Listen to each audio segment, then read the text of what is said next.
In the classroom of grade 12, class 1, Blue Star Daxia City number 1 high school, the homeroom teacher, Chen Wei, was distributing incubation eggs alongside officials from the Companion Beast Association. The students eagerly awaited their eggs while excitedly discussing the shocking news from the previous night. Did you hear? Last night, the legendary beast tamer, Lord Yumaching, ventured alone into an uncharted SS-level dungeon.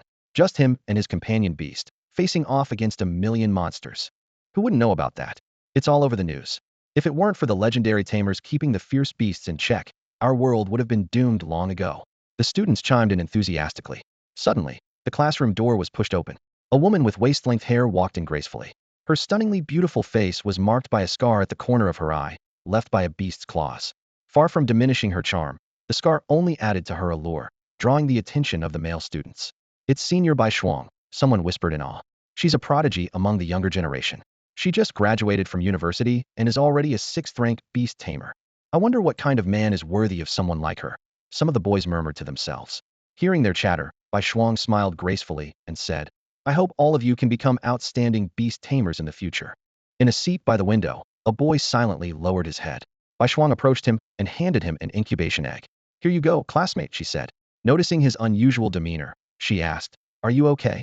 Lin Ke remained silent for a moment before softly replying. Elder, you must be nearing the end of his lifespan, so he wanted to burn himself out sealing another dungeon, right? Bai Shuang's smile froze instantly. How do you know that? She asked. Lin Ke didn't answer but instead spoke with admiration. His companion beast, the Crimson Void Xuanwu, is incredibly powerful. I saw it one seat was like a mountain, capable of obliterating an entire dungeon effortlessly. But in the end, it's the companion beast that's strong. The beast tamer's body can't withstand the passage of time. Bai Shuang gently tucked a strand of hair behind her ear. Companion beasts are humanity's greatest weapons against the dungeons. 100 years ago, when the dungeons first appeared, 9 out of 10 humans perished. Without companion beasts, humanity would have been wiped out. Now, with genetic serums and alloy battle gear, we can almost fight the monsters heat-in. Legendary beast tamers have all faced countless life and death decisions. It's not just the companion beasts that are strong. The humans who tame them are equally remarkable. That is the unique willpower of humanity. Just then, Lin Ke's deskmate, Lu Dazhuang, clasped his hands together in prayer. Ba, God bless me. I have to hatch a useful companion beast. Old Lin, join me in praying. Lin Ke frowned and replied. If praying worked, priests and monks from churches and temples would already be invincible. Before he could finish speaking, a low beastly growl echoed from outside the schoolyard. The noisy classroom fell silent in an instant as the students rushed to the windows. Outside, a flying serpent, about the same height as Lu Chang, hovered in the air. Its head was as sharp as a steel arrow, and its wings, thin as cicada wings, vibrated rapidly. The serpent's abdomen trembled, and it spewed thin strands of flame, a fusion of sky and fire elements. That's one of the most destructive dual-element types. The crowd erupted in excitement. A military instructor wearing a uniform removed his sunglasses. Lu Chang, you're impressive. This is a Brank Skyfire Serpent. On behalf of the Quanhai City Tiger Special Forces, I invite you to join the reserves. The military will cover your university expenses and provide the crystal cores your companion beast needs. The military is extending an invitation, the students exclaimed. That's a Skyfire dual-element companion beast. If it has decent potential, the military-provided crystal cores can directly elevate it to Lord rank. Lu Chang beamed with pride. Sir, I choose to join the reserves. I'll strive to become a legendary beast tamer as soon as possible. Principal Xia nodded approvingly. His alloy prosthetic leg tapped lightly on the ground. Old Xia, arrange for the next class. The elite class is done. It was common knowledge that the elite class wasn't about academic performance, but wealth. Only the wealthy could afford better resources, and this disparity extended to higher education. Rumor had it that the top-ranked Imperial Capital University once declared, "We don't want paupers with only $1 billion in assets. A mere $1 billion isn't enough to cover half a semester's resource expenses for our students." When it was Lu Dazhuang's turn to test, he nervously injected his blood into the incubation egg. The base trembled, the eggshell cracked, and golden light burst forth. Everyone held their breath in anticipation, only to hear, Lu Dazhuang, companion beast, Frank Maggot. The room erupted in laughter. The principal raised his staff. Don't lose heart, Dazhuang. Quanhai City's underground pipes need you. Who knows? Your companion beast might evolve into the Dung Sea Maggot King. Next up was Li Lu with an rank white-furred rat, and Zhang Chong with an rank red carp. Lu Chang sneered arrogantly. What kind of battle sequence companion beasts can the ordinary class produce? The word battle isn't even in your bloodline. At that moment, an earth-shaking beast roar resounded. The glass windows of the teaching building shattered completely. A white tiger, clad in custom black steel armor with wings like silver blades, descended from the sky. Its massive paws lightly touched the ground, causing the earth to tremble. "Xiao Bai, lie down," Bai Shuang commanded as she stepped forward and gently stroked its ear. The fierce white tiger let out a thunderous purring sound, acting playfully submissive in front of her. Suddenly, an urgent alarm blared across the skies of Quanqing. The voice of the broadcaster was heavy with sorrow. "This is an obituary. In the 90th year of the spirit taming calendar, the legendary beast tamer of Huagua, Lord Yumaching, has fallen in an unknown dungeon. He was 101 years old." The sudden announcement exploded across the campus, plunging the entire city into a state of panic. "Elder Yu has fallen in battle?" Students murmured in disbelief, their faces pale, as muffled sobs echoed throughout the classroom. To these young minds, a legendary beastmaster was akin to a divine figure, and now, such a figure had perished on the battlefield. The Special Forces members stood with grim expressions, while instructor Bai Shuang and Principal Xia led the teachers of each class in a moment of silent mourning. The atmosphere felt stifling, almost frozen. The death of a legendary beastmaster was enough to shake the entire nation to its core. Dong, dong, dong. The sound of the funeral bell reverberated over the campus. Bai Shuang quickly wiped away tears from the corner of her eyes and spoke firmly.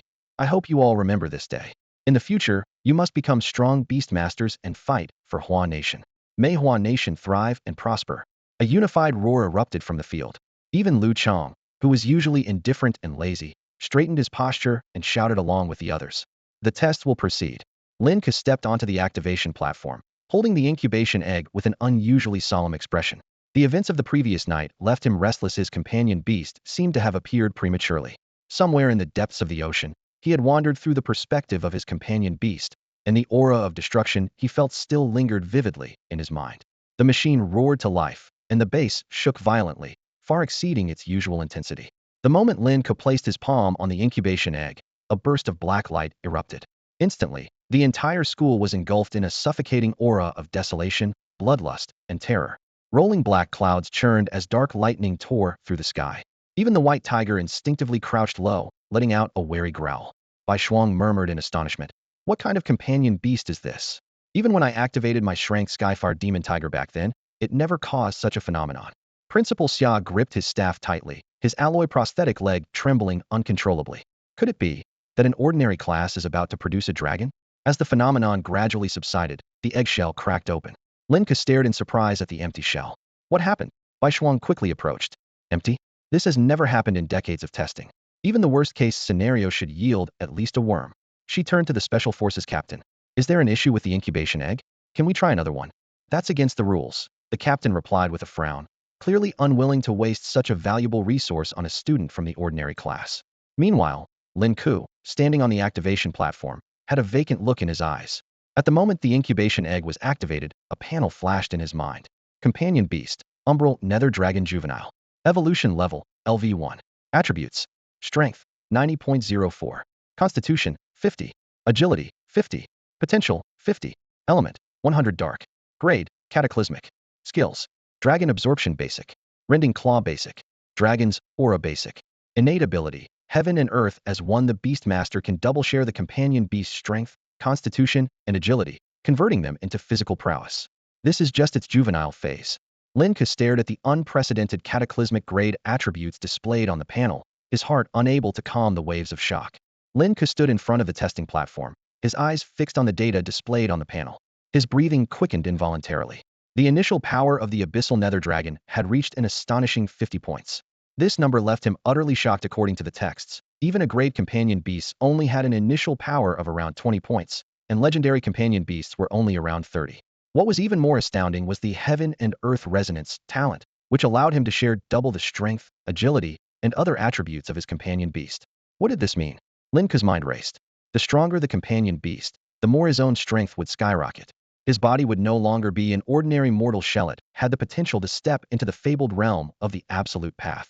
Just as he was about to step down from the testing platform, Bai Shuang handed him a second incubation egg, her expression serious. "Try again.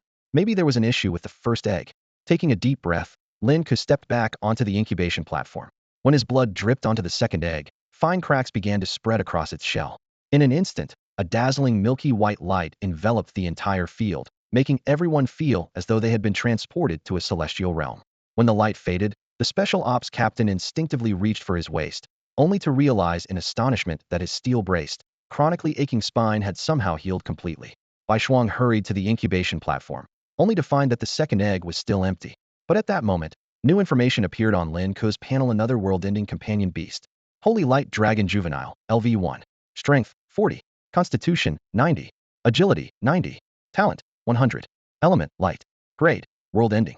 Skills, Divine Prayer Basic, Immortal Body Basic, Lights, Forbidden Zone Basic.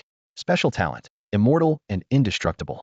In Lin Ke's mind, the image of a pristine white dragon appeared, curled up and sleeping in a milky white expanse. This combination was absolutely invincible. Heaven and earth resonance combined with immortal and indestructible. What could this possibly signify? Misinterpreting Lin Ke's silence as disappointment, Bai Shuang gently consoled him. Don't be too upset. You could consider pursuing beast weapon forging or alchemy. Nowadays, even beast masters are equipping high-density alloy battle armor to enhance their survivability. The sun set in the west, painting the sky with blood-red hues. Other students left the campus in small groups, their chatter filling the air. That was the most underwhelming testing ceremony I've ever seen. No companion beast? His future's pretty much set in stone now. What's the point of being top of the class? Ignoring the murmurs, Lu Dazhuang caught up with Lin Ke and threw an arm around his shoulder.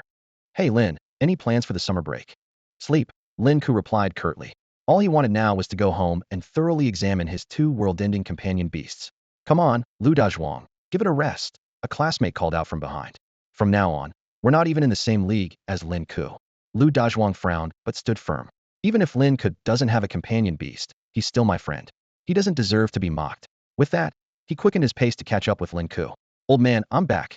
Lin Ke pushed open the door to his home, greeted by the sight of his father, Lin Changsheng, busy in the kitchen, sporting an unkempt beard and a cigarette dangling from his lips. Lin Changsheng squinted as he called out, "Dinner's ready." Okay. Lin Ke replied briefly before heading straight to his room to take a shower. Standing in front of the mirror, he once again summoned the panel to examine it closely. It wasn't a hallucination. He mentally calculated that he'd finish dinner quickly and go to bed early to test it further. When he came out, the dining table was already set with 2 cups of instant noodles. Lin Changsheng, with a towel slung over his shoulder, wiped his sweat as he held a fork in one hand and a cigarette in the other, looking quite pleased with himself, as if he had just completed a 5-star chef's masterpiece. Lin Ke sat down at the table in silence and began eating the noodles. Ever since his mother passed away during childbirth, his father had raised him on countless cups of instant noodles.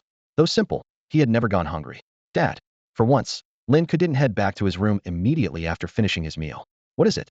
Lin Changxing put down the bikini magazine he had been flipping through and looked at his son curiously. Why have I never seen your companion beast? Lin Changxing lit another cigarette, took a deep drag, and exhaled 2 thick streams of smoke through his nose. It died in a dungeon. Lin Ke had initially wanted to discuss his unusual situation with his father, but realized that as a retired soldier whose companion beast was long gone, his father probably wouldn't have any answers for him. What kind of companion beast did you summon? Lin Changsheng asked casually, flicking the ash off his cigarette. Nothing. The cigarette in Lin Changsheng's hand snapped in half as his eyes blinked rapidly. He merely responded with a short "oh." Back in his room, Lin Ke locked the door, turned on his computer, and logged into the Beastmaster Gossip forum. In the search bar, he typed Deep Sea Dungeon. A flood of information appeared, but records about the Deep Sea Dungeon were sparse. Most dungeons on Blue Star were located on land, with underground caves being the most common and popular among Beastmasters. Just as he was about to shut down the computer, a message from Old Man popped. UPA shared post titled "College entrance exams aren't the only way. You don't have to be a Beastmaster to succeed. I'm not going to do anything stupid, don't worry," Lin Ke replied helplessly. Lin Changsheng didn't respond with words. Instead, he sent a string of mysterious codes. Lin Ke instinctively clicked on it, and his screen was suddenly flooded with an array of risque images. Membership account, LCS 888 VIP. Password, 888888888. You can only use it until the end of summer vacation. Looking at the information, Lin Ke's face darkened. Sometimes, he really considered cutting ties with his father. Frustrated, he shut the computer off and flopped onto his bed. Scenes from earlier kept flashing through his mind as he muttered, "Stupid old man," before drifting off to sleep. In the endless depths of the ocean, a pair of golden, beastly eyes suddenly opened. The fish swimming nearby scattered in all directions, as if startled.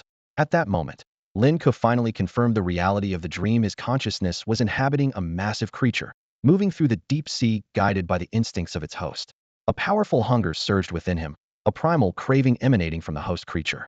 Yielding to this urge, Lin Ke began searching the dark waters for prey. He could feel the immense size of his new form. each turn of his body stirring up massive currents in the ocean. Everywhere he looked, bizarre and unfamiliar fish swam. Their gills were as sharp as blades, their spines bristled with menacing spikes, and most terrifying of all were their glowing, blood-red eyes. Driven by instinct, Lin Ke suddenly accelerated, closing the distance in an instant and devouring one of the strange fish. Starshadow fish killed, experience 1. Obtain Starshadow fish blood core 1. 2 notifications echoed in his mind, sending a jolt through Lin Ke. The experience points confirmed the traits of a companion beast, while the blood core revealed even more this was a rare material only dropped by level 10 or higher demonic beasts. He recalled that Lu Chong, one of his classmates, had once purchased a blood synthesis agent, the key ingredient of which was this elusive crystalline core. In just half an hour, Lin Ke had consumed all the nearby Starshadow fish, collecting 5 blood cores in total. As the hunt progressed, the sea grew thick with the scent of blood. The surrounding sea creatures, sensing an overwhelming and terrifying presence, fled in panic. Level up. Lin Ke excitedly checked the attribute panel of the Abyssal Dark Dragon. Level, LV20.0. Strength, 60-10. Constitution, 60-10. Agility, 60-10. Talent, 100. Element, Dark. Rank, Cataclysmic. Skills, Dragon Absorption Beginner Golden Claw, / Beginner Dragon's Might Beginner. As a top student in liberal arts, Lin Ke fully understood how astonishing these stats were. Ordinary companion beasts only gained 15 attribute points per level, yet he had received a full 10-point boost. On top of that, he had an additional Heaven and Earth Resonance, Physique Amplification 20 bonus. As Lin Ke continued exploring the surrounding waters, his dark golden dragon eyes glimmered with an intimidating light in the deep sea. He began experimenting with skill combinations, using Dragon Absorption to create a vortex that trapped his prey before tearing them apart with Golden Claw Slash. A school of crimson blood fish was instantly shredded into pieces, and his experience climbed from 0.00 to 2.08. Just as Lin Ke was immersed in the exhilarating thrill of this overwhelming hunting power, he suddenly sensed something unusual. From the unfathomable darkness, a pair of bloodshot, menacing eyes slowly opened, locking onto him with an unrelenting gaze. Lin Ke could sense the massive creature with its enormous, lantern-like red eyes speeding toward him. Its colossal body churned the seawater, creating whirlpools that rippled outward. As the gigantic shadow drew closer, Lin Ke finally saw it clearly. An enormous scarlet bloodfish king, its size dozens of times that of an ordinary scarlet bloodfish. Its blood-red eyes glowed like lanterns, and the scales covering its body opened and closed continuously, as if alive. For the first time, Lin Ke felt a genuine sense of danger. He realized he had inadvertently entered the scarlet bloodfish king's territory. The massive creature was swishing its tail menacingly, exerting pressure on him. Is it angry at me? He wondered. Though the scarlet bloodfish king hesitated to attack directly, Lin Ke had already activated his skill, Golden Claw Slash. A golden claw-shaped light streaked toward the creature. Faced with this threat, the scarlet bloodfish king finally abandoned its hesitation. Though it feared Lin Ke's aura, as the ruler of this territory, how could it allow itself to be humiliated? It opened its massive jaws and unleashed an invisible shockwave to clash with the golden claw slash. The shockwave was instantly shredded, and the golden claw tore into the scarlet bloodfish king's mouth. Black blood oozed from the wound, enraging the aquatic tyrant. Its eyes turned even redder, and it thrashed its tail furiously, attempting to leverage its sheer size to drag Lin Ke down with it. Just as Lin Ke prepared to unleash another skill, a shadowy dragon claw suddenly emerged from the darkness, slamming the ferocious scarlet bloodfish king into the seabed. The claw embedded itself deeply into the creature, pinning it in place. Bubbles rose continuously from the murky waters, and a pair of golden dragon eyes flickered to life in the shadows. My body is no longer under my control, Lin Ke observed calmly, watching as the dragon claw shredded the scarlet bloodfish king into fragments. Large chunks of flesh and bone were devoured by the abyssal nether dragon. A system notification followed. Scarlet bloodfish king defeated. Experience 100. Level up to LV2. Abyssal nether dragon experience reached 89.27, nearing level 3. Acquired scarlet bloodfish king's blood core. Lin Ke realized that the final blow had not been his, but rather the work of his companion beast's true form, which had effortlessly taken control of his body.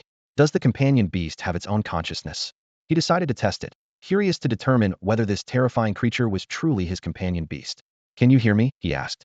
The abyssal nether dragon, still feasting, seemed to sense his question.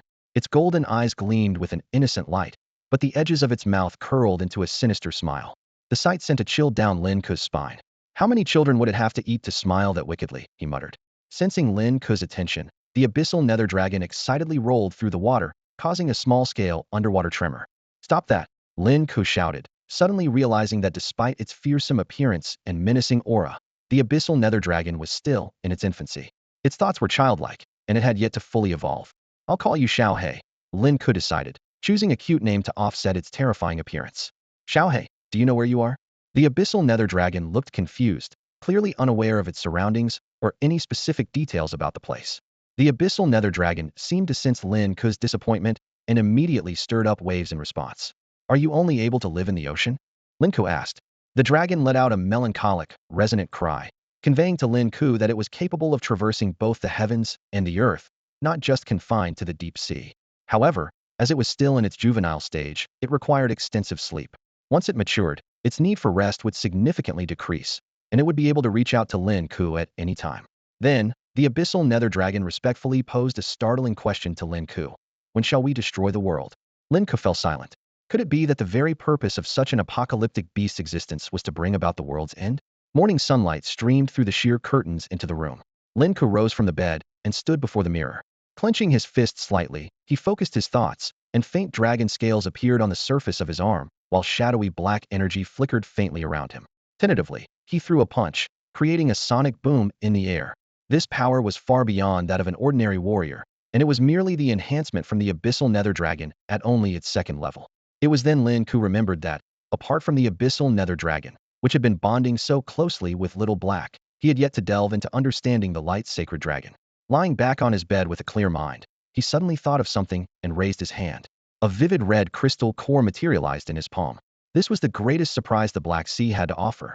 At 18, Lin Ke had dreamed of becoming a revered beast tamer, but the grim fate of legendary tamers had served as a wake-up call.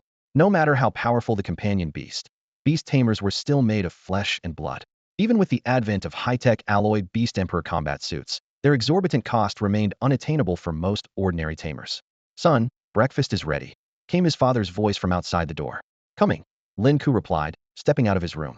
He was surprised to find dishes like stir-fried eggs with chives, soy-braised oysters, and sea cucumber Buddha jumps over the wall on the table, instead of the usual instant noodles. Old man, what's this all about? Watch your tone when talking to your dad, Lin Chongqing said, stubbing out his cigarette and ruffling his hair roughly. Hurry up and eat. Stop asking so many questions. After some playful banter, Lin Ke discovered that beneath his father's instant noodles were hidden treasures, ginseng and sea cucumber.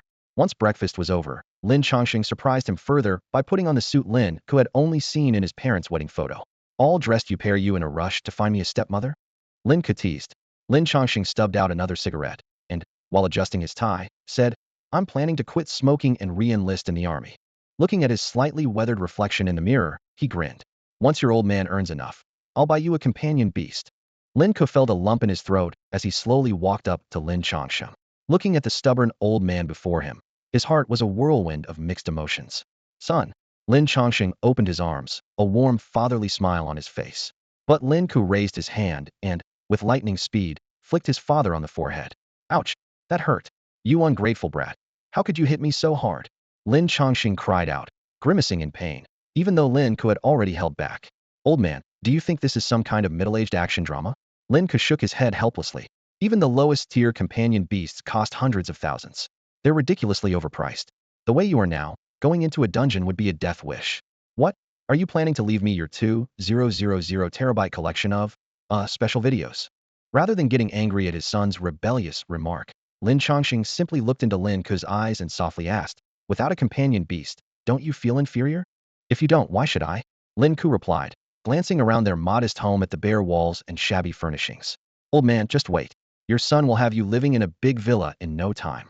With that, he turned and left the house. Lin Chongqing lit a cigarette, biting down gently on the filter as he squinted at his son's retreating figure. This silly boy, has his training messed up his head? Even though he knew Lin Ke was trying to comfort him, he couldn't help but smile with pride. Then, he picked up his phone and dialed a number. Old Lou, I heard your son summoned a maggot? Don't get mad. I'm not here to make fun of you. He paused for a moment. I was just wondering, shouldn't us old guys do something for the younger generation? Don't forget, we're veterans of the Iron Blood Army. We've still got some fight left in us. After leaving home, Lin Ke boarded the city's airborne magnetic levitation train and headed straight for the Royal Beast Library in the city center. Before venturing into the dungeon, he decided to investigate the mystery of his own companion beast. The central library in Quanqing was massive, spanning 20 floors. The lower 10 floors were open to the public, while the upper 10 required official Beastmaster or Association credentials for access. Familiar with the layout, Lin Ke made his way to the first floor section, a place he often visited during his exam preparations. As he flipped through the materials, he recalled the authoritative classification of companion beasts: flight type, elemental type, phantom type, and support type. Of course, some mutated types were categorized as special types, though something like Lu Dazhuang's maggot barely qualified even for that. The most powerful companion beasts often possessed dual or even triple attributes. Lin Ke carefully combed through the records, but found no mention of a companion beast being away from its master while still sharing its abilities with them. The closest references were about support and phantom types, which could enhance both beastmasters and their beasts, but nothing came close to the extraordinary physical enhancements Lin Ke was experiencing. Disheartened, he stood up and returned the stack of books he had been using as a makeshift seat to the shelf, preparing to leave. "It's you?" A familiar voice called out from nearby. Standing there was Bai Shuang, her light blue dress accentuating her fresh and charming demeanor. Her high ponytail added a touch of confidence to her appearance. She noticed the book Lin Ke had just returned, titled The Beginner's Guide to Beastmaster Artifacts, and asked, "Have you started looking into the Beastmaster artifact field?" Seeing Lin Ke's awkward expression since he had only used the hefty book as a seat, Bai Shuang didn't wait for his explanation. She grabbed his wrist and said, "Come with me to the upper floors. The lower levels are just surface-level stuff. I'll take you to the Beastmaster restricted floors. Maybe you'll find something useful there." "Senior Bai Shuang, these professional books are still too advanced for me." Lin Ke politely declined, his gaze sweeping across the rows of densely packed books on the shelves. "Besides, I have other plans and can't stay in the library for too long." Bai Shuang nodded slightly, pulling a metallic, gleaming card from her elegant leather bag and handing it to Lin Ke. "This is my auxiliary library card. You can go upstairs and borrow books anytime. Just remember to return them on time." "Is this allowed?" Lin Ke hesitated as he accepted the card, asking cautiously. Bai Shuang turned away, a sly smile curling the corners of her lips. She lightly pressed her slender index finger to her lips and whispered, "Not exactly." Lowering her voice further, she added, "But this library is owned by my family. Remember, this is our little secret." After leaving the library, Lin Ke carefully tucked the card into his pocket, secretly delighted by this unexpected gift. Just as he stepped onto the magnetic levitation train, his phone rang. It was a call from his classmate Lu Dazhuang. "Hey Lin, the class is organizing an introductory run in the artificial cavern dungeon today. Are you coming?" Lu Dazhuang asked enthusiastically. Lin Ke paused in silence, knowing full well that he hadn't been notified, likely because he hadn't awakened his companion beast yet. Cavern dungeons were notoriously dangerous, even at the lowest levels. For ordinary people, survival was nearly impossible without the protection of a companion beast.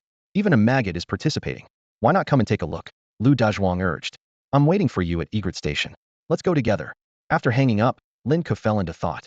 Truthfully, he had already planned to visit the low-level dungeon, intending to test his current physical abilities. At Egret Station, Lu Dazhuang swaggered into the train car. Floating in the palm of his right hand was a small, white maggot, so tiny it was almost imperceptible unless observed closely. Most beast tamers would store their companion beasts in their soul bodies, summoning them only when needed. While there were also specialized companion beast containers available on the market, often integrated into weapons, they were expensive and typically used by high-ranking beast tamers. "You're here, Lin." Lu Dazhuang grinned widely. "Did you know? My companion beast is a master at unclogging drains. Last night, I went to Principal Xia's house and cleared a blocked pipe in no time." Nearby passengers wrinkled their noses at his words, subtly distancing themselves. But Lu Dazhuang remained oblivious, continuing to boast about his glorious achievements. "Your maggot seems to have grown quite a bit," Lin Ke noted, observing that the small white insect did appear more robust than before. "Of course, sewers are full of nutrients. It's Xiao Bai's favorite," Lu Dazhuang said excitedly. "Who knows? Maybe it'll evolve into a Lord-level beast one day." A nearby train attendant, unable to bear it any longer, finally intervened, his face dark with irritation. "Hey, fatty, if you keep talking about this stuff, I'll have to ask you to get off the train." As soon as the two got off the bus, the remaining passengers immediately opened the windows, greedily gulping in the fresh air.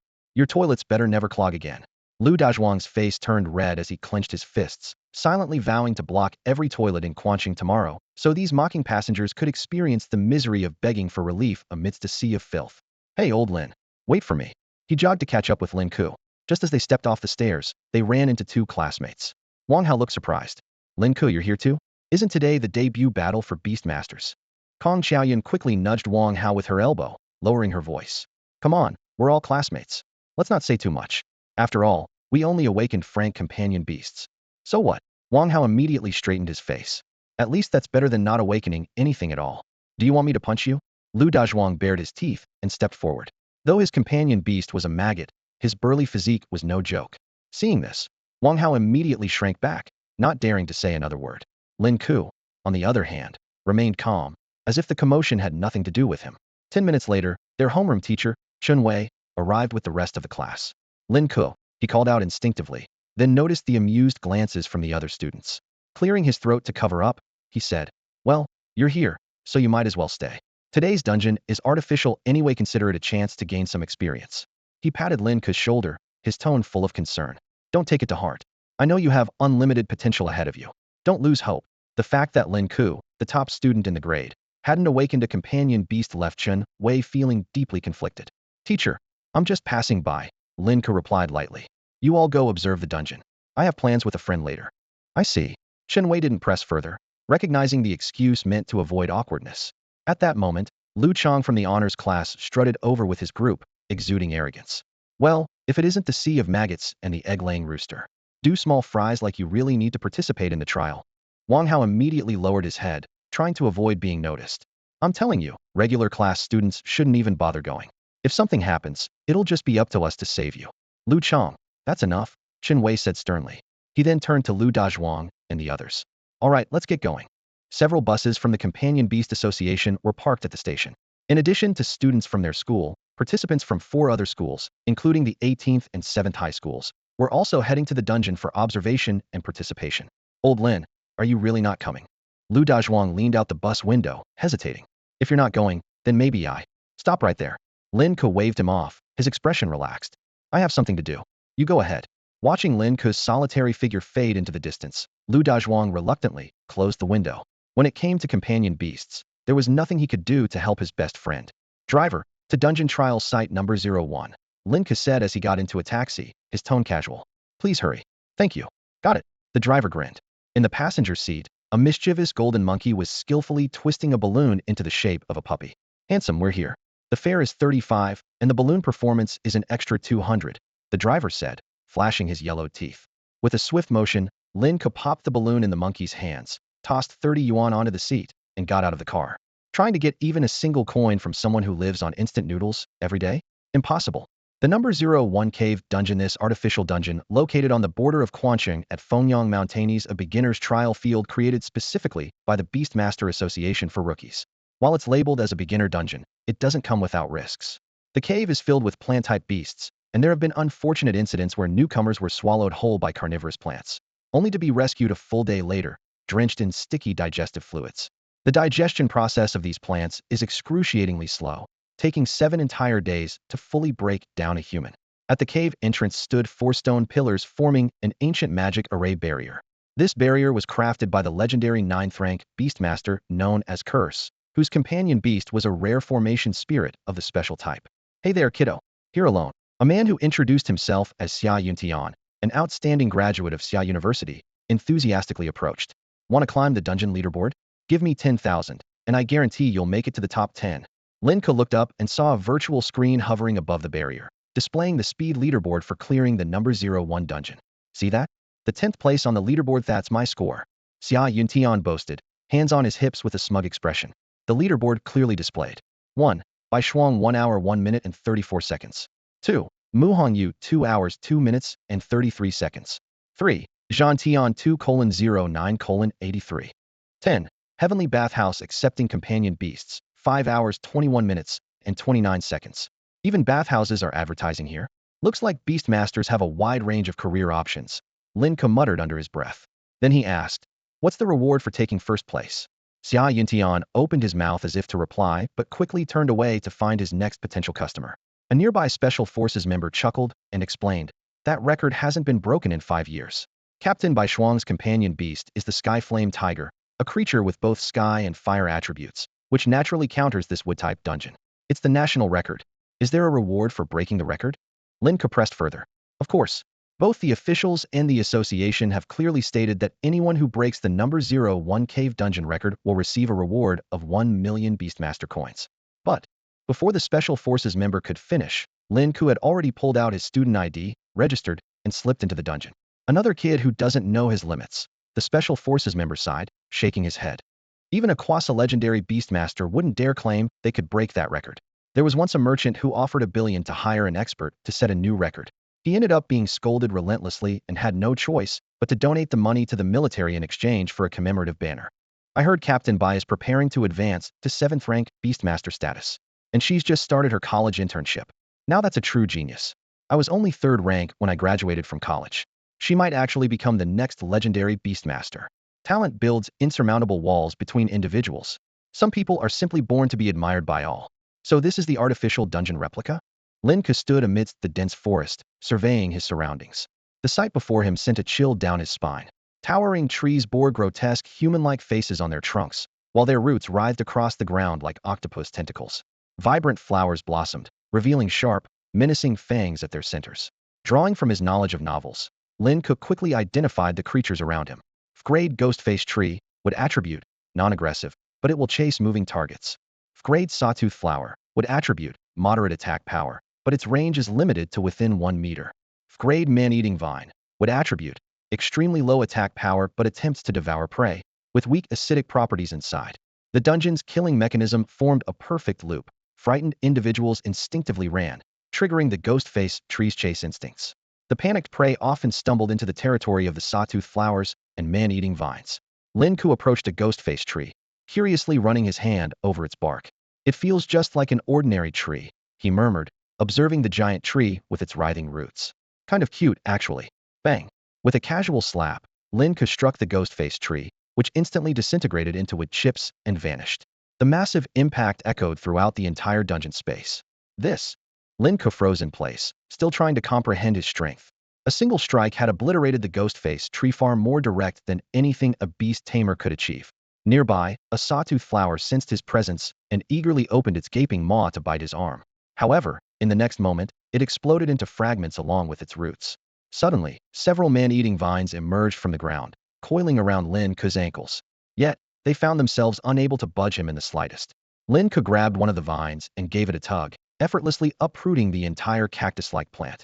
This beast tamer, something's off, the man-eating vine seemed to exclaim silently. A delighted smile spread across Lin Ke's face. Assessment complete. In this dungeon, the only thing that can threaten me is time. I'd better hurry. I can't let that million slip away. Meanwhile, at the dungeon entrance, students disembark in an orderly manner.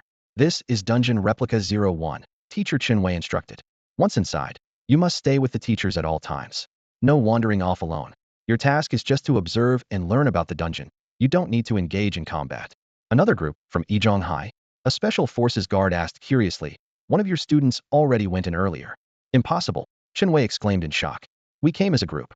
Look, he registered using his student ID, the guard said, handing over the records. Lin Ke, Chinwei gasped. Let us in immediately. He doesn't even have a companion beast, just an ordinary person. What? The staff member's face turned pale. How could you let an ordinary person into the dungeon? The students began whispering among themselves. Lin Ke went into the dungeon, but he doesn't have a companion beast, does he? Why is he already in the underground cave? Wang Hao stood outside the teleportation array, a glint of coldness flickering in his eyes. He just said he was meeting a friend. Could his so-called friend be in the cave? The corners of Wang Hao's mouth curled into a mocking smirk. He has no grasp of reality at all. Not having a companion beast is bad enough, but he can't even figure out his own position. A regular person entering the cave? Isn't that just asking to die? Wang Hao, you're absolutely right. Lu Chong chimed in immediately, nodding in agreement. Even though you're from the ordinary class, you do have some sense of awareness.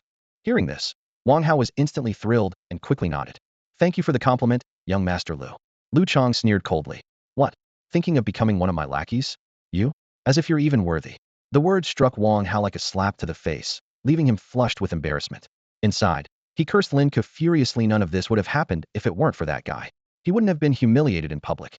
Lin Ke should just die in the cave. At that moment, Principal Xia arrived hurriedly with several school administrators. After being briefed on the situation, Principal Xia's expression darkened. This is outrageous. All students stay outside. I'll go in with the other teachers to assess the situation. For an ordinary student to enter the cave, even an artificial one, was an unprecedented event. If something happened to Lin Ke, it would undoubtedly tarnish the school's reputation. Wasting no time, Principal Xia and his team stepped into the teleportation array, instantly appearing inside Cave 01. Beast Spirit, manifest. Principal Xia unsheathed a slim alloy sword hidden within his cane. A massive dark night bat materialized in midair, its presence exuding an aura of agility and sonic power. The other teachers quickly summoned their own companion beasts, preparing to search for Lin Ke. But the sight before them made everyone stagger backward. Even Principal Xiao, an experienced veteran who had lost a leg on the battlefield, had never witnessed such devastation in a cave before. The ground was riddled with craters, and the corpses of plant-type beasts were strewn chaotically across the area. A ghost-faced tree lay snapped in half, its grotesque visage torn apart. The jagged petal flower was reduced to trembling roots, and the man-eating vine's tendrils were shattered into pieces like broken pencil leads. The entire dungeon echoed with the wailing cries of magical creatures, while raging flames consumed the surroundings, leaving nothing but ruins and debris. At the edge of the abyss, a lone figure stood murmuring to himself. The strength isn't that impressive, but my agility is terrifyingly fast. It was Lin Ke. Who could it be? A legendary beast tamer. Principal Xia finally snapped out of his shock. Principal, what on earth is going on? Chen Wei asked, swallowing hard. How the hell am I supposed to know? Principal Xia muttered, his face filled with bewilderment. This was supposed to be a beginner's dungeon. How did it turn into this? Where's Lin Ke? Suddenly, the dark night bat emitted a sharp sonic screech, its gaze locked onto the flames in the distance. Following its line of sight, Principal Xia spotted a figure within the blazing inferno, a creature entirely black, drenched in golden blood, radiating a suffocating and overwhelming presence. What level of beast is this? Why would it appear in a beginner's cave? Before anyone could respond, an electronic voice echoed from above the dungeon. Fastest completion time for Artificial Dungeon 01 has been updated. Record holder, Lin Ke. Completion time, 59.23 seconds. The moment the dungeon instance was cleared, Principal Xia and his group were forcibly teleported out of the instance space. A flash of light later, they reappeared at the entrance of the dungeon.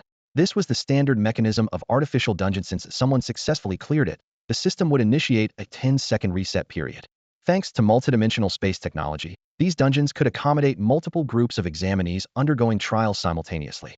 Meanwhile, the administrators held special keys bestowed by the King of Spells, granting them unrestricted access to any multidimensional dungeon space to rescue students in distress. Just now, was there some kind of notification sound? Principal Xia frowned, his gaze sweeping across the faces of the teachers, including Chen Wei. Still in a daze, Chen Wei hesitated and said, I think I heard something about someone breaking the dungeon record. He shook his head afterward, adding, must have been my imagination. The fastest clear record for Dungeon 01 is still held by that girl, Bai Shuang.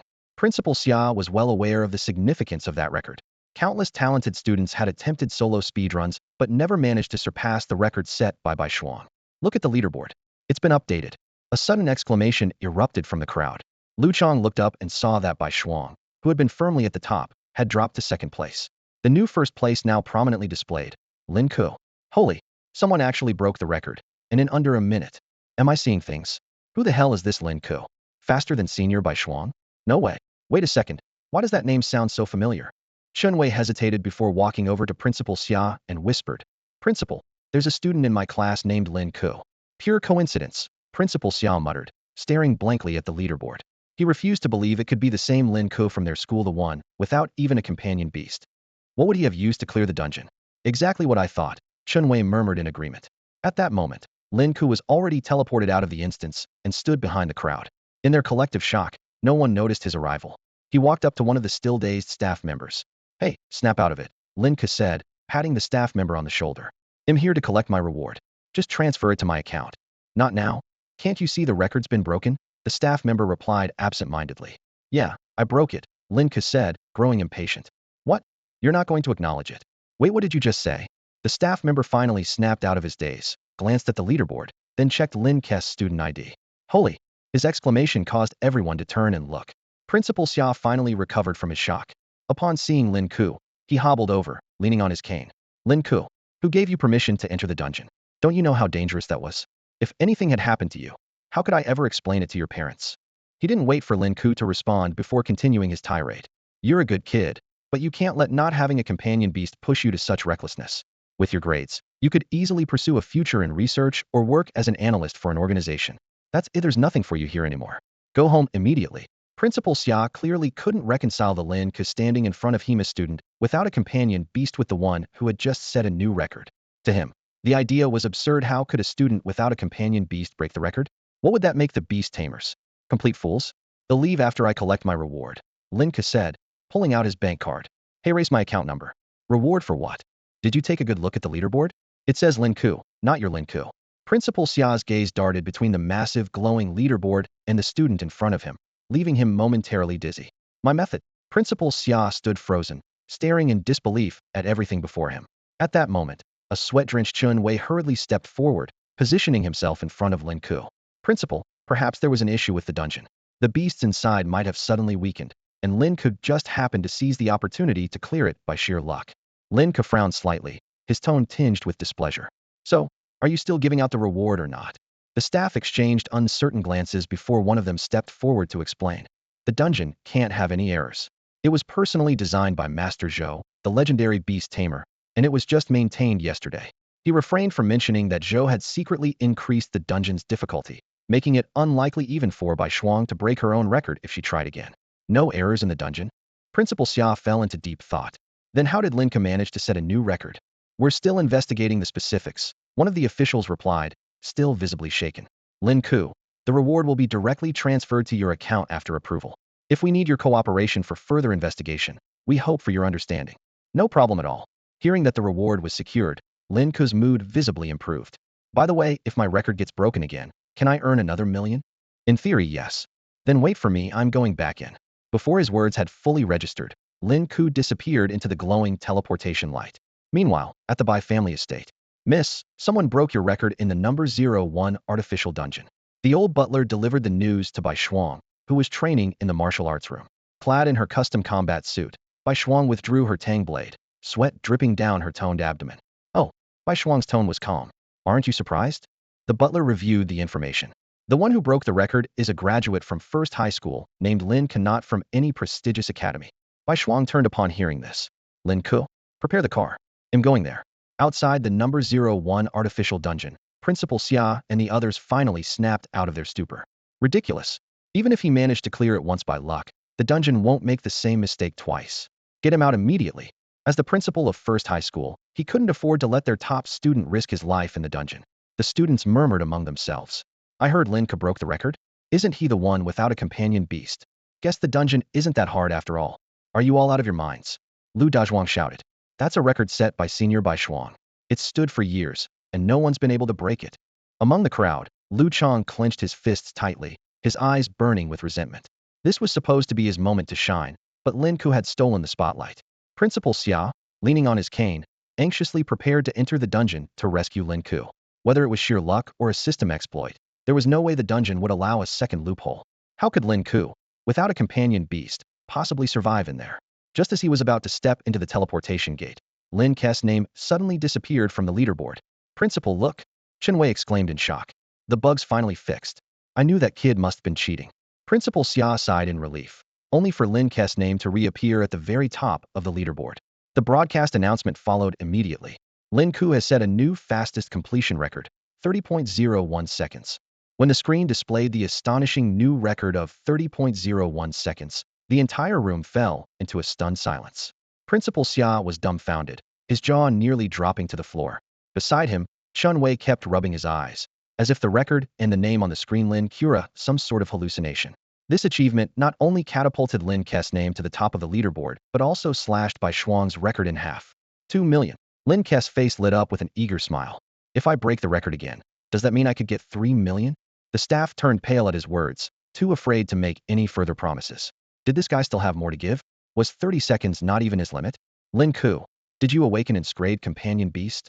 Principal Xia snapped out of his daze and grabbed Lin Ke's shoulders, pressing him for answers. Principal, I don't have a companion beast, Lin Ke replied bluntly.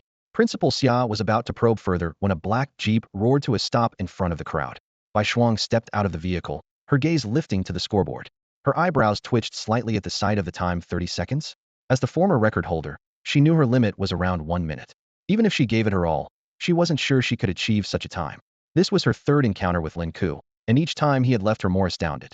Lin Ke, was it you who broke this record? Bai Shuang approached him, her hand resting on her sword hilt. Yeah, Lin Ke replied casually, mentally calculating how many packs of instant noodles he could buy with the prize money. When will the payment be transferred? It can be done now, Bai Shuang said, her eyes locking onto his. Is this your limit? Does that even matter?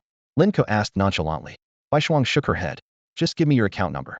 The staff wanted to remind her that the prize money was supposed to be paid by the association, But before they could speak, Bai Shuang had already transferred 2 million to Lin Ke. For his newly opened bank account, this was an enormous sum. Lin Ke couldn't help but feel a surge of excitement. While he couldn't afford a villa, he could definitely get a lifetime VIP membership for the old man. If there's nothing else, they'll be going. Lin Ke said eagerly, ready to leave. Wait. Principal Xia called out, still desperate to uncover the details. How could someone without a companion beast break the record? It was beyond belief. He must have cheated. Lu Chang finally erupted, unable to contain his fury. As someone who had relied on his family's wealth and constant use of synthetic blood serums to hatch a great companion beast, he couldn't accept this reality. I refuse to believe that a commoner without a companion beast could break 2 records in a row. What makes him so special? His lackeys chimed in. That artificial dungeon isn't even hard. Anyone with hands could break the record. Hearing this, Bai Shuang slowly walked up to Lu Chang. In the next moment, a deafening tiger's roar filled the air. The sky flame demon tiger leapt from her sword sheath, its soul form solidifying in an instant. Lu Chang and the other students were pinned to the ground. At that moment, Special Forces Captain Wang Zhen arrived with his team after hearing the commotion. Captain Bai Shuang, what are you doing? Wang Zhen shouted. Bai Shuang didn't respond. Instead, the flame demon tiger in the sky swooped down, grabbed Lu Chang by the collar with its sharp teeth, and tossed him directly into the pitch-black abyss. One by one, the other students who had sided with Lu Chang were also thrown into the depths by the flame demon tiger. Teach them a lesson, Bai Shuang said coldly. Soon, a series of system notifications echoed. Contestant Mu Yu has died. Contestant Huang Hua has died. Contestant Lu Chang has died. The once arrogant top-class students broke down instantly. Some fell to their knees, trembling and hugging themselves, while others lay on the ground, wailing uncontrollably. Lu Chang, suppressing his terror, glared venomously at Lin Ke, his mind replaying the horrifying scene of being hunted by the ghost-faced tree. Does anyone else have a problem? Bai Shuang scanned the crowd. No one dared to respond. The artificial dungeons give you unlimited chances to make mistakes, but in the real abyss, there are no second chances, Bai Shuang said, her voice growing colder. If you can't achieve perfect synchronization with your companion beasts and control them flawlessly in battle, the only outcome is death. The students lowered their heads in silence, except for Lu Dezhuang, who remained energetic. He shouted at his companion beast, Xiao Bai, you better give it your all even if it means eating crap. I believe in you. At that moment, Wang Zhen snapped out of his daze. Wait, the record's been broken? Who is Lin Ke? I want to recruit him into the Tiger Special Forces and make him an official member. Hearing this, Lu Chang fell into utter despair. He was only a reserve member, but Lin Ke was being promoted directly to a full-fledged team member. This person isn't yours to take, Bai Shuang interjected, rejecting the offer on Lin Ke's behalf. He has more important things to do. Lin Ke looked at Bai Shuang, puzzled. He wasn't interested in joining the Tiger Special Forces, but he also didn't know what important things she was referring to. Bai Shuang walked over to Lin Ke and lowered her voice. I want to see your limits. Senior Bai Shuang, this is my limit. Breaking the record 3 times in a row will already draw attention from the association or other departments. Lin Ke replied quietly. If you can break it again, they'll personally reward you with 3 million. This isn't about money. For million, Bai Shuang said with a faint smile. I'm not interested in money. Then 5 million? The beast-like scar on Bai Shuang's face softened slightly, revealing a hint of playfulness. 5 million. Lin Ke gritted his teeth and said, Fine, 5 million it is. But I need to rest first. They'll do it tonight. Bai Shuang stepped aside with a smile. They'll be waiting. Understood. Lin Ke replied, walking away under the astonished gazes of the crowd. Is Senior Bai Shuang confessing? Lu Dazhuang muttered to himself. She said she'd wait for Lin Ke. Lu Chang's eyes burned with jealousy, almost to the point of madness. He knew full well Bai Shuang's background. Her father was a legendary beast tamer, and her grandfather's achievements were even more extraordinary. Not only was her grandfather a legendary beast tamer, but he was also the creator of the Beast Emperor artifact and the former president of the Companion Beast Association. Inside the Bai residence, a figure was repeatedly throwing punches in the projection, shattering the ghost-faced tree into pieces. Bai Shuang observed the scene intently, then turned to the old butler beside her. Fu Bo, open the armory for me. I need to take the latest battle suit my grandfather has been working on. Hearing this, the old butler's face immediately filled with concern. Miss, that Imperial battle armor is still in the testing phase. The old master specifically instructed that the unstable combination of crystal cores and alloy materials is far too dangerous to be used recklessly. Didn't Grandpa ask me to test it? Bai Shuang said as she skillfully wrapped white bandages around her hands. This is the perfect opportunity. I've already found the right candidate. Miss, are you referring to that Lin Ke? The old butler asked cautiously. Bai Shuang didn't answer, simply urging him, just do it. Meanwhile, Lin Ke returned to his residence with 2 million in cash. The afternoon sunlight slanted into the room, and he noticed that Lin Changsheng was not home. On the dining table, a cigarette, but in the ashtray was still faintly smoldering. Where did that old man go? Lin Ke muttered, pulling out his phone to surprise Lin Chongqing. He dialed the number, but the phone rang for a long time without being answered. Don't tell me he actually went to the underground caves? Just as Lin Ke began to worry, his phone suddenly rang. It was Lu Dazhuang calling. Old Lin, your dad's in trouble. Lu Dazhuang's voice came urgently through the line. Your dad's in trouble, Lin Ke retorted. Yeah, my dad too. Lu Dazhuang exclaimed, barely coherent in his excitement. Those two old guys, I don't know where they got the guts, but they gathered a few old comrades and insisted on breaking into the underground caves. Now they've all been taken to the station. Why would they get arrested for going into the caves? Lin Ke frowned. Are you sure they went to the caves and not some shady joint? Ugh, it's too complicated to explain over the phone. I'll come to your place. Lu Dazhuang hurriedly hung up. 10 minutes later, Lu Dazhuang burst into Lin Ke's house, panting and red-faced. As soon as he saw Lin Ke, he tried to give him a bear hug. Old Lin, you're amazing today. The looks on their faces, especially Wang Haoshi, even asked me to plead on your behalf. Fatty, get to the point. Lin Ke interrupted impatiently, frowning. Oh right, Lu Dazhuang scratched his head. I heard that your dad and his group wanted to explore an underground cave. 5 of them couldn't even gather 2 companion beasts. After being turned back, they forced their way in. Not only that, they even got into a fight with the beastmasters guarding the cave. Let's just pretend we don't have this, Dad. Lin Ke muttered, his face dark with frustration. He had clearly warned the old man not to act recklessly, but it seemed his advice had fallen on deaf ears. Old Lin, are we really not going to do anything? Do you think 2 broke recent graduates can handle something like this? As soon as he finished speaking, the sound of a police siren came from downstairs. Lin Ke walked to the balcony and saw Lin Chongqing stepping out of a black police car. The driver, an imposing older officer, was lighting a cigarette for him with a respectful demeanor. All right, that's far enough, Lin Chongqing said, waving the officer off before striding upstairs with long, confident steps. Isn't that Bureau Chief Quan Hai? I've seen him on TV. Lu Dazhuang gasped, his breathing quickening. Old Lin, does your dad have connections like that? Could he be some kind of hidden big shot? Lin Ke scoffed. A big shot who eats instant noodles every day? Lin Chongqing pushed open the door, and the first thing he saw was Lin Ke, who was lightly coughing, and Lu Dazhuang standing beside him. Lin Chongqing's eyes darted around as he casually came up with an excuse.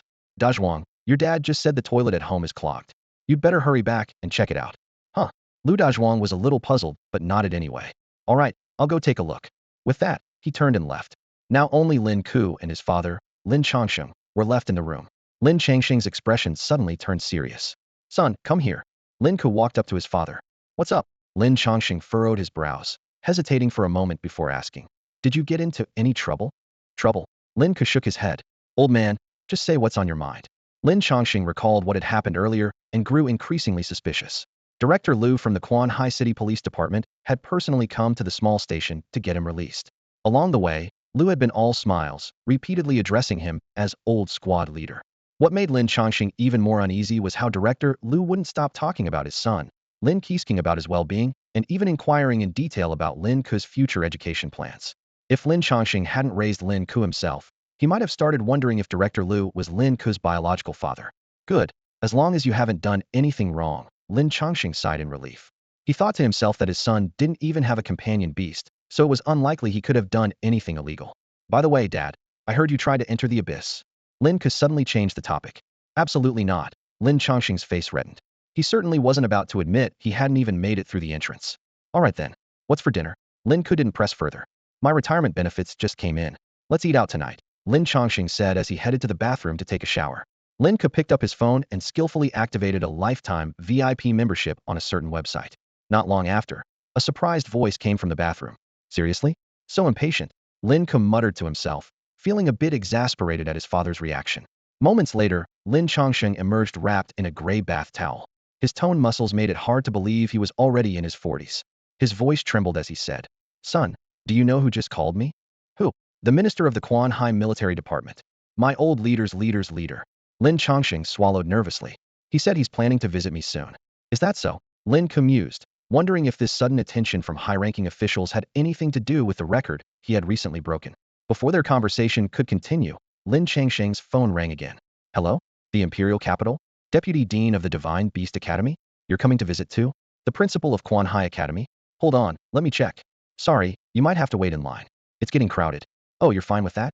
All right then. Lin Chongqing hung up the phone, his face frozen in shock. He muttered to himself. This has got to be a scam, right? Lin Chongqing experienced an extraordinary night, with the phone ringing incessantly. Every call was from someone of high status, people he had always thought were out of reach. By the end of the night, even these calls from prominent figures started to feel routine. Many expressed their desire to visit him but avoided specifying a time, which only deepened his suspicion that something might be amiss. After all, the only event that could draw so many influential figures together would likely be the funeral of a legendary beast tamer. Lin Ke, however, saw through the situation more clearly. Whether it's the military or the academies, they're both quietly competing. But breaking just one record isn't enough to make them visit in person. These gestures of goodwill are merely testing the waters. As he spoke, memories of Bai Shuang came to his mind. When Bai Shuang had just graduated, the principals of 30 prestigious beast-taming schools across the country had flocked to recruit her. Ironically, it was the unassuming Quanhai Academy, which hadn't sent anyone to visit, that benefited in the end. As Lin Ke headed to the artificial dungeon, he recalled the news surrounding Bai Shuang. A genius from a distinguished family, she was expected to attend an elite institution, yet she chose to complete her studies in an ordinary class. Everyone assumed she would pick the most prestigious Imperial Divine Beast Academy, but to everyone's surprise, she graduated at the top of her class and chose Quanhai Capital University instead. That night, the principal of Quanhai Capital University was bombarded with threatening calls and couldn't sleep a wink. Finally, he reached his limit and stormed to the Provincial Education Bureau, kneeling at the entrance and declaring, "Sir, since Bai Shuang chose Quanhai Academy, she's one of us now. If the principals from the Divine Beast Academy or the Madman Academy keep causing trouble, don't blame me for being impolite. Do they think you're an easy target?" The director, exasperated, quickly urged him to stand up, worried he might catch a cold from kneeling too long. Under the veil of night, Fengyang Mountain appeared eerily quiet. The artificial dungeon was unusually sealed off today normally. It operated around the clock, except during maintenance. The official explanation was a military exercise. "Lin, you're here." As Lin Ke stepped out of the car, Special Forces Captain Wang Zhen greeted him warmly with a smile. "We've been waiting for you for quite a while." Lin Ke remembered Wang Zhen, who used to oversee the elite class, a man he once thought had never crossed paths with again. Yet now, Wang Zhen was acting exceptionally cordial. "They'll take you inside. Captain Bai Shuang and the others are already waiting for you." "Others?" Lin Ke asked curiously. "You'll see when you get in," Wang Zhen replied, offering no further explanation. As they walked, Lin Ke noticed the strict security around them. Not only were there numerous soldiers, but also many warriors in combat gear, their identities shrouded in mystery. "All right, this is where I stop," Wang Zhen said, halting. "Lin, let's grab a meal together sometime." Lin Ke gave a polite nod in response to the gesture of goodwill. The artificial dungeon was a stark contrast to its daytime bustle. At the entrance stood 2 imposing guards, their presence far more intimidating than the ordinary staff from the morning.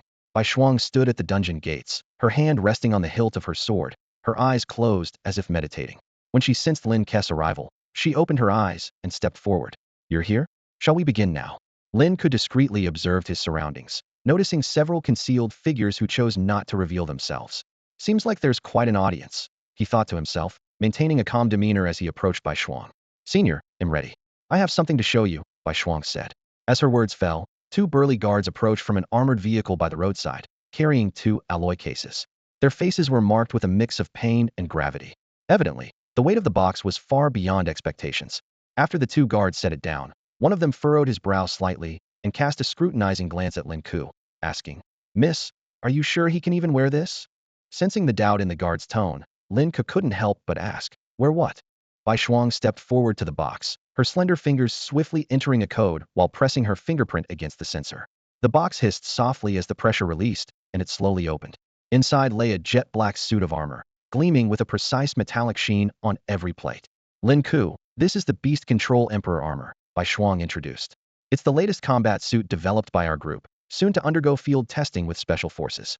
I'd like you to help us test its performance limits." A faint smile played at her lips. "Of course, the compensation will be more than satisfactory. The suit is still in its debugging phase, and I'm eager to hear your feedback." "Why me?" Lin Ke asked bluntly, voicing his confusion. In response, Bai Shuang handed him a tablet. On the screen, footage played of him swiftly navigating through a synthetic dungeon. "Your companion beast must belong to the special phantom beast type, correct? It enhances your physical abilities, which aligns perfectly with our testing criteria." Lin Ke quickly understood. Bai Shuang had clearly misunderstood his companion beast's attributes. It was true that phantom beasts could merge with their hosts to enhance their abilities, but this type of beast master often faced extreme outcomes, either dying swiftly or surviving the longest. "I want you to wear this Beast Control Emperor armor and attempt another dungeon run," Bai Shuang said earnestly. Lin Ke crouched down, his gaze fixed intently on the armor in the box. He recalled what he had read in textbooks. For Beastmasters, the two most expensive investments were potions and Beast Control Emperor armor. The latter required the body and blood of high-level magical beasts to craft, making it exorbitantly expensive. Most could only afford life-saving pieces like chest plates or helmets, each costing tens of millions. But a full set? That was a piece of equipment worth billions. Lin Ke picked up the helmet, pausing briefly. Seeing this, one of the guards crossed his arms and smirked. Heavy, isn't it? Before the guard could finish, Lin Ke casually tossed the helmet in the air and caught it. Not as heavy as I thought, he said nonchalantly. The guard's pupils contracted slightly as he watched the weight was enough to crush an ordinary person, yet Lin Ke handled it as if it were a toy. Combat suit unlocking. A system voice echoed in Lin Ke's mind. His vision filled with lines of text. Strength test in progress. Physical enhancement in progress. Combat suit synchronization in progress. Once fully suited in the armor, Lin Ke's eyes glowed with a beast-like red light, and steam billowed from his back. Combat suit synchronization complete, the system announced. Lin Ke felt a surge of power coursing through him, clenching his fists tightly. Lin Ke, what's your synchronization rate? Bai Shuang asked urgently. Synchronization rate? Yes. Each Beastmaster has a unique compatibility with the combat suit. The higher the rate, the better the suit's performance, Bai Shuang explained, taking a deep breath. This suit, which is about to be deployed to the front lines, has had notoriously poor synchronization rates. Lin Ke focused on the numbers climbing in his vision. Starting at 0, the rate skyrocketed, surpassing 100 and continuing to rise in a flashing red. It seems to be 100%. Are you sure? Bai Shuang asked in surprise, her voice tinged with disbelief. The two guards beside her looked equally stunned. A2 followed by 2 zeros. You're not mistaken, right? Lin Ke didn't respond. Instead, he slightly bent his knees and exerted force. In the next instant, his figure shot up 20 meters into the air. The towering trees shrank beneath him, and Bai Shuang and the others appeared as small as ants. When Lin Ke landed, the ground beneath him caved in, forming two distinct craters. It's a perfect match. Lin Ke marveled at the surging power coursing through him. The boost from the Beast Dominion armament far exceeded his expectations. His already formidable physique, enhanced by the Dark Nether Dragon, combined with the amplification of the battle armor, transformed him into a veritable human-shaped steel beast. Senior Bai Shuang, can we start now? Lin Ke asked eagerly. The two guards, who had previously been skeptical, now wore fawning expressions, bombarding him with questions about how it felt. Their eyes brimmed with envy. They had once tried on a prototype version but couldn't even move properly in it. A stark contrast to Lin Ke's seamless control. The dense forest echoed with exclamations of amazement. Old Bai, are you sure this is the Beast Dominion armament sent to our military division? The Beast Dominion armament, Black Azura 190, is my masterpiece. How could I mistake it? Bai Onbong retorted. Are you suggesting I'm senile? But how is a perfect match even possible? Not even the elites in our military achieve a compatibility rate over 60. That's because you're not good enough. Bai Onbong said smugly. Look, we've finally found someone worthy of my creation. This young man our military division must have him. Dream on. His top priority now is getting into an advanced academy. As the debate grew heated, Bai Onbong suddenly remarked. He'd make a great grandson-in-law. Old Bai, you're not the only one with a granddaughter. I've got two. Our academy is full of beautiful women. Amidst the lively bickering, Bai Shuang's icy voice came through Bai Anbang's earpiece. Grandpa, the room fell silent instantly. Ahem, ahem. Bai Onbong coughed awkwardly, scrambling to explain. Old age has made me hard of hearing, my dear granddaughter. Don't take it to heart. Meanwhile, Lin Ke was still immersed in the exhilarating experience of the battle armor, secretly wishing he could take this multi-billion-dollar masterpiece home with him. Lin Ke, let's begin, Bai Shuang said calmly, though a faint blush crept onto her cheeks. All right. Lin Ke nodded and was promptly teleported into the simulation. Prepare to record the test results, Bai Shuang instructed. But before she could finish, a new record appeared 6.01 seconds. Bai Shuang froze, her breath catching. She immediately turned to check the technician's computer data. On the screen, metrics like strength, speed, and explosiveness were skyrocketing, hitting max across the board. The computer emitted a shrill warning alarm. Captain, a bespectacled technician stammered. We can't obtain accurate readings. By all logic, this battle armor shouldn't be capable of surpassing its performance limits. Could it be a system malfunction? Lin Ke stepped out of the simulation, his eyes gleaming with excitement. He couldn't wait to share his discovery with Senior Bai Shuang. The functionality of this battle suit is incredible. I can directly see the levels and damage stats of the beasts in the simulation, like I'm playing a real-life game. Bai Shuang's breathing quickened as she stared directly at Lin Ke. Do you know your record? You only took 6 seconds. Lin Ke froze for a moment. He recalled the feeling of his powerful strike that seemed to pierce through the entire simulation, but he hadn't paid attention to the exact time. Nearby, a staff member gasped, "Captain, the data shows Lin Ke's compatibility with the battle suit remains at 99, with only 1% wear." At that moment, footsteps echoed from the dense forest. Bong strode out, his face the one only seen in textbooks left Lin Ke momentarily dazed. The legendary figure walked straight to the computer, carefully examining the feedback data from the battle suit. With each extreme metric displayed, Bong's breathing grew heavier. "This is the Azura battle suit," Bong murmured. "An elite-grade beast control weapon I personally designed, meant to arm an entire elite squad. And yet, you've pushed its performance to the absolute limit with ease." He turned to Lin Ke. "Young man, could you attempt the simulation again?" Lin Ke hesitated slightly. Fully immersing himself in the simulation was no small effort. Sensing his reluctance, Bai Shuang stepped forward. "Lin Ke, in addition to the promised 5 million, our group will pay an extra 1 million for each additional run." Before she even finished speaking, Lin Ke decisively put on the helmet. Through the mechanical voice of the battlesuit system, he declared firmly, "Contributing to scientific research is my duty." With that, he turned and charged toward the simulation entrance. Bong personally sat at the computer, ready to record data from the second run. Suddenly, a staff member exclaimed, "Mr. Bai, the suit's compatibility with his body has returned to 100. The data on the screen erupted like a volcano, surpassing every known limit once again. The durability only dropped to 98. Bong slumped into his chair, lost in thought. The Azura battle suit wasn't even equipped with any healing functions, yet after 2 high-intensity uses, it had only sustained single-digit wear. It was an unprecedented miracle. 6 seconds, another staff member reported the result again. Bong's voice carried a hint of bitterness. "Young man, how are you feeling? Are you tired?" Lin Ke grinned and countered cheerfully, "To ensure the accuracy of the data, I think we should test a few more times." "What do you think, Mr. Bai?" Bong furrowed his brows, his eyes fixed intently on the data screen before him. After 2 consecutive trial runs, Lin Ke's physical energy consumption remained nearly zero, completely overturning Bai's understanding of human limitations. "Run the test again," he ordered in a low voice. Dressed in the Shura battle suit, Lin Ke moved with swift precision as he entered the simulation. The test personnel gasped in astonishment. "Mr. Bai, the energy consumption data has stabilized again." At that moment, Bong fell silent. As the creator of the Shura battle suit, he was now grappling with an unprecedented sense of unfamiliarity and even a trace of fear toward his own creation. The limits of human flesh and blood were immutable, a fundamental truth. While the battle suit could temporarily elevate physical capabilities to their peak, it came with a fatal flaw: energy consumption. Without sufficient personal strength, even the most advanced suit would turn its wearer into nothing more than a clumsy, immobile mass. Staring at the bizarre data on the screen, showing Lin Ke's energy levels not depleting but increasing, Bong quietly shut his laptop. "Today's test ends here. This is top secret. No one is allowed to leak this." The 2 technicians shivered at his words.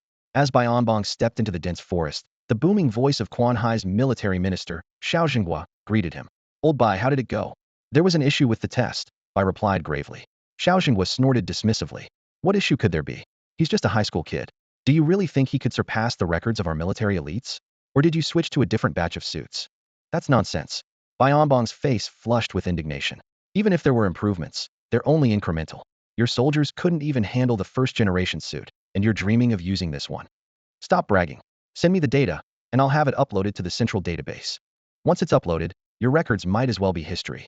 "Humph. Let's see just how." Xiao Jinhua's voice abruptly cut off. After a long pause of over 10 seconds, he stammered, This data is real?" Bong let out a bitter laugh. "I wish I could say it was an error." He couldn't bring himself to dwell on Lin Ke's terrifying physical prowess. It was beyond the realm of normal human capability. Still, the kid's ability to master the suit so seamlessly is remarkable, Bong said, a glimmer of cunning flashing in his eyes. "Why not hand him over to our military? Keep dreaming. If there's competition, it'll be fair competition. Do you think you're the only ones with a troupe of beautiful performers?" Meanwhile, Lin Ke reluctantly removed the Shura battle suit. He finally understood why so many beast tamers were willing to take on massive loans just to purchase the Beast Emperor's gear. It truly was a divine artifact. The survival skills of civilian beast tamers are limited, and the Beast Control Imperial gear can provide maximum protection for their lives and assets. Unfortunately, its exorbitant price keeps it out of reach for most. This sentence echoed in Lin Ke's mind as he stared at the notification on his mobile banking app, showing a newly deposited 7 million. "Lin Ke, I've transferred the money to your account." Bai Shuang's voice carried a tone of concern. "Make sure to get some rest when you return. Battle gear places a heavy burden on the body, so don't push yourself too hard." Lin Ke nodded in agreement, though he was currently full of energy, showing no signs of fatigue. Senior Bai Shuang. How much does this battle gear cost, anyway? It's standard issue for elite units, Bai Shuang explained. A full set costs roughly 100 million beast coins. 100 million? Lin Ke gasped, suddenly feeling like the 7 million in his account wasn't so impressive after all. He had been considering saving up for a set, but now it seemed like an impossible dream. Noticing his reaction, Bai Shuang smiled and added, "There's even more advanced equipment. Beast King Imperial gear, crafted from high-tier magical beast materials from the Abyss, is worth dozens of these sets and you can't even buy it with beast coins." Lin Ke fell into silence. For beast tamers, these exorbitantly priced items weren't entirely out of reach. By venturing into Abyss dungeons, they could obtain rare materials. The ability of beast tamers to earn and spend money had always been proportional. Senior Bai Shuang, "They'll head off now," Lin Ke said, scratching his head. Earning 7 million in one trip made him feel a bit embarrassed. "Wait," Bai Shuang called after him. "Do you have time during the summer break?" "I do, but I plan to train," Lin Ke replied, hinting at his intention to cultivate in the deep sea. His main concern was that sleepless nights might affect his progress. Bai Shuang looked him straight in the eye. "Set aside one day for me.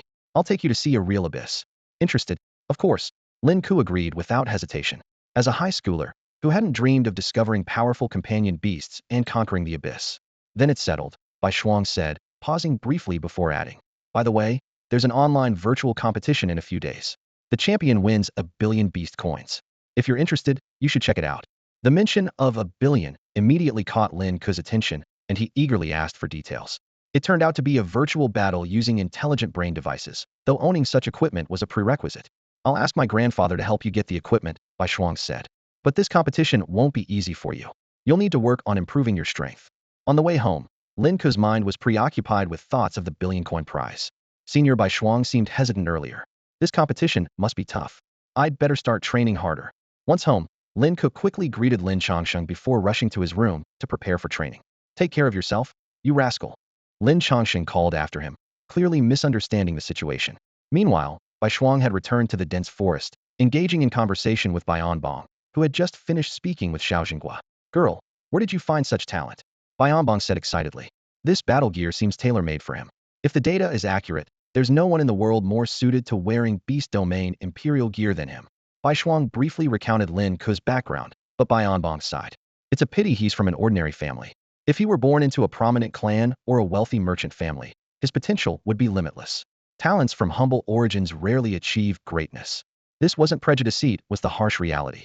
"Grandfather, that's exactly what I wanted to discuss with you," Bai Shuang said seriously. "I want him to participate in the National Prodigy Tournament." "Let him participate in the Tianjiao battle?"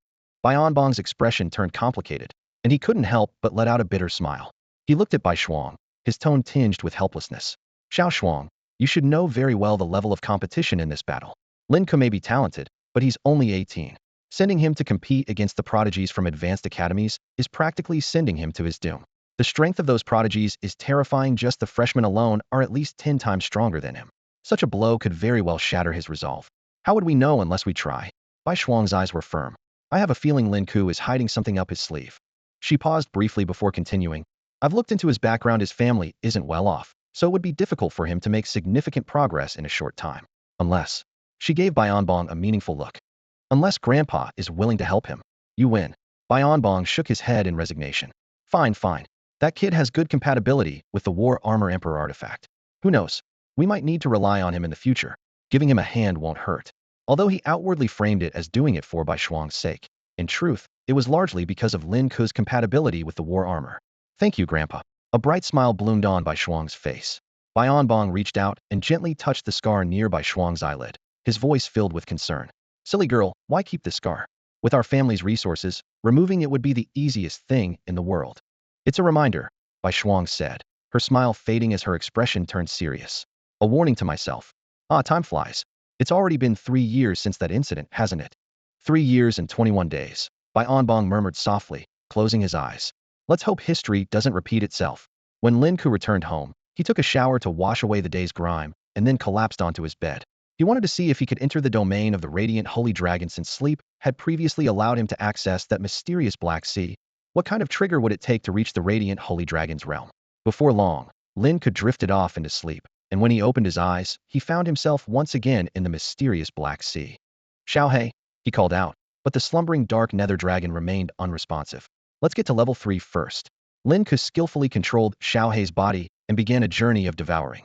The most terrifying aspect of his heaven and earth resonance ability was its capacity to share the attributes of his beast companion while also granting double the enhancement. Every time the dark nether dragon leveled up, it represented a qualitative leap for Lin Ke. The Black Sea was teeming with strange, otherworldly creatures less like ordinary fish and more like some kind of magical beasts.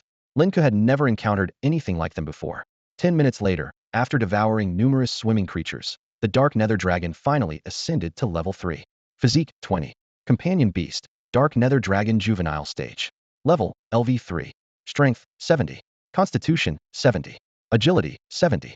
Talent, 100. Element, Darkness. Grade, Calamity Class.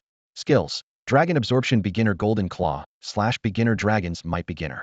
Even though Lin Ke had grown somewhat accustomed to the Calamity Class talent, each breakthrough still left him in awe. At just LV3, reaching 70 points in strength was astonishing. For an ordinary companion beast, such stats would only be achievable after undergoing a major transformation. Each time his physique improved, Lin Ke not only felt a surge in strength, but also noticed his heightened sense of perception. Though he hadn't fully grasped the extent of his abilities, he resolved to push himself to the next level tonight. Relentlessly searching through the Black Sea, Lin Ke yearned to encounter an elite-level creature that would propel him directly into the 4th level. Suddenly, his attention was drawn to an unusual glow deep within the Black Sea. A faint purple light pulsed rhythmically, like a buried, beating heart. Just as Lin Ke was about to approach, the dark nether dragon abruptly seized control of his body. "Xiaohei, you're awake?" Lin Ke asked excitedly, sensing the dragon's consciousness stirring. "Go check out that glowing thing. I have a feeling it's not ordinary," Lin Ke suggested. The dark nether dragon let out a low growl, its demeanor filled with caution.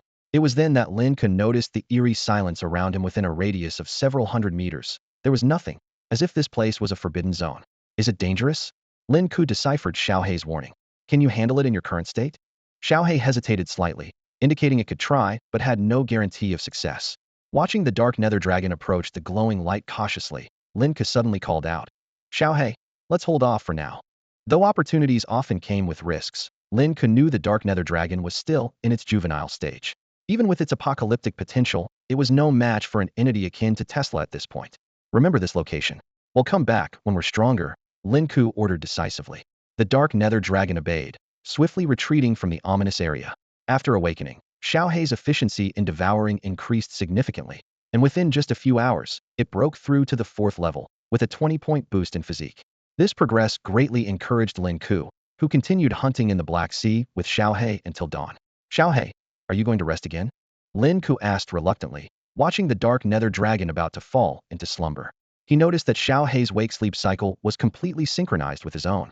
As his consciousness gradually withdrew from the Black Sea, Lin Ke found himself back in his room in the real world. The sky was faintly lit as Lin Ke woke up, still immersed in the afterglow of his training. "If only I could sleep like this forever," he mused, realizing he had slept a few extra hours for better training results. As he opened the door, he was greeted by Lin Changsheng's teasing expression. "Tired, huh? Thought you said you weren't worn out last night." "Yeah, I'm pretty beat," Lin Ke admitted without argument. After breakfast, Lin Ke planned to dive back into training, but his phone suddenly rang. It was by Xuan. "Lin Ke, someone's waiting for you downstairs." Lin Ke walked downstairs and immediately noticed a black sedan parked at the entrance. The car window rolled down slowly, revealing the kind and smiling face of an elderly man. "Hello, young friend Lin Ke." The visitor was none other than Bai Yuntian, the president of the Quan Hai Beast Companion Association, a highly influential figure in Quan Hai City. "Bai Lao." Lin Ke was slightly taken aback.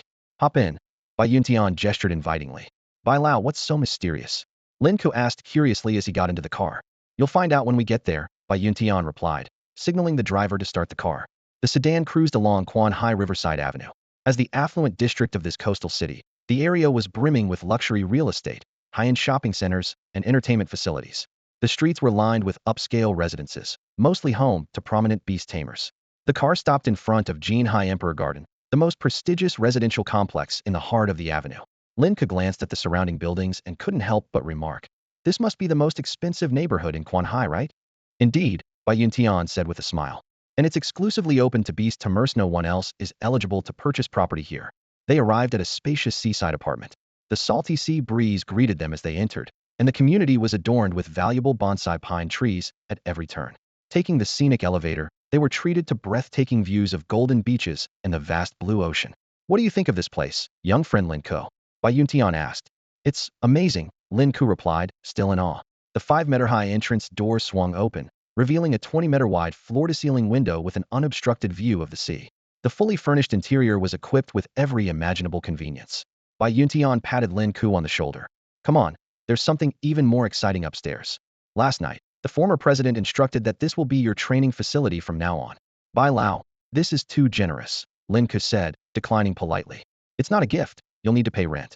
Of course, once you're able, you can buy it outright. Think of it as an early investment in you, Bai Yuntian chuckled. Go check out the second floor. The second floor featured a master bedroom, for guest rooms, and an expansive area transformed into state-of-the-art training facilities. A virtual combat room, a general training room, a beast companion training room, and an intelligent data transfer space. The specially designed metal walls gleamed with a cold sheen, while an array of advanced testing equipment filled the space. In the general training room, Lin Ke noticed an intelligent system capable of generating wooden dummy targets for practice. He stepped forward and simply said, "Test."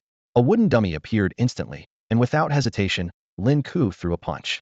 The digits flickering on the screen made Lin Ke's pupils contract 1.6 tons. He quickly did the math. This meant that the force of his punch had reached an astonishing 1,600 kilograms.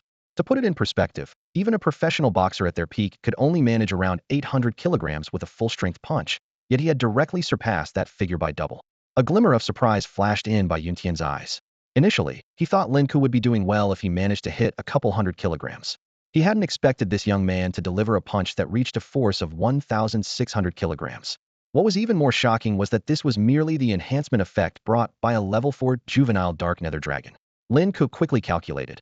Every 20 points of physical constitution could provide an increase of several hundred kilograms of force. With this precise data, he now had a clearer understanding of his own strength. The surprises this training room had brought him far surpassed the allure of the luxurious mansion itself. This is just the beginning, Bai Yuntian said as he led Lin Ke out of the training room and into the neural transmission space. In the center of the room stood a precision instrument shaped like a massive capsule, emanating a cold glow of cutting-edge technology. Lin Ke, these devices here are the real highlights, Bai Yuntian explained.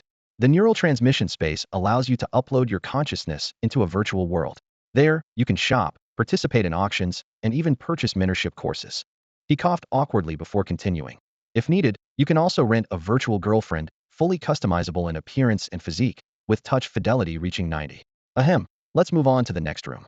They arrived at the Beast Battle Simulation Room, where a luxurious chair-like device, wrapped in rare leather, stood in the middle of the spacious area. Its champagne gold finish exuded extravagance. This is a piece of equipment even wealthy families can rarely afford, Bai Yuntian said proudly. Once I leave, you can try it out yourself. Virtual beast battles are quite fascinating. Lin Ke nodded repeatedly. Every single piece of equipment here was redefining his understanding of luxury. The training room alone was impressive, but the neural transmission space and beast battle simulation room were facilities that only the most prestigious families could afford. Even top students from elite schools couldn't dream of having such resources at home. All right, Lin Ke, this house is yours now, Bai Yuntian said, noticing Lin Ke's eagerness to explore the equipment. He prepared to leave. Mr. Bai, how much is the rent for this place? Lin Ke, though tempted, cautiously asked. As much as he admired the mansion's luxurious design and breathtaking views, it was the advanced equipment on the second floor that truly captivated him. Don't worry about the cost for now, Bai Yuntian replied. Miss Bai said to let you focus on preparing well. Good luck. With that, he left in a hurry. The spacious mansion was now empty, with only Lin Ke remaining. He immediately headed back to the second floor, making a beeline for the neural transmission space.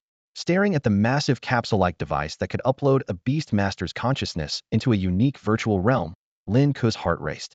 This was the kind of technology he had only ever read about in textbooks, and now it was right in front of him. He couldn't wait to dive in and explore. Lin Ke lay down in the neural transmission device as the silver-white capsule slowly closed around him. With a faint humming sound, columns of dazzling, multicolored light swirled before his eyes, and his consciousness gradually immersed itself in the virtual world. Welcome, esteemed Mr. Lin Ke. Identity verification in progress. This is your first login. Your virtual ID is 047250, which can be modified at any time, a mechanical voice announced in his ear. As the light and shadow dispersed, Lin Ke found himself standing on a magnificent digital platform. His virtual avatar began to solidify, appearing in the system's default initialization form. In this neural interface space, everyone had the freedom to customize their appearance. A translucent holographic screen unfolded before him. Welcome, Mr. 047250, to the Beastmaster Neural Platform for your first visit. This platform offers services such as trading and purchasing. Please review the user guidelines first. The screen was filled with detailed rules of this digital world. It was a hub dedicated to Beastmaster communication, trading, and learning. Combat features were not supported, and there were no death mechanisms. If you are over 18 years old, you may unlock adult mode features. Would you like to input your identification information now? The system prompted. Lin Ke licked his lips lightly, forcing himself to focus. The level of technology in this neural world was truly astonishing. Only the wealthiest Beastmasters could afford such expensive equipment. Just one neural device cost more than a house. As he browsed the platform, Lin Ke discovered that it not only offered goods for purchase, but also featured courses from renowned Beastmasters. The most advanced courses, taught by legendary 9th-tier Beastmasters, required a unique currency called Hun Yuan, though he wasn't yet familiar with its value. Before long, he noticed a link to the Quanhai Auction Association's venue. A golden virtual auction invitation hovered before him, reminding him of his purpose here, to auction off a mutated crystal core. After uploading the data and appearance details of the crystal core, he entered the auction venue directly. Welcome, Mr. 047250, to the Beastmaster Auction Hall. Wishing you a wonderful day. A voice greeted him as his consciousness was transported to a bright, pristine white hall. A strikingly elegant female receptionist approached with a soft voice. Hello, is there anything I can assist you with? The realism of this virtual world amazed Lin Ke. He thought to himself, if Lin Changsheng were to see this device, but he quickly refocused and said, Ahem, I'd like to consign an item for auction. What's the process? Please hold on. The receptionist checked his identity, and her expression instantly turned more formal. Sir, you have VIP status. Please follow me to the private lounge. She led the way while discreetly observing the young guest. Typically, VIP Beastmasters were over 30 years old, with significant achievements and accolades. For someone so young to not only own such expensive equipment, but also hold VIP status was clearly extraordinary. In the private lounge, the receptionist gracefully performed a half-curtsy. Sir, how may I assist you specifically? I'd like to sell a crystal core, Lin Ke said directly. Understood. I'll arrange for a dedicated appraiser immediately. The receptionist gave a warm, professional smile. Lin Ke recalled the rumors had heard back at school. High-level Beastmasters could simply connect their consciousness to the virtual network to complete training and shopping without ever leaving their homes. He hadn't expected to experience such convenience himself today. Thank you, he said softly.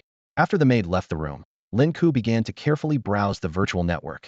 His eyes were immediately drawn to a dazzling array of items: crystal cores, magical beast materials, and various blood modification serums, many of which were priced at astonishingly high levels. Before long, the familiar sound of knocking came from the door. The maid entered briskly, saying, Sir, thank you for waiting. Your crystal core has been appraised. It is of low-grade quality, but its bloodline energy is 5 times more concentrated than that of an ordinary low-grade crystal core. We recommend auctioning it at 5 times the market price, which would be 500,000. All right, Lin Ke nodded in agreement. The price was in line with his expectations. He then retrieved a larger crystal core from his storage space. I have another one here. Please appraise this as well. This time, Lin Ke waited for a full half-hour. When the door finally opened again, an elderly man wearing a monocle entered, visibly excited. His chest heaved, and beads of sweat dotted his forehead. Realizing his lack of composure, he cleared his throat. Young friend, I am Wang En, the head of the Crystal Core Appraisal Department. Did you provide this crystal core? Yes, is there a problem? This crystal core. Wang En's voice trembled slightly. Its energy is extremely concentrated, likely originating from a level 15 elite magical beast. However, its energy density is over 5 times that of a typical elite-grade core. We tested it 3 times to confirm this is a mutated crystal core. Due to its uniqueness, we have set the starting auction price at 5 million. Noticing Lin Ke's subtle change in expression, Wang En quickly added, that's just the starting price. The final selling price is expected to exceed 10 million. Suppressing the excitement surging within him, Lin Ke thanked him politely. He vividly recalled that the Black Sea contained a vast number of similar crystal cores waiting to be unearthed. As long as he continued his efforts, the rewards would surely be immense. Before the auction begins, you can log into the intelligent network to check the details. We will prepare a VIP room for you, Wang En added. After logging out of the intelligent network, Lin Ke couldn't help but feel a surge of joy. At this rate of earning, he was likely surpassing many high-level beast tamers. With less than one of the Black Sea explored so far, once the abyssal dark dragon advanced to the first tier of evolution, exploration speeds would surely increase dramatically. Perhaps he could even uncover the true secrets of the Black Sea. Finally, Lin Ke entered the battle room. Compared to the intelligent network and testing room, this space was slightly smaller, with a device resembling a massage chair placed in the center. Curious, he put on the accompanying helmet. Immediately, he heard the system notification. Beast combat initialization in progress. You may create a room, spectate, or be randomly matched with an opponent. So this is the specialized training platform for beast tamers. Lin Ke stood before the virtual platform, his eyes focused as he carefully read through the terms and conditions. On the platform's interface, lines of text clearly outlined its features. Challenge training, advanced beast tamer guidance. His gaze lingered momentarily on the price section, and the figures were staggering. Just a single session cost millions, with advanced courses reaching tens of millions.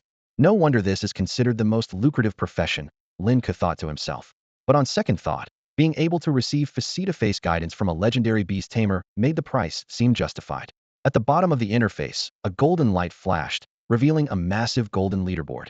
The rankings were organized by city across Huagua, detailing the records of 100 beast tamers from Tier 1 to Tier 8. Lin Ke first looked at the Tier 1 rankings. First place, Faint Sadness, wins 200, losses 20. Second place, Beat Faint Sadness, wins 189, losses 50. Third place, specifically Beat Second Place, wins 170, losses 56.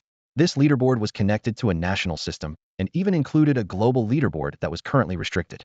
Lin Ke quickly found Bai Shuang's name in the Tier 6 rankings, ranked number 1 with an astonishing record, wins 1240, losses 10. She truly lives up to being my senior, Lin Ke thought, noting that most of the other competitors in Bai Shuang's ranking were at least a decade older than her.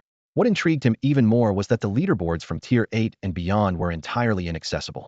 He couldn't help but imagine, if Tier 9 legendary beast tamers were to battle, the spectacle would probably crash the servers. After registering his Tier 1 beast tamer identity, Lin Ke eagerly clicked the random matchmaking button. Rumor had it that, with some luck, you could even match with a legendary beast tamer. The matchmaking was successful, and Lin Ke was transported to an ancient Roman-style Colosseum arena. Ugh, why do I keep matching with rookies today? An impatient voice grumbled. All right, hurry up and summon your beast. I don't have time to waste playing with amateurs. Lin Ke stood still, motionless. Even in the virtual network, he was unable to summon his companion beast, the shadowy nether dragon. He had been hoping to see Xiao He here. Frozen in fear, the opponent sneered, summoning his shadow wolf. Rookie, let me teach you a lesson today. Shadow wolf, attack. Before the words were fully spoken, Lin Ke's figure vanished like a phantom. The next moment, the shadow wolf let out a piercing howl before collapsing lifelessly. The opponent stood frozen in shock, completely unable to comprehend what had just happened. Points 1. Congratulations on your victory in this virtual battle. What the? Did the system glitch? Did I just see a ghost? What's going on? The opponent mumbled to himself, still in disbelief. He didn't even summon a companion beast. How is this possible? Lin Ke was silently teleported out of the Colosseum. The first battle was a breeze for Lin Ke. Facing a second-tier beast master, he didn't even need to summon his companion beast. A single punch, powered by his incredible physical strength, ended the fight. This ignited his fighting spirit, and he spent the entire afternoon seeking opponents, honing his skills in virtual combat. After numerous battles, his record was mixed wins and losses alike, but the formidable beast masters he encountered showed no mercy, even when he chose not to summon his companion beast. Just as Lin Ke was about to take a break, a special invitation popped up on his screen. Account 000001 invites you to join the room for battle. Note, Bai Shuang. Senior? Lin Ke's heart skipped a beat. The moment Lin Ke stepped into the newly generated arena, he noticed the virtual stands were already packed with a bustling crowd, and the number of spectators was still climbing. Such scenes weren't uncommon in virtual combat. Aside from rooms requiring password access, all randomly generated battles were open to the public for observation and learning. Clearly, these spectators weren't here for the fledgling Lin Ke. Their attention was on his opponent. When Bai Shuang's composed and confident figure appeared in the arena, the stands erupted into thunderous cheers. Her virtual avatar was an exact replica of her real-life appearance, albeit with a slightly cartoonish, chibi-like style. It even retained the striking scar near her eyelid, reminiscent of red-haired Shanks from One Piece, adding a touch of charm to her otherwise commanding presence. This unique combination of charisma and confidence had earned her a massive following. The audience buzzed with excited chatter. Bai Shuang is actually participating in a virtual match. I can't believe my luck. I've been following her account forever. Her opponent's just a first-tier beastmaster. What's the point? Who cares? I'm just here to admire the goddess. She's like a real-life Valkyrie. Although Lin Ke couldn't hear the audience's comments, his attention was fully captured by Bai Shuang. Let's begin, Bai Shuang said curtly. With that, a deafening tiger's roar echoed through the arena as her companion beast, the Skyfire, Inferno Tiger, materialized out of thin air. Though it was merely a virtual construct, the beast exuded an intense, oppressive heat that sent a chill down the spectators' spines. The crowd erupted once more. As expected of Captain Bai Shuang, a fire-based combat beast with sky attributes, its growth potential is insane. This is the ultimate Beauty and the Beast duo. However, when the audience noticed that Lin Ke still hadn't summoned his companion beast, their chatter quickly shifted. Is he frozen in fear? I mean, I'd be stunned too. Even if he calls his beast, it's just going to get obliterated. Bai Shuang frowned slightly and asked, "Where's your companion beast?" As Lin Ke hesitated, a familiar voice suddenly echoed in his mind. "Lin Ke, don't be nervous. The future Heavenly Pride tournament will have over 1 billion viewers watching live. You've got this." Their gazes locked, and Bai Shuang noticed a subtle shift in Lin Ke's aura. Even in the virtual network, the change was palpable. "Let's begin," Bai Shuang said, a faint smile playing on her lips. "Show me what you're capable of." "All right," Lin Ke replied, standing up. The Skyflame Tiger's golden eyes fixated on Lin Ke, a deep growl rumbling from its throat as it awaited Bai Shuang's command. "Xiao Bai," Bai Shuang called out. At her command, the Skyflame Tiger transformed into a streak of orange-eared lightning, leaving behind a clear afterimage. Its muscular front paw rose and slashed fiercely toward Lin Ke. So fast, Lin Ke had intended to study his opponent first, but the massive creature closed in on him in an instant. If not for his heightened vigilance, he might have already fallen victim to the tiger's claws. Just as the tiger's paw was about to connect, Lin Ke's figure suddenly blurred, leaving an afterimage in his place. The Skyflame Tiger shook its massive head, bewildered, and turned to look at the distant figure. The audience erupted in excitement. "Did you see that? This guy is incredibly fast the left and afterimage. No way. How can a first-tier Beastmaster move like that? Is he cheating?" He actually dodged the Skyflame Tiger's attack. More and more young Beastmasters flocked to the audience seats. Bai Shuang's battles always drew a crowd, and soon, the entire virtual combat room was packed. The Skyflame Tiger let out a furious roar and launched another ferocious attack. Yet time and again, Lin Ke dodged with remarkable precision, leaving the audience in disbelief. Why isn't he summoning his companion beast? Is he underestimating Goddess Bai Shuang? How is he dodging the Skyflame Tiger's attacks over and over? His speed is unreal. Bai Shuang stood still, carefully observing Lin Ke's every move. She knew that such raw speed from physical prowess alone was highly unusual. Lin Ke must have a hidden card yet to be played. While his movements seemed somewhat unrefined, he skillfully avoided direct confrontation with the Skyflame Tiger, relying on his strengths. "Let me see how much potential you really have," Bai Shuang thought to herself. After being toyed with multiple times, the Skyflame Tiger finally erupted in true rage. Flames began to flicker between its sharp teeth, and a massive vortex of fire spewed from its mouth, hurtling straight toward Lin Ke. The searing flames bathed the entire arena in fiery red.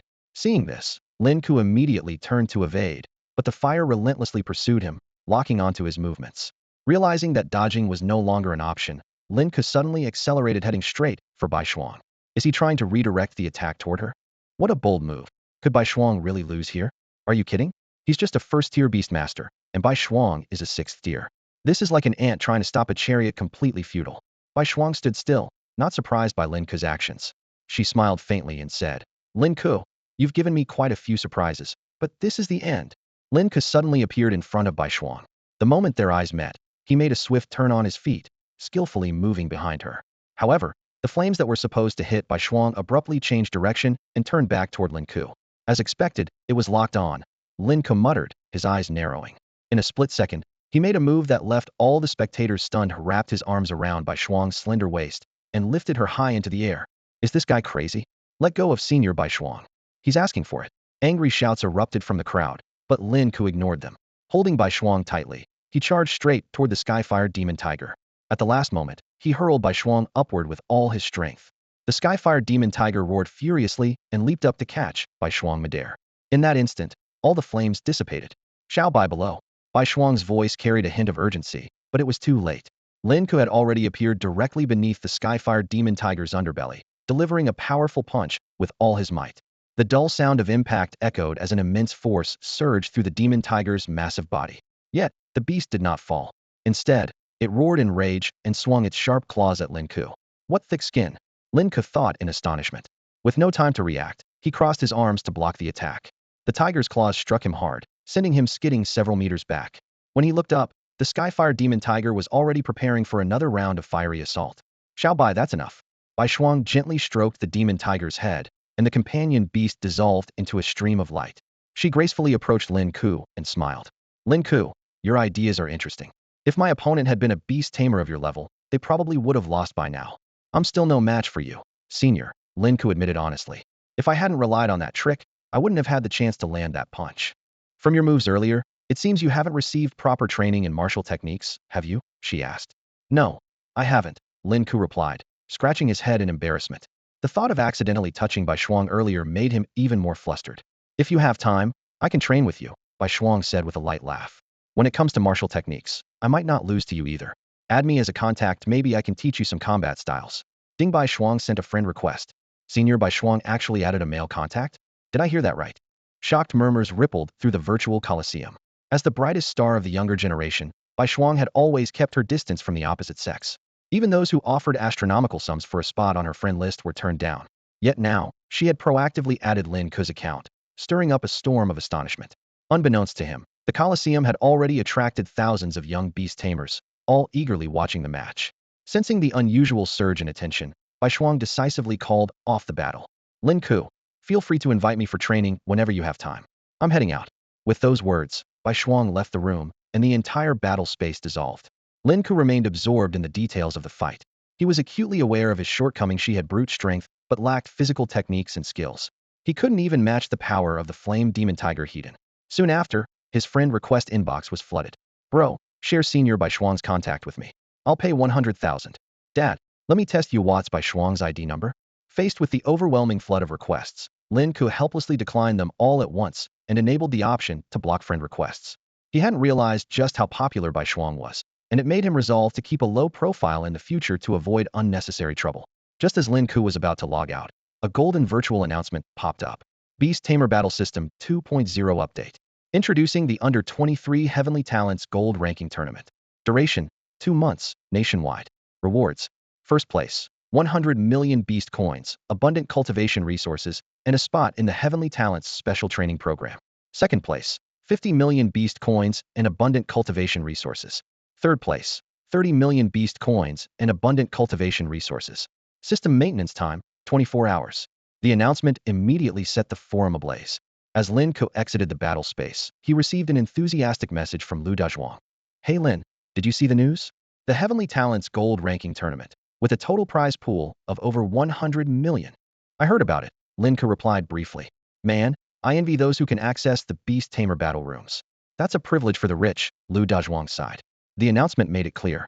Any beast tamer over 18 can rent equipment for the competition at the Companion Beast Association or martial arts arenas, Lin Ke explained. Really? Lu Dazhuang's excitement was palpable. Then I'll give it a shot. Who knows, maybe I can snag a spot on the rankings. Meanwhile, the forum was already dominated by discussions about the Heavenly Talents Tournament, with everyone buzzing about this event designed to scout the nation's most exceptional young talents. This battle was clearly not designed for participants like Lin Ke, a high school graduate. Instead, it was a nationwide competition aimed at selecting the best among elite beast tamers from freshmen to juniors in universities across the country. Lin Ke frowned, sensing something unusual about this competition. There had been no prior announcements or any signs leading up to it, as if it had been hastily decided by someone on a whim. When he got home and opened the forum, he saw that the championship predictions for various universities had already taken over the homepage. Son, Lin Chongqing's voice came from outside the door, interrupting Lin Ke's thoughts. What are your plans for college? Lin Ke leaned lazily against the sofa, hugging a pillow. I haven't decided yet. Maybe I'll choose one close to home. The Imperial Capital Divine Beast Academy is great, but it's too far away. Lin Chongqing's eyes widened at this. Listen to yourself. Does that even make sense? That's the top academy in Huagua, the dream school for countless people who'd do anything to get in. And you're considering giving it up just because it's far. His expression suddenly turned serious. Lately, I've been getting calls from strangers asking about you. Just now, when I came back, I saw a few suspicious people lurking downstairs. Those words made Lin Ke's heart tighten. Coupled with the recent wave of missing prodigies and Bai Shuang's earlier warning, he realized he couldn't ignore the situation any longer. Old man, let's move, Lin Ke said decisively, ready to reveal the truth about the mansion. After listening to his son's explanation, Lin Chongqing lit a cigarette, but never took a single puff. He sat in silence until the cigarette burned down, the embers scorching his hand, snapping him out of his daze. Son, maybe you should get checked out at the hospital. Late that night, when Lin Chongqing stood inside the massive luxury mansion at Jinhai Emperor's court, this strong-willed father finally succumbed to the shock and fainted. After settling his father in the spacious room downstairs, Lin Ke returned to his own room on the second floor. Upon entering the neural space, a system notification rang out.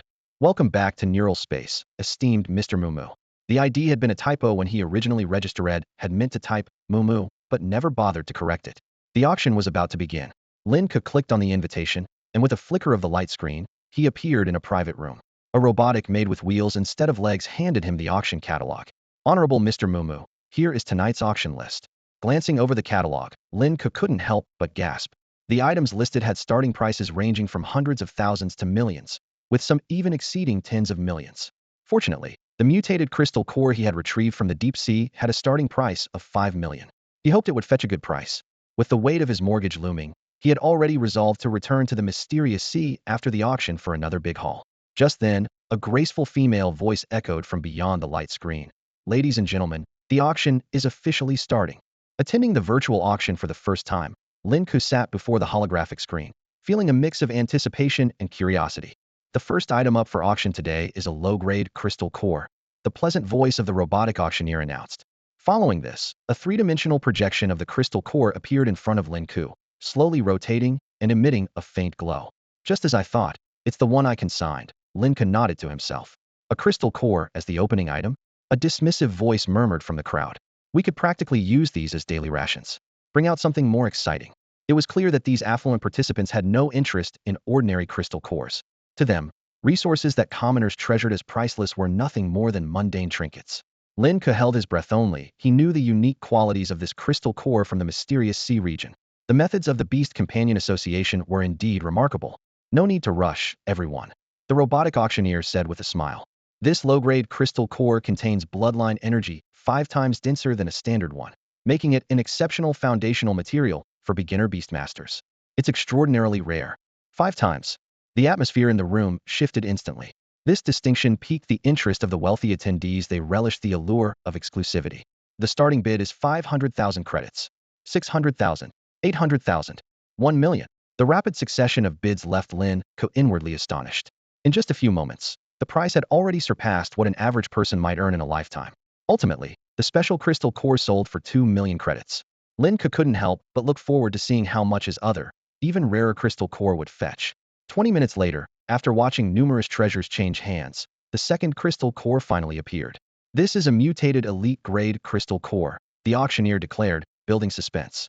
Its bloodline concentration is also 5 times higher than that of a standard elite-grade core. The room erupted with excitement.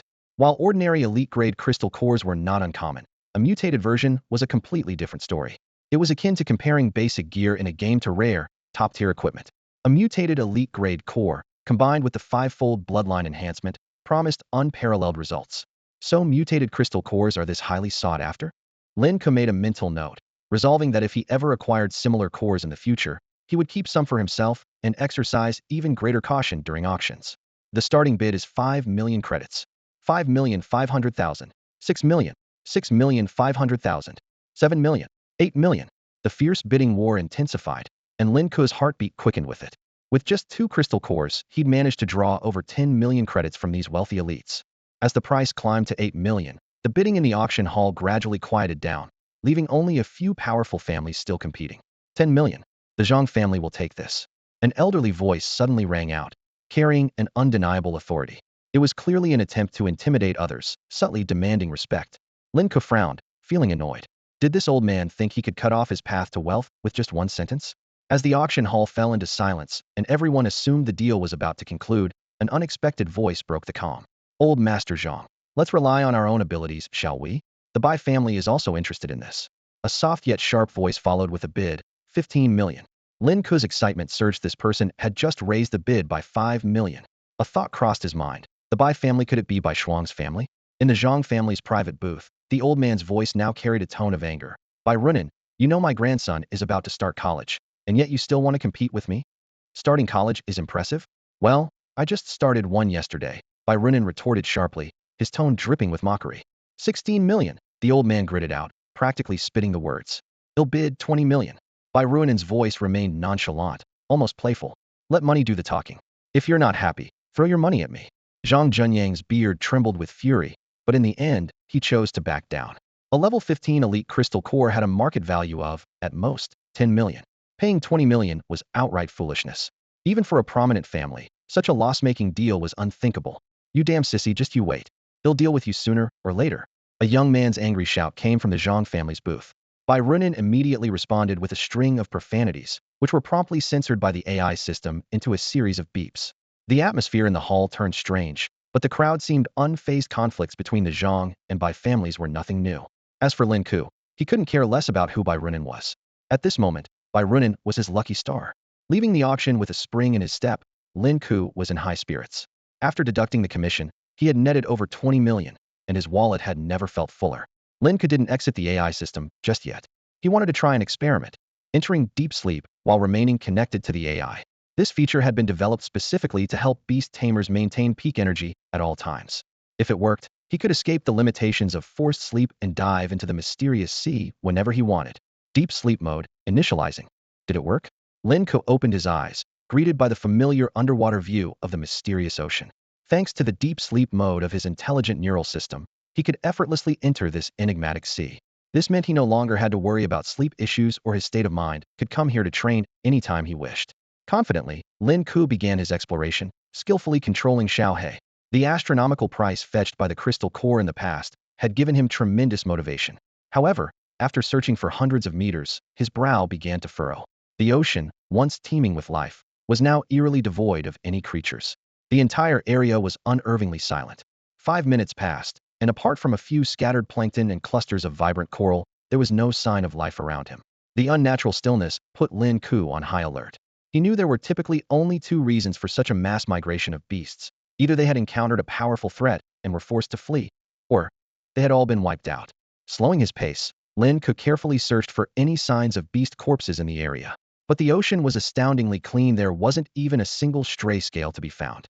Just as his nerves were stretched taut, a familiar sensation reached his mind. It was the dark nether dragon awakening. The little creature seemed to be waking up more quickly than before. Xiaohe, where did all the creatures go? Lin Ke asked urgently. In response, the dark nether dragon wagged its tail excitedly, stirring up currents as it playfully rolled on the ocean floor. Through their telepathic connection, Lin Ke was stunned to learn the truth. All those creatures had become Xiaohe's food. He quickly opened the status panel to check. Companion Beast, Dark Nether Dragon Juvenile. Level, LV6. Progress, 2.0. Strength, 100. Constitution, 90. Agility, 100. Talent, 100. Element, Dark. Grade, World Destroying. Skills, Dragon Absorption Beginner Golden Claw, / Beginner Dragon's Might Beginner. Xiaohe, that's amazing. Lin Ke praised sincerely. The Dark Nether Dragon was not only waking up more frequently, but was also independently hunting and training in this mysterious ocean, rapidly growing stronger. Although Lin Ke couldn't currently feel the physical enhancement due to being in the neural space, the sensation of waking up stronger was undoubtedly exhilarating. However, the Dark Nether Dragon let out a dissatisfied growl. It complained to Lin Ke that, according to its normal juvenile cycle, it should only be awake for 2 hours a day, spending the rest of the time in deep sleep. But ever since coming to this mysterious sea, its hunger constantly interrupted its rest, forcing it to wake up and eat before it could fall back asleep. Isn't that normal? Lin Ke replied nonchalantly. You wake up when you're hungry, eat, and then sleep when you're full. The Dark Nether Dragon revealed that it didn't need to feed itself. Food would be delivered right to its mouth, ready for it to devour. This statement left Lin Ke feeling quite dissatisfied. Xiaohe, relying on others is not the way to grow strong. From now on, you'll need to fend for yourself. Besides, I'm here to help if needed. Lin Ke declared firmly. Roar! The Dark Nether Dragon cried out excitedly. To it, having its master Lin Ke offer assistance was an immense honor. Lin Ke pondered silently. The origins of the Dark Nether Dragon were anything but simple, and there might be deeper reasons behind their bond. Suddenly, he remembered something important. By the way, Xiaohe, after devouring those mutated fish-like beasts, did you leave any energy cores behind? I ate them, Xiaohe replied matter-of-factly. Lin Ke was torn between amusement and exasperation. But seeing Xiaohe's significantly increased strength, he decided to let it slide. No need to save any for me. If you want to eat, just eat. The more you eat, the stronger you'll grow. After a brief moment of playful affection, Xiaohe soon drifted off to sleep. Lin Ke, controlling its body, pressed onward for several more kilometers until he sensed signs of life. Although the Dark Nether Dragon's level wasn't high, its terrifying innate abilities exerted a powerful suppressive force on ordinary beasts. Its bloodline pressure was comparable to that of a Lord-level creature. Carefully, Lin Ke slipped into the shadows and launched a sudden attack. Despite its large frame, the Dark Nether Dragon was incredibly fast and explosive in its movements. The school of fish didn't even have time to react before being wiped out in an instant. Just small fry, what a pity, Lin Ke muttered, secretly hoping to find a mutated energy core. As the Dark Nether Dragon's level increased, his own strength was also steadily growing. 10 minutes later, fortune smiled upon him. Lin Ke obtained an energy core from a shadow blade fish, and within the next 2 minutes, he acquired 4 more blood-red energy cores. While they weren't as valuable as mutated ones, they were still worth a fortune. After hours of hunting, Lin Ke finally took down a mutated shadow blade fish, allowing the dark nether dragon to ascend to level 7. At that moment, the AI assistant issued a notification reminding him that he had been in the virtual space for 4 hours and suggesting a break. Diagnostics showed Lin Ke's energy levels at 100, meaning he could stay in the AI space longer. AI, remind me to exit in 1 hour. Understood. Friendly reminder, your energy levels are optimal. You may consider training at the beast taming practice grounds or continuing your cultivation in the virtual space. Lin Ke scoffed at the suggestion. How could the practice grounds compare to the bountiful rewards of the mysterious sea realm? An hour later, Lin Ke returned to reality from the world of the smart brain, opening his eyes feeling accomplished. He glanced around at the luxurious decor of the Golden Sea Imperial Court and felt increasingly fortunate for having rented this high-end residence. It wasn't just about the upgraded quality of life. More importantly, it had led to a leap in his understanding of the world. Without this place, he might never have known what the smart brain was. Compared to the previous method of forcing himself to sleep for cultivation, the convenience of the smart brain delighted him. It allowed him to come and go as he pleased. This trip to the mysterious sea realm had been fruitful. 10 low-grade crystal cores worth around 5 million. This discovery left Lin Ke deep in thought. According to textbooks, only beasts above level 10 could produce crystal cores. Yet, in the mysterious sea realm, even low-level beasts commonly carried cores. He had speculated that the overwhelming power of the dark nether dragon might have enabled it to kill beyond its level. However, the meager experience points clearly indicated that these beasts were definitely below level 10. Even the mutated blood core, identified as level 15 by the Companion Beast Association, was unlikely to truly be level 15. This completely overturned his understanding and highlighted the eerie nature of the mysterious sea realm. As he removed his helmet, a faint mist seeped out from his pores, signifying his continuous growth and strength. He could clearly feel his vitality and physique improving rapidly, not just raw power, but also agility, speed, and physical resilience. If the dark nether dragon successfully underwent its first transformation, his physical strength would experience a qualitative leap, reaching the level of a beginner muscle giant. Heading downstairs to take a shower, Lin Ke caught sight of his father, Lin Chongqing, in the spacious kitchen cooking instant noodles. Awake? Come eat, Lin Chongqing said, cigarette in mouth, maintaining a deliberately calm demeanor. Dad, yeah. Your cigarette's backward. Lin Chongqing froze. Becoming a wealthy second-generation heir at 40 was something he still hadn't adjusted to. He had always hoped his son would achieve something, but this level of success had far exceeded his expectations. The two silently finished their instant noodles. As Lin Ke stood up, Lin Chongqing hesitated, as if he wanted to say something.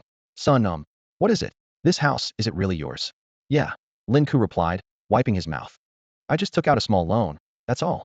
Amid the swirling smoke, Lin Chongqing cautiously asked, how much do you still owe? I've got some savings, you can use them first. About 1 billion. Lin Chongqing fainted on the spot. After helping his father back to his room, Lin Ke showered and left a note explaining in detail the favorable loan terms and the generous repayment period to avoid further shocking the old man.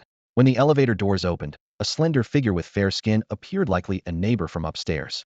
The person's almond-shaped eyes carried a hint of both softness and cunning, making it difficult to discern their gender. 18th floor. The person initiated a conversation, their voice delicate yet tinged with masculinity. Isn't this part of my family's property? Their bright eyes scanned Lin Ke up and down. Lin Ke felt a wave of discomfort. Something you need? The person, by Runin, smiled and leaned in slightly, sniffing like a curious puppy. So that old lady finally came around. Are you her boyfriend? Lin Ke immediately recognized the voice. It was the man from last night's virtual auction who had spent 20 million to buy his crystal core, by Runin, the second son of the Bai family and younger brother of Bai Shuang. As the man approached step by step, Lin Ke subtly moved back to a relatively safer spot before calmly explaining. I bought this house with a loan. Senior Bai Shuang is just a friend. Heh. Bai Runin rolled his eyes dramatically, a sly smile tugging at his lips. Buddy, do you even know what this house was originally meant for? What was it for? Lin Ke stared warily at the imposing man in front of him, as if ready for him to suddenly pounce. Bai Runin crossed his arms elegantly, his tone carrying a hint of mockery. This was supposed to be a wedding house prepared by the old man for my sister. Who else but a Bai family son-in-law could live here? Lin Ke's expression instantly turned into a mix of shock and disbelief. Really? Of course. Bai Runin blinked, noticing the surprise on Lin Ke's face. You didn't know? Lin Ke remained silent. He recalled that Bai Yuntian had indeed mentioned the house before. Bai Shuang likely knew about it too, but she had never revealed the details. Just then, the elevator arrived at the first floor. Bai Runin let out a cold snort. Clueless. I can't believe the tomboy likes someone like you. Boring.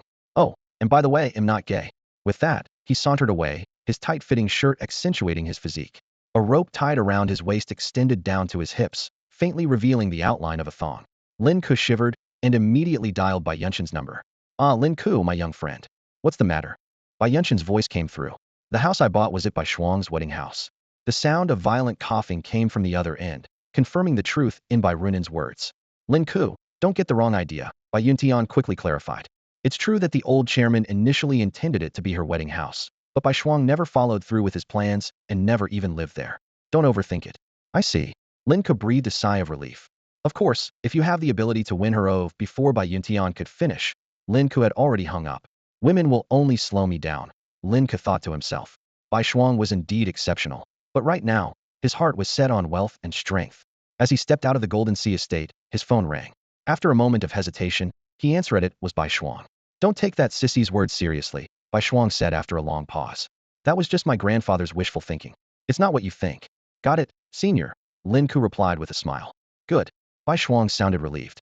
Rest assured, I don't have any improper thoughts about you right now. Well, that's direct, Lin Ke said, slightly awkward. After a brief silence, Bai Shuang changed the topic. By the way, Lin Ke, I hope you'll participate in the Tianjiao Gold Ranking Battle. It's a competition for Beastmasters under the age of 23 across the country. Although it will be very challenging for you, it's a great opportunity to quickly gain combat experience. The ranking doesn't matter. What's important is growing stronger through battles against powerful opponents. Lin Ke took a deep breath, as if making up his mind. Understood. He'll sign up. Good luck, Bai Shuang said encouragingly. Then, as if suddenly remembering something, she added, by the way, you're on summer vacation now, right? Have you decided which school to attend? Not yet, Lin Ke replied honestly. Although representatives from various schools had practically worn out his doorstep, he was still undecided. The Imperial Academy is too far, and honestly, the people there can be pretty annoying, Bai Shuang continued, seemingly talking to herself. Actually, choosing our Quanhai Academy wouldn't be a bad idea. While it might not match the top universities in overall strength, talent shines wherever it is. Lin Ke caught the implied suggestion and asked, Senior, are you from Quanhai Academy? Yes, I am. Would you consider joining us? Bai Shuang asked directly. Seeing that Lin Ke didn't respond immediately, she added, if it's about money, I can help you with that. I've got some connections at the school. Senior, I'm not really that concerned about financial conditions. All right then, I want offer. Just come straight to us. Huh. A soft laugh came from the other end of the phone. Just kidding. Don't worry, they'll make sure you get a good deal, Bai Shuang said decisively. For now, focus on the Tianjiao battle over the next few days. Once you make it to the preliminaries, they'll take you to the demon lair. Got it. Lin Ke's voice carried a tone of excitement. Seems like you're looking forward to it. Bai Shuang teased. Lin Ke cleared his throat and composed himself. Eradicating rogue beasts is everyone's duty. Good, Bai Shuang said, seemingly satisfied with his response. Before hanging up, her tone turned complex. If only you'd achieved this level 3 years ago. 3 years ago? Never mind, I have to go. As the busy signal echoed in his ear, Lin Ke felt puzzled but didn't dwell on it. At Quanhai's Tianjia Square, Lu Dazhuang stood at the street corner, holding a scallion beef pancake in one hand and waving at Lin Ke with the other. He wiped the grease from the corner of his mouth with his sleeve and complained, Why are you so late today? I'm moved. It's a bit farther away now. Why didn't you call me to help with the move? It's fine, I handled it, Lin Ke replied, choosing not to mention his luxurious new house. Instead, he changed the subject. Didn't you say you wanted to try out the AI system at the martial arts center? Let's go. Let's do it. Lin Ke hadn't planned on going out, but he couldn't resist Lu Dazhuang's enthusiasm for the Tianjiao battle. He had considered inviting Lu Dazhuang to his house to experience his AI system, but the one at Jinhai Imperial Garden could only be bound to a single owner, so he had to give up on the idea. Hey, Lin, have you seen the online predictions for the final rankings? Everyone's talking about it. Already? The competition hasn't even started yet, Lin Ke said, surprised. Lu Dazhuang pulled out his phone and explained, it's all part of the rivalry between universities. They've analyzed the combat power of each school's top talents, and the accuracy is pretty high. Lin Ke nodded silently. He had skimmed through the predictions online as well. The Imperial Divine Beast Academy had the most seeded players, which wasn't surprising. As the top academy in Huagua, it was unmatched in both resources and student quality, making it the dream destination for countless prodigies every year. Ah, what a pity Senior Bai Shuang can't participate. Otherwise, how could those guys from the Imperial Beast Academy get so cocky? Lu Dazhuang chattered away as they walked, recounting various rumors about the Tianjiao battle. Lin Ke responded absent-mindedly, and before they knew it, the two of them had arrived at the entrance of the grand and imposing martial arts hall on the Plaza Street. As a standard facility in modern cities, martial arts halls were everywhere. They not only provided training grounds for beast tamers, but also became a popular career choice for many academy graduates. The job offered generous pay, and most importantly, it didn't require frequent life-threatening battles in the abyss. Are you here to give it a try? A young woman with a red headband and dressed in training attire approached them with a professional smile. Ah, yes. Lu Dazhuang immediately grew flustered, his chubby face turning bright red as he avoided making eye contact with her. Then you must have a membership card, right? No, we just graduated. We're broke students, Lu Dazhuang admitted honestly. The smile on the young woman's face vanished in an instant. She rolled her eyes at them. Go stand in line. She turned to leave, silently regretting wasting her time on these two penniless students. Sure enough, a long line had formed at the entrance of the martial arts hall, filled with young faces. During summer vacation, coupled with the hype surrounding the Tianjiao battle, every martial arts hall in Quanhai City was bustling like this. How much is a membership card? Lin Ke asked. 100,000. The young woman gave Lin Ke another look, hoping to see hesitation in his eyes. To her surprise, this well-dressed, handsome man remained completely unfazed. Just as she was about to start her sales pitch, Lin Ke turned to Lu Dazhuang instead. Fatty, let's go, get in line. Half an hour later, Lin Ke was leisurely sipping coffee in the VIP lounge of the Companion Beast Association. Before long, Lu Dazhuang walked in, looking utterly defeated. You couldn't even last a minute? Lin Ke asked. It was my first battle. I got scared and accidentally stepped on Xiao Huang. Lu Dazhuang explained awkwardly. Lin Ke almost choked on his coffee. Dazhuang, you really are something else.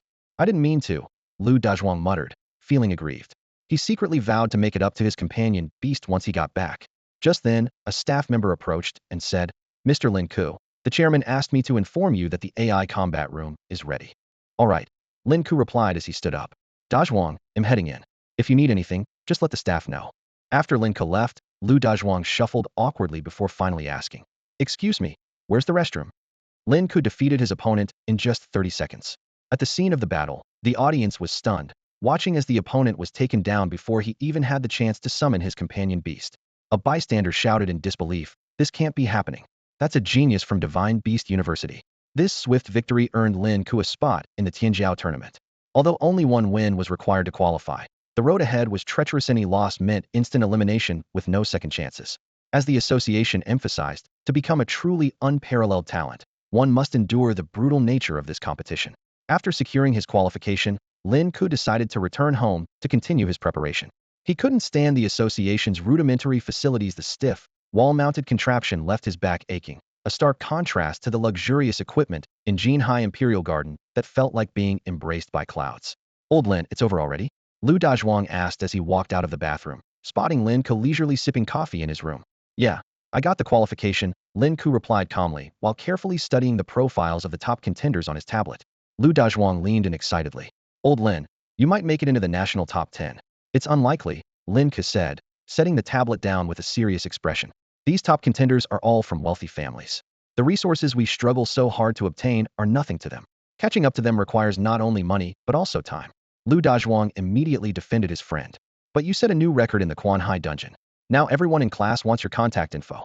How did you respond? Lin Ke asked. I told them to dream on. Lu Dazhuang said indignantly. The way they treated you before, and now they want to cozy up to you? Lin Ke chuckled. It's human nature. Don't take it to heart. Back home, Lin Ke saw his father, Lin Chongsheng, engrossed in taking pictures.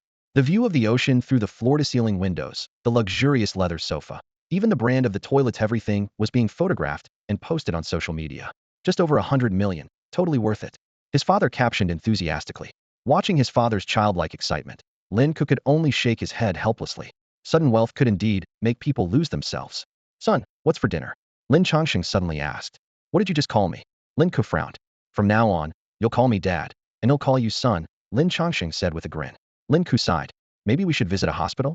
In the end, the father and son shared a simple bowl of instant noodles in their spacious kitchen. Surprisingly, both found the moment to be unusually heartwarming. Eating instant noodles in a luxurious mansion somehow made them taste even better. As Lin Ke slurped the noodles, he curiously glanced at his father. Dad, you've been to many demon lairs, right? Lin Chongsheng drained the last bit of soup from his bowl and gently wiped the corner of his mouth with a tissue. His eyes suddenly darkened. More than I can count. Those places. His voice trembled slightly. Every demon lair is a place that devours people. Are demon lairs really that dangerous? Tell me about them. Lin Ke pressed on. Lin Chongsheng's expression turned somber. It's not just dangerous, it's a place where death is always a step away. His hands unconsciously clenched into fists.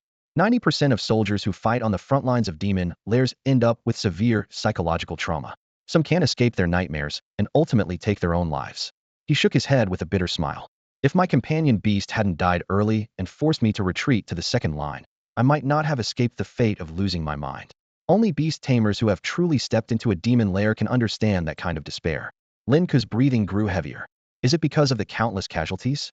Lin Chongqing reached for a pack of cigarettes, but stopped midway. What do you think a demon lair is like? Probably similar to the test dungeon under Fengyang Mountain, Lin Ke replied. Full of all kinds of strange, terrifying beasts, with their numbers overwhelming since it's their territory. Wrong, Lin Chongqing interrupted sharply. The most terrifying thing in a demon lair isn't the beasts, it's the people. Those who wear human skin but do monstrous, cannibalistic things. There are humans in demon lairs? Lin Ke asked in astonishment. He tried to recall what he had learned from his textbooks. Apart from information about the levels of demon lairs and the legendary death lairs, he couldn't remember anything mentioning this. A look of anguish crossed Lin Chongqing's face. Of course there are. According to some comrades, those people might have been just like us once, but later they stood on the opposite side. And every single one of them is incredibly powerful, so much so that even legendary beast tamers have fallen at their hands. He sighed. The higher-ups say it's hard to determine their identities, whether they're natives or people whose personalities changed after entering the dungeon. Can't we capture one and study them? Lin Ke suggested.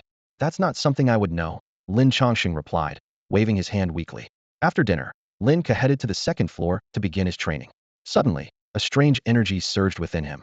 His first instinct was to check on the state of the dark nether dragon, but Xiao He was still sound asleep. Instead, he noticed that on another panel, the level of the radiant holy dragon had quietly risen to level 2. This companion beast, which he had yet to establish a connection with, remained unreachable. He couldn't enter its void space and could only reach the mysterious ocean it resided in through his dreams. At that moment, Lin Ke felt a faint, nearly imperceptible milky white substance appear in his dantian. As he tried to sense this energy, an indescribable wave of bliss swept through his entire body, instantly washing away all his fatigue. It felt as though his body had undergone a cleansing. This sensation delighted Lin Ke, as he discovered not only had his physical abilities reached their peak, but even his vitality and spirit had been thoroughly rejuvenated. The effect far surpassed that of those expensive potions on the market. It was not only convenient, but also remarkably potent. As a beastmaster, Lin Ke was well aware of how costly this profession could be. Beyond the exorbitantly priced Beastmaster Imperial battle gear, various potions accounted for a significant chunk of expenses. Many Beastmasters, in order to ensure their survival in dungeons, were forced to take out massive loans to purchase these essential items. This thought brought Lin Ke's mind to the plight of support-type Beastmasters. While they could provide decent support effects, they were often the first to fall once a battle began. Lacking the ability to protect themselves, these support specialists were almost useless beyond casting buffs. Every year, the number of support beastmasters who perished in dungeon expeditions remained alarmingly high. Because of this, many support beastmasters eventually chose an alternative path, offering healing services in luxurious wellness clubs. Compared to risking their lives in dungeons, this was undoubtedly a safer option, and they became highly sought after in high-end establishments. Lin Ke's thoughts shifted to the issue of upgrading the Radiant Holy Dragon. It puzzled him greatly. After all, the Radiant Holy Dragon was neither in the deep sea nor showing any signs of awakening. Could it really be, as Xiao He had suggested, that it could upgrade simply by sleeping? The Radiant Holy Dragon was nurtured within a special space, and Lin Ke had never been able to establish a connection with it. This led him to suspect that perhaps this unique space was aiding its upgrade process. While he couldn't help but envy this sleep to grow stronger ability, the thought that he could share in everything the Radiant Holy Dragon achieved put him at ease. Such was the power of their shared origin with the universe. After another unsuccessful attempt to contact the Radiant Holy Dragon, Lin Ke decided to let it go and instead put on his helmet to enter the virtual combat room. A system notification indicated that the update was complete and the Golden Prodigy ranking tournament had begun. He had already received his entry pass. The interface displayed 3 options: the Quanhai City ranking, the provincial ranking, and the national ranking. The national ranking was the most eye-catching, floating prominently at the top, though it was not yet open. The competition would start at the district level, progress to the city and provincial rankings, and ultimately determine the national top 10 over the course of a month. The rules were simple: winners advanced, losers were eliminated. The system would gradually increase the opponent's strength as the competition progressed, ensuring no lucky contestants made it into the national rankings. Lin Ke decisively chose the matchmaking option and soon found himself standing on the arena stage. Opposite him was a smug opponent, who grew increasingly arrogant as Lin Ke delayed summoning his companion beast. "Kneel before the feet of my companion beast," the opponent sneered. See this grade companion beast I spent a fortune on? Speechless, aren't you? This is the difference between us. With a deafening roar, a grade demon ape appeared on the stage, pounding its massive fists against its chest. Its blood-red eyes locked onto Lin Ke with a menacing glare. Commoner, prepare to die, the opponent shouted arrogantly. The demon ape launched its attack, charging toward Lin Ke with a powerful stride.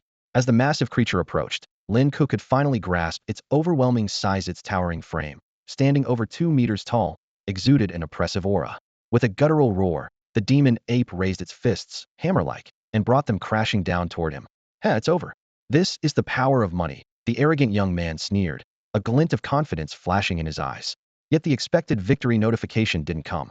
He looked up in confusion, only to find the demon ape frozen in place, like a statue. As the young man began to suspect a glitch in the system, a loud bang shattered the silence. The massive body of the demon ape was sent flying like a kite with a broken string, smoke billowing from its chest as it landed heavily in front of the stunned youth. What the? He exclaimed, but before he could finish, both he and his demon ape had already been defeated. Lin Ke had effortlessly countered the demon ape's powerful strike, securing yet another victory. If not for the young man's overconfidence, this could have been a much closer match. The system notification sounded, and Lin Ke checked his ranking. He had risen to 10,932nd place in Quanhai City, still only in the 10,000s. He muttered as he scrolled through the leaderboard, spotting the arrogant young man's name in the 500th position. Without wasting time, Lin Ke immediately entered a new round of matchmaking. With his unique combat style and unpredictable tactics, he secured victory after victory. In just an hour, he had climbed to 1,020th place, achieving an impressive 15-win streak. Though pleased with his progress, Lin Ke remained cautious, knew that in the elimination rounds, a single loss could mean the end of the road. After exiting the battle space, a private message from the AI system popped up. It was from Bai Shuang. Lin Ke, your performance is impressive. Breaking into the top 500 is just a matter of time. But if you want to go further, you'll need to improve your combat techniques. With your special type companion beast enhancing your physical abilities, combat techniques would suit you well. Aren't combat techniques only for companion beasts? And they're expensive, aren't they? Lin Ke replied. Bai Shuang quickly responded, combat techniques for companion beasts are indeed pricey, but those for beastmasters are relatively cheaper. Seriously? In this world, companion beasts are worth more than humans, Lin Ke thought, recalling the stories about the Imperial Capital's Sacred Beast Academy and its extreme favoritism toward companion beasts. Initially, he believed the Academy's protective reputation was for its students, but he now realized their true concern lay with the beasts. If a student was bullied, it might go unresolved, but anyone who harmed a companion beast would face the Academy's wrath. This revelation turned Lin Ke's understanding upside down. On further reflection, though, in a world where companion beasts had reshaped the balance of power, their importance might indeed surpass that of humans. Thanks, Senior Bai Shuang. They'll check out the combat techniques. Lin Ke said. Entering the AI systems database, he began searching for combat techniques. Elemental, strength-based, healing, cattle horse types. After a long search, he only found techniques for beastmasters. Frustrated, he asked Bai Shuang again. Cattle horse type means human type, Bai Shuang replied. Really? Lin Ke was speechless. Lin Ke angrily clicked on the cattle and horse techniques option, his finger nearly piercing the screen as he silently cursed the website's programmers. However, as he carefully browsed through the price list, his anger quickly turned into delight. This is practically a steal. His eyes darted across the screen. Golden Bone Technique for 1,000 yuan, Mighty Bull Strength for 5,000 yuan, Swift Step Technique Volume 1 for 8,000 yuan. Compared to the beast taming combat techniques that often cost hundreds of thousands, the prices for these human combat techniques were dirt cheap. Even the most expensive breath healing technique was just slightly over 100,000 yuan. The details for Mighty Bull Strength caught his attention. It was a power-focused combat technique specifically designed for beast tamers. The comments section was filled with hilarious and bizarre reviews from previous users. After training, I didn't even need to buy an ox anymore. I plowed several acres of land myself, though I kind of wished I hadn't. Ever since I started practicing it, I can't bring myself to eat beef hot pot anymore. It feels like cannibalism. Absolutely tragic. Lin Ke frowned as he finished reading the disgruntled comments, quickly piecing things together.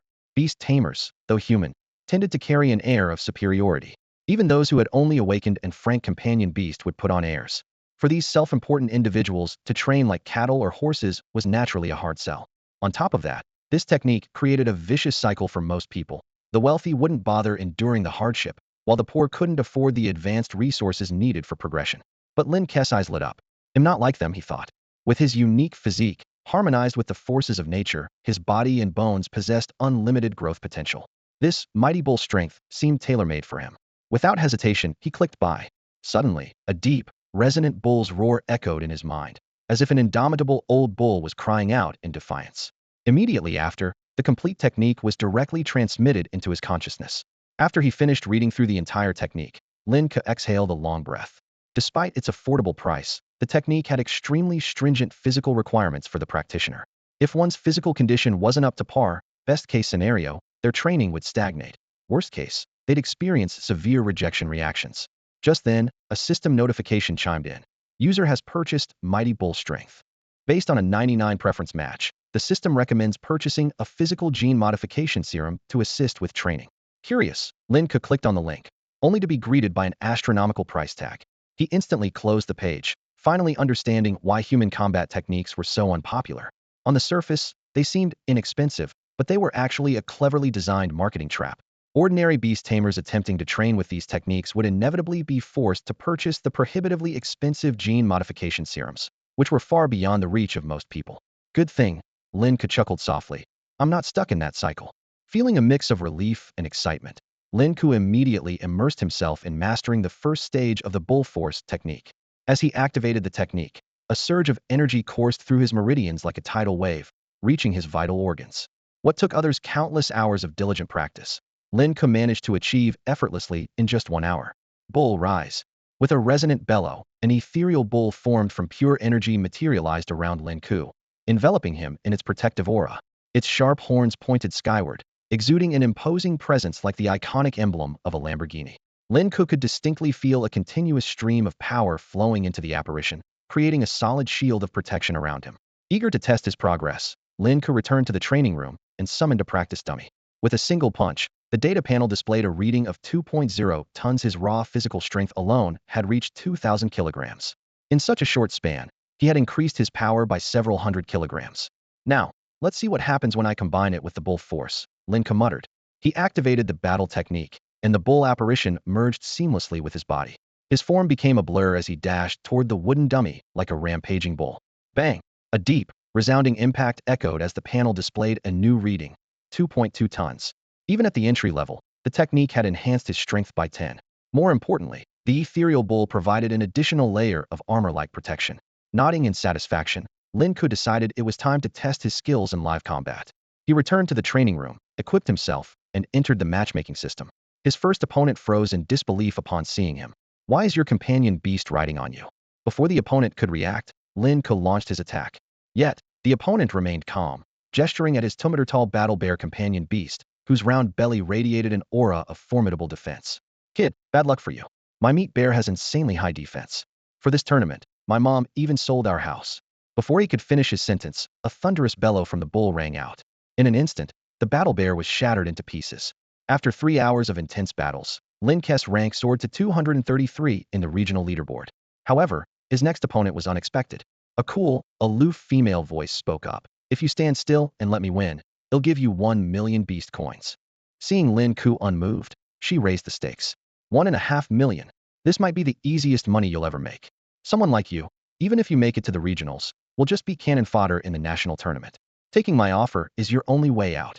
Impressive logic, Lin Ke sneered, his body already propelling forward like an arrow released from a bow. 2 million. The resolute bid reverberated through the virtual space. Lin Ke's attack came to an abrupt halt. He raised an eyebrow at his opponent. You're rich, huh? Of course. The other person's tone carried an innate sense of superiority. Let me put it this way, what you consider a wealthy elite is nothing but a pitiful commoner to me. The so-called celestial palaces people dream of? That's where people like me reside. Lin Ke remained silent for a moment, his gaze sharp. Then your companion beast must be powerful. Why not fight me with it? You, the opponent's previously cold voice suddenly rose, filled with impatience and arrogance. 2 million, take the money and get lost. Did you mean to say I'm not worthy? Lin Ke's lips curled into a mocking smile. This woman would rather throw money at people than settle the fight with her companion beast. Truly peculiar mindset. 2 million is indeed a lot, Lin Ke said seriously. But do you really think you're worth just 2 million? What do you mean by that? Mu Hongyu gritted her teeth, shocked that this man had even a shred of pride. To her, it was utterly laughable. Pride couldn't fill your stomach. Only money ruled the world. This is my final offer, 2 million. Yes or no? She demanded. This time, Lin Ke answered with action. Activating his bull strength technique, he launched a ferocious attack. Fine. You'll regret this. Mu Hongyu shouted in fury. Remember, If it weren't for this competition, you'd never even have the chance to speak to me. Noted, Lin Ke sneered. Goodbye. Mu Hongyu's pupils shrank in alarm. Lin Ke moved as fast as a thunderbolt, appearing before her like a ghost. Despicable, she cried, scrambling to summon her companion beast in an attempt to escape the revolting presence of this impoverished man. Even through the virtual network, she felt a wave of disgust. Go home and drink your milk, princess. Lin Ke's fist landed squarely on Mu Hongyu. Her massive companion beast, still in the process of forming its domain, couldn't act in time, and its host was defeated in an instant. You'll pay for this. Mu Hongyu's piercing shriek echoed through the virtual space, her voice trembling with indignation. Clearly, she had never suffered such humiliation before. The win screen appeared, followed by the notification, District Rank 199. Lin Ke removed his neural interface and took a swig of cold water, glancing at his fist. That was too quick. He should have at least heard her final offer, he muttered to himself. If Mu Hongyu had managed to throw out a figure like 100 billion before he acted, even his soul might have surrendered on the spot. 2 million, what am I, a beggar? Shaking off the thought, Lin Ke began strategizing for his next battle. With his rank now in the top 200, he was practically guaranteed to advance from this district, but his upcoming opponents would only grow tougher. His greatest edge lay in his terrifying physical strength and unconventional combat style keys to his success. It was like two ancient martial artists facing off, and Lin Ke suddenly pulling out a gun deadly within 7 steps, fast and precise. But if his opponent adapted quickly or had a companion beast with overwhelming power, he could find himself in a grueling fight. I need to keep improving my bull strength. Otherwise, I'd be wasting this body, Lin Ke mused. Whether it was a dream of becoming a physical powerhouse or just his own eccentricity, his passion for honing his combat techniques burned even brighter. The description on the second page of the manual surfaced in his mind. Mastering the basics merely proves your diligence and resilience. The truly brutal world is about to unfold. For Lin Ke, a fresh graduate, he refused to believe in such notions of impossibility. Let's see just how brutal it can be. The night passed quietly. As the morning light filtered through the curtains into the room, Lin Ke quickly changed into a fitted training outfit and strode into the training room. After a night of intense practice, he had successfully advanced to the second level of the bull strength technique. The process wasn't as arduous as he had anticipated, but every surge of energy came with searing tearing sensation in his muscles and bones as his strength steadily climbed. According to the martial arts manual, it typically takes 3 days to master the first level and up to 6 months to reach the second. Yet Lin Ke had crossed the threshold to the second level in just 1 dia's speed of cultivation that would astonish anyone if word got out.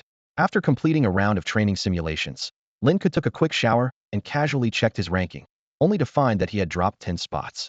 The competition hadn't yet reached its peak intensity. Clearly, the top contenders were still conserving their strength and preparing for the decisive moments. Just as he returned to his room, his communicator lit up. Lin Ke, are you free today? A message from Bai Shuang popped up. I am. Are we heading to the demon lair? He replied. Yes, I'll come get you. Lin Ke immediately changed into a lightweight combat outfit. He noticed that his muscles had been growing rapidly in recent days. While not overly bulky, his physique was becoming increasingly defined and proportionate, moving closer to perfection. Suddenly, the hurried footsteps of Lin Changxing echoed from downstairs. Son, there's a girl here to see you. Lin Changxing's tone carried a hint of nervousness, clearly unsettled by Bai Shuang's commanding presence. In the living room, Bai Shuang was seated gracefully on the sofa, her posture elegant and upright. Her long black hair cascaded naturally down her back, and even from behind, she exuded an untouchable aura. Senior Bai Shuang, shall we go? Lin Ke asked. Bai Shuang set down her teacup, her gaze sweeping around the room. You haven't changed the layout at all? I think it's fine as it is, Lin Ke replied with a smile. Any single piece of furniture here is worth more than my life. Bai Shuang's expression grew serious. Your life is priceless. Never underestimate yourself. At that moment, Lin Changxing poked his head out from the kitchen. Young lady, how about staying for a meal before you go? He rummaged around for a while, only to awkwardly find a few packets of instant noodles. No need. Uncle, don't trouble yourself, Bai Shuang politely declined, though her gaze lingered on the noodles for a second.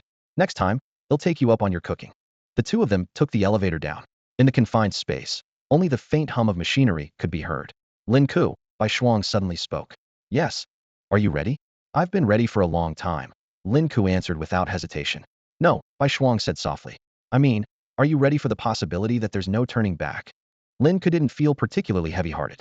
He simply took a deep breath, his gaze calm as he said, in this world, people die every day. I can accept dying in battle against the demonic abyss, but I refuse to waste away on a sickbed. Hearing this, Bai Shuang raised an eyebrow, a flicker of surprise flashing in her eyes. That's the first time I've heard an answer like that. Their eyes met for a brief moment, and Lin Ke took the opportunity to closely examine the striking scar that ran across Bai Shuang's eyelid. Before he could ask about it, she changed the subject. Today, I'm taking you to a special demonic abyss. A military green heavy-duty jeep sped down the road.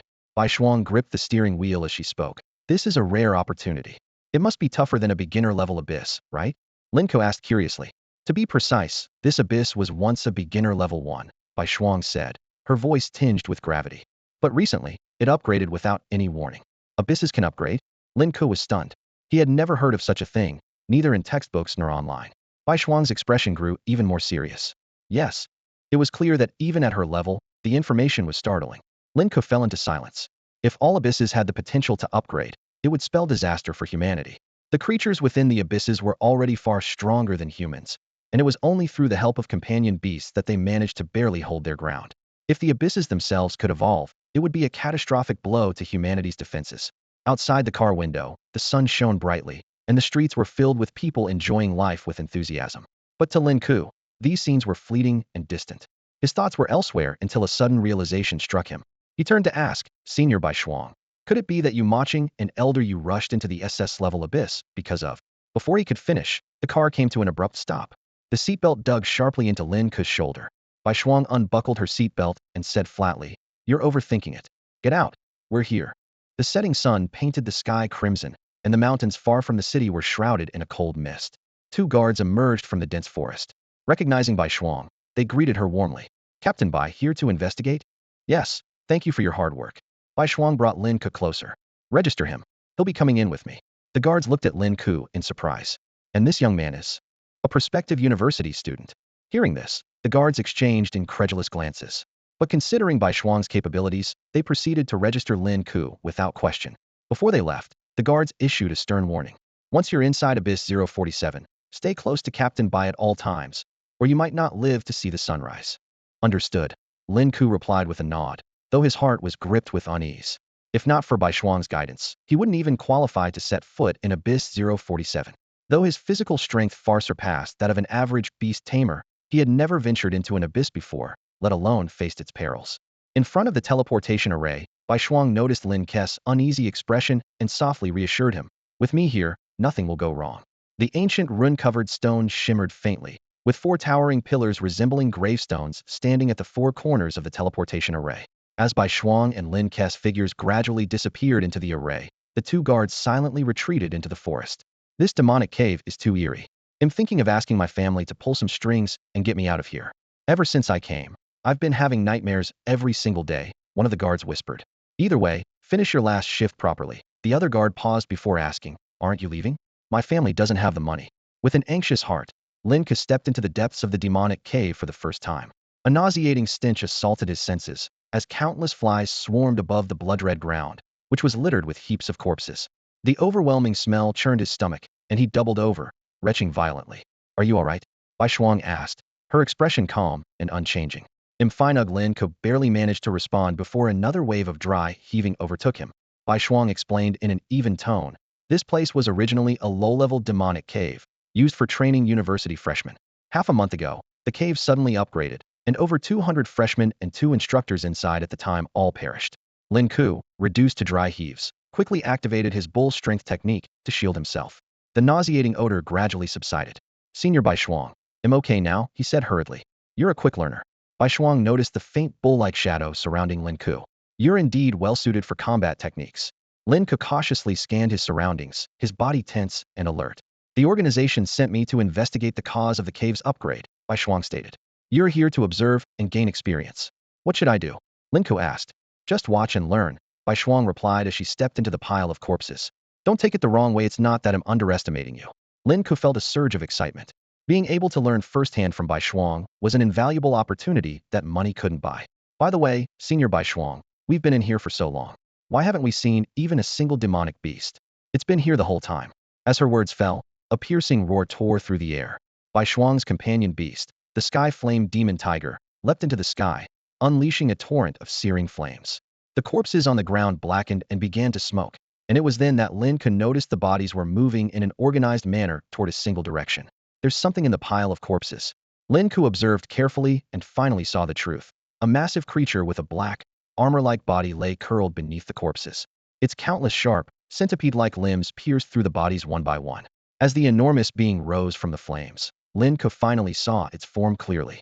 That's one huge centipede. The black armored centipede was originally classified as a drank shell-covered magical beast, typically no more than 2 meters in length, resembling a snake with a head disturbingly similar to a human face. However, the creature coiled before Lin Ke was a colossal monstrosity, over 20 times its usual size. As a top student, Lin Ke's mind raced through the theoretical knowledge he had about this type of magical beast. Yet, the giant before him shattered all his understanding. The sheer oppressive aura it exuded was comparable to that of a lord-tier magical beast. Suddenly, a thunderous roar pierced the air. The Skyfire demon tiger dived down from above, launching itself directly at the massive centipede. The two beasts clashed in a fierce battle. The centipede's razor-sharp claws struck repeatedly at the tiger, but each time, they were skillfully blocked by the tiger's thick forelimbs. Feeling the shockwaves from the intense fight, Lin Ke's heart pounded wildly.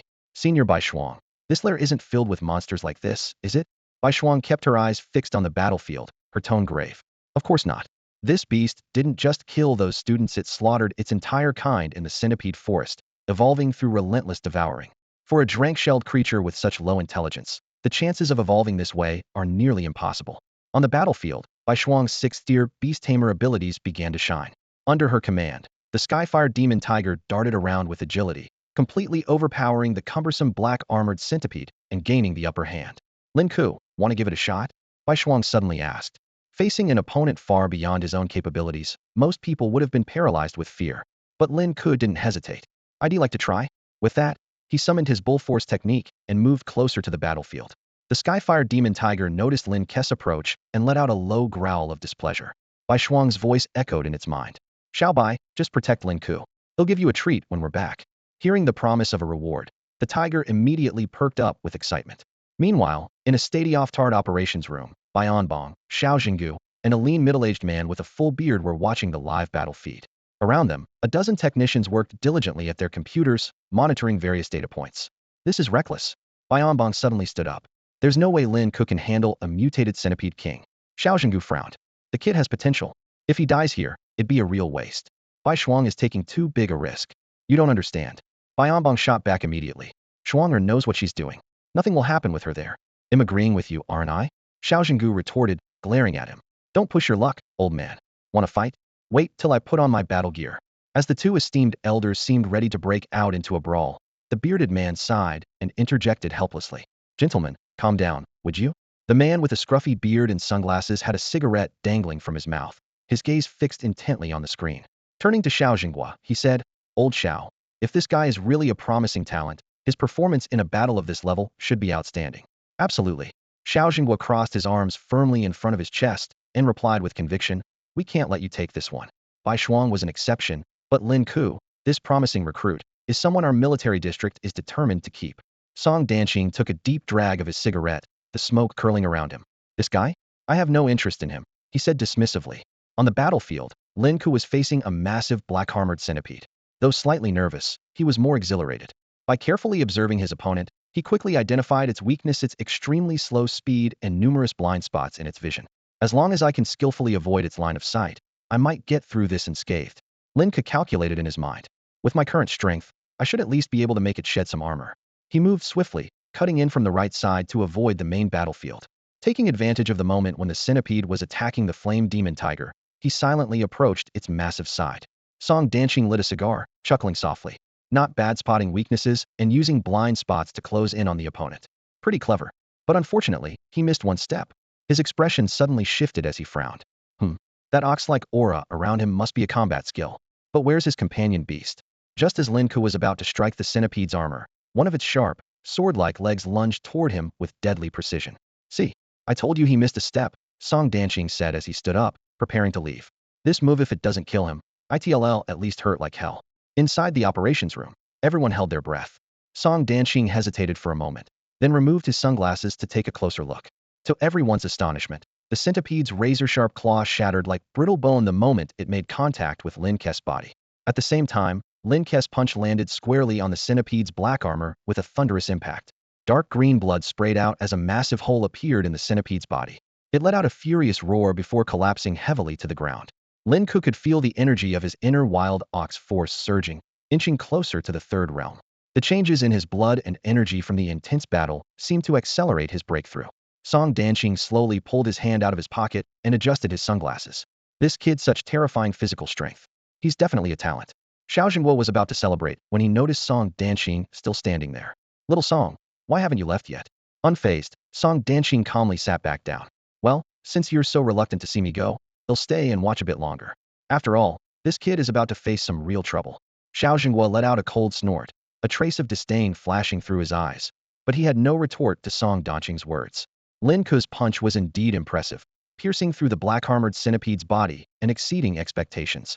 However, Xiao Jingguo knew all too well that a mutated and evolved creature like the black-armored centipede was not so easily dealt with. A mere penetrating injury would hardly be fatal. Instead, it might only infuriate the massive beast. Just as Song Danqing was speaking animatedly, his voice suddenly faltered. Lin Ke, who had been standing near the black-armored centipede, had vanished without a trace. On the surveillance feed, a swift figure was seen darting toward Bai Shuang at an astonishing speed. Almost as soon as he succeeded, Lin Ke withdrew from the battlefield, muttering something under his breath. Curious, Xiao Jingguo narrowed his eyes. What is he saying?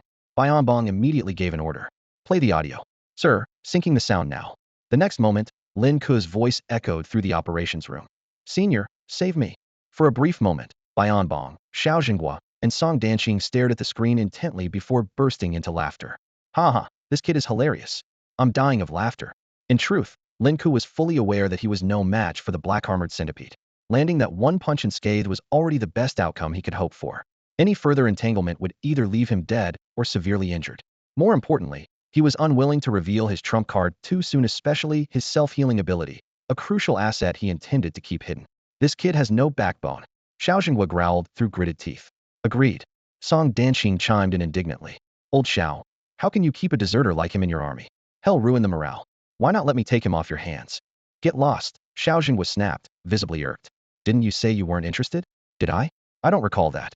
Xiao Jingguo sneered and pressed a button. The screen played back Song Danqing's earlier statements on a loop 666 times, to be exact. All right. Enough. Song Danqing remained unfazed. I was just joking.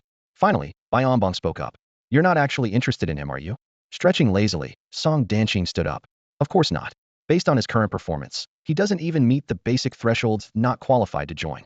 But, hearing this, Bai Anbong and Xiao Jingguo both frowned. I'll take my leave now. Rest assured, we'll thoroughly investigate this mutation in the Demon Cavern instance. With that, Song Danqing exited the operations room. Old Bai, do you think Lin Ke has any chance of being chosen by them? Xiao Jingguo asked in a hushed tone. Highly unlikely. Bai Anbong shook his head. No matter how talented Lin Ke is, without the guidance of a legendary beast tamer, he'll never catch up to those people. Don't forget how exceptional Shuang had to be just to barely meet the threshold. And later, Bai Shuang's progress was nothing short of meteoric, making her the most brilliant talent of her generation. Damn it. Xiao Jingguo muttered a curse under his breath. Honestly, I don't think Lin Ke can reach the threshold either. Which is Fani can join our army instead. Battle gear fusion. Bai Anbong suddenly roared. Come on, you old coot. Meanwhile, back on the battlefield in Cavern 047, Lin Ke had already returned to Bai Shuang's side. His face was pale and filled with terror. Bai Shuang keenly noticed Lin Ke's unusual behavior. His act seemed particularly unconvincing. You're not fooling anyone, she said bluntly. Even if you can't kill the black-armored centipede, you should at least be able to hold your ground for a few rounds. Why give up? Lin Ke shrugged, his expression helpless. The gap is just too big. If that giant bug gets really mad, I stand no chance. If I keep pushing it, I'll definitely end up dead sooner or later.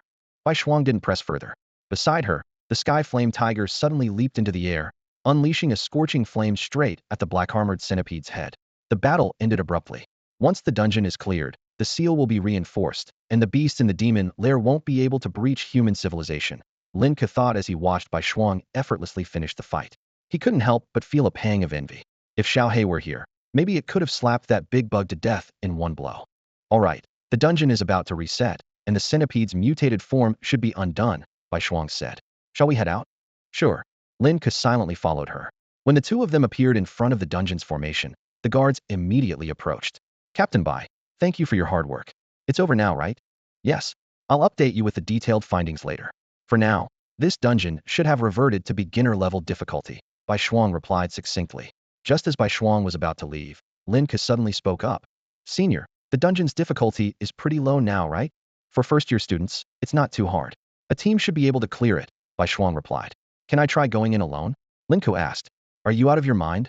One of the guards exclaimed, unable to contain himself. Even first-year students need a full team to ensure they can clear it safely. Bai Shuang paused, considering his request. Have you thought this through? Yes. Lin Ke nodded firmly. I want to give it a shot. To be honest, this dungeon is still quite challenging for you. Even with the seal reset, it's not easy to clear it alone. I understand. Worst case, I'll just run if I can't handle it. Lin Ke replied casually, though his mind was already made up. He had noticed the camera hidden on Bai Shuang, clearly placed there by Baionbong and the military to monitor him. This constant surveillance made it impossible for him to focus on completing the transformation of his bull strength technique. All right, I'll wait here for you. Lin Ke turned toward the formation. Hey, guys, could you activate the teleport for me? He asked the guards. The two guards exchanged uncertain glances. They couldn't fathom why Lin Ke would willingly engage in what seemed like a suicidal attempt. As the beam of light vanished, Lin Ke found himself once again within the 047 primary instance. However, this time, the scene before him was entirely different. The horrifying mountains of corpses and rivers of blood from before had disappeared without a trace, as though they had never existed. This eerie reset reminded Lin Ke of the ancient saying, for one general success, countless bones are buried, and a weight settled in his heart. Meanwhile, Bai Shuang's phone screen lit up, displaying an incoming call from Baionbong. She didn't answer it. Instead, she silently pressed the countdown timer. Ridiculous. Absolutely ridiculous. Baionbong fumed, pacing back and forth after the call was declined. Old Xiao, get the car ready. I'm heading to the site immediately. Chairman Bai, General Xiao has already left for the site. The assistant responded respectfully. Inside the instance, Lin Ke moved alone through the centipede forest. The dense woods were unnervingly silent, devoid of even the faintest birdsong. Suddenly, a shadow as thick as an arm darted down from the treetops. Abovite was a black-armored centipede. Lin Ke evaded the attack with a swift sidestep, then delivered a powerful punch that struck the centipede squarely in its abdomen. The black-armored centipede shattered instantly, spraying a pungent green fluid. After slaying the first centipede, the entire forest seemed to awaken, with the sound of claws scraping against the ground echoing from all directions. Lin Ke's lips curled into a faint smile as he activated his wild bull force combat technique. This was precisely why he had ventured into the instance Alanito used combat, as a means to break through the bottleneck of the third realm. Mastery required not only physical strength, but also the crucible of real battle. Within half an hour, Lin Ke had slaughtered nearly every black-armored centipede in the forest. His body was enveloped in a crimson mist, and the eyes of the wild bull phantom he summoned glowed ominously with blood-red light. A breakthrough was imminent. Yet, just then, he noticed something strange. The remaining centipedes no longer attacked him. Instead, they retreated en masse toward the deeper parts of the forest, as if responding to some unseen summons. From the depths of the forest came a commotion that sent flocks of birds scattering into the sky. Lin Ke leapt gracefully onto a tall tree to observe the peculiar changes. A foreboding sense of danger crept over him. After careful consideration, he decided to retreat for now. Even with his formidable regenerative abilities, it wasn't wise to take unnecessary risks. Besides, if Bai Shuang were to forcibly enter the instance to rescue him, she might not make it in time from this distance. Just as Lin Ke turned to leave the centipede forest, a chilling, alto familiar roar echoed from deep within the woods behind him. A thunderous explosion shattered the silence, and Lin Ke immediately dashed forward with swift strides. The soil beneath his feet turned an eerie shade of crimson in an instant, and the entire replica sky was engulfed in a heavy blood-red glow, signaling the arrival of a new wave of mutation. At the same time, on the outskirts of the replica, Bai Shuang, who had been sitting cross-legged on the ground, suddenly opened her eyes. She stared intently at the array's pillar stone, her expression sharp and alert. The surface of the pillar stone was heating up rapidly, and cracks spread across it like a spiderweb. With a deafening boom, the pillar stone shattered into pieces. Captain Bai, the array has been damaged, a guard shouted anxiously. Damn it, the replica is upgrading again. Bai Shuang stood up swiftly, her brows furrowed in frustration. Confusion gnawed at her. After all, they had already eliminated the mutated black-armored centipede, and the replica had been refreshed. How could another mutation occur in such a short time? This was highly unusual. Open the passage. I need to go inside and take a look, Bai Shuang ordered decisively. The two guards moved to comply immediately, but soon realized the problem. We can't, Captain Bai. The pillar stone is destroyed, and we can't enter for the time being. What about the array inside? Bai Shuang asked urgently. It should still be intact. As long as that guy reaches the array, he can escape, the guard replied. Bai Shuang took a deep breath, silently praying for Lin Ke's safety. Damn it, I was too careless, she thought bitterly. Meanwhile, Lin Ke was sprinting with all his might, each step landing like a heavy cannon blast, kicking up clouds of dust. The roars, echoing from the depths of the dense forest, grew louder and closer. Clearly, the newly mutated black-armored centipede was even faster than before. The exit is just ahead, Lin Ke thought, a glimmer of hope igniting in his heart. At his current speed, the creature shouldn't be able to catch up. But suddenly, a dark shadow rapidly spread across the ground. Countless writhing antennae whipped up fierce winds, nearly knocking Lin Ke off his feet. Looking up, he saw a massive black-armored centipede hovering in the air. This mutated form, though smaller in size than the previous one, had developed cicada-like wings on its sides, which flapped continuously to keep it aloft. In the blink of an eye, it flew ahead of Lin Ke, cutting off his escape route. There's no way out. Lin Ke quickly made a decision, changing direction and charging toward the centipede forest. This unexpected turn of events caught him off guard. Could it be that killing too many black-armored centipedes had triggered some kind of rule? If the difficulty level of all the replicas in the abyss was this high, how could humanity ever prevail? Lin Ke calmly analyzed the situation. The centipede forest, with its complex terrain and abundant cover, was the best place for a fight. Although Bai Shuang might notice the anomaly and come to his aid, he couldn't pin all his hopes on external help. Any unforeseen event could lead to the worst possible outcome facing this flying monstrosity alone. Roar! The flying centipede let out a piercing screech, seemingly surprised that its prey had chosen to turn back. It flapped its wings furiously, pursuing Lin Ke with relentless determination. Lin Ke quickly searched through the centipede forest for anything he could use: stones, branches, mucus, leaving no potential aid untouched. 30 seconds passed, and there was still no movement from Bai Shuang. This meant he was on his own. His eyes locked onto the colossal creature in the sky, and the initial shock in his heart gradually gave way to a rising battle spirit. Despite the overwhelming disparity in strength, a faint, eager smile played at the corners of his mouth. Gathering the stones scattered on the ground into his arms, Lin Ke had already formed a plan. Against the airborne centipede, throwing was his only means of ranged attack. Fortunately, the forest floor was littered with stones, and in his hands, each one could become a lethal weapon. The wind howled through the forest as the flying centipede circled above, its grotesque head swiveling in search of a target on the ground. Suddenly, a stone shot through the air with precision, striking the creature's abdomen. The flying centipede recoiled in pain, its piercing screeches echoing as its body thrashed wildly, smashing nearby trees to splinters. Seeing his first strike succeed, Lin Ke immediately repositioned himself, preparing another throw. But this time, the flying centipede was ready. Its wings flapped violently, creating a storm that effortlessly deflected his attack. Just as Lin Ke was about to move again, a tree branch above him suddenly snapped and came crashing down. He quickly unleashed his bull roar technique, reducing the falling wood to dust, and leapt nimbly out of the wreckage, disappearing back into the dense forest. Breathing heavily, Lin Ke checked himself for injuries. Confirming he was unscathed, he allowed himself a brief moment of relief. This was his first encounter with a creature from the demon lair, and his pursuit of perfection had inadvertently hindered his performance. In truth, his extraordinary healing ability could sustain him in prolonged combat. As long as the injuries weren't fatal, he could keep fighting indefinitely. Then, Lin Ke sensed something was wrong. The sky had gone eerily silent, and the flying centipede was nowhere to be seen. His eyes scanned the treetops warily, searching for any sign of his adversary. The forest was unnervingly quiet, and the sharp scent of blood filled his nostrils. Drip! A wet drop of mucus hit the ground, sending a chill down Lin Ke's spine. His sharp instincts screamed a warning: something was behind him. He spun around in an instant, leaping back just in time to face the grotesque face of the flying centipede, which was staring straight at him. In midair, the two were less than 2 meters apart. The centipede's razor-sharp claws lashed out like lightning. Lin Ke held his breath, realizing that achieving a flawless victory was now impossible. This beast was far more cunning than he had anticipated. If that was the case, it would come down to whose life was tougher. He deftly dodged the claw aimed at his heart, while grabbing another claw to use as a pivot point, deliberately closing the distance between himself and the creature. Several sharp claws pierced into his body, sending waves of searing pain through him. Gritting his teeth against the agony, Lin Ke clenched his fists and channeled all his bull force, delivering a devastating punch directly to the centipede's abdomen.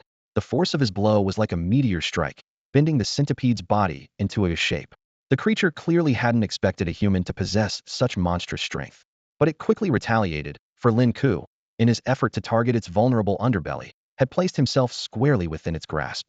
All the claws closed in like a prison, slicing relentlessly into Lin Ke's back.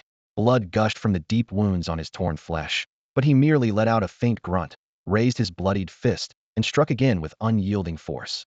Under Lin Ke's powerful punch, the flying centipede twisted in agony, emitting an ear-piercing shriek.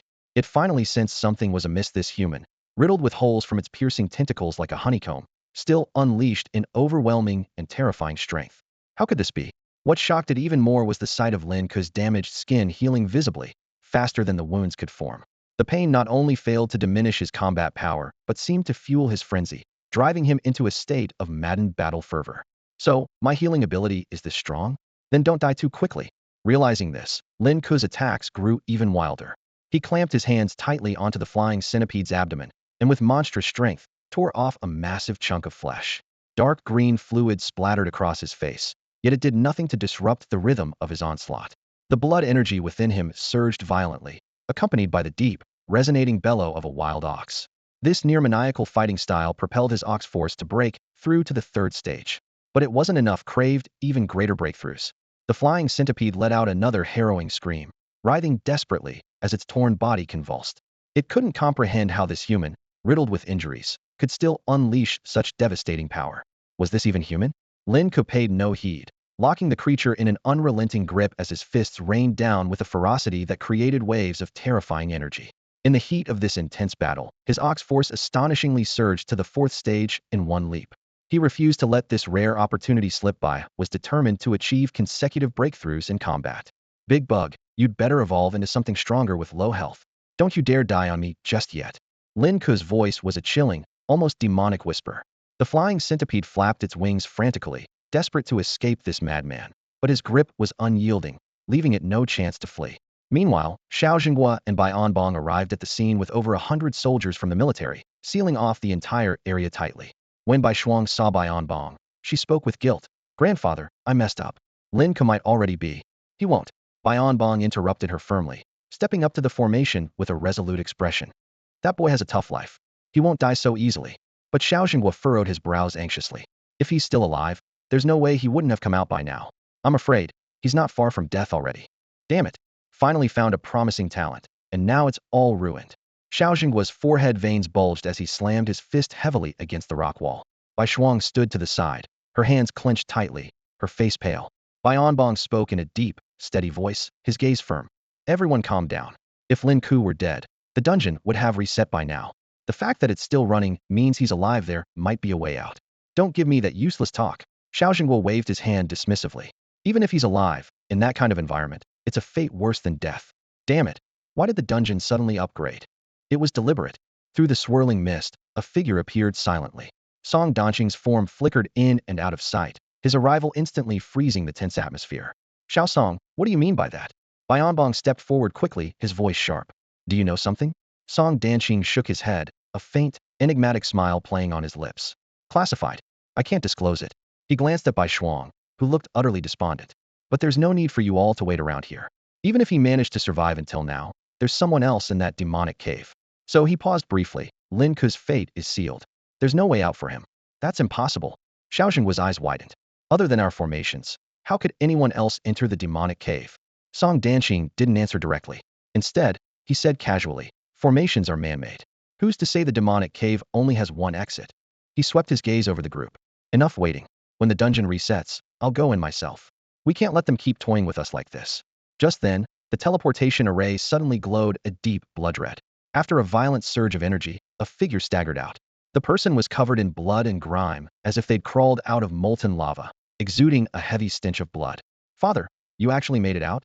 Song Danqing reacted quickly, catching the figure and twitching his lips into a wry smile. Hey, I just knew you'd pull through. You are. Lin Ke managed to utter only these 3 words before collapsing into unconsciousness. Get him to the hospital. Before the words could fully leave her lips, Bai Shuang shot forward like an arrow, scooping Lin Ke up and disappearing into the forest.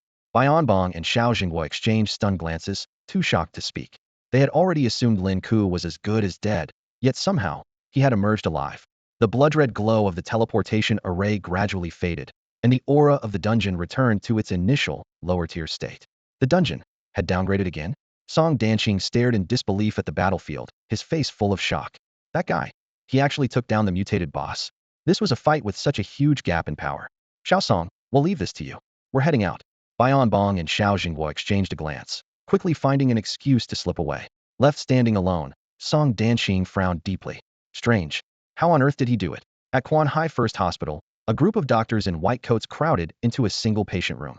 The director adjusted his thick glasses and stared at Lin Ke, who lay on the hospital bed, his expression filled with confusion. Miss Bai, are you sure he's a severely injured patient?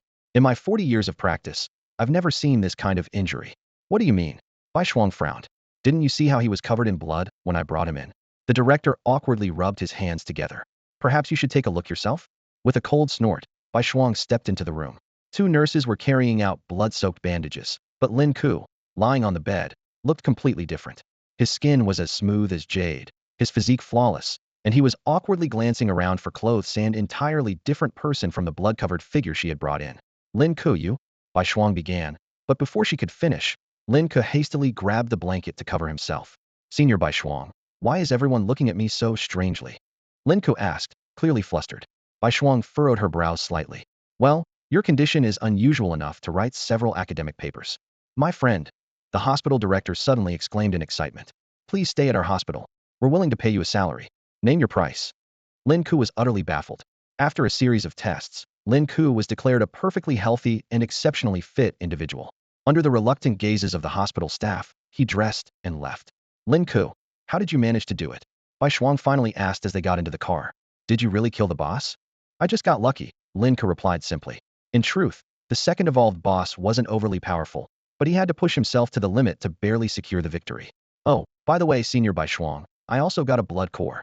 Lin Ke exclaimed excitedly, pulling out the crystal core of the flying centipede. Bai Shuang glanced at it. It's a mutated crystal core, but its value is limited. They'll take it off your hands for $1 million. Lin Ke readily accepted the deal, which was clearly above market value. He was in desperate need of money and couldn't help but think it'd be great to encounter another generous individual like her. As they approached the Jinhai Imperial Garden, Bai Shuang suddenly seemed to remember something. Lin Ke, did you sense anyone else's presence in the dungeon? Lin Ke thought back carefully. At the time, he had been entirely focused on the fight and hadn't paid attention to anything else. After defeating the flying centipede, his barbarian bull strength had broken through to the 4th level, and he had feigned exhaustion as he left the dungeon. No, I didn't notice anything. The two entered the residential area together. Drawing envious glances from the security guard at the entrance, it was the first time he had seen a young man standing so close to Bai Shuang. After exiting the elevator, Lin Ke was about to bid farewell when he noticed Bai Shuang stepping out as well. Senior, is something wrong? Lin Ke asked, puzzled. Bai Shuang hesitated for a moment before softly saying, Lin Ke, this might sound abrupt, but could I stay over at your place tonight? What? Lin Ke froze in place, momentarily doubting if he had misheard. Seeing his unusual expression, Bai Shuang quickly explained, don't misunderstand. I just need to confirm something. If you think it's inappropriate, I can sleep on the floor by the door. You can sleep in any room you want. Lin Ke blurted out instinctively. Thank you. Bai Shuang thanked him briefly, while Lin Ke appeared more flustered instead. He knew well that Bai Shuang wouldn't be here as some form of compensation for the incident at the demon lair. At that moment, Lin Chongqing came out, holding a bowl of instant noodles with excitement. Son, you're back? Try this new flavor. It's so damn good, ahem, ahem. Before he could finish his sentence, he noticed Bai Shuang's presence and started coughing uncontrollably. Bai Shuang gracefully approached Lin Chongqing and gave a slight bow. Uncle, sorry for the intrusion. If I may, I'd also like to try this brand of instant noodles. Lin Chongqing stood there dumbfounded, his eyes darting back and forth between Bai Shuang and Lin Ke. Dad, your nose. Lin Ke reminded him. It was only then that Lin Chongqing realized a strand of noodle was still dangling from his nostril, leaving him utterly embarrassed. Lin Ke retreated to the bathroom, splashing water on his face while staring at his reflection in the mirror, unable to suppress the grin spreading across his face. Stop smiling, you idiot, he muttered to himself. Though he was certain Bai Shuang had her own reasons for being there, the comical scene just now was too amusing to ignore. Piecing together Bai Shuang's earlier words, Lin Ke began to form a clearer picture. A dungeon, a mysterious figure, and a bizarre leveling system. It seemed likely that the dungeon's progression was being manipulated, and the mastermind was hiding within. This explained why Bai Shuang had asked if he sensed anyone else's presence. Unfortunately, at the time, Lin Ke had been too caught up in the fight to notice such details. Is Senior Bai worried someone might be planning to assassinate me? The thought sent a chill down Lin Ke's spine. He recalled stories from the internet about underground organizations that either recruited or eliminated prodigies. Never did he imagine such a thing could happen to him. During dinner, for the rare occasion, 3 people sat at the table. Lin Chongqing had initially intended to showcase his hospitality as a father by ordering a lavish takeout meal, but Bai Shuang politely declined. Her reasoning was almost too simple to believe. I really enjoy eating instant noodles. Lin Ke scoffed at the idea. A pampered young lady who had grown up with every luxury, loving instant noodles? Yet what happened next left him utterly dumbfounded. Bai Shuang slurped the noodles in large bites, delicately picked up half a marinated egg to savor it, then took a hearty gulp of the soup. Her refined face radiated pure contentment, and even her toes seemed to wiggle in delight. The genuine joy she displayed was impossible to fake. Ahem. Lin Chongqing discreetly nudged Lin Ke with his foot. Eat your food. What are you staring at? Ah, okay. Lin Ke snapped out of it, taking a bite of his noodles before asking. Senior, do you really like instant noodles that much? Mum. Bai Shuang was entirely engrossed in her meal, speaking less as her pink cheeks flushed slightly from the steam, adding an extra touch of charm. Hey, slow down, girl. There's plenty more where that came from, Lin Chongqing said in his fatherly tone. We've got noodles for days. Thank you, uncle. I'd like another pack, please. Bai Shuang's eyes lit up. One egg whisked, and another cracked directly onto the noodles. No problem. You're a pro. Lin Chongqing praised her sincerely. The two of them managed to exchange their insights on instant noodles effortlessly, as if there were no generational gap between them. From the optimal brewing time to the perfect pairing combinations, they left no topic untouched. Lin Ke tried to interject several times, only to find himself completely unable to break into their professional-level discussion. Frustrated, he ran his hand through his hair, only to catch a glimpse of Bai Shuang discreetly letting out a satisfied burp, her lips curling into a contented smile. Later that night, Bai Shuang was the first to head upstairs for a shower. Watching her retreating figure, Lin Ke slumped onto the sofa with a sigh. What an efficient and frugal girl, he muttered to himself. The thought barely formed before he chuckled at his own absurdity. Frugal? Efficient? How could those words possibly describe someone from a prestigious family with countless battlefield accolades like Bai Shuang? Still, today he had witnessed a rare, endearing side of his senior. Just as Lin Ke was lost in his whimsical thoughts about proximity breeds opportunity, the doorbell rang. Opening it, he found Bai Runin standing there, holding a bag and wearing an expression of disdain. You two are already living together? Before Lin Ke could explain, Bai Runin shoved the bag into his hands. Well, whatever. They'll give you credit for being a real man, managing to tame this tigress. Just keep an eye on her and make sure she doesn't go around causing trouble. Good luck, Wu Song. Lin Ke opened his mouth to respond, but Bai Runin continued unabated. By the way, just a heads up, while she's undoubtedly a terrifying tigress, she's also got plenty of admirers. She's second only to me in popularity. He patted Lin Ke's shoulder meaningfully. Best of luck to you. What's in the bag? Lin Ke finally seized the chance to ask. Her personal belongings. You can deliver them for her, Bai Runin replied with a smirk. And oh, the styles are quite sexy. With a mischievous grin, he turned and left. Images of Bai Shuang in black lace lingerie involuntarily flashed through Lin Ke's mind, leaving him flustered and at a loss. Holding the bag nervously, he made his way upstairs.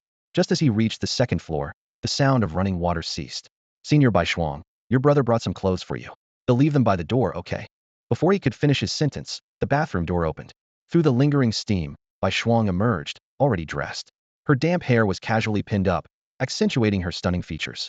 Thanks, I'll change in my room. See you in the training room later. The training room? Yes, he brought my training gear. Since we have the chance, let's practice together. Lin Ke's fleeting fantasies shattered instantly. What's wrong? You look a bit pale, Bai Shuang asked, blinking her bright, almond-shaped eyes in confusion. Nothing. They'll go get ready, Lin Ke stammered, hastily finding an excuse to escape. Back in her room, Bai Shuang received a text from Bai Runin. Hey, tigress, there's a sexy lace set at the bottom of the bag. No need to thank me. A chill flashed through Bai Shuang's eyes as she finally understood Lin Ke's earlier peculiar expression. Bai Runin, I bet you don't have the guts to listen to this voice message. If I see you again, I swear you'll regret it. Just as Lin Ke was about to put down his phone, the screen was suddenly bombarded with a flood of messages. A relentless stream of notifications came one after another, all from the same person. Mu Hongyu, Bai Shuang, where have you been lately? This young lady has been bullied and insulted. Let me reiterate. I said I wouldn't lose to anyone before defeating you, but that only applies to real life, not the internet. I swear I'll find that person and crush them with money. If you don't reply soon, they'll crush you along with them. Bai Shuang glanced at the barrage of threatening messages with an expressionless face and calmly muted the sender. A crazy woman like this wasn't worth her time. Back in his room, Lin Ke changed into his training outfit. He had originally planned to train with Xiaohe tonight to level up, but since Bai Shuang had invited him to practice, he couldn't pass up the opportunity. Besides, having just broken through to the 4th level of his bull force technique, it was the perfect chance to test his newfound strength. At that moment, Lu Dazhuan's call came through. Hey Lin, how about I come over tomorrow? I haven't visited you since you moved. It'll be a good chance to see your new place. By the way, are you participating in the Heavenly Talent Tournament? This year, our Quanhai has quite a few monstrous contenders. I haven't paid much attention to the competitors. They'll decide later, Lin Ke replied briefly. I'm training right now. You're really putting in the effort. Keep it up, Lu Dazhuang encouraged, just as Bai Shuang's voice came from outside the door. Lin Ke, are you ready? Coming. Lin Ke quickly hung up the call, ignoring Lu Dazhuang's lingering question. Wait, why is there a woman's voice during your training? As Lin Ke stepped out of his room, the sight before him made him pause for a moment. Bai Shuang was clad in a sleek black combat suit, her usually understated figure now accentuating perfect curves. Lin Ke suppressed the sudden stir in his chest and maintained a serious expression. Lin Ke, your physical strength should be quite impressive, right? Bai Shuang got straight to the point. If you combine it with combat techniques, you could reach an entirely new level. Senior, if it's purely about raw physical strength, I don't think you can beat me, Lin Ke said earnestly. Is that so? Bai Shuang's lips curved into a faint smile. Why don't you attack me with everything you've got and find out? I can exert up to 2,000 kilograms of force right now. I might hurt you. Lin Ke hesitated. Bai Shuang replied calmly. Among my peers, I've encountered countless prodigies. Some excelled in beast mastery, others were invincible in physical training. But being a genius is only the entry-level requirement to stand before me. Go all out 2,000 kilograms was the standard I reached for my Kamingafage ceremony at 18. Before her words fully settled, Bai Shuang launched a punch. The air tore apart with a piercing sonic boom, the sheer energy of her strike leaving Lin Ke briefly stunned. In that moment, Lin Ke realized how naive he had been. Bai Shuang's status as a peerless figure among her generation wasn't just due to her strength, beast mastery talent. True aristocratic families never lacked resources. What Lin Ke viewed as unattainable treasures were merely everyday luxuries for them. From a young age, Bai Shuang had enjoyed the finest education and resources, whether it was rare elixirs or imperial-grade battle gear. She had it all. Judging by Bai Shuang's standards, those wealthy scions were indeed monstrous talents. But Lin Ke didn't feel discouraged. He understood that while the human body might have limits, his potential was boundless. In a few years, those so-called physical training experts would likely pale in comparison to him. Senior, here I come. Lin Ke's eyes burned with fighting spirit as he assumed an offensive stance. Lin Ke no longer held back and threw a punch directly at Bai Shuang. The fist wind roared, but it passed through Bai Shuang's gradually fading figure. Right was an afterimage. His heart tightened, and he instinctively tried to counter with an elbow strike, but it was too late. His vision spun violently, and his back slammed hard onto the floor of the training room. Get up. Continue, Bai Shuang said expressionlessly, assuming a combat stance.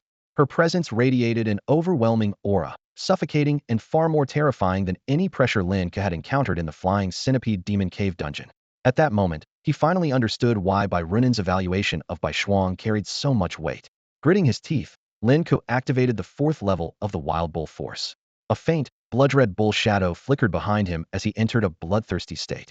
Noticing this change, a glimmer of interest finally flashed in Bai Shuang's eyes. Now that's more like it. Come at me. Lin Ke stomped hard on the ground, his figure becoming a blur as he charged forward, throwing a straight punch aimed at Bai Shuang's face. Bai Shuang neither dodged nor flinched, raising her hand to block. Bang! The dull sound of impact echoed through the training room. Seeing that his attack had failed, Lin Ke immediately launched into a relentless barrage of strikes, each punch as fast as lightning. Yet, Bai Shuang handled them with ease, her movements fluid and composed. After several exchanges, Lin Ke once again found himself crashing to the ground. Bai Shuang wiped the fine sweat from her face and said, Your strength is impressive, but you have one fatal flaw: you lack killing intent against me. Senior, we have no personal grudges. I can't bring myself to hate you, Lin Ke admitted honestly. Killing intent doesn't rely on hatred, Bai Shuang replied, closing and reopening her eyes. A faint red glint flickered in her pupils. That single glance made Lin Ke feel as though he had fallen into hell, an icy chill sweeping through his entire body. He began trembling uncontrollably. Bai Shuang, in that moment, resembled a true goddess of death. This is killing intent, Bai Shuang explained. I don't hate you either, but I can summon it. It's a natural human instinct, like flipping a switch in your genetic code. Lin Ke panted heavily, cold sweat pouring down his body. The mental pressure far exceeded the toll of physical combat. Senior, how do you train killing intent? He asked. Bai Shuang pushed back her sweat-soaked bangs and pointed to the scar near her eye. Enter the gates of death, then crawl back out, over and over again, repeatedly dancing on the edge of life and death. Lin Ke murmured, deep in thought. Let's continue. During this time, I'll help you unlock your killing intent switch, Bai Shuang said, a faintly chilling smile playing on her lips. Downstairs, Lin Chongqing listened to the occasional screams escaping the soundproof training room and couldn't help but sigh. Ah, youth is truly wonderful. After an hour of inhuman torment, even Lin Ke, with his remarkable healing abilities, lay collapsed on the ground. Seeing that the time was right, Bai Shuang said, That's enough for today. If we keep going, even he'll get tired. Lin Ke, your healing ability is your greatest trump card. I suggest you come up with an explanation. I understand, Lin Ke said thoughtfully, fully aware that his body's regenerative powers were indeed his most significant advantage.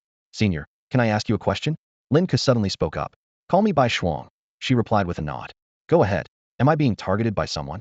Bai Shuang remained composed and offered no further explanation. There could be a second person in the instance. They've likely taken notice of your performance, and I need to ensure your safety. Are they antisocial individuals? Lin Ke frowned and asked. Not entirely, Bai Shuang replied, crossing her arms with a serious expression. Ordinary antisocial people wouldn't cause much trouble. The real danger comes from those geniuses who've strayed onto a dark path. While their goal is also to deal with the demon lair, their methods are extremely ruthless. Seeing Lin Ke's puzzled look, Bai Shuang elaborated. For example, there was once a demon lair controlled by a vampire clan. These creatures have a weakness.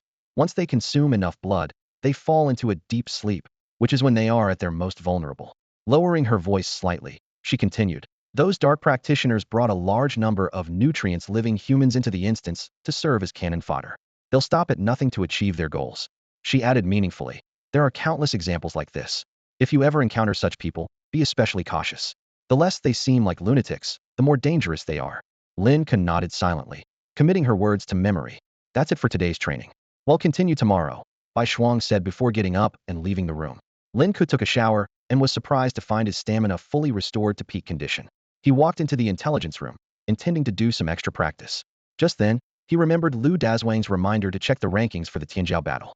As he was about to begin matchmaking, a PK invitation suddenly popped up in front of him.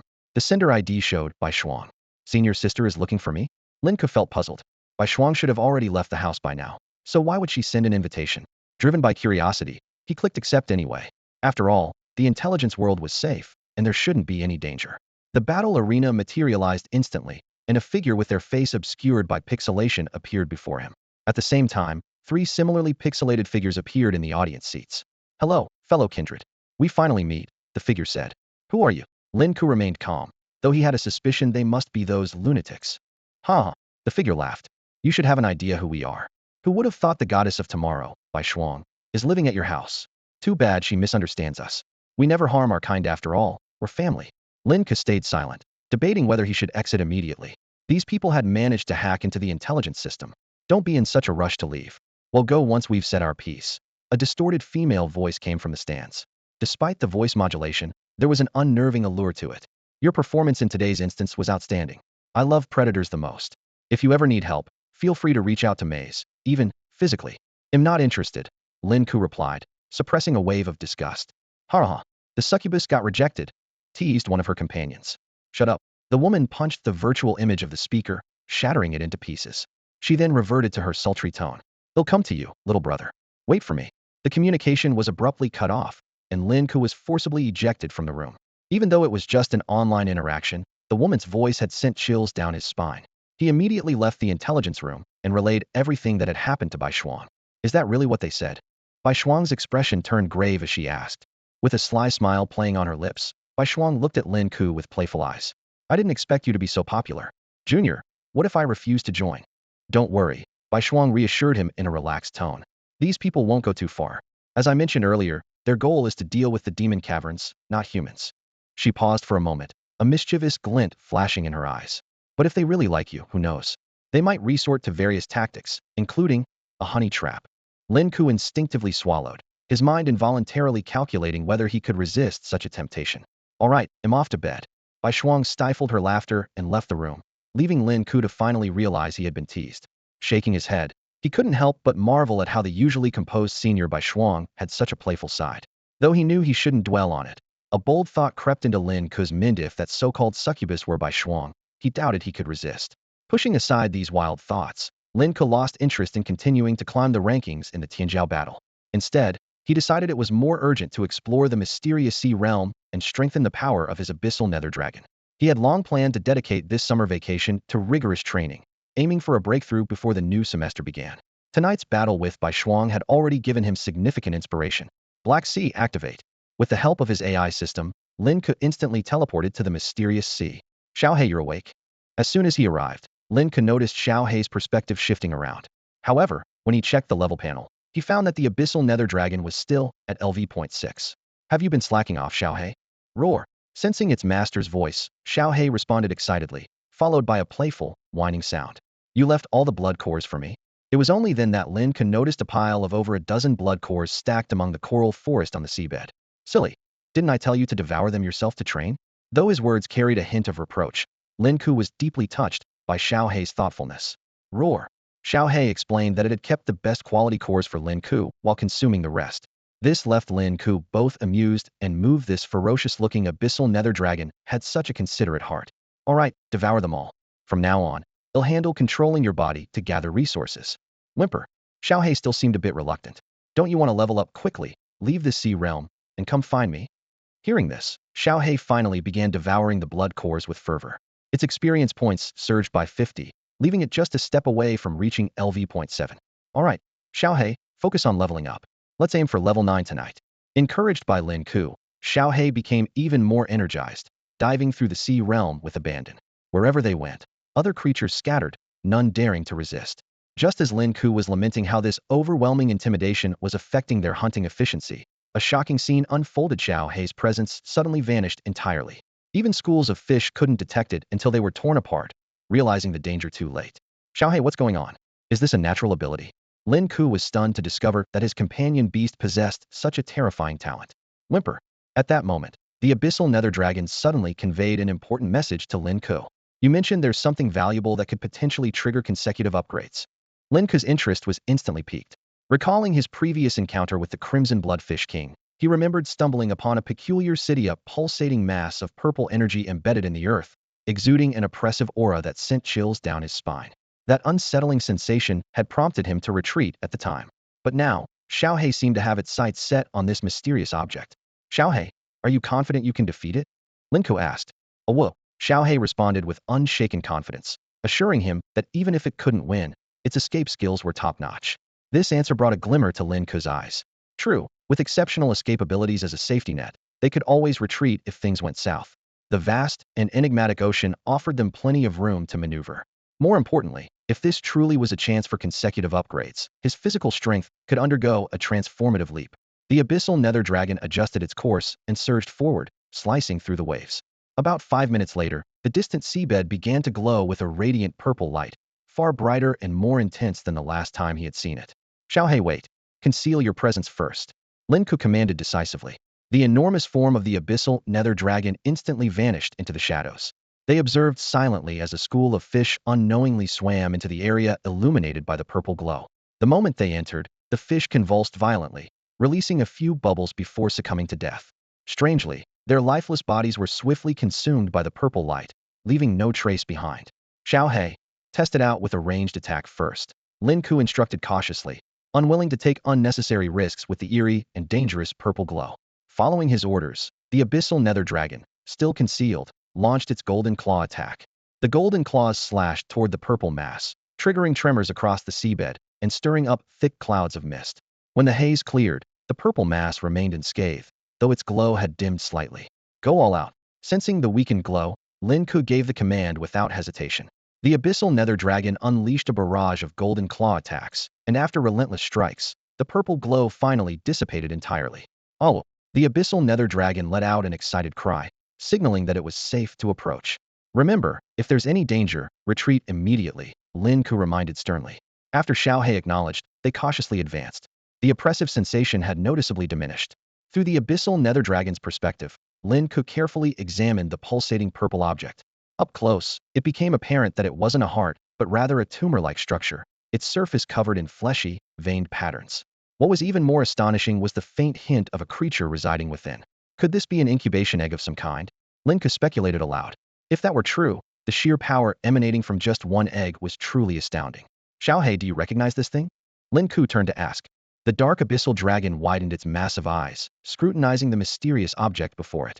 Confused, it conveyed to Lin Ke that it had never encountered anything like this before. However, the aura emanating from the egg made its appetite surge uncontrollably. This thing looks delicious. Eating it shouldn't be poisonous, right? The dragon's eyes sparkled with longing, and its primal instincts told it that devouring this egg would result in an incredible boost. Just as Lin Ke hesitated, the massive fleshy cocoon began to tremble violently. Its surface rippled as though the creature inside was eager to break free. Suddenly, sharp black claws pierced through, followed by limbs, and finally, a fluffy head emerged. What appeared was a small beast, entirely pitch black with gleaming golden eyes. Its adorable appearance was enough to melt anyone's heart. Clumsily, it stood up and immediately locked its gaze on the dark abyssal dragon.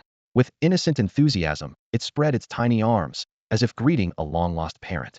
The dark abyssal dragon's drool flowed uncontrollably, and if they weren't underwater, it would have formed a puddle. Lin Ke could clearly sense the dragon's wild thoughts. Eat it, eat it, eat it, eat it. The little black creature gazed at the dragon with pure innocence, clearly recognizing it as a father figure. Dragging fragments of the eggshell still clinging to its body, it clumsily but nimbly hopped onto the dragon's face, rubbing against it affectionately. Roar! The dark abyssal dragon suddenly opened its massive jaws and swallowed the adorable creature in one gulp, licking its lips as though savoring the taste. Lin Ke felt as if he had just witnessed a heartless act of destruction, like watching a brutish man shatter something beautiful. Yet the dragon expressed its satisfaction with excitement. Delicious. Lin Ke was torn between laughter and frustration. He had intended to study this mysterious creature that had appeared in the strange depths of the ocean.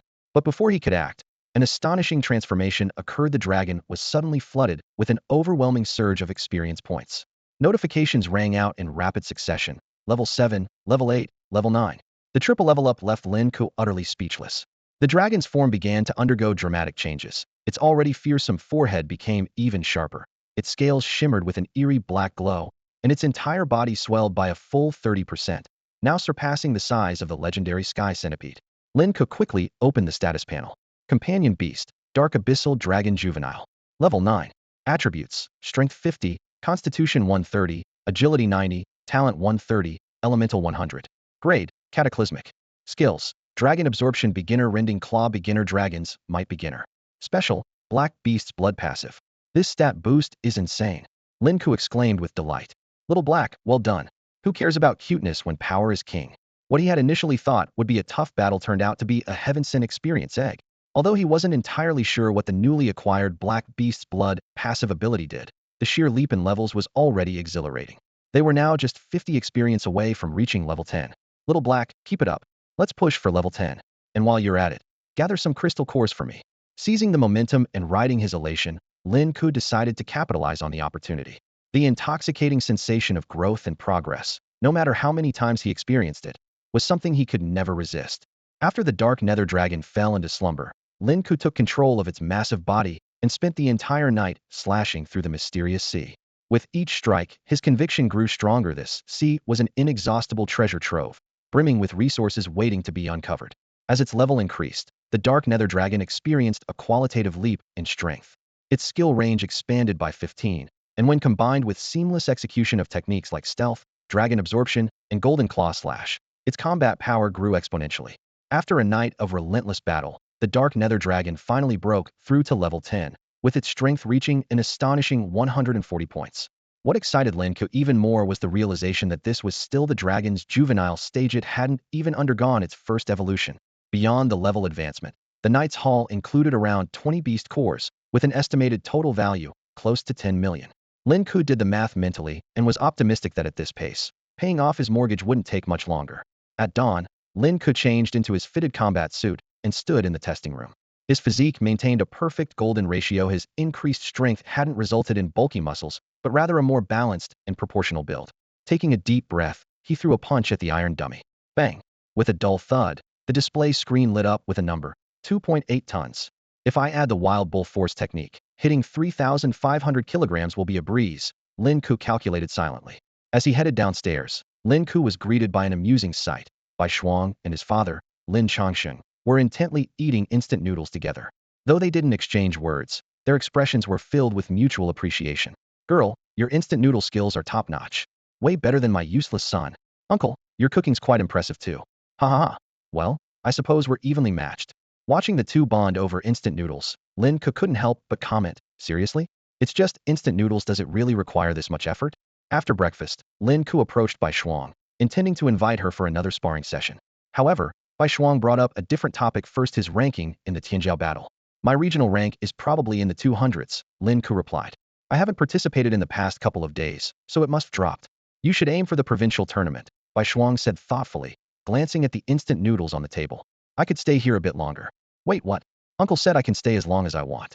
Just then, Lin Ke's phone rang. It was Lu Dazhuang. Hey, Lin, send me your address. They'll grab a taxi over. Lin Ke casually shared his location. Moments later, Lu Dazhuang called again, sounding incredulous. Lin, are you out of your mind? This is Jinhai Imperial Garden. Yeah, that's where I live, Lin Ke replied nonchalantly. Sure, and Bai Shuang is my wife. Lu Dazhuang teased. Lin Ke turned to Bai Shuang and asked, Senior, do you have a husband? No, Bai Shuang answered seriously, shaking her head. On the other end of the line, Lu Dazhuang was left speechless, as if frozen in place. Stop teasing me and come over. Lin Ke put down his phone and turned to Bai Shuang. The training room was brightly lit, and he asked curiously, Senior, I'm really curious how much strength can you exert at full power right now?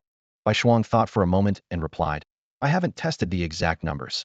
After all, I don't train my body. My current strength should be close to the limit achievable with potions.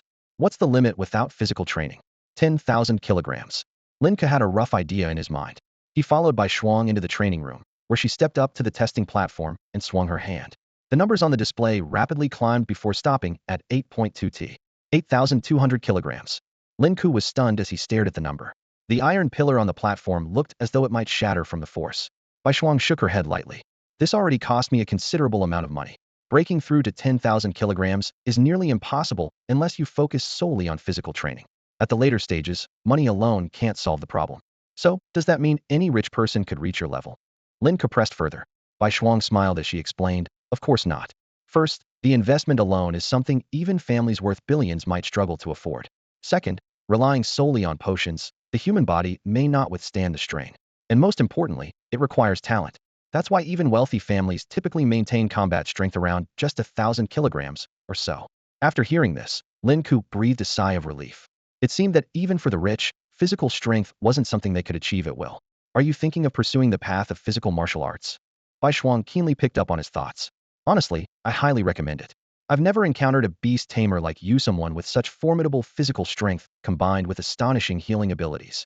I'll do my best, Lin Ke resolved inwardly, determined to at least reach Bai Shuang's current level. 20 minutes later, Lu Dazhuang arrived at Lin Ke's house. Standing at the doorway, he looked uneasy. Old Lin, was that Senior Bai Shuang's voice I heard on the phone earlier? Or am I just hearing things? As he spoke, Bai Shuang walked out of the room. Lu Dazhuang froze in place, stammering, Old Lin, is this for real? Are you two living together? Lin Ke quickly waved his hands. What are you thinking? Senior and I are just friends. That's a relief, Lu Dazhuang exhaled, visibly relaxing. Bai Shuang suddenly flashed a mischievous smile. We're friends for now, but who knows what the future holds? Dazhuang, are you crying? Lin Ke looked at his friend in surprise. Stop clenching your teeth and take a breath. Lin Ke urged, noticing Lu Dazhuang's expression as if he were about to grind his teeth to dust. On the training ground, Lin Ke and Bai Shuang were locked in an intense close combat duel. Although Lin Ke was no match for Bai Shuang in raw strength, his combat skills had improved significantly. Several unpredictable and cunning attacks forced Bai Shuang to take him seriously. After once again throwing Lin Ke to the ground, Bai Shuang adjusted her heavy breathing, her brows slightly furrowed. How has your strength increased so much in just one night? Indeed, Lin Ke's physical strength had reached 3,000 kilograms, and with the support of the wild bull technique, it could approach 3,500 kilograms. Overnight, his strength had increased by over 100 kilograms. Such progress far surpassed the effects of the most expensive new age serums on the market. If such results were truly achievable, the demon lair would have long since been conquered. Maybe it's just talent, Lin Ke replied modestly, then quickly changed the subject. Bai Shuang, how long does it take to develop killing intent? It depends on the person, Bai Shuang replied, using her own experience as an example. Some people grasp it in a few years, while others take over a decade. For me, it took a year to master it.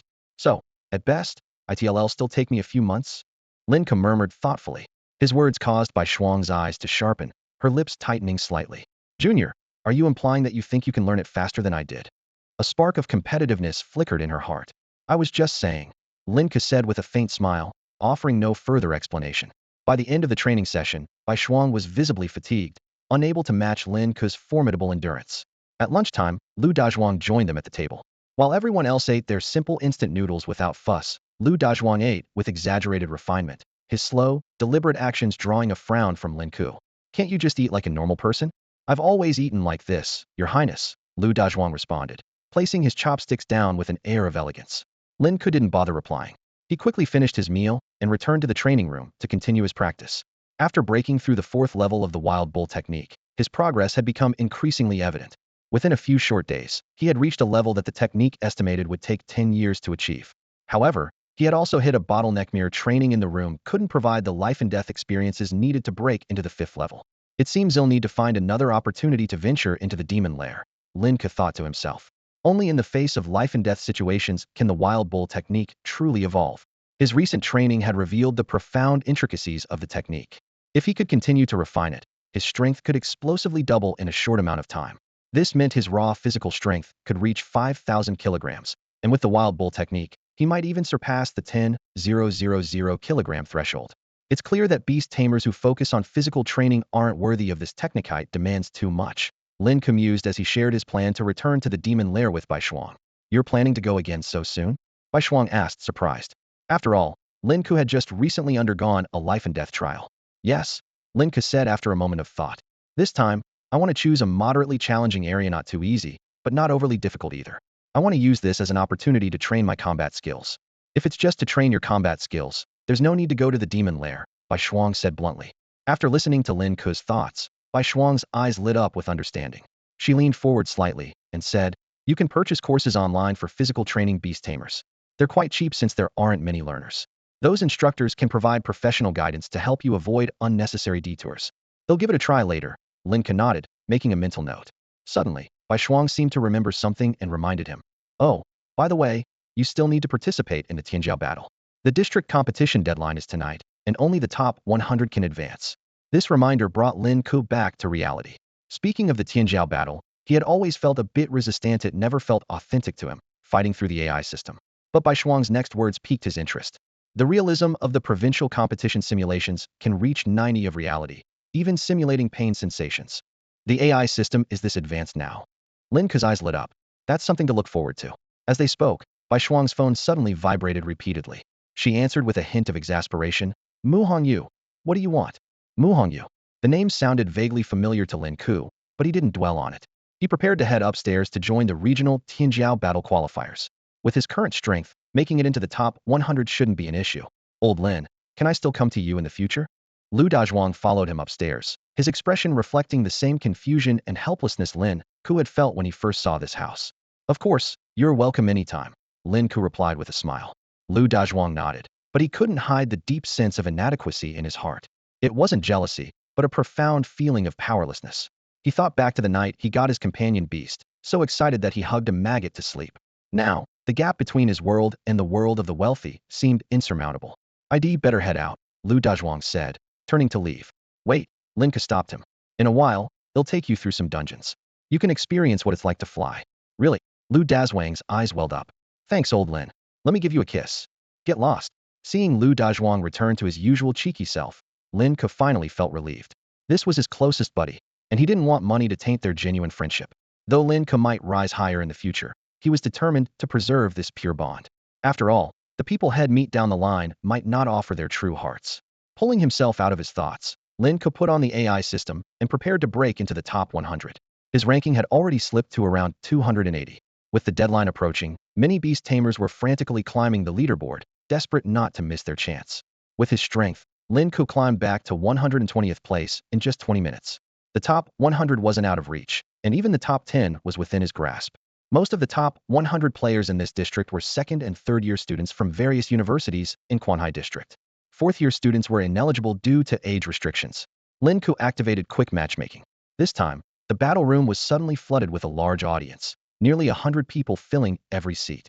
Lin Ke raised an eyebrow. So, which big shot am I up against this time? When his opponent appeared, the crowd erupted into a wave of murmurs and excitement. Young Master Zhang just needs one more win to reach the top 2. Top 2? With his strength, isn't the city championship title practically in the bag? Exactly. For someone like young Master Zhang, these small competitions are just child's play. Amid the enthusiastic cheers from the audience, Zhang Tsongyun, the eldest son of the Zhang family from Quanhai, remained calm and composed. As the heir to the prestigious Zhang family, he had been accustomed to being the center of attention since birth. On the other side of the arena stood Lin Ke, who frowned slightly as he listened to the chatter. The surname, Zhang, reminded him of the arrogant elder at the recent auction.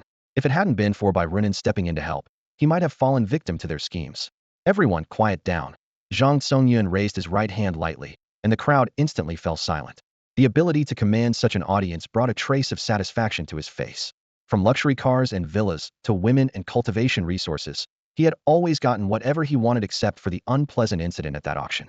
His opponent just barely made it into the top 100. This is going to be another one-sided match. If it were me, I'd just surrender. Who knows, maybe I'd even get on young Master Zhang's good side. Hearing the sycophantic remarks, Lin Ke couldn't help but sneer. Idiots. Is he your father or something? What did you just say? The crowd erupted, particularly Zhang Songyun's female fans, who stood up in outrage.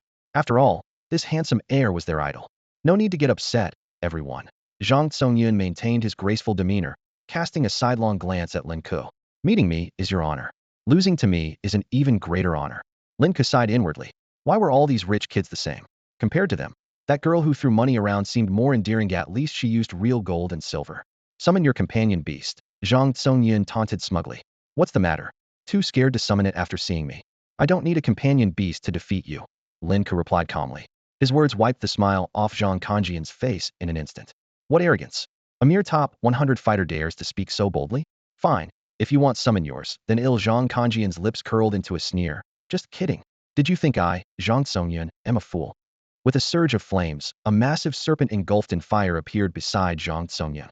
This flaming steel python, with a blood-red gemstone embedded in its forehead and a razor-sharp steel blade at the end of its tail, was a Nears-class companion beast. It not only boasted impenetrable defenses, but also wielded control over fire elements. Showtime. Constrict, Zhang Songyun commanded. The steel python spewed a burst of fire before swiftly slithering across the ground and appearing behind Lin Ke in an instant. This was the serpent's signature move, first sinking its fangs into its prey, then coiling its powerful body around them until suffocation. In real combat, any creature caught in such a grip would have their bones crushed and tendons snapped in moments. The massive serpent coiled tightly around Lin Ke, trapping him in its deadly embrace. Zhang Songyun, brimming with confidence, turned to face the audience with arms raised high. Ladies and gentlemen, I did not disappoint. Thunderous cheers erupted from the crowd, as if Lin Ke's imminent defeat was the perfect finale they had all been waiting for. Steel Python, crush him slowly. Let him die in utter humiliation, Zhang Songyun ordered smugly. But no sooner had the words left his mouth than he noticed something was wrong. The companion beast didn't respond at all. Snapping his head back, he was greeted by an unbelievable sight. Lin Ke had somehow seized the steel python by its tail and was spinning the massive creature like a toy. The serpent's fiery breath painted dazzling arcs in the air, hurtling towards the audience. Though this was a virtual world, the spectacle was nothing short of breathtaking. Zhang Songyun's expression darkened instantly. Do you even know who you're dealing with, boy? Is that how all rich kids introduce themselves? Lin Ke retorted with a cold smirk, casually tossing the steel python now twisted and mangled aside. The once mighty beast lay motionless, utterly defeated and pitiful. Though Zhang Kanjian's prized companion beast had been vanquished, he remained composed. Years of enhancement through potent serums had made his physical capabilities far beyond ordinary. Even without his beast, he believed himself more than capable of crushing this opponent. Boy, I only intended for my companion beast to humiliate you to death. But now, it seems I'll have to do it myself. Zhang Songyun roared, charging at Lin Ke. Lin Ke didn't move an inch. He had long since learned from Bai Shuang the limits of the so-called elite's power. For someone of Zhang Songyun's age, his strength was hardly worth mentioning. Zhang Kanjian's fist came hurtling towards Lin Ke, appearing powerful to the audience. Yet, Lin Ke caught it effortlessly, as though swatting away a fly. With a swift reversal, he twisted Zhang Kanjian's arm, breaking it instantly. The arm disintegrated into data fragments. The crowd fell into stunned silence, unable to process what they had just witnessed. Zhang Songyun, strengthened by years of enhancement serums, should have had an overwhelming advantage even in the virtual world. You've been hiding your strength. Zhang Songyun snarled, glaring daggers at Lin Ke. How about this? Surrender now, and it'll make you a rich man. Refuse, and it'll make you regret ever setting foot in this world. Lin Ke didn't even dignify him with a response. He strode forward and, in front of everyone, delivered a resounding slap across Zhang Kanjian's face. The force sent Zhang spinning to the ground. Though it was just a virtual reality, the humiliation was all too real. Before Zhang Songyun could scramble to his feet, Lin Ke stomped on his chest, pinning him in place. Without hesitation, he crushed Zhang's arm and legs underfoot, watching as they disintegrated into data. Zhang Songyun, now in a frenzy, screamed, "I'll kill you. Don't think I can't trace your IP." Zhang Songyun, Lin Ke said coldly, his voice like ice. Remember this, it's only the virtual world that spared your life. With that, Lin Ke delivered a final punch, shattering Zhang Songyun's head into pixels. Lin Ke surveyed the crowd, his eyes sharp and unyielding. No one dared to meet his gaze. Heads lowered in silence. The audience was gripped by fear and awe. You little brat. How dare you eliminate my precious grandson? A furious roar erupted from the audience, shattering the silence of the arena. The aged voice carried an unmistakable threat. Denying the Zhang family respect? I'll make sure you have nowhere to hide in Quanhai. If I find you, I'll make you taste the agony of a broken arm. Hearing the threat, Lin Ke's lips curled into a mocking smile. To him, the Heavenly Talents competition was a battleground where only the strongest survived. Being eliminated due to inferior skills was nothing out of the ordinary. These aristocratic families, blinded by their arrogance and privilege, had long lost touch with reality. Lin Ke, your ranking has risen to 10th in the city competition, Bai Shuang said, leaning against the doorframe with an approving gaze. Senior, did you watch the match just now? Lin Ke asked. Yes, you did very well, Bai Shuang encouraged. Don't worry. Quanhai doesn't belong to the Zhang family. They can't touch you. Even if they come after me, I know you'll have my back, senior. That puts me at ease, Lin Ke replied with a smile. Bai Shuang smiled faintly, tacitly agreeing with his words. Lin Ke was no longer fighting alone. With formidable allies like Baianbong and Xiao Jinghua behind him, the Zhang family wouldn't dare to act recklessly without facing widespread backlash. Besides, Lin Ke had competed under the alias Mumu, making it nearly impossible for them to track him down. Once you're in university, you'll have plenty of time to settle scores, Bai Shuang said, her tone turning serious. For now, your priority should be the Heavenly Talents competition. I understand, Lin Ke replied, sensing from her repeated emphasis that there might be more to this competition than met the eye. Oh, by the way, Bai Shuang added, sounding slightly hesitant, I might head out this afternoon to deal with someone annoying. I'll be back in the evening to train with you. As if realizing her words were too straightforward, she quickly added, your uncle's instant noodle cooking skills are impressive, and I want to learn a thing or two. In the afternoon, Lin Ke put on his smart device and began browsing mentor courses. The variety of beast mastery courses was overwhelming, even including some rare, legendary level instructors. In contrast, combat techniques courses were few and far between. It wasn't surprising, as physical training was a grueling path, and most people preferred to enhance their companion beast's strength instead. Course prices ranged from a few thousand to tens of thousands. As Lin Ke scrolled through, an ad caught his eye, Beautiful Mentor, Online Guidance. Intrigued, he clicked on it, only to discover that the so-called Beautiful Mentor had a physique comparable to a double-door refrigerator, with muscles that seemed straight out of a Hulk transformation. Her chest muscles alone probably outmatched his.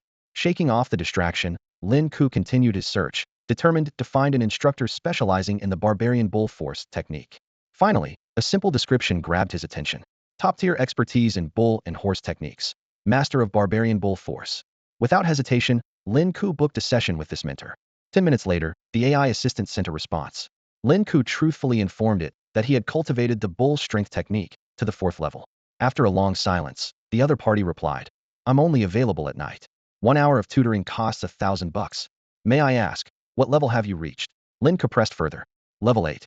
This answer made Lin Ke's eyes light up. Indeed, a top-tier expert. He immediately agreed. No problem, I'll send you the location. Just come over later. However, the other party made a request. Could you pay half the fee in advance? Seeing that Lin Ke didn't respond immediately, they hurriedly added, I'm not a scammer. I can send you my ID info. I just really need it urgently. Lin Ke silently transferred a 500 yuan deposit, sent the address, and logged off. On Central Avenue in Quanhai, a crisp voice called out, Bye-bye. I'm here. A girl in a sky-blue short dress was waving not far away.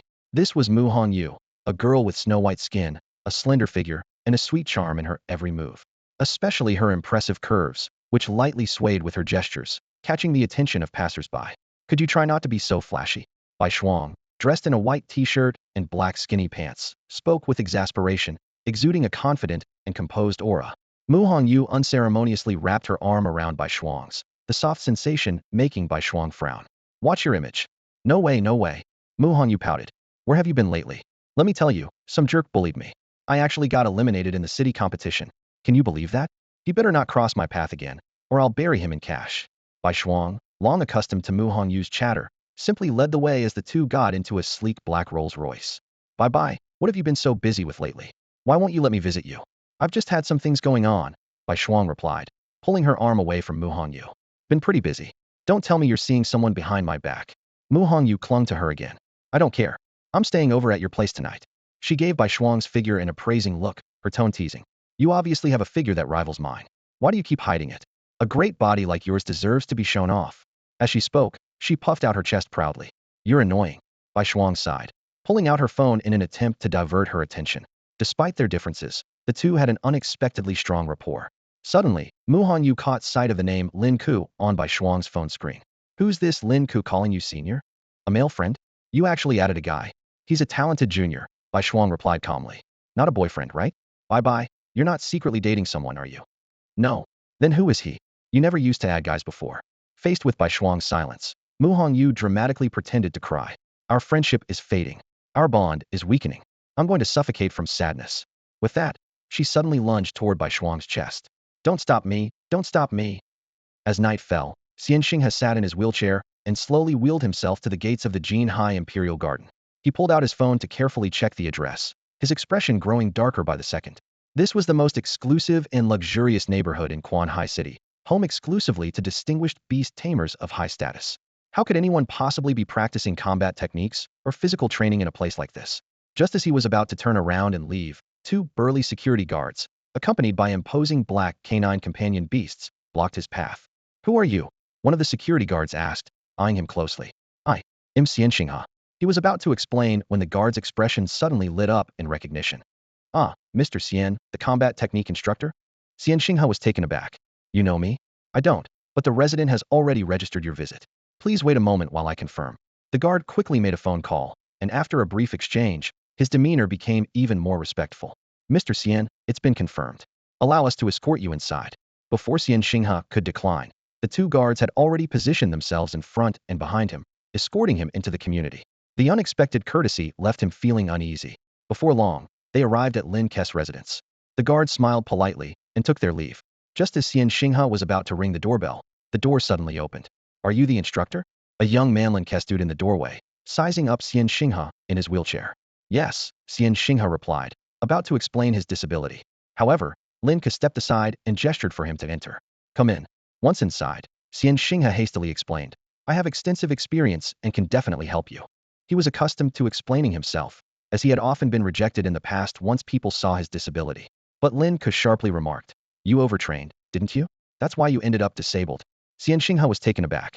He scrutinized the young man before him and suddenly realized something astonishing. Wait a moment, you've already reached the 4th stage of cultivation. Achieving the 4th stage at such a young age was practically unheard of. As his thoughts raced, Lin Ke unleashed his bull strength technique. An overwhelming surge of energy filled the room, and a faint shadow enveloped him. You must have used elixirs during your training, right? Xianxingha asked enviously. I never thought someone wealthy like you would endure such pain. Lin Ke led him into the elevator and up to the training room. As they ascended, Lin Ke suddenly asked, why are you in a wheelchair if you've reached the 8th stage of cultivation? Does bull strength have hidden risks? It does, Xianxingha admitted with a sigh. To be precise, the limits of the human body can't keep up with the extremes of bull strength. Eventually, his body couldn't endure anymore and collapsed. Staring at his withered limbs, Xianxingha couldn't help but sink into his memories. Born in the slums and raised in poverty, he had no choice but to take the path of cultivating physical combat techniques due to their lower cost. Over the decades, he dedicated himself to mastering the bull force technique, relying on it to serve as a team leader in small dungeons. Gradually, his life improved. I was too arrogant, Xianxingha said with a bitter smile, looking at his limp legs. While attempting to break through to the 8th realm of the bull force technique, his body ultimately couldn't withstand the terrifying surge of power. His muscles and meridians were completely torn apart, leaving him permanently disabled. The power of the 8th realm is 20 times that of the 7th. His voice carried a tone of regret. Who would have thought that the transformation would be so devastating? With a deep gaze, he continued, I spent years searching for the creator of the bull force technique to uncover the truth behind it. But by the time I found him, he had already died attempting the 8th realm. He let out a self-deprecating laugh. In a way, I was lucky I barely broke through, only to end up crippled. Lin Ke frowned and asked, if even the creator couldn't bear it, doesn't that seem suspicious? Seeing Lin Ke's clear and sincere eyes, Xianxingha felt this young man was different from the usual spoiled heirs. He explained further, later, I discovered that the so-called creator merely stumbled upon this technique by chance. The true originator has likely been lost to the annals of history. He sighed deeply. You seem like a genuine person. My advice, give it up. Spare yourself from ending up like me. As Lin Ke fell into contemplation, Xianxingha prepared to wheel himself away. But then Lin Ke suddenly spoke. Let's start the lesson. This response took Xianxingha by surprise. You still want to train? Only one way to find out. Lin Ke replied resolutely. What do I need to do now? Once the lesson began, Xianxing's explanations opened Lin Ke's eyes. Despite his physical condition, this teacher's understanding of the bull force technique was profound, and his unique insights greatly benefited Lin Ke. For the first 5 realms, you can rely on medicinal aids, but after the 6th, no amount of money can help you take shortcuts. Xianxing has said earnestly. I suspect there's a missing supplementary chapter to the bull force technique, but I no longer have the ability to search for it. After their discussion, Lin Ke immediately sat cross-legged and began meditating. Xianxing has shook his head with a smile. You're too impatient. This technique is far more complex than you think. However, Lin Ke had already started sensing the changes in his meridians. His blood and energy surged within him, and before he knew it, he had broken through to the fifth realm. The aura around Lin Ke grew increasingly solid, and his meridians expanded wildly under the surge of his vigorous blood energy. His physical strength climbed steadily, while a crimson mist seeped out from every pore of his skin. Above his head, a blood-colored phantom of a bull demon took shape, rapidly expanding to several meters in height, before contracting, like flowing water, to perfectly envelop his skin. The fifth realm blood demon battle armor. Xianxing has stared in stunned disbelief at the scene before him. According to his calculations, it would take Lin Ke several years to reach the fifth realm. Even with all the wealth and resources in the world, breaking into the fifth realm was no easy feat. He had secretly been gloating, thinking, so what if he's rich? Talent still matters, and he's no match for me. Reaching the fifth realm isn't something you can do on a whim. But this scene shattered his pride completely. Are you just one step away from the fifth realm? Xianxing couldn't help but ask. Lin Ke didn't respond, remaining fully immersed in his breakthrough. 10 minutes later, Lin Ke exhaled a deep breath, the phantom bull armor slowly dissipating. Fifth realm achieved. Xianxing coughed awkwardly. You do have talent, I'll give you that. But as I said before, the sixth realm is incredibly challenging. Don't attempt it lightly without thorough preparation. If you trust my expertise, you could consider a monthly coaching plan with me. I guarantee you'll break into the sixth realm within a few years. Still lost in the afterglow of his breakthrough, Lin Ke seemed not to hear. What did you just say? I said, if you trust me, you could consider a monthly coaching plan. It's quite affordable, Xianxing repeated, though his face burned with embarrassment. He had once been a prodigy himself. Despite his companion beast being less powerful, his martial skills alone were enough to make him proud.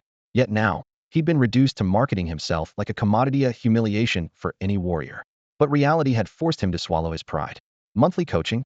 Lin Ke pondered briefly. At the 7th tier of your bull strength technique, what level of beastmaster would your strength compare to? Roughly a 6th tier beastmaster, Xianxing replied, his gaze dimming.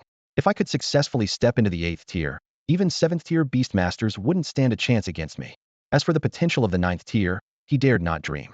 The 8th tier had already left him broken. The 9th would likely cost him his life.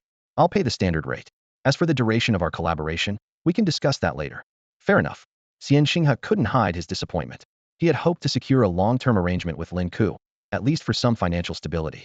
Unfortunately, rich people weren't fools. Perhaps he'd been asking for too much. By the way, have you had your leg checked at the hospital? Is it really untreatable? Lin Ke asked. The chances are slim, Xianxing said with a bitter smile. Just 2 doses of muscle reconstruction serum alone would cost $1 billion, not to mention the follow-up surgery expenses. It's practically hopeless. Lin Ke nodded. I see. That's all for today. After paying the fee, Xianxing left. Just then, Lin Chongqing returned from buying instant noodles. Son, where's Xiao Shuang? Lin Chongqing asked eagerly as he stepped through the door. I got a new flavor of instant noodles today. She's going to love it. Lin Ke rolled his eyes at his father. Old man, I'm starting to feel like Senior White Shuang is more like your daughter, and I'm the outsider here. If I could have a daughter like White Shuang, you'd be out of the picture, Lin Chongqing quipped. Lin Chongqing leaned closer to Lin Ke, a mischievous smile on his face, and teased in a voice only the two of them could hear. Silly boy, I heard that Bai Shuang is quite something. Between you two. Dad, what are you thinking? Lin Ke interrupted with a frown. In his mind, Bai Shuang's excellence far surpassed her peers. Even geniuses seemed like beginners compared to her. Besides, Bai Shuang had never shown any interest in romantic relationships. How could he even think in that direction? It's not impossible. Lin Chongqing immediately launched into analysis, his eyes gleaming with cunning. Think about it. There are plenty of outstanding people, but have you ever seen Xiao Shuang stay at someone else's house? Every day in the training room, I've been watching. The way you two talk is so warm and friendly. He chuckled. If Xiao Shuang became your girlfriend, we could even research instant noodles together. Lin Ke shot his father a look that screamed disbelief. Dad, maybe you should find some time to get checked at the hospital. Bai Shuang Senpai's interest in instant noodles is just a passing whim. In his eyes, Bai Shuang, born into a wealthy family and accustomed to luxury, would eventually lose her enthusiasm for instant noodles. Not necessarily. Lin Chongqing took out his phone and proudly showed a message. Look, Xiao Shuang just sent a message saying she's bringing a friend tonight and asked if she could cook instant noodles. Lin Ke stared at the message, momentarily speechless. Shortly after, his own phone buzzed with a message from Bai Shuang. Lin Ke, I'd like to bring a friend over tonight. I've already spoken to uncle about it. Sorry for the inconvenience. It's no problem, Lin Ke replied. though his mind was busy speculating about what kind of friend Bai Shuang might bring. This was the first time he would meet someone from her social circle aside from her family. Surely, her friend must be someone equally outstanding and approachable. As night fell, Lin Chongqing busied himself in the kitchen preparing dinner, while Lin Ke changed into casual clothes and waited in the living room. Son, do you think it could be a male friend? Lin Chongqing suddenly asked. Lin Ke's heart skipped a beat, but his expression remained calm. Probably not. I've heard Bai Shuang Senpai rarely has male friends around. You seem to know her well. Of course, Bai Shuang Senpai is so famous, that's common knowledge. Just then, the doorbell rang. Lin Ke opened the door to see Bai Shuang standing there with a girl beside her Mu Hongyu. Lin Ke, sorry to bother you, Bai Shuang said with a smile, introducing her companion. This is Xiaoyu, my friend. Hello. Please come in, Lin Ke said politely. However, Mu Hongyu barely acknowledged him. Instead, she clung tightly to Bai Shuang's arm and let out a cold huff. Bye-bye, let's go inside. Lin Ke scratched his head in confusion, unsure why this girl seemed so hostile toward him. Xiao Shuang is back. Lin Chongsheng came out of the kitchen holding a spatula. Interestingly, Mu Hongyu was unusually friendly toward him, earning her a string of compliments on how sensible she was. Meanwhile, Mu Hongyu was calculating in her mind. This old man is handsome, but he's way too old not by Bai's type. That wolfish guy, though, is the real threat. I can't let him steal Bai away. She occasionally shot wary glances at Lin Ke, pouting or frowning as she did. Suddenly, a thought struck her. Why does Lin Ke feel so strangely familiar? Mu Hongyu sat gracefully on the leather sofa in the living room, her slender, fair legs elegantly crossed.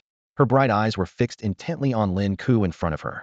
Though she couldn't quite pinpoint why, she felt an inexplicable dislike for this man. A woman's intuition, after all, was rarely wrong. Bye-bye, why are you staying at someone else's house? Mu Hongyu held Bai Shuang's hand, her tone laced with obvious discontent. Bai Shuang remained calm. Didn't I stay at your house before? That's completely different. Mu Hongyu's voice rose sharply. We're like sisters. We know everything about each other. Besides, a faint blush crept onto her cheeks. We're both girls, it's not like we'd do anything to you. Thinking of her somewhat bold behavior that night, she muttered to herself. Anyway, me taking a little advantage is totally normal. Ignoring her friend's jealousy, Bai Shuang walked straight to the kitchen to discuss instant noodle cooking techniques with Lin Chongqing. This left Lin Ke and Mu Hongyu alone in the living room, where the air grew tense with an unspoken unease. Hey, your name's Lin Ke, right? Mu Hongyu crossed her arms over her knees, gazing down at him with an air of superiority. Yes. Name your price, Mu Hongyu said bluntly. You and Bai are never going to happen. This alto-familiar conversation made Lin Ke frown slightly. Bai Shuang and I are just friends. Oh, really? Mu Hongyu immediately mimicked his tone mockingly, sarcasm dripping from her voice. Just friends? Even I don't call her that formally. Seeing Lin Ke's calm expression, she cut straight to the chase. Be honesto, you like Bai? Of course I do, Lin Ke answered without hesitation. Who wouldn't like Bai Shuang? She's amazing. Exactly. Mu Hongyu nodded instinctively. No one can resist Bai's charm. Wait, she suddenly realized she was getting sidetracked and quickly wiped the dreamy look off her face. Pulling a black gold check from her purse, she held it out toward him with a stern expression. Fill in whatever amount you want, as long as you stay away from Bai. Lin Ke stayed silent, his memories becoming clearer. Mu Hongyu casually swung her foot, the crystal shoes on her feet catching the light and sparkling faintly. I've heard about you from Bai, she continued. You used to be poor, didn't you? You only got your current resources because of sheer luck. Otherwise, let's be really out and never even get to meet someone like me. You've heard of Tiangong, right? Where people like you live, right? Lin Ke interjected. Of course. Wait, did you just steal my line? Lin Ke stood up, ready to leave. He had finally confirmed that the arrogant girl before him was the same one who had tried to bribe him during the Tianjiao tournament. Whether in virtual reality or real life, her behavior was always the same. You haven't given me an answer. Mu Hongyu quickly got up, blocking his path. Lin Ke frowned, his tone cold. Out of respect for Bai Shuang, they'll let you stay here. But if you insult me again, you can leave. With that, he stepped around her and headed upstairs. Mu Hongyu stood frozen in place for a full 5 seconds, Lin Ke's words echoing in her ears. Did he look down on me? She thought in shock. She couldn't believe there was someone who could resist the temptation of her wealth. Not that it made her feel anything special toward him. How cliché would that be? No. All she felt was an unprecedented sense of humiliation. You want to kick me out? Mu Hongyu bit her lip, a stubborn glint flashing in her eyes. I absolutely refuse to leave. I want to see what you can do to me. Mu Hongyu stood stubbornly in place, her expression one of unyielding defiance. Lin Ke silently unlocked his phone and typed the words, training room. Just as he was about to resume his practice, a black and gold check caught his eye. This wasn't an ordinary check, it was a special black gold check issued by the Royal Beast Bank, with a minimum denomination measured in billions. Staring at the number on the check, Lin Ke froze. Tears unknowingly rolled down his cheeks, and he quickly wiped them away. Still too broke. What's there to cry about over a measly few billion? He mocked himself, suddenly realizing that this amount was enough to pay off his mortgage. For a moment, Lin Ke's earlier resolve wavered. After all, she's senior by Shuang's friend. Maybe she's just worried by Shuang might befriend the wrong people. The thought barely surfaced before he slapped himself. Idiot. How could you defend her? Clearly, you're not training hard enough. After hours of grueling training, Lin Ke regained his composure. Just then, Lin Chongqing's voice called from downstairs. Son, dinner's ready. At the dining table, Bai Shuang and Mu Hongyu were chatting animatedly, as if the earlier unpleasantness had never occurred. Lin Chongqing placed a bowl of instant noodles on the table, prompting Mu Hongyu to wrinkle her nose. Bye-bye, is this what you're eating?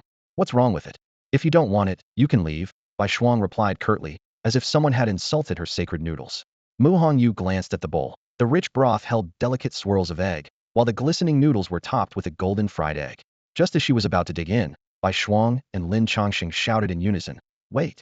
13 seconds left, 12. Bai Shuang counted down seriously. Mu Hongyu was baffled, unable to grasp why they treated a simple bowl of instant noodles with such ceremony. Now eat.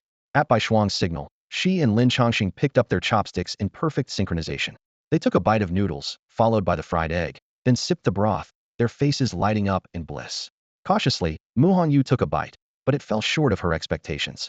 She glanced at Lin Ke in confusion, only to find him eating with an indifferent expression, even tinged with slight disdain.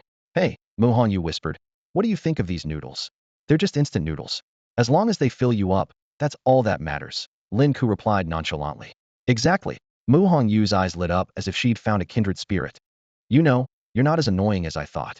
After devouring the instant noodles as swiftly as a whirlwind, Lin Ke stood up, ready to return to the training room and resume his practice. Glancing at the empty bowl on the dining table, he finally realized a rather amusing fact. All these years, Lin Chongqing hadn't been cooking instant noodles for him just for convenience, it was because he genuinely enjoyed them. Even more unbelievable was that his senior, Bai Shuang, also had a fondness for this simple, fast food. Has the world gone mad? Or am I just too ignorant? Lin Ke had once asked Bai Shuang why she was so fond of instant noodles, and her answer was surprisingly straightforward, because they're convenient. Seeing this, Mu Hongyu seemed to have found a kindred spirit and immediately followed Lin Ke away from the dining table. Why are you following me? Lin Ke asked without turning his head. Mu Hongyu scoffed, casting a side glance at Bai Shuang and Lin Chongqing, who were still at the table. I'm afraid if I stay too close to them, I might catch their stupidity. Suit yourself. I'm heading to train, Lin Ke replied, deliberately maintaining a distant demeanor. His dismissive attitude only fueled Mu Hongyu's defiance. Hey, I'm training too. She puffed out her chest and followed him into the training room, placing her hands on her hips. Let me remind you, I'm a fourth-tier beastmaster. Sparring with a graduate like you is a piece of cake. Boom. Lin Ke's fist slammed into a steel pillar, making the numbers on the display jump rapidly before stopping at 3.5 tons. He turned around and asked, what did you just say? Nothing. I just remembered I'm still a bit hungry. Mu Hongyu stammered before hastily retreating from the training room, her mind reeling. What kind of brute is this? She finally understood why Bai Shuang held Lin Ke in such high regard. The sheer physical strength to deliver a punch exceeding 3,000 kilograms was nothing short of barbaric. As a beastmaster who didn't focus much on physical training or take strength-enhancing genetic serums, Mu Hongyu's raw strength barely reached a fraction of that. As Bai Shuang was about to head upstairs, she bumped into Mu Hongyu coming down. What are you up to? Bai Shuang asked. Just wandering around. Mu Hongyu replied, her cheeks slightly flushed. Bye-bye. Let's go out and have some fun. I'm going to train with Lin Ke. You go ahead, Bai Shuang declined outright. After all, having enjoyed Lin Chongqing's noodle-making skills, she felt obliged to put in some effort in return. Then I'll watch and step in when you're tired. Mu Hongyu offered. Bai Shuang glanced at Mu Hongyu's slender frame. You wouldn't last a single punch from Lin Ke. So what? Mu Hongyu retorted indignantly. We're beastmasters. This is a world of beasts. What future is there for brute strength? Bai Shuang didn't bother explaining further and walked straight into the training room. Lin Ke, let's start training. All right. The two quickly got into the zone, engaging in a pure martial arts sparring session without summoning their companion beasts. Watching from the sidelines, Mu Hongyu couldn't help but feel puzzled. Why aren't they using their companion beasts? After an hour of intense training, Bai Shuang finally gasped for breath and said, let's take a break. She looked at Lin Ke in surprise. It's only been a few days, and your strength has improved so much. I can feel it too, Lin Ke replied with a smile. Keep it up, Bai Shuang said encouragingly. Aim to reach 5,000 kilograms before school starts. Seizing the opportunity, Mu Hongyu asked, Bye-bye, why don't you use your companion beasts? Lin Ke's companion beast is a bit unusual, it can't be summoned, Bai Shuang explained. Is it from the illusion beast category? Mu Hongyu asked, looking at Lin Ke with curiosity. So you've been relying solely on martial arts to fight? Lin Ke was wiping the sweat from his forehead, completely oblivious to his surroundings. Suddenly, a crisp female voice broke the silence. Did you participate in the Tianjiao tournament? Mu Hongyu exclaimed excitedly. I recently met a strange beast master who relies purely on physical strength. Lin Ke frowned slightly, pretending to look puzzled. I have no idea what you're talking about. Mu Hongyu's bright, watery eyes fixed on him as a sly smile curled on her lips. Do you believe I could bury you in money? At this, Lin Ke knew he couldn't keep up the act. With a helpless shrug, he said, now that you mention it, it does sound a little familiar. Huh, I knew it was you. Mu Hongyu immediately bounced over to Bai Shuang like a little girl tattling. Bye-bye, it's him. He's the one who bullied me. You promised to stand up for me, so go teach him a lesson. Bai Shuang glanced at Mu Hongyu and teased her lightly. You're already a sophomore, and you still can't beat a pre-university student? Isn't that a bit embarrassing? Bye-bye you. Mu Hongyu's chest heaved with anger, her fair face turning bright red. That's only because I didn't summon my beast. No, I refuse to accept this. Let's go again. Stop messing around. Bai Shuang stepped in to hold her back. Lin Ke isn't your match right now. Wait until he's in college. Bye-bye. Are you taking his side against me? Mu Hongyu's eyes instantly welled up with tears as she bit her lip. She turned to Lin Ke and warned. Lin Ke, I swear, if I see you again, you'll regret it. Lin Ke walked up to her with a mock-serious expression. Miss Mu, if you keep your word, I'm willing to face your wrath. Please, feel free to bury me in money. You think I won't do it? Mu Hongyu huffed, ready to storm off to the bank. The bank's already closed, Bai Shuang helpfully pointed out, delivering the final blow. Wah, you're all bullying me. Mu Hongyu wailed as she pulled out her phone, ready to call her butler to bring cash from home. All right, enough crying, Bai Shuang said, frowning as she moved to stop her. But Lin Ke, grinning mischievously, added fuel to the fire. Senior, don't stop her. I want to see how much money she can bring to bury me. I'm pretty sturdy, shall need a lot to finish the job. Bai Shuang, already familiar with Lin Ke's sense of humor, spread her hands in resignation. Fine, settle your personal vendetta first. If you survive, we'll continue training. Mu Hongyu, tears streaming down her face, looked at Bai Shuang, who wasn't siding with her, and then at Lin Ke, who was rubbing his hands together gleefully. Miss Mu, are you ready yet? Should I lie down like this, or should I turn on my side? You. Mu Hongyu trembled with rage, unable to form a complete sentence, and then rolled her eyes and fainted on the spot. Hey. Lin Ke quickly stepped forward to catch her, feigning concern. Are you okay? Wake up. At least bring the money over before you pass out. Wake up. At those words, Mu Hongyu, who had been pretending to faint, was so infuriated that she actually passed out for real. Lin Ke helplessly looked at the unconscious Mu Hongyu and had no choice but to let her stay here overnight. After settling Mu Hongyu in a room, Bai Shuang immediately returned to the training chamber. Senior sister, Lin Ke said teasingly as he sat cross-legged on the ground, counting on his fingers. With my current physical condition, how much money would it take to crush me to death? Bai Shuang chuckled and shook her head.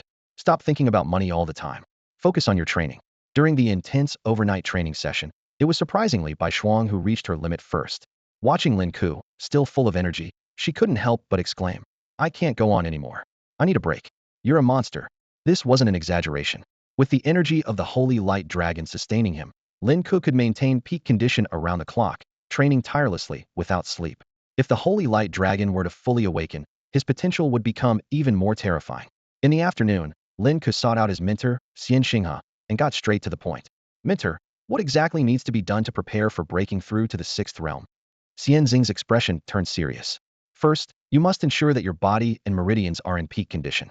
Secondly, your physical strength must reach the threshold of 6,000 gene. What if I force the breakthrough?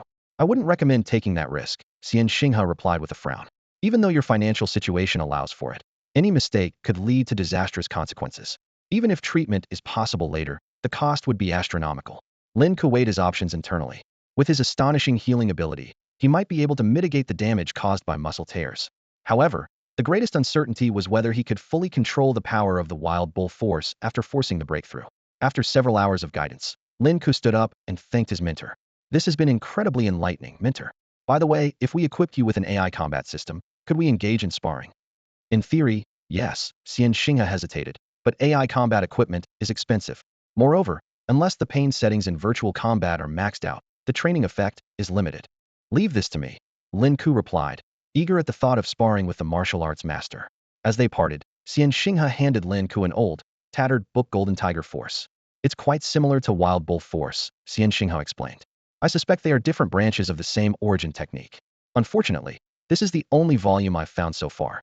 When settling the costs, Lin Ke noticed an extra 10,000 beast coins in the total. He couldn't help but feel puzzled. Xian Xinghe looked at Lin Ke with a mix of surprise and gratitude. We don't have that much time to debate, so let's just consider this technique purchased. Lin Ke nodded in agreement. Although Xian Xinghe felt somewhat undeserving, he accepted the hard-earned payment. If you ever need my help in the future, just call me, anytime, he said sincerely, looking straight into Lin Ke's eyes. In these tough times, this income was invaluable to him. No problem, Lin Ke replied decisively. After 2 interactions, he had already discerned that Xian Xinghe was a straightforward martial artist. Whenever martial techniques were mentioned, his eyes would light up with a unique gleam, and he seemed to radiate a renewed vitality. It was clear that this former martial prodigy still harbored a pure and unyielding passion for martial arts. A thought flashed through Lin Ke's mind: perhaps the energy from the Holy Light Dragon could help Xian Xinghe regain his footing. But he quickly dismissed the idea. He wasn't the type to hand out favors indiscriminately, and his relationship with Xian Xinghe was purely transactional for now. Such an opportunity wasn't something he could offer at this moment, unless Xian Xinghe someday became a true confidant and ally. When Lin Ke escorted Xian Xinghe to the elevator, he was just about to head back to his training room to study the Golden Tiger technique. However, Xian Xinghe suddenly stopped the elevator door. Lin Ke, there's something I want to say to you from the heart. Lin Ke paused and turned back to him. Go ahead, Xian Xinghe continued earnestly. Honestly, you don't need to immerse yourself so deeply in body cultivation. Why not? Lin Ke asked directly, holding the elevator door. Xian Xinghe explained in a serious tone. I'm worried that you might become too focused on physical training and overlook the fact that beast taming is the dominant path in this world. Body cultivators can only engage in close combat in the demonic abyss. Once surrounded by beasts, physical injuries are incredibly hard to recover from, and the cost is too high.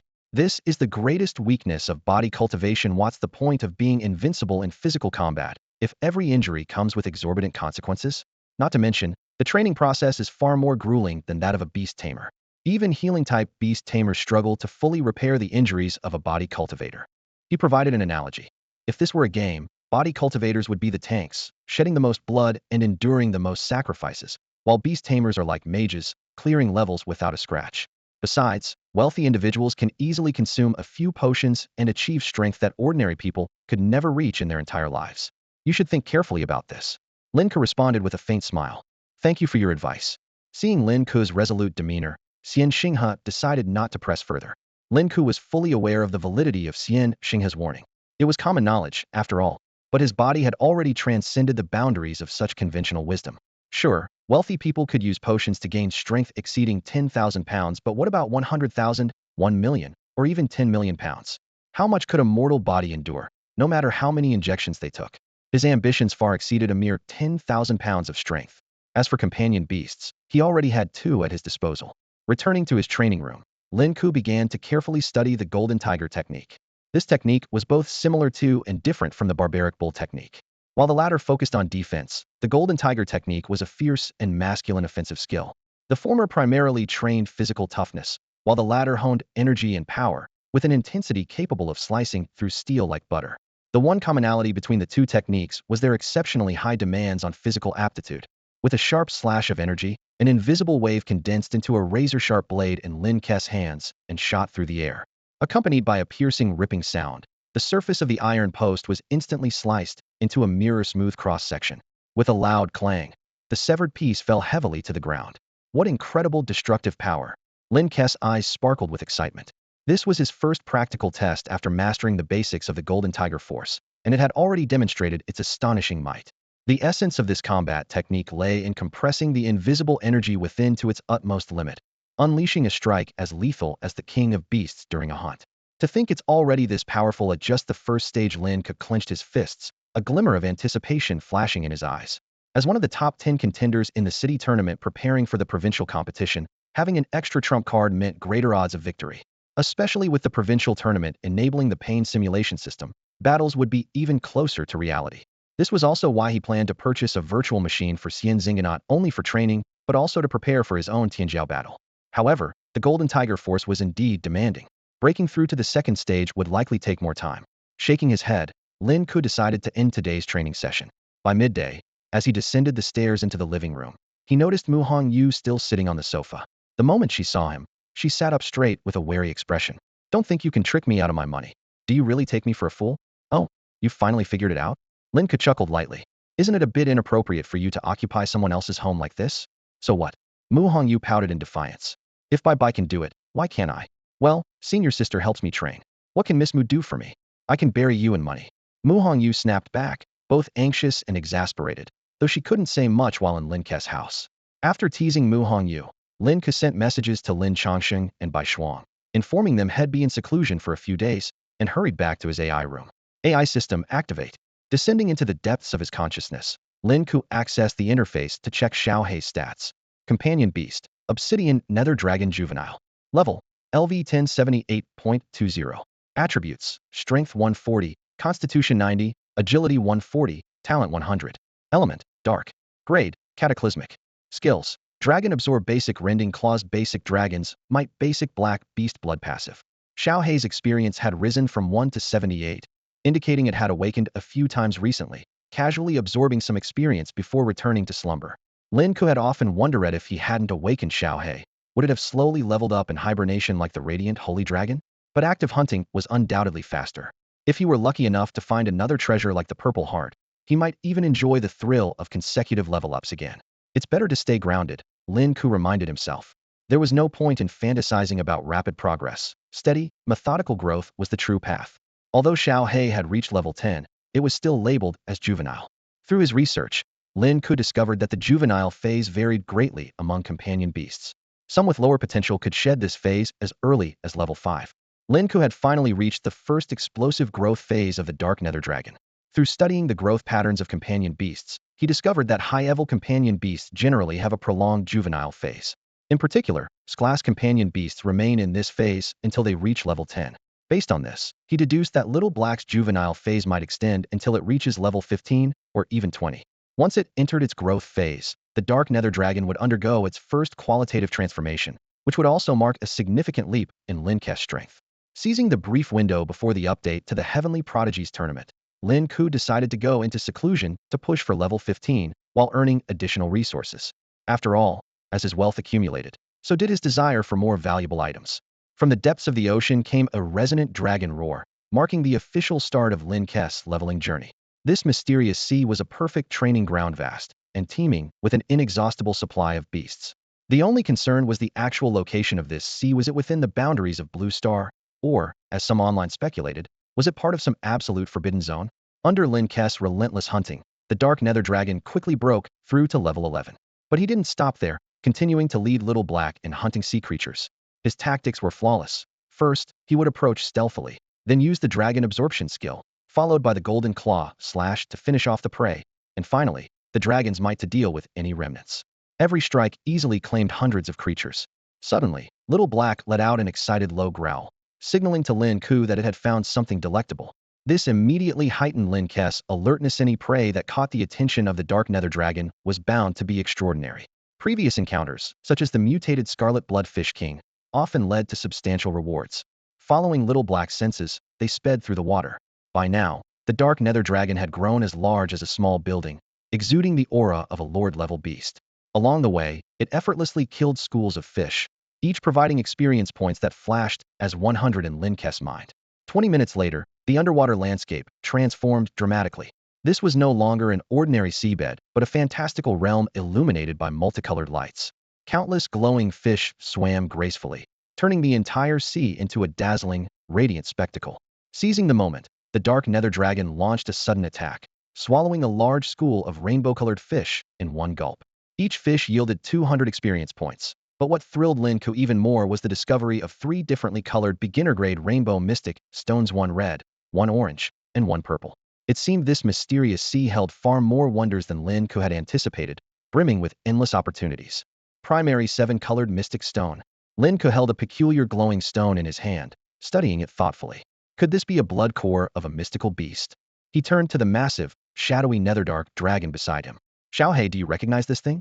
The Netherdark dragon let out a low woo, its endearing expression seemingly saying, I'm just a rough dragon who only knows how to eat. I have no clue about materials like these. Lin Ke carefully examined the 7-colored mystic stone in his hand, and noticed the stones had different suffixes: orange, purple, each with varying hues. Could there be differences between these stones? Xiao Hei, try swallowing one and see. The netherdark dragon opened its enormous jaws and gulped down one of the primary seven-colored mystic stones. Instantly, a crimson glow burst from within its body, only to fade away just as quickly. Root attribute 0.1. Lin Ke immediately checked the status panel. His eyes lighting up. The netherdark dragon's root attribute had increased. The value, which had been stagnant at 90 points, had risen by 0.1 thanks to this small seven-colored mystic stone. Xiaohei, how do you feel? The netherdark dragon shook its head, seemingly unaware of any changes in its body. But Lin Ke had keenly realized the extraordinary nature of the seven-colored mystic stone. If it could enhance the root attribute, and if Xiaohei consumed all of them, Lin Ke could even receive double returns. For someone cultivating body refinement techniques, this was nothing short of a priceless treasure. Even more exciting was the fact that this vibrant, multicolored sea was teeming with radiant creatures. If he could clear out the area, not only would he gain a ton of experience, but he could also collect an abundance of seven-colored mystic stones. Xiaohei, is this the delicious place you mentioned? Seeing the netherdark dragon shake its head, Lin Ke pondered. While the seven-colored ocean held countless opportunities, he was reluctant to abandon exploration so easily. How far are we from the target? The netherdark dragon indicated it was nearby, clearly within the same region. Upon learning this, Lin Ke quickly devised a plan. In that case, let's loot this area first. Once we've grown stronger, we'll go after the delicacy you mentioned. How does that sound? Oh, whoa. Xiaohei readily agreed. Lin Ke promptly fed all the collected seven-colored mystic stones to it. Root attribute 0.1. Root attribute 0.1. As Xiaohei activated its auto-hunting mode, Lin Ke focused on observing the unique seven-colored ocean. The shimmering hues on these creatures, could they be connected to the seven-colored mystic stones? Xiaohei's hunting efficiency was astonishing, with waves of experience points pouring in. EXP 300. EXP 500. EXP 500. The experience bar soared to level 11, 5. Every time Xiaohei finished feeding, Lin Ke would receive new seven-colored mystic stones. What exactly was the difference between the stones of various colors? As Lin Ke was pondering, Xiaohei suddenly let out a joyful roar, indicating that the meat of these creatures was especially delicious and perfectly suited to its palate. If you like it, eat as much as you want. Lin Ke said cheerfully. The harvest from this ocean far exceeded that of the previous dark and dismal Black Sea, both in quantity and quality of prey. At this rate, reaching level 15 in a short time seemed entirely achievable. Hours later, the netherdark dragon entered a state of rest, and Lin Ke took control of its body. Xiaohei let out a reluctant whimper. Don't worry, we'll see each other again very soon, Lin Ke reassured it. Still, Xiaohei seemed downhearted, clearly longing to materialize and appear physically by Lin Ke's side. That day will come, Lin Ke said firmly. Trust me. After Xiaohei fell asleep, Lin Ke took stock of his gains and discovered that he had devoured a total of 117 primary seven-colored mystical stones. He carefully examined the companion beast's attribute panel. The young dark nether dragon had reached level 11, with an experience rate of 69.12. All attributes had shown steady progress: strength 150, constitution 102, agility 150, talent 100, and element 100. The apocalyptic level dark elemental skills remained dragon absorption beginner, golden claw / beginner, and dragon might beginner, while the passive experience of black beast blood had climbed to 70. What thrilled Lin Ke the most was the breakthrough in the constitution attribute. This had remained stagnant through several of Xiaohei's evolutions, but now it had finally reached a height of 102. He couldn't help but reflect that his previous feeding methods might not have been effective enough. As for the impact of this constitution boost on the double return effect, he was filled with anticipation. Controlling Xiaohei's body, Lin Ke continued his predatory journey. Before him, a dazzling school of fish provided the perfect source of experience, and he wasted no time in launching a frenzied feast. A full night of hunting allowed Xiaohei to ascend to level 12, with constitution soaring to an impressive 135. As Xiaohei's attributes improved, so did his physical size. Each movement created massive whirlpools in the water, and even in stealth mode, nearby fish could sense the presence of this colossal creature. Fortunately, the vastness of this ocean ensured an abundance of prey, their glowing bodies making them easy to locate. Watching the steady climb of experience points and constitution stats, Lin Ke felt no fatigue at all. Just as he was preparing to seek his next target, an unusual phenomenon occurred. All the glowing schools of fish began swimming toward the seabed in unison, forming a magnificent seven-colored rainbow bridge. Lin Ke, guiding Xiaohei, followed silently, curious to uncover the mystery and ready to seize the opportunity to claim them all. As they descended deeper, the radiant colors gradually illuminated the ocean floor. When the vibrant light fell upon the seabed, Lin Ke was stunned to discover an ancient underwater city standing before him. Towering structures, though partially ruined, stretched endlessly. Despite being eroded by the sea over time, remnants of its former glory were still evident. Judging by the scale of these 100 structures, this was no obscure little town. Its size even surpassed that of Springsea City. As Lin Ke navigated through the buildings, he noticed the schools of fish darting into the cracks and crevices of the damaged structures to hide. Through broken windows, flashes of various lights flickered, as though this submerged city was coming back to life in the darkness. Marine creatures are exceptionally sensitive to danger, and their collective retreat was undoubtedly a sign of an impending threat.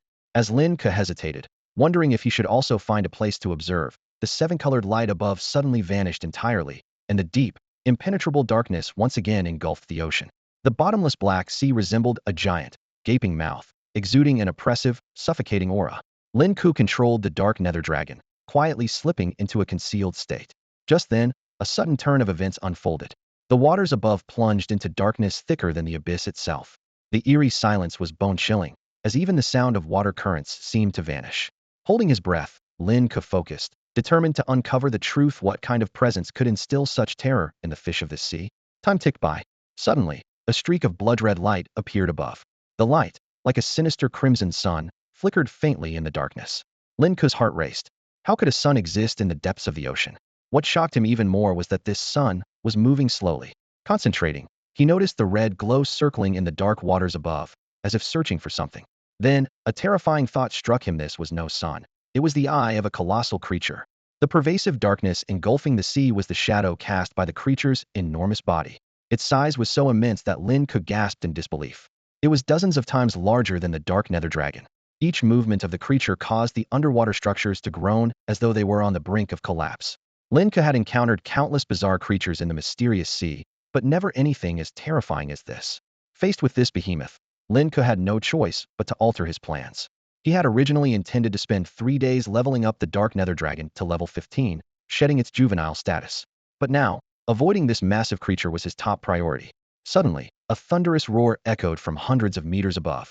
The entire underwater city trembled violently, its buildings crumbling. This was the roar of a true leviathan. What worried Lin Ke even more, however, was the dark nether dragon slowly opening its eyes. Its golden pupils gleamed in the darkness as it let out a low growl of displeasure, clearly irritated by the disruption to its sleep. "Xiaohei, calm down," Lin Ke quickly called out. He knew the dark nether dragon's innate arrogance, a trait stemming from its superior bloodline. In the world of fierce beasts, bloodline determined status. But the creature above was far too massive. Lin Ke feared the dragon might act recklessly. Roar! The dark nether dragon snorted disdainfully, releasing 2 streams of water. "You call that edible?" Lin Ke's heart sank. It was like watching an ant attempt to challenge an elephant. "Xiaohei, it's far larger than you. We can't possibly take it on." "Humph." The dark nether dragon scoffed, brimming with disdain. Then, it revealed an astonishing truth to Lin Ke. The colossal creature above wasn't Alevite, was merely a remnant soul. A remnant soul? Lin Ke was stunned. "Are you saying this thing is already dead, and only a fragment of its soul remains?" Even just a remnant soul was enough to strike fear into every living being in the sea. How terrifying must it have been at its peak? This kind of oppressive aura was far beyond that of ordinary lord-level beasts. "You want to devour it?" Lin Ke asked cautiously. "Roar!" The dark nether dragon replied with a resolute growl. Xiaohei let out an eager growl, crystal-clear drool dripping from its fangs. Lin Ke could clearly sense the intense desire emanating from the dark nether dragon, but the terrifying pressure from above made him hesitate. Even as just a remnant soul, the oppressive aura of this massive beast was enough to send chills down anyone's spine. "Roar!" The dark nether dragon growled again, its urgency evident, as though urging Lin Ke to act. "All right, let's do this." Lin Ke gritted his teeth, finally making up his mind. "Xiaohei, I'll leave it to you." Roar! Taking back control of its body, the dark nether dragon unleashed a roar that shook the ocean. It charged from the underground city, heading straight into the depths of the Black Sea. Lin Ke, observing nervously through their shared vision, watched as the colossal figure ahead became increasingly distinct with each passing moment. What a massive creature! Lin Ke swallowed hard. The oppressive force it exuded was on par with that of a legendary beastmaster. The dark nether dragon opened its bloodthirsty jaws and bit down fiercely on the tangible, almost solid mass. Instantly, system notifications flooded in like a tidal wave. EXP 1000. EXP 1000. EXP 1000. The surging experience points sent Lin Ke's adrenaline skyrocketing. With every bite, the experience bar climbed at an astonishing rate. The temptation of this feast far surpassed the black beast they encountered earlier. Considering the sheer size of this behemoth, fully devouring it would undoubtedly catapult the dark nether dragon's level to new heights. Xiaohei, devour it all. Lin Ke could barely contain his excitement, wishing he could jump in and help. Just then, a system message appeared abruptly. Dark Nether Dragon has devoured the remnant soul of the Scarlet Void Tortoise and acquired the skill, unmovable as a mountain. The Scarlet Void Tortoise? The companion beast of the legendary Beastmaster Yumaching? Lin Ke was struck dumb. Not long ago, Yumaching had ventured into the SS-class abyss to seal it, ultimately perishing in the process. Why was his companion beast soul here? Could this sea actually be within the SS-class abyss? Joy was quickly replaced by unease. Although the Dark Nether Dragon's level had soared to 13, Lin Ke's mind grew increasingly restless. When he asked Xiaohei about the soul's origin, the Dark Nether Dragon responded while continuing its feast, explaining that it had merely been drawn to the unique aura. As the last trace of the remnant soul was consumed, the Dark Nether Dragon's level approached 15. Its body began to expand, its horns growing more menacing, and its dark golden eyes gleamed with a terrifying light. The Black Sea fell silent once more, and the creatures of the underwater city cowered in fear, paralyzed by the dragon's newly intensified aura. Lin Ke opened the status panel, and what he saw left him breathless. Companion Beast, Dark Nether Dragon Juvenile. Level, LV 1452.01. Strength, 180. Constitution, 135. Agility, 180. Talent, 100. Element, Dark. Grade, World-Ending Class. Skills, Dragon Absorption Basic. Golden Claw/Basic. Dragon's Might Basic. Black Beast's Blood Passive. Unmovable as a Mountain Basic. The impressive stats and the newly added skill Unmovable as a Mountain were undeniable proof of the astonishing scene that had just unfolded. Xiaohei had truly succeeded in devouring the remnant soul of the Scarlet Void Tortoise. Lin Ke, it's been almost 3 days. Why hasn't he come out yet? Mu Hongyu lounged lazily on the sofa, hugging a soft pillow. Her long, snow-white legs rested casually on the marble coffee table. Over the past few days, she seemed to have fully adjusted to the rhythm of life at Lin Ke's place. Bye-bye, even if Lin Ke is being targeted by the evil sect, do you really need to guard him this closely? I can call for reinforcements from home. That way, you wouldn't have to exhaust yourself like this, she said, glancing at Bai Shuang, who was meticulously polishing her alloy battle blade nearby. Without pausing her movements, Bai Shuang shook her head gently. Protecting him is important, but guiding Lin Ke in his training is just as crucial. I'm just worried that with you two spending so much time together, feelings might develop. Mu Hongyu teased, her lips pouting playfully. You don't have a crush on him, do you? Bai Shuang's hand hesitated briefly before she blinked and replied, Not right now. Not now and not ever. Mu Hongyu quickly added. She leaned back with her hands behind her head, shifting the topic. Speaking of the evil sect, they've been showing up around our school too. Those guys are absolutely insane. Bai Shuang nodded solemnly. It's only going to get worse. Once they infiltrate universities, their next targets will be high schools and middle schools. Mu Hongyu shivered at the thought. If minors start turning into killers, the world will truly fall apart. Exactly, Bai Shuang said, setting down her blade. That's why I can't let Lin Ke waver in his determination before he even enters university. He's special. If he ever falls into the clutches of the evil sect, the consequences would be unimaginable. Him. Mu Hongyu scoffed, but then she thought about Lin Ke's recent display of incredible talent and quickly shrank back. Okay, maybe he could make a bit of a difference. Suddenly, she waved her pink fists in frustration. The regional competition is about to start. How long is he planning to stay in the virtual brain? He beat me, so he can't just miss the tournament and get disqualified. Bai Shuang smiled faintly, shaking her head. Don't worry. Lin Ke knows how important the competition is. Meanwhile, deep beneath the Black Sea, the abyssal dark dragon was licking its sharp claws contentedly, letting out a satisfied belch. Xiaohei, Lin Ke said after a moment of thought. Do you even realize what kind of remnant soul you just devoured? The abyssal dark dragon tilted its massive head, clearly clueless. That was the remnant soul of a legendary beast. Roar. The dragon's only response was a pleased growl, as if to say, no wonder it tasted so good it was legendary. You want more, don't you? Lin Ke chuckled, hearing the dragon's thoughts. He couldn't decide whether to laugh or cry. This glutton had no idea how dire their current situation was. Forget it. Asking you is pointless, Lin Ke said with a sigh. Promise me you'll stay here and rest for now. We'll talk about training later. And if you encounter another remnant soul, wait for me before doing anything. Okay? Rawr rawr. The abyssal dark dragon, still full from its recent feast, happily agreed. Through his connection with the dragon's thoughts, Lin Ke understood that the soul it had consumed, a fragment of the crimson void tortoise's remnant, was only a small piece, not the entirety. After all, a legendary remnant soul wasn't something that could be fully devoured so easily. Gazing at the mysterious expanse of the sea, Lin Ke felt a mix of excitement and deep reverence. If not for the dragon's protection, it would have been impossible for him to survive in such an environment. By the way, Xiaohei, do you feel like you're close to a breakthrough? Lin Ke asked curiously as they prepared to part ways. The abyssal dark dragon tilted its enormous head again, looking utterly bewildered, as if a giant question mark had appeared above it. Never mind. Asking you is useless. See you next time, Lin Ke said with a wry smile. After saying goodbye, Lin Ke exited the virtual brain. Lin Ke slowly rose from his chair, taking a deep breath. Instantly, a surge of energy coursed through his body like an electric current, sending a tingling sensation that almost made him cry out in exhilaration. After nearly 3 days of secluded training, his dark nether dragon was on the verge of breaking through to level 15, and the surging power within him signaled a significant improvement in his physique. After leaving the intelligence room, Lin Ke headed straight to the training hall. The commotion downstairs caught the attention of Bai Shuang and Mu Hongyu. Lin Ke, you finally remembered to come back. Mu Hongyu scolded bluntly. The provincial competition is about to start, and you almost jeopardized everything. Bai Shuang, standing nearby, remained silent, her delicate brows furrowed slightly, a trace of astonishment flashing in her eyes. Lin Ke steadied his breathing, his muscles trembling faintly as if alive, emitting soft crackling sounds. Suddenly, an overwhelming aura burst out from within him, rendering Mu Hongyu speechless just as she was about to continue. Huh. Lin Ke threw a punch, and the iron post dented instantly as his fist punched clean through it.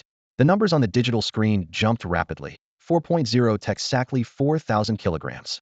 Freak, monster, lunatic, brute. Mu Hongyu's eyes widened in shock, her mouth forming a perfect O. Bai Shuang, her expression bright with curiosity, walked up to Lin Ke. What on earth have you been doing these past few days to improve so quickly? Just some focused training, Lin Ke replied with a sheepish grin. Senior, do you think I have a shot at winning first place in the provincial competition now? After a moment of contemplation, Bai Shuang nodded. If you maintain this level of physical strength, it's definitely possible. But the provincial competition is completely different from anything you've faced before. The opponents will be stronger, right? Not just that.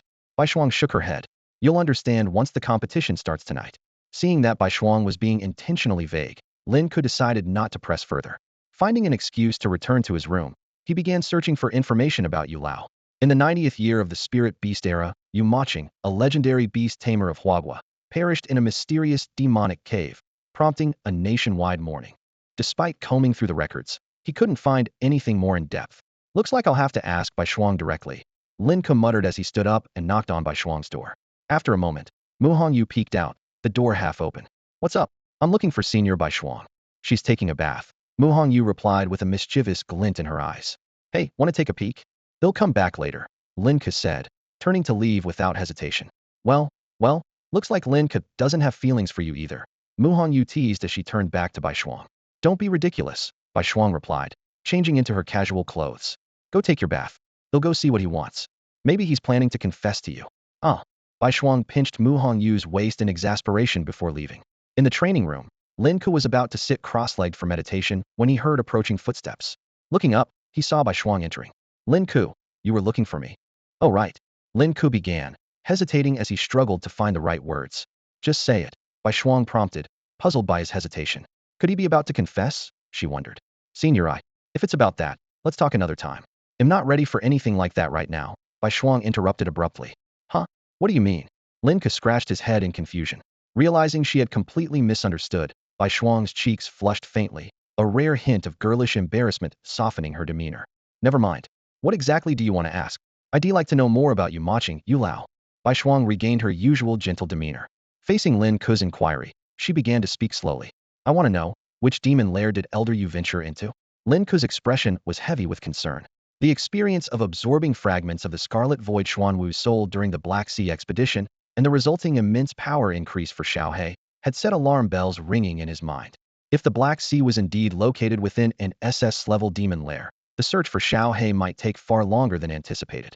The matter of Elder Yu's sacrifice for the nation is top secret, Bai Shuang said with a serious tone. I won't lie to you, even I don't know where he went.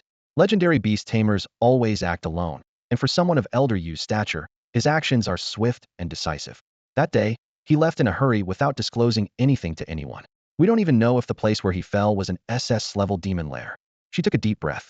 That's all I know. Thank you, Lin Ke said, committing the information to memory. If you want to know more, surpass me. When that time comes, you will naturally have the right to learn everything, Bai Shuang said before suddenly asking curiously. By the way, what did you think I was going to say just now? Nothing, Bai Shuang stammered, turning around in a fluster and walking away quickly. It was the first time Lin Ke had seen her so visibly flustered. Back in her room, Bai Shuang's cheeks were still flushed.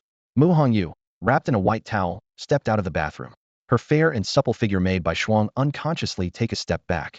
Bye, why is your face so red? Mu Hongyu teased, blinking mischievously. Could it be that you're drooling over my body? She smirked and stepped closer. Come on, woman, claim me. Stop fooling around. We're in someone else's house. Bai Shuang quickly stopped her, panicking. What if Lin Ke sees us? Huh? With my amazing figure right in front of you, not only are you not tempted, but you're also bringing up that buzzkill of a name. Mu Hongyu rolled her eyes. What were you two talking about earlier? Nothing. Bai Shuang stammered, her blush deepening. Then why do you look so flustered? In the afternoon, the smart brain device Lin Ke had ordered was delivered. He immediately invited his combat skills mentor, Xian Xinghe, over. The 3 days of being out of contact had made Xian Xinghe quite anxious, fearing he might lose another stable job. But to his surprise, Lin Ke had scheduled training right after returning from the Black Sea. Such a relentless work ethic was truly astonishing. Just like those overachievers always pushing themselves to the limit, Mu Hongyu commented. Bai Shuang explained. That's because Lin Ke understands how rare the opportunity to rise is. Unlike you, who have abundant resources but lack ambition. Anyone who's been to the imperial capital or magic city would know. Mu Hongyu's eyes dimmed slightly. Those heirs of prominent families are the real overachievers. They already have everything and still work so hard. Honestly, I'd rather give up. Hearing this, Bai Shuang fell silent. In the training room, Xian Xinghe stared at Lin Ke in shock. As a master of martial arts, his observational skills far surpassed Bai Shuang's. He could see at a glance how much Lin Ke had improved. What on earth did you go through these past few days? Xian Xinghe swallowed hard. You're like a beast now. Lin Ke smiled faintly, offering no explanation. The smart brain device has arrived. Care to spar with me? Of course. Xian Xinghe felt a flicker of anticipation deep within. Even if it was just standing up in the virtual network, it was something he'd long dreamed of. His eyes glimmered as he thought about the exorbitant cost of high-end virtual equipment, often priced in the millions. He couldn't help but smile bitterly. Such luxury was far beyond his reach. He couldn't even afford to send messages anywhere but the martial arts gym. The moment they put on their helmets, their consciousnesses were transported into the virtual combat arena. Xian Xinghe clenched his fists, leaping and moving with agility. Every motion exuded power, as if he intended to release all the frustration that had been bottled up for so long. Standing up really does feel amazing, he muttered, his fists tightening as he recalled his peak days. Lin Ke observed him with a knowing smile at the corner of his mouth. Even if you were given another chance, you'd still choose to push for the 8th level of the Wild Bull Force, wouldn't you? Xian Xinghe froze for a moment before bursting into hearty laughter. Absolutely. I'd go for it. Even if there's only a sliver of hope, I'd never give up climbing higher.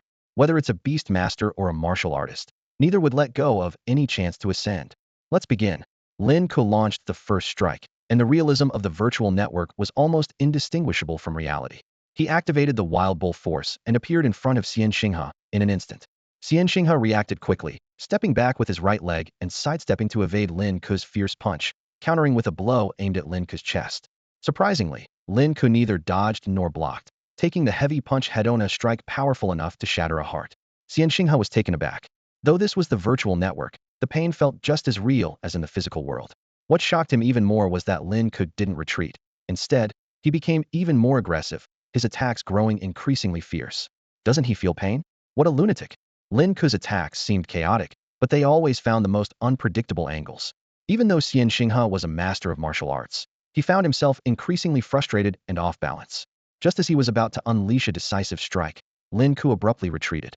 His hands slashed out like tiger claws, and invisible blades tore through Xian Xinghe's body in an instant. Golden Tiger Force. Xian Xinghe exclaimed in shock as pain surged through him. You've learned the Golden Tiger Force? Just the basics, Lin Ke replied with a grin. What do you think of my attack style just now, combined with an unexpected release? Could an average Beastmaster react in time? Almost impossible, Xian Xinghe replied after serious consideration. If used as a trump card, the speed and destructive power of the Golden Tiger Force could end a battle in an instant. Lin Ke silently took note of his words. What else do you want to train? I'll join you, Xian Xinghe offered. I want to refine my killing intent. Xian Xinghe hadn't expected Lin Ke to bring this up. After a brief hesitation, he warned, killing intent is something that's very difficult to master in a short time. Lin Ke chuckled lightly. Through this battle with Xian Xinghe, he had begun to uncover a frightening truth. His recent journey to the Black Sea had not only brought about physical strength enhancement, but, more importantly, had fundamentally altered his body. His sensitivity to pain had diminished to an astonishing degree. Wounds that would be fatal to most now felt like minor scrapes to him. Quietly, his body was evolving into something beyond human. Not only that, Lin Ke's five senses were evolving.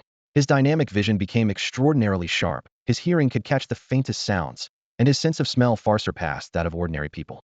If he wished, he could even clearly distinguish the sound of someone's heartbeat. Can I use the wild bull force? Xian Xinghe cautiously asked. Go ahead. With Lin Ke's permission, Xian Xinghe immediately unleashed the eightfold wild bull force. Compared to Lin Ke's fivefold, this was a completely different level of pressure, like an impenetrable suit of armor enveloping Xian Xinghe's entire body. The next 5 hours turned into a one-sided massacre. Xian Xinghe launched ferocious attacks on Lin Ke from every angle. Yet Lin Ke's superhuman physical endurance and pain threshold only forced him to endure more torment before being defeated each time. While ordinary people teetered on the edge of life and death, Lin Ke seemed to shuttle back and forth between the two realms.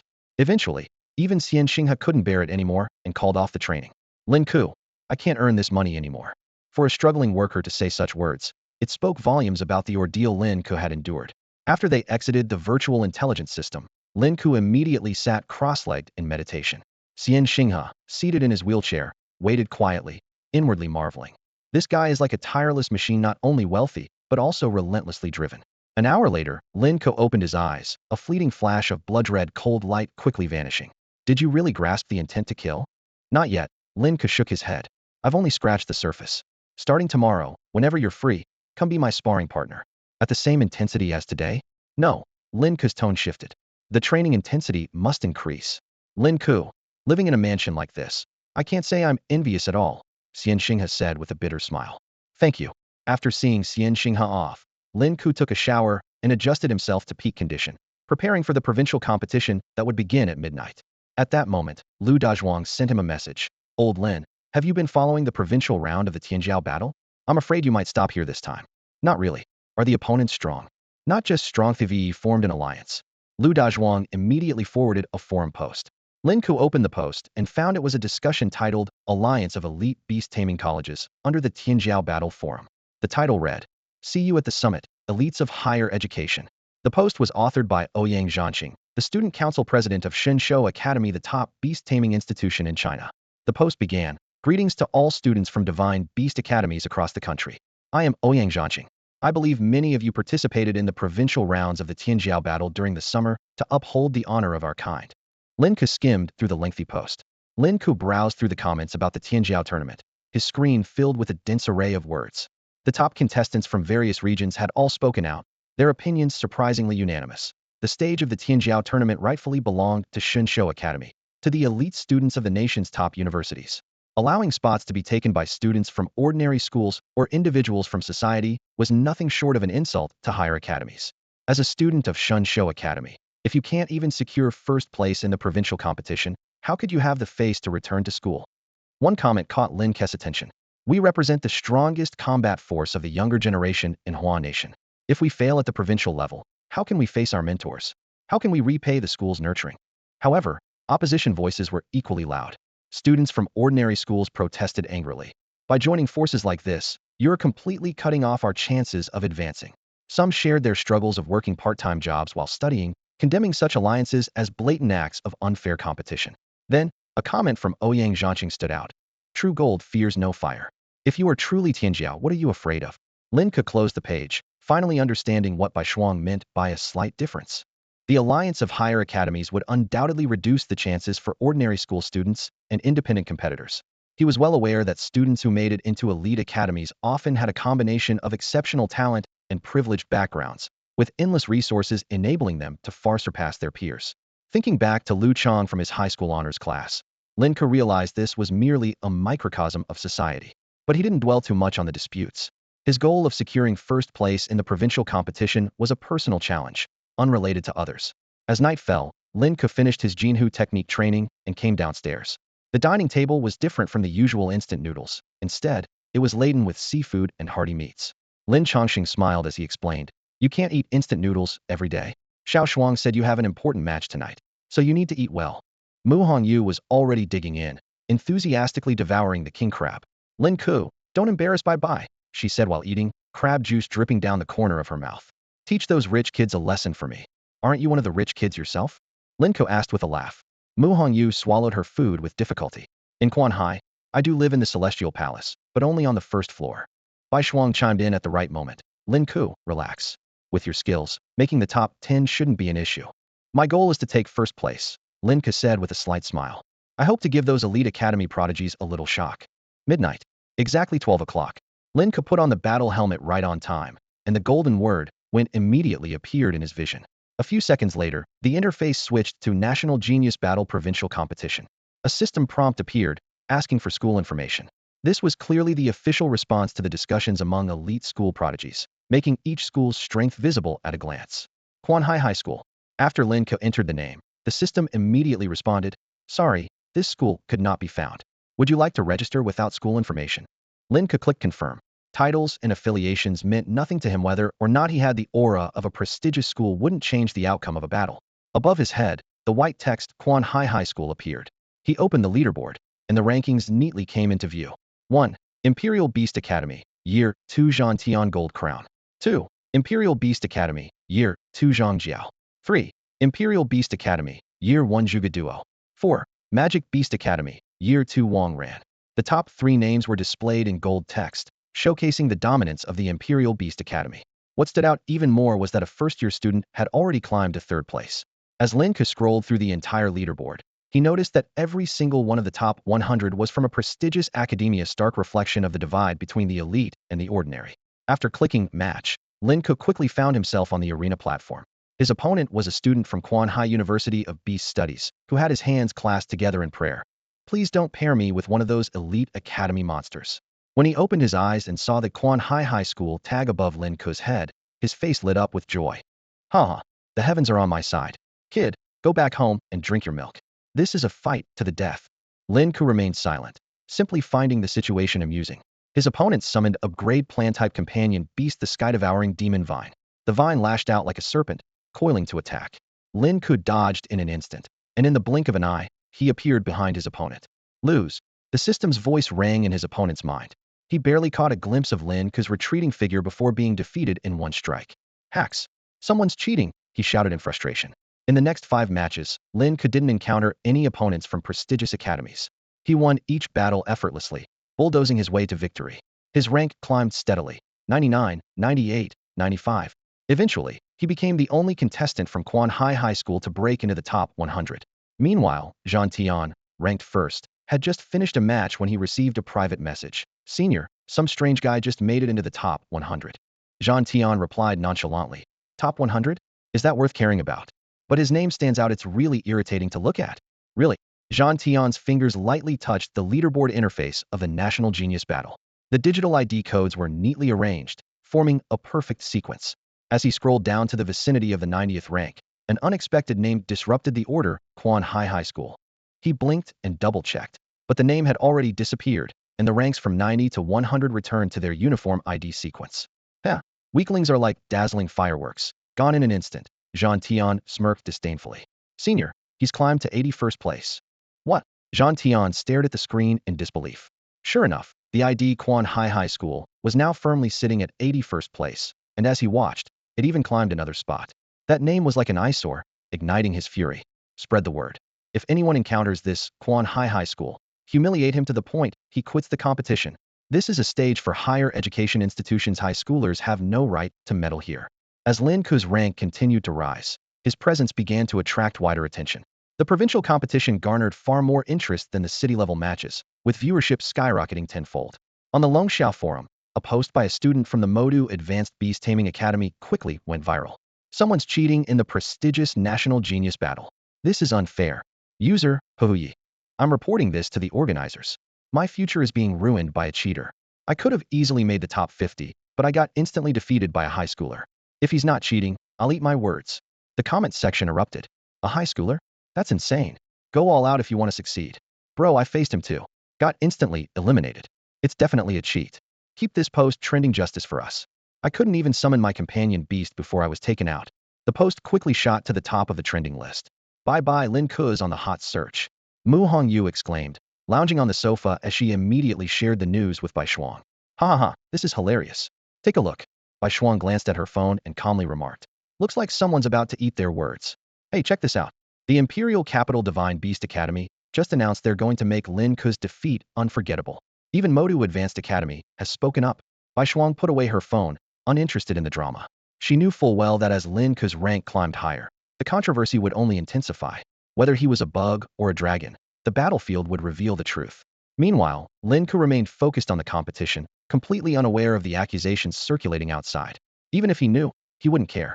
System notification, matching in progress. Opponent, Zhang Jiao, second year, Imperial Capital Divine Beast Academy. Current rank, 2. As Lin Ke stepped into the arena, the spectator seats instantly filled to capacity. Daring to cheat in the National Genius Battle? You're courting death. Now that you're facing me, your lucky streak ends here, Zhang Jiao said coldly. Lin Ke looked puzzled. Cheating? What are you talking about? Look over there. Zhang Jiao from the Imperial Capital Divine Beast Academy is up against that cheater. The crowd surged forward, and the spectator stands filled up instantly. The hallway outside the contestants' lounge buzzed with heated discussions. Finally, someone who can put an end to his antics. Zhang Jiao may not be in the academy's strongest tier, but dealing with someone like that should be a piece of cake. The news caused an uproar on the forums. Competitors who had previously lost to Lin Ke flooded the comment section, questioning whether they too had fallen victim to a cheater. Fairness. We demand fairness, they shouted. We accept losing, but we won't stand being eliminated by a hacker. Inside the competition arena, the glares from the audience were sharp as blades, filled with cold hostility and anger, as if they wanted to tear Lin Ke apart. Yet Lin Ke was utterly baffled, having no idea what trouble he had caused. He had simply played each match methodically, even finishing them as quickly as possible. How could this have offended anyone? Kid, are you ready to experience a pain worse than death? Zhang Jiao sneered, his gaze filled with disdain. Blame yourself for crossing the wrong person. Cross someone. Lin Ke frowned in confusion. To him, every match he had won with a single strike was already merciful enough. The stands erupted with boos. A mere high schooler making it this far? He must have cheated in the city tournament. Master Zhang, avenge us. Hearing this, Zhang Jiao's eyes turned to the stands, his voice icy. Are you telling me what to do? His tone cut like a blade. You bunch of trash from low-tier academies, talentless beast tamer slosing is exactly what you deserve. With your skills, you'd be nothing but cannon fodder in the demon lairs. I'm not interested in avenging these losers. Zhang Jiao turned his gaze back to Lin Ke. You offended our captain. I don't recall ever going up against anyone from the Divine Beast Academy. Lin Ke replied, puzzled. Your name, Zhang Jiao said coldly, is an eyesore on the rankings. Our captain has OCD, and your existence disgusts him. So, he ordered us to make sure that if we ever encountered you, would make you suffer worse than death. He added with a meaningful smirk, and while this is a virtual battlefield, the pain simulation system is very real. A spark of anger ignited in Lin Ke. He had always known that the elite academies were arrogant, but he hadn't expected their sense of superiority to reach such extremes. Just then, a sharp voice rang out from the stands. Cousin, that's the scum. He's the one who disrespected the Zhang family and used dirty tricks to eliminate me. Zhang Zongyun recognized Lin Ke on the field, his eyes blazing with fury. Oh, Zhang Jiao narrowed his eyes, a sinister smile curling on his lips. What a coincidence. Kid, your luck is truly terrible. I was just planning to crush you, but now. His voice rose sharply. He'll make sure to shatter every single bone in your body. Zhang Jiao sneered as he summoned his companion beast, a massive flaming python that soared into the air. The python's bloated body had a noticeable bulge in the center, as if it had just swallowed some colossal prey. Its enormous form instantly occupied more than half of the arena. Gasps of astonishment erupted from the audience below, as expected of a contestant from the Imperial Beast Academy. That must be a near level 30 flame venom python, with both fire and venom dual attributes. The flame venom python flicked its scarlet tongue, its golden slit pupils locking fiercely onto Lin Ke. Slowly, it opened its gaping maw filled with razor-sharp fangs, making a swallowing motion, as though measuring the size of its prey. Huh, trash will always be trash. Too scared to even summon your companion beast. Zhang Jiao scoffed, waving his hand. Flame venom python, let him taste your venom. The python immediately raised its body, coiling like a giant spoon, and unleashed a flurry of dense, purple venomous needles from its mouth. Lin Ke's eyes sharpened as he tracked the trajectory of each needle with precision. In the blink of an eye, he dodged the attack with a swift movement. Chase him down and block his escape, Zhang Jiao commanded, moving in sync with the python. This opponent was nothing like the ones Lin Ke had faced before. Zhang Jiao remained vigilant, keeping a safe distance in case Lin Ke had any hidden abilities. The flame venom python continued to close in, gradually shrinking the space Lin Ke had to maneuver. Yet Lin Ke stood still, facing the massive creature heat-in without a trace of fear. This fearless stance infuriated the python. It abruptly recoiled like a compressed spring, building power, then shot forward with explosive force, its gaping maw ready to swallow Lin Ke whole. In that critical moment, Lin Ke caught the python's two massive fangs with his bare hands. Ha ha! Has this little pest lost his mind? daring to match strength with a companion beast? Flame Venom Python, what are you waiting for? Swallow him whole. Zhang Jiao roared with laughter. But the python didn't move, thrashing its tail against the ground in agitation. Just as Zhang Jiao was about to yell again, a sharp crack cut him off. Lin Ke had snapped the flame venom python's 2 giant fangs with his bare hands. Hiss! The python screeched in agony, blood gushing out. Seizing the opportunity, Lin Ke drove the broken fangs deep into the python's abdomen. The white fangs sank in, piercing through and emerging bloodstained on the other side. Flame pillar attack. In this dire moment, Zhang Jiao displayed the composure of someone trained at an elite academy. The python immediately formed 2 massive fireballs in its mouth and hurled them at Lin Ke. Ha ha ha! Burn to ashes for me. Zhang Jiao laughed maniacally, his eyes fixed on Lin Ke, who seemed about to be engulfed by the flames. Boom! The fireballs lit up the entire arena. But less than a second later, a dull thud echoed through the air. Lin Ke had shattered both fireballs with a single punch. Zhang Jiao's laughter froze, his hand trembling as he pointed at Lin Ke. Unscathed. Even surrounded by flames, is this some kind of invincibility cheat? Zhang Jiao suddenly remembered Lin Ke was a game-changer. His earlier composure vanished as he panicked and shouted, "Demon Sky Python, strangle him!" The Demon Sky Python hissed, its massive body moving like lightning as it coiled around Lin Ke. 1 loop, 2 loops, 3 loops. Its scales tightened seamlessly, binding Lin Ke in place. The serpent raised its menacing head, venom dripping from its fangs, waiting for the moment its prey would suffocate, ready to swallow him whole. Seeing the binding skill take effect, Zhang Jiao regained his confidence. He strolled leisurely to the side of the Demon Sky Python and sneered. "Kid, weren't you so unstoppable just now? Go ahead, try to move. Feeling uncomfortable, aren't you? The taste of having every bone in your body crushed, make sure you savor it today." He chuckled smugly. "No wonder you're a student of the Imperial Divine Beast Academy. Even cheats can't save you against overwhelming power. In the face of absolute strength, all tricks are meaningless." Suddenly, the Demon Sky Python began to cough violently, its beastly eyes trembling with fear. Its once unbeatable binding skill, capable of subduing even beasts of the same rank, was failing for the first time. Hiss! The python let out a piercing wail, its forked tongue quivering like waves. Tears streamed from its enormous eyes as the sound of its tough scales tearing echoed. Then, to everyone's shock, 2 hands emerged from its abdomen, gripping its jaws tightly. The python thrashed its head wildly, trying to break free, but it was futile. With a sharp rip, Zhang Jiao watched in horror as the Demon Sky Python was torn in half from the inside. Scalding blood sprayed across his face as the serpent's mangled body convulsed on the ground. Lin Ke stepped out from the gore, disappointment etched in his eyes. "Zhang Jiao, your strength is far weaker than I expected. Even the Demon Sky Python is nothing but a useless showpiece, big and scary for nothing. It's not even as effective as Lu Dazhuang's maggot." The audience fell into a stunned silence at the gruesome turn of events. Lin Ke, bathed in the beast's blood, exuded a presence more terrifying than a demon. Zhang Jiao glanced nervously at the crowd, dreading the possibility that someone from the Imperial Divine Beast Academy might be watching. If they saw him in such a pathetic state, his future would be bleak. "Kid, if you surrender now, you might still keep your miserable life," Zhang Jiao bluffed, trying to maintain his composure. "Cheating in the Heaven's Chosen battle is a capital offense." Lin Ke remained silent. His hand clamped down on Zhang Jiao's shoulder. With a sickening crack, bones shattered. Zhang Jiao dropped to his knees, looking up at Lin Ke in agony, roaring, "You bastard! I swear I'll kill you." But soon, even his curses faded as the pain overwhelmed him. All that remained were the searing agony in his shoulder and his hoarse, despairing screams. In the virtual battlefield, every move Lin Ke made was so precise it was terrifying. His fingers tightened like steel clamps, crushing his opponent's bones inch by inch. The system's 90 pain feedback simulation made the agony almost indistinguishable from real life. The sharp crack of the upper arm bone breaking was followed by the lower arm, then the hand. Lin Ke's movements were fluid, as if executing a meticulously rehearsed surgical procedure. Hip bones, pelvis, leg bones, knees, each fracture was accompanied by Zhang Jiao's blood-curdling screams. 30 seconds. In just 30 seconds, Zhang Jiao's spirit crumbled under the overwhelming pain, and his figure vanished from the battlefield. The outcome was decided. Lin Ke twisted his neck expressionlessly, his gaze cold to the point of cruelty. "Mercy to the enemy is cruelty to oneself," he muttered to himself.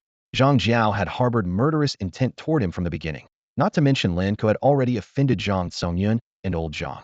Adding Zhang Jiao to the list made no difference. The massive win sign flashed on the screen, and Lin Ke's ranking immediately jumped to the 50th spot. The news of this battle exploded like a bomb on the forums, sparking widespread uproar. A demon. This guy is a complete demon. Taking on a companion beast barehanded? Even flames can't hurt him. This has to be a cheat. Where's the morality? Where's the line? And where can I download this cheat? In the supreme villa atop Quanhai Cloud Heights, Zhang Tian sipped from his wine glass as he quietly watched the replay of the match. When the scene of Zhang Jiao's defeat played again, he downed the rest of his drink and spoke calmly. Inform Zhang Jiao that he has been expelled from Divine Beast Academy. He can come and complete his withdrawal procedures when the semester starts. Yes, young master. As the top beast taming academy in the nation, Divine Beast Academy would not tolerate such disgrace. A teacher losing to a high school student, regardless of the methods used, would forever tarnish the academy's reputation. The forum's discussions continued to escalate, with participants from both elite and lower-tier academies uniting for the first time to condemn Lin Ke. While some questioned whether he had truly cheated, these voices were quickly drowned out by the flood of insults. If this isn't cheating, what is? Quanhai No. 1 High School has a student of this caliber? Are you kidding? I'm from Quanhai No. 1 High School, and we don't have anyone like that. You can't even unlock a companion beast egg until senior year. The next day, in the principal's office at Quanhai No. 1 High School, Principal Xia, his face pale, hung up on yet another call from a higher-up. The relentless stream of pressure was driving him to despair, and the worst part was that he had no idea what was going on. Principal, you don't look so well, Chun Wei said, entering the office. Chun Wei. Principal Xia picked up his thermos, hesitating before continuing. By the way, isn't there some kind of national prodigy battle happening recently? Yes, it's a nationwide competition targeted at elite academies. Although the age limit is 18, everyone knows it's a stage designed for top schools. Does our school have anyone participating? A few, but they didn't make it past the city-level competition. Some of them barely know how to fight. Principal Xia fell silent for a long time before finally speaking slowly. Do you think it's possible that someone from our school has already made it to the provincial level and caused quite a stir? Principal, if we really have such a talent at first high, we could soar to unimaginable heights, Chun Wei remarked, his tone tinged with skepticism. Principal Xia, however, furrowed his brows, his expression growing increasingly serious. A figure flashed through his mind. Could it be Lin Ke? The name made Chun Wei pause, recalling the exceptional student. Not long ago, Lin Ke had shattered a dungeon record in a feat that left everyone astonished. Rumor had it that after he set the record-keeping feature was permanently disabled. That must have been a fluke. Chun Wei shook his head. Even if Lin Ke is outstanding in both academics and character, without a companion beast, how could he possibly compete in the genius battle? With just a mortal body, I can't think of anyone else, Principal Xia sighed, rubbing his temples in frustration. As they spoke, Chun Wei picked up his phone and began browsing the competition forum. His expression grew darker with every scroll. The forum was flooded with malicious speculation, insults, and even $1 million bounty for anyone who could expose the so-called cheater from first high. Principal, Chun Wei suddenly interrupted Principal Xia's thoughts. They'll find an opportunity to speak with Lin Ke, but please, keep this matter confidential, whether it's him or not. Principal Xia leaned on his cane and stood up. Though his posture was stooped, his eyes shone with determination. You underestimate me. If First High has produced a true dragon, it's a blessing. As the head of this school, I may not have the power to protect every student, but I would never bring harm to them. If this student truly belongs to First High, no matter who they are, I'll use every ounce of my strength, even these old, frail bones, to help them rise to the top. Meanwhile, in the Golden Sea Estate, Lin Ke had just finished his daily training with Xian Xinghe. Your progress is astonishing, Xian Xinghe said earnestly. At this rate, you'll soon reach the 6th level of the Savage Bull Strength technique, and perhaps even grasp the concept of killing intent. These words carried significant weight. For an 18-year-old, both the 6th level of Savage Bull Strength and the mastery of killing intent were realms that seemed almost unattainable. Yet, under Xian Xing's watchful eyes, the impossible was gradually becoming reality. Lin Ke could clearly feel the changes within himself. His enhanced physique had unlocked greater potential, keeping his muscles and meridians in peak condition. If he attempted to break through to the 6th level now, it likely wouldn't strain his body too much. This was the advantage brought by his improved foundation. Mentor, I have a question, Lin Ke said. Every time he addressed him as Mentor, Xian Xinghe felt a sense of humility, never daring to act arrogant. Go ahead. If I managed to master killing intent, how much would it enhance my combat power? Xian Xinghe paused to contemplate before answering cautiously. That's a difficult question to answer with precise figures. It varies from person to person. For some, killing intent forged through countless battles can allow them to unleash several times their usual strength. However, if their body can't bear the strain, it's akin to a candle burning at both ends, leading to instant collapse.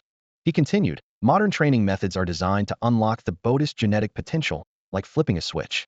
The advantage of this approach is its controllability. It can be activated or deactivated as needed, avoiding premature bodily exhaustion. For most martial artists and beast tamers, mastering killing intent can typically double their combat power. Xian Xinghe shrugged. Of course, I've heard of some extreme cases where individuals unlock 5 to 10 times their strength in a short burst. But, he added with a shift in tone, such feats come at a devastating cost. The body simply can't handle the overload, and collapse becomes inevitable. Killing intent, Lin Ke murmured thoughtfully. What a fascinating tool. Lin Ke's resolve grew stronger, was determined to grasp the essence of killing intent as soon as possible. For someone like him, who relied solely on physical prowess, this was undoubtedly a powerful catalyst. You must approach killing intent with the utmost caution, Xian Xinghe warned gravely. He didn't want Lin Ke to repeat his own mistakes. This unexpected concern surprised, even himself never thought he would feel sympathy for a wealthy young man. Reflecting on his past, filled with resentment and disdain for the affluent, he was astonished at how much he had changed. I understand. Let's continue training, Lin Ke said firmly. It's only been a 5-minute break. Are you sure? Xian Xinghe frowned, his tone laced with worry. I'm sure. The training continued late into the night, until darkness completely enveloped the surroundings. Lin Ke finally ended the virtual simulation. Removing his sweat-soaked helmet, he said, sorry for dirtying your equipment. Xian Xinghe, also drenched in sweat and with a racing heart, felt an inexplicable pressure despite only acting as a sparring partner. It's fine. We'll continue tomorrow. Lin Ke wiped his sweat briefly and stated. In recent days, Lin Ke's relentless training had brought Xian Xinghe considerable income, yet an inexplicable sense of unease lingered within him. He couldn't pinpoint its origin. After seeing Xian Xinghe off, Lin Ke took a shower. When he came downstairs, he noticed the house was unusually quiet. Bai Shuang was lounging on the sofa, engrossed in her phone, while Lin Chongsheng was busy washing dishes in the kitchen. Where's the chatterbox? Lin Ke asked. Her family came to pick her up, Bai Shuang replied without looking up. Finally, some peace and quiet. Bai Shuang chuckled softly. But now that she's gone, it feels a bit strange. Sister Bai, why haven't you been training with me lately? Lin Ke asked. Shaking her head, Bai Shuang replied. You need to balance your combat training with preparing for the Tianjiao tournament. Rest is just as important. Besides, she hesitated briefly. I might need to stay here a bit longer because you've been drawing too much attention lately. Lin Ke understood her concerns but didn't let them bother him. In his mind, as long as he was strong enough, no one could pose a threat. Since stepping into the martial path, his mindset had undergone a significant transformation. If anyone dared to provoke him, he would ensure they regretted it. Bai Shuang got up to take a shower, and Lin Chongqing seized the moment to dry his hands and sidle up to Lin Ke with a conspiratorial grin. Son, I heard the competition pressure's been tough on you lately. Want to check out some of Dad's secret stash to unwind? Shameless old man, Lin Ke retorted, heading upstairs as his phone began to buzz. Having a dad like this is both a blessing and a curse, Lin Ke muttered, shaking his head. It was Lu Dazhuang calling. Hey Lin, the forums buzzing. Are you the cheater king everyone's talking about? Probably, Lin Ke replied calmly. What? You even dared to take on that rich kid from Imperial Divine Beast Academy? That Zhang Jiao may not be top tier, but he's still considered a genius. Now the forums are putting a bounty on you. You better watch your back. Don't worry, I've got it under control. As Lin Ke ended the call, Bai Shuang emerged from the bathroom, her face half hidden behind a gray towel. The steam softened her features, giving her cheeks a faint pink hue. Even in loose-fitting sleepwear, her flawless figure was undeniable. Those so-called geniuses paled in comparison to her. Just as Lin Ke was about to leave, Bai Shuang stopped him. You don't seem to like calling me by my name, she teased, then added more seriously. Focus on the competition. No matter what happens, I've got your back. That's exactly my plan, Lin Ke said with a grin, pointing to the sky. I'd love to see if the heavens can crush me. Watching him walk away, Bai Shuang's smile faded. Her gaze shifted to the escalating chaos on the forums, her eyes glinting with a cold light. The scar near her eyelid, left by a beast's claw, seemed to radiate a chilling aura. It was time to show these so-called geniuses what true despair looked like. Welcome back to the National Virtual Championship. Just past midnight, Lin Ke eagerly put on his smart brain headset, diving back into the competition. With only 3 spots available for advancement in the provincial tournament, his goal was singular: make it to the top 3 no matter what. The sight of his opponents gritting their teeth in frustration, but being utterly helpless against him, filled him with a surge of exhilaration. Explain? Explain what?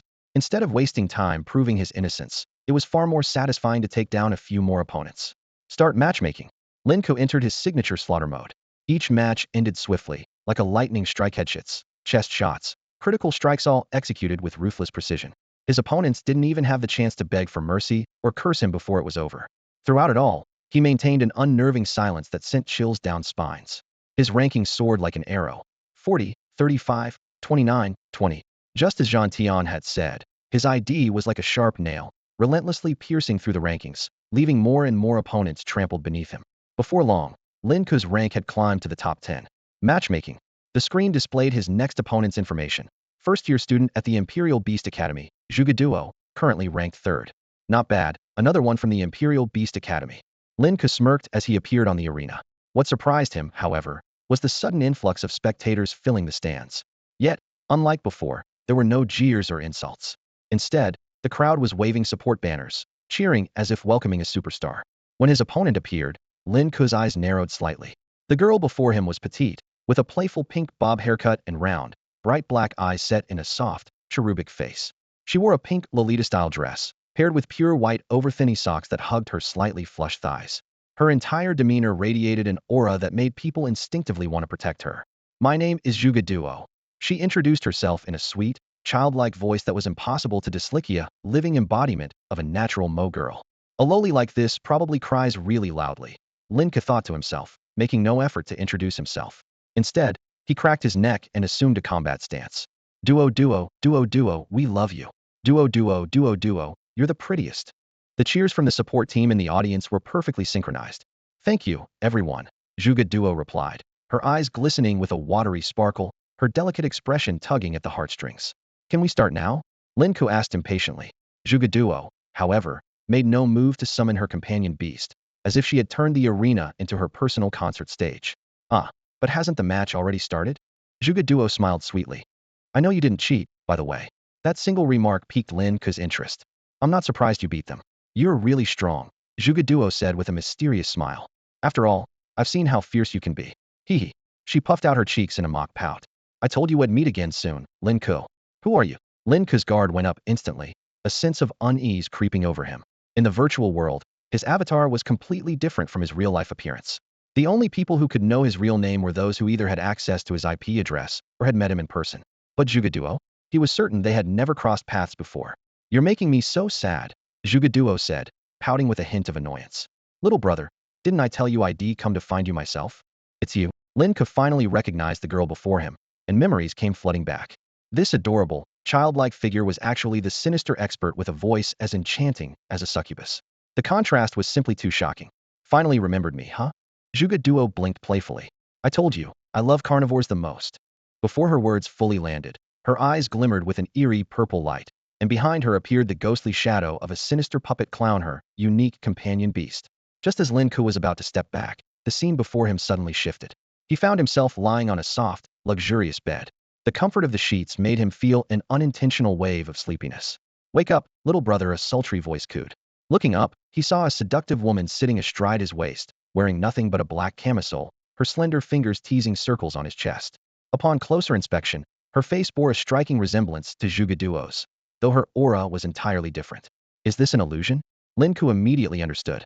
"You're strong, just as I thought," the woman said in a bewitching tone that echoed in his mind. "And I just love strong men. Once you step into my domain," she continued with a flirtatious smile, "the outcome is already decided. But before you leave, you'll have to give me something in return. Don't worry, Big Sis will take pity on you, will only drain you dry before letting you go. How about that?" Lin Ke realized he could move his hands freely, though his lower body seemed paralyzed. He casually placed his hands behind his head, smirking at her. "Oh, what a kind offer. Are you sure about this?" His question only made Zhuge Duo laugh even harder, her voice dripping with mockery. "Do you know why every man who encounters me ends up fearing me? Because I make sure they never want to touch another woman again." "Funny." Lin Ke's grin widened. "I promise you, after today, you'll never dare to use this domain on me again." What followed was an intense battle of wills that lasted 9.5 hours. In the end, the puppet clown behind Zhuge Duo let out a blood-curdling scream before shattering into fragments and vanishing. Stay away." Zhuge Duo collapsed on the ground, her voice trembling. "I give up. I can't. I won't do it again." Lin Ke, still brimming with energy and completely unfazed, looked down at her with a triumphant smirk. "Guess you're not as tough as you thought." As he prepared for the finishing blow, Zhuge Duo let out a panicked cry, immediately conceding defeat and fleeing the stage. "Win." Lin Ke raised his fist high in victory. This was by far the most satisfying match of his life. With his boundless stamina and regenerative abilities, he secured another point, officially breaking into the top 10 rankings. News of the battle spread rapidly across the forums. People were quick to express their admiration for Zhuge Duo, a seemingly delicate girl who managed to endure under the king of cheats for 9 grueling hours. As the buzz reached its peak, an official explanation was finally pinned to the top of the forums. The peace of the forum was completely shattered by an official announcement.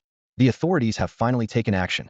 As the news spread, the forum erupted into chaos, with a flood of curious onlookers rushing in.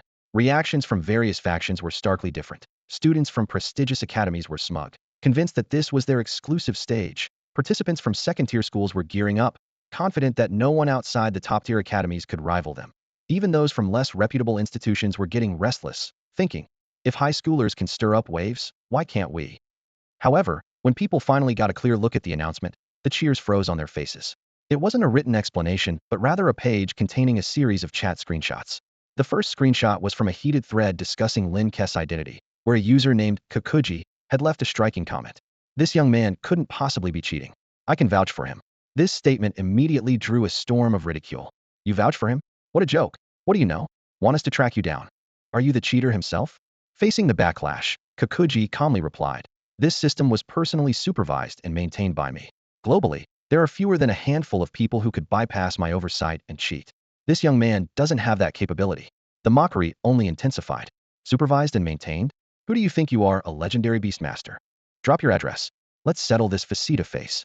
Just when everyone thought the situation would blow over, an earth-shattering twist-a-carita comment appeared from someone with an official certification as a legendary beastmaster.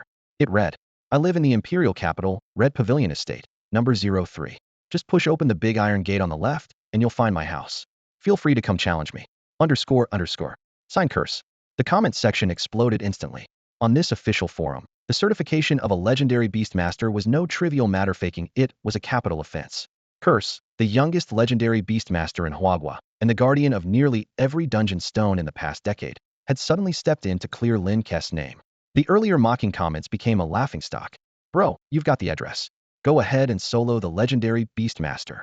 Don't miss this chance. Get some photos for proof. Bow once, bow twice, bow thrice. A ceremony complete. The forum descended into unprecedented chaos, leaving everyone dumbfounded by this unexpected turn of events. The most despairing part was that none of the content in the post could be deleted, as if it were protected by some mysterious force. This news was like a bombshell, instantly causing an uproar on the forum. Whoa, have you guys heard? That so-called cheat king. No, that student from Quanhai First High School actually wasn't cheating. A post broke the silence first. This is terrifying.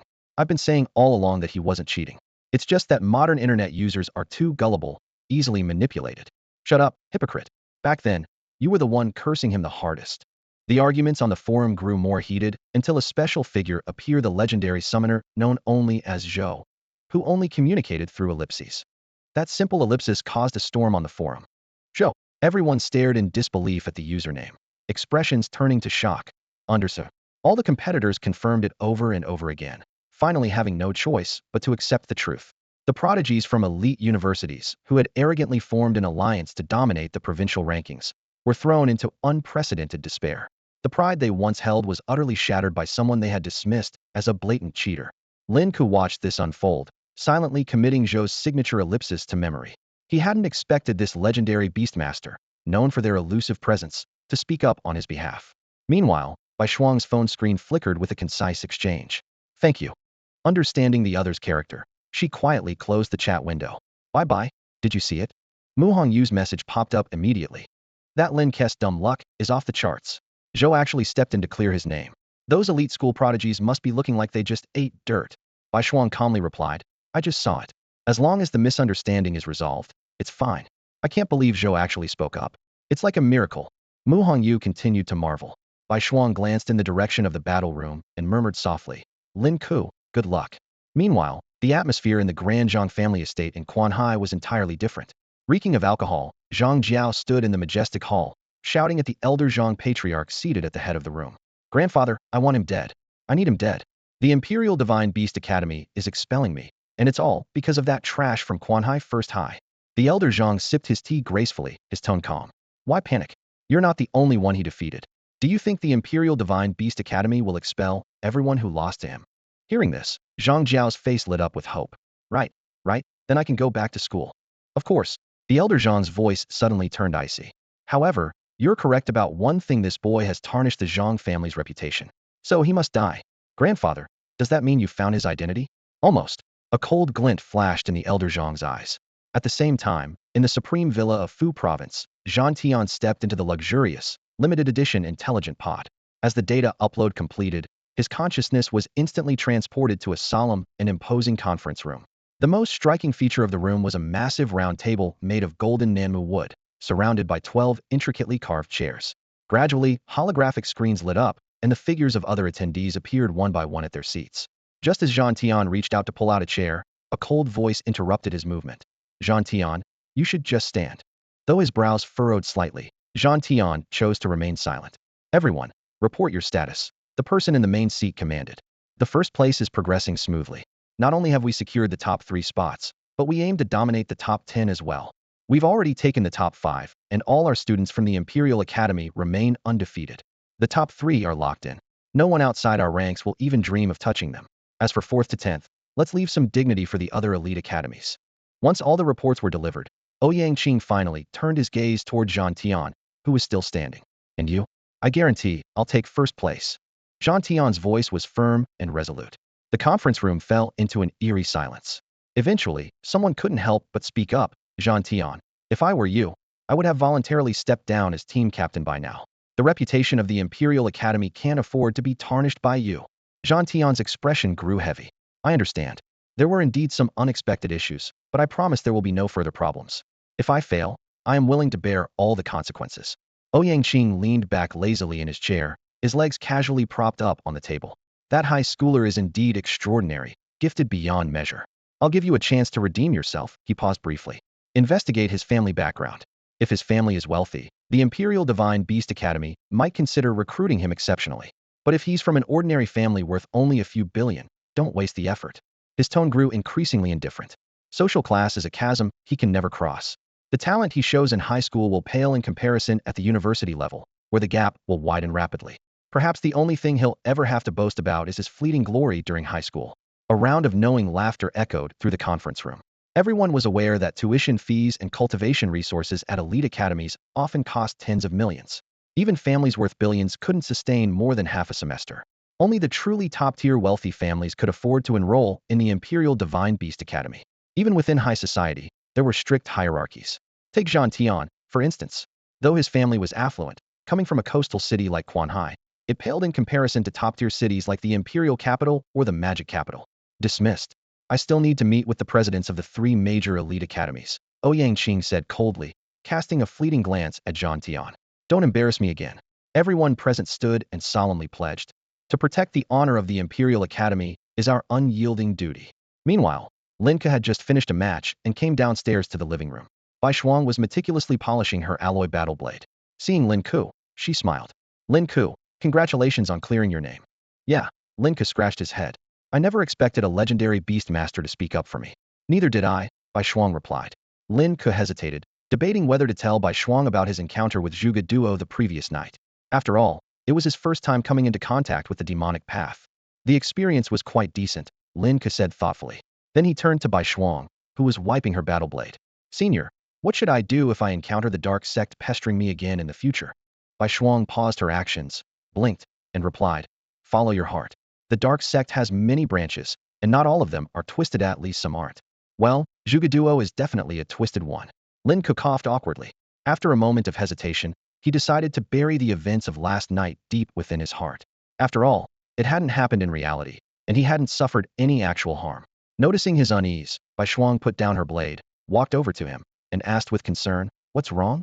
You don't look too well. It's nothing, probably just exhausted from the matches. You? Tired? Bai Shuang smiled gently. If that's the case, take a good rest today and prepare yourself for the next opponents. Winning the provincial championship isn't going to be easy. Hearing this, Lin Ke's interest was piqued. Senior, do you know who my opponents are?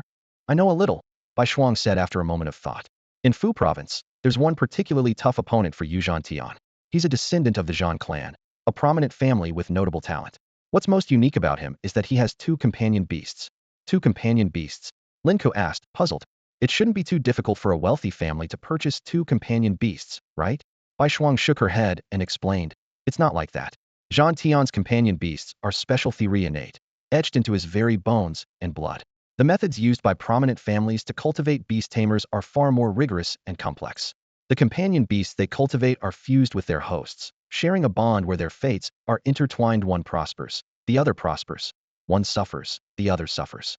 Seated on the sofa, Bai Shuang patted the spot beside her, signaling Lin Ke to sit down, and continued, I don't know much, but I do know that Zhang Tian has never summoned his second companion beast.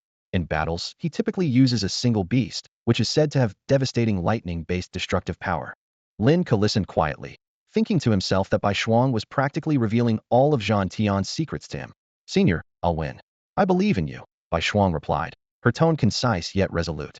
Meanwhile, in the Zhuge family's traditional room in Fu province, the faint, curling smoke of sandalwood incense filled the air.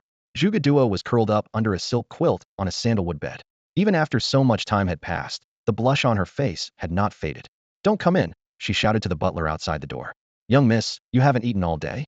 Master said there's no need to take the Heavenly Talents tournament so seriously. Zhuge Duo buried her delicate face into the pillow, her heart racing as she recalled what had happened hours ago. That wasn't a person, it was a beast. If someone like that doesn't join the dark sect, it's truly the sect's loss. After a moment of hesitation, she suddenly sat up, her face flushed bright red. Butler, prepare the car. As the city lights flickered on and night descended, Lin Ke and Xian Xinghe wrapped up their daily training session. Lin Ke's rapid progress left Xian Xinghe amazed. I think with a bit more time, your killing intent will fully take shape, Xian Xinghe said with satisfaction. Lin Ke, however, frowned. The pace is still too slow. Too slow. Xian Xinghe couldn't help but chuckle wryly. For most martial artists, it takes 3 to 5 years to cultivate killing intent. It's quite common. Are there no examples of quicker success? Lin Ke pressed. Xian Xinghe's expression turned serious. After a moment of contemplation, he replied, there are, but those people, their hands are always stained with blood, without exception. He paused briefly before continuing. At least, I've never seen anyone achieve killing intent in under a year. What if I hunted magical beasts in a demonic lair relentlessly? Lin Ke asked, unwilling to give up. Xian Xinghe fell silent for a long moment before answering. Even if you hunted magical beasts, it would still be extremely difficult to form killing intent within a year. So you're saying, I need to kill people? Xian Xinghe gave a slight nod. And not just a few. You'd need to kill many. Lin Ke's body trembled slightly at those words. He thought of Bai Shuang she mastered her killing intent within a year. That meant she must have grasped it in far less time. After seeing Xian Xinghe off, Lin Ke noticed that Bai Shuang was not in the living room. Dad, where's Senior Bai Shuang? He asked. Lin Changsheng, who was picking his teeth, replied casually, not sure. Xiao Shuang said she had something to do and went back to her room. She didn't even touch her favorite instant noodles. Before the words had fully left his mouth, Bai Shuang descended the stairs, her alloy combat knife hanging at her waist. She had clearly polished it recently. Lin Ke, I'm heading out for a bit, she said. Is something wrong? Lin Ke asked. Just personal business, Bai Shuang replied with a faint smile, before leaving in a hurry.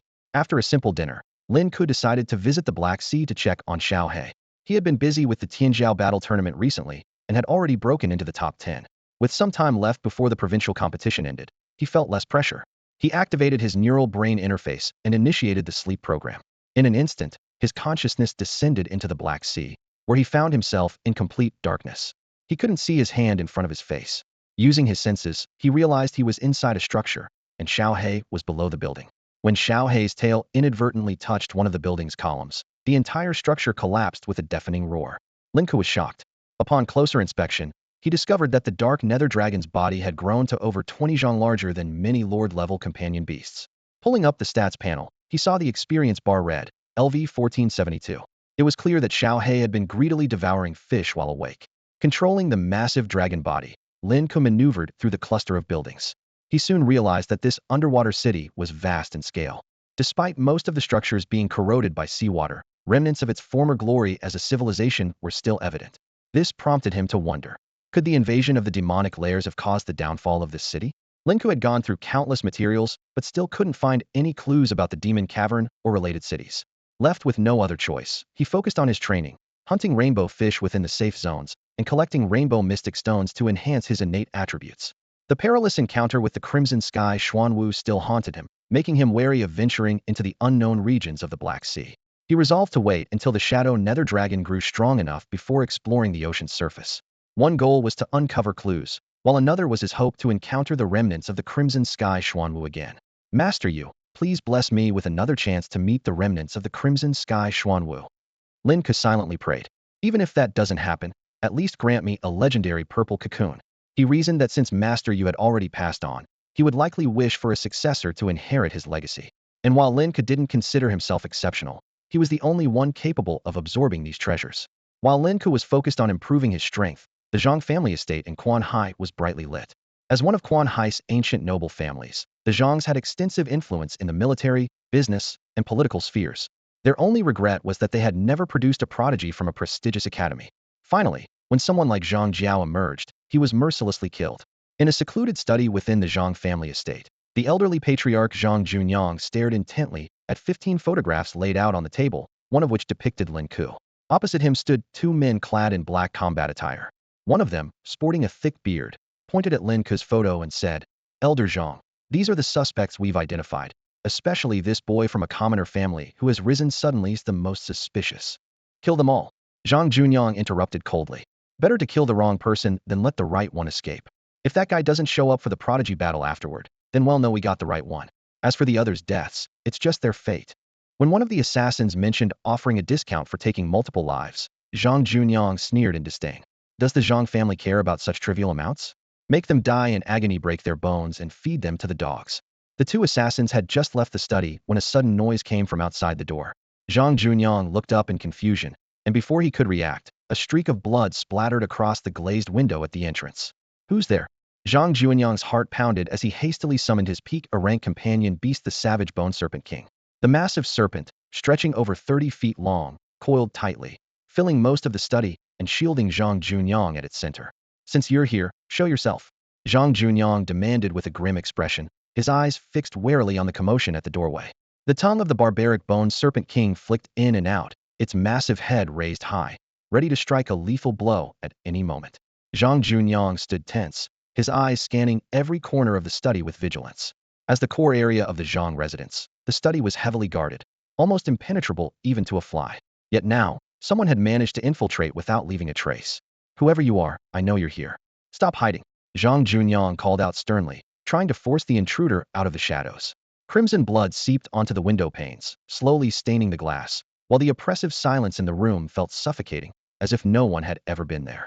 Just as Zhang Junyang prepared to command the barbaric bone serpent king to search, a sharp surge of sword energy suddenly came from behind him.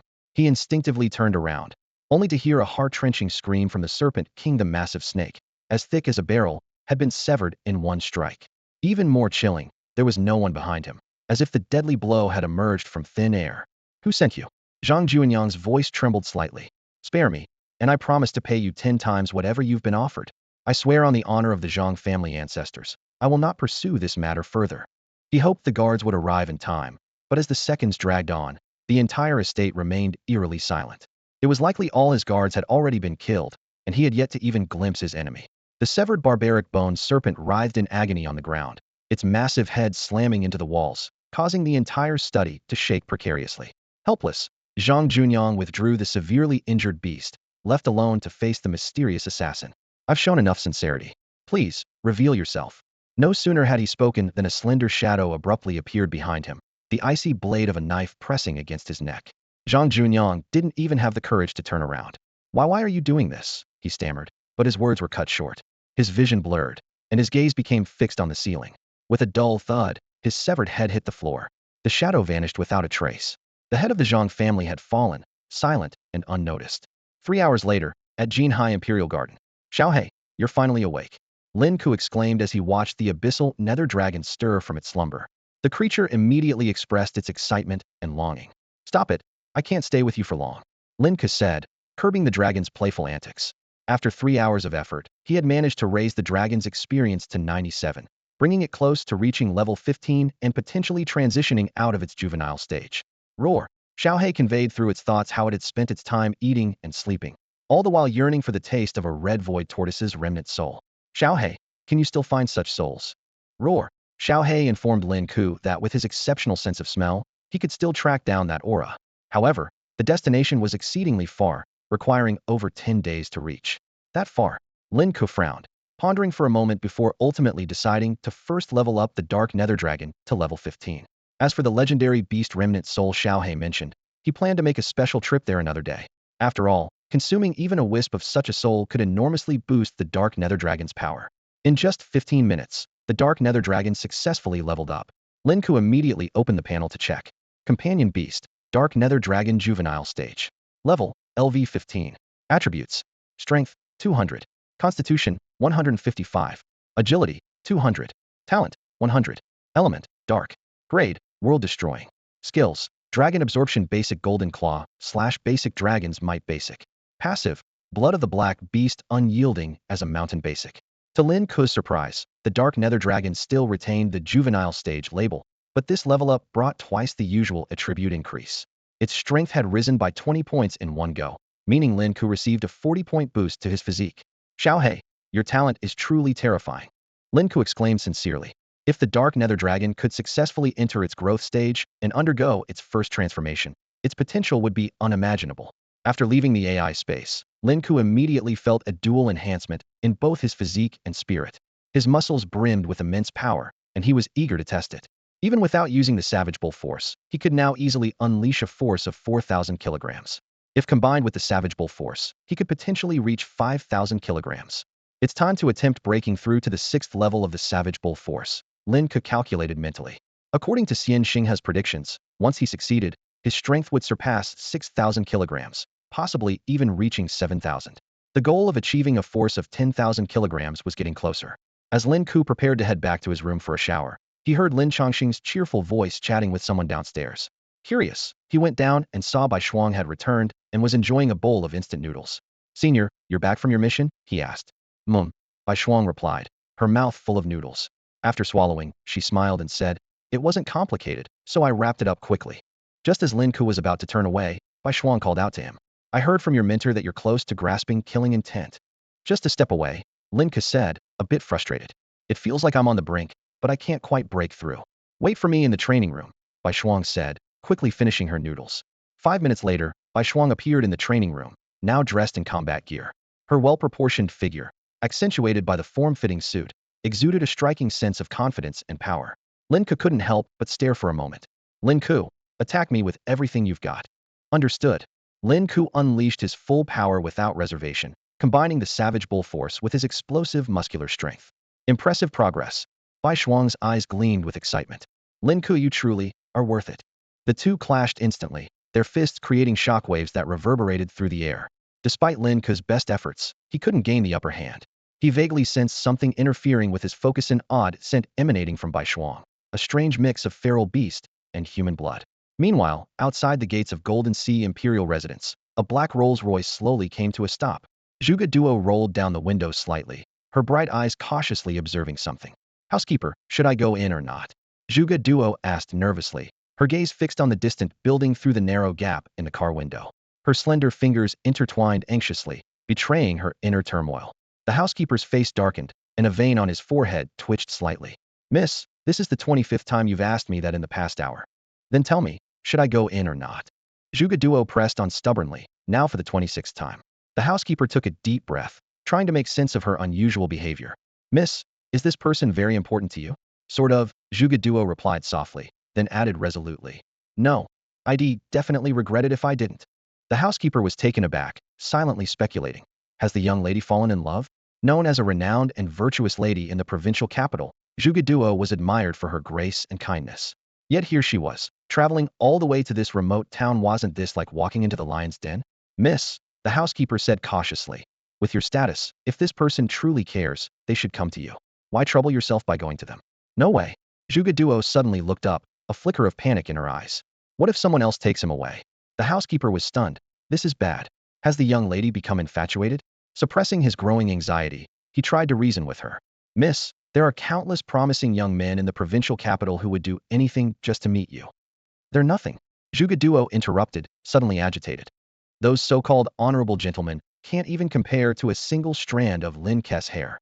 Her voice faltered as she recalled Lin Ke's crazed grin from the depths of the demonic lair. A blush crept across her pale cheeks.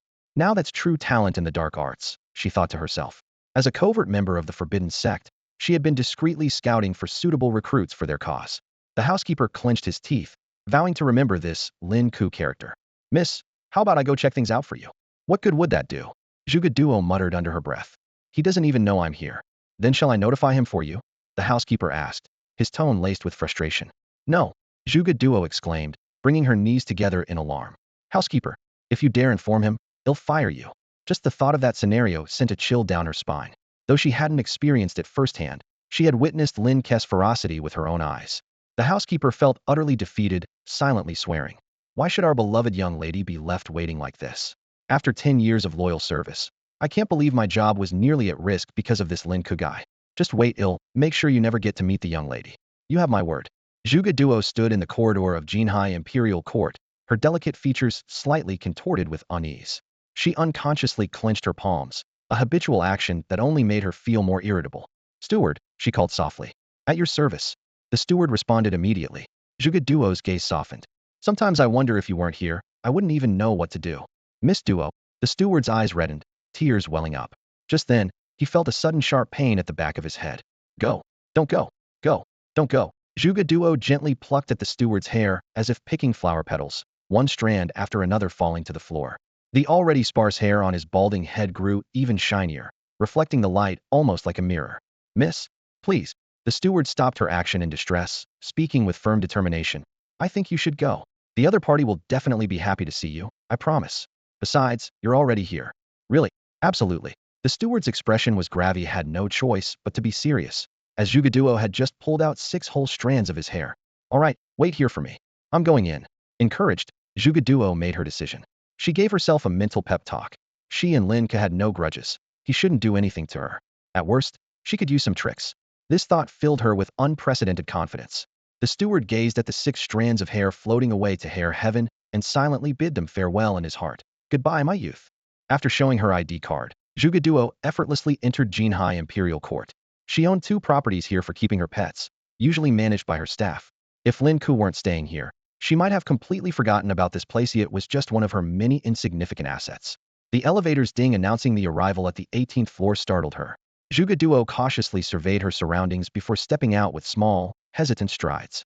Today, she had deliberately dressed in a light black Lolita gown, holding the black bell accessory on her chest to prevent it from making any sound.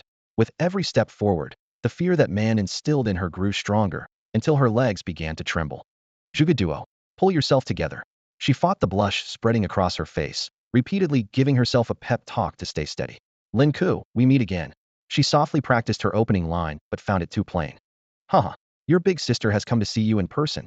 She mimicked a bold laugh, only to feel her face burn crimson with embarrassment. Just as she was about to pull out her phone to seek help from the steward, the villa's bronze door suddenly swung open. Lin Ke walked out and collided with her Hedon. What the? Who's there? Lin Ke's voice was startled. He should have noticed Zhuge Duo's presence, but after an intense training session with Bai Shuang, his adrenaline-fueled state had dulled his senses though. To be fair, this was his own house. And you are? Zhuge Duo, knocked off balance, fell to the ground. In her panic, she blurted out, I'm sorry. Please don't sleep with me. This guy, is his brain fried? Lin Ke frowned slightly as he watched the scene before him. Zhuge Duo sat on the ground, her cheeks flushing crimson from the sudden confession of her true feelings. She scrambled to her feet in a fluster, her voice raised and tinged with panic. Don't touch me. I can stand up on my own. If you break my body, even selling you wouldn't cover the cost. Brilliant. Zhuge Duo silently praised her own wit. Not only had she regained her dignity, but she also managed to sound imposing. Lin Ke stared at her impassively, his gaze inadvertently falling to her chest. The custom-made Lolita dress, designed to create a full and voluminous effect, had been undone by their recent collision. The illusion of abundance had completely deflated, leaving behind an irregular dent. For Lin Ke, it was the first time he'd ever seen such a peculiar mountain range. No, perhaps valley would be more accurate. Noticing his gaze, Zhuge Duo instinctively looked down. Something seemed to shatter into pieces within her. Her once rosy cheeks turned pale, her eyes losing focus as if her soul had left her body. Hey, your head's steaming. Lin Ke's words hit like a dagger, shattering her last shred of composure. Her voice trembled as she turned away woodenly. This is so humiliating. I'm going home. Overwhelmed by the collapse of her inner world, she wanted nothing more than to escape. The carefully rehearsed scenario had ended in the most embarrassing way possible. Just as she was about to flee, a pair of hands firmly gripped her shoulders. Zhuge Duo instinctively struggled, her pale legs kicking desperately, but she couldn't budge an inch. A warm breath brushed against her ear, and Lin Ke's deep voice, like the whisper of a devil, sent chills down her spine. You're Zhuge Duo, aren't you? Sigma, I'm not. I don't know you. We're not close. Who's Zhuge Duo? I have no idea what you're talking about. Zhuge Duo's world spiraled into chaos, her tearful eyes blurring her vision. Lin Ke sneered. I didn't expect you to actually show up. Goodbye, my dignity. With the relentless series of blows, Zhuge Duo couldn't take it anymore. Her body went limp, and she fainted. She fainted. Lin Ke released her, sighing in exasperation. Do I have some kind of natural talent for making girls pass out? This is the second one now. Lin Ke, what's going on? Bai Shuang walked out, drawn by the commotion. Who's this? Lin Ke hesitated for a moment.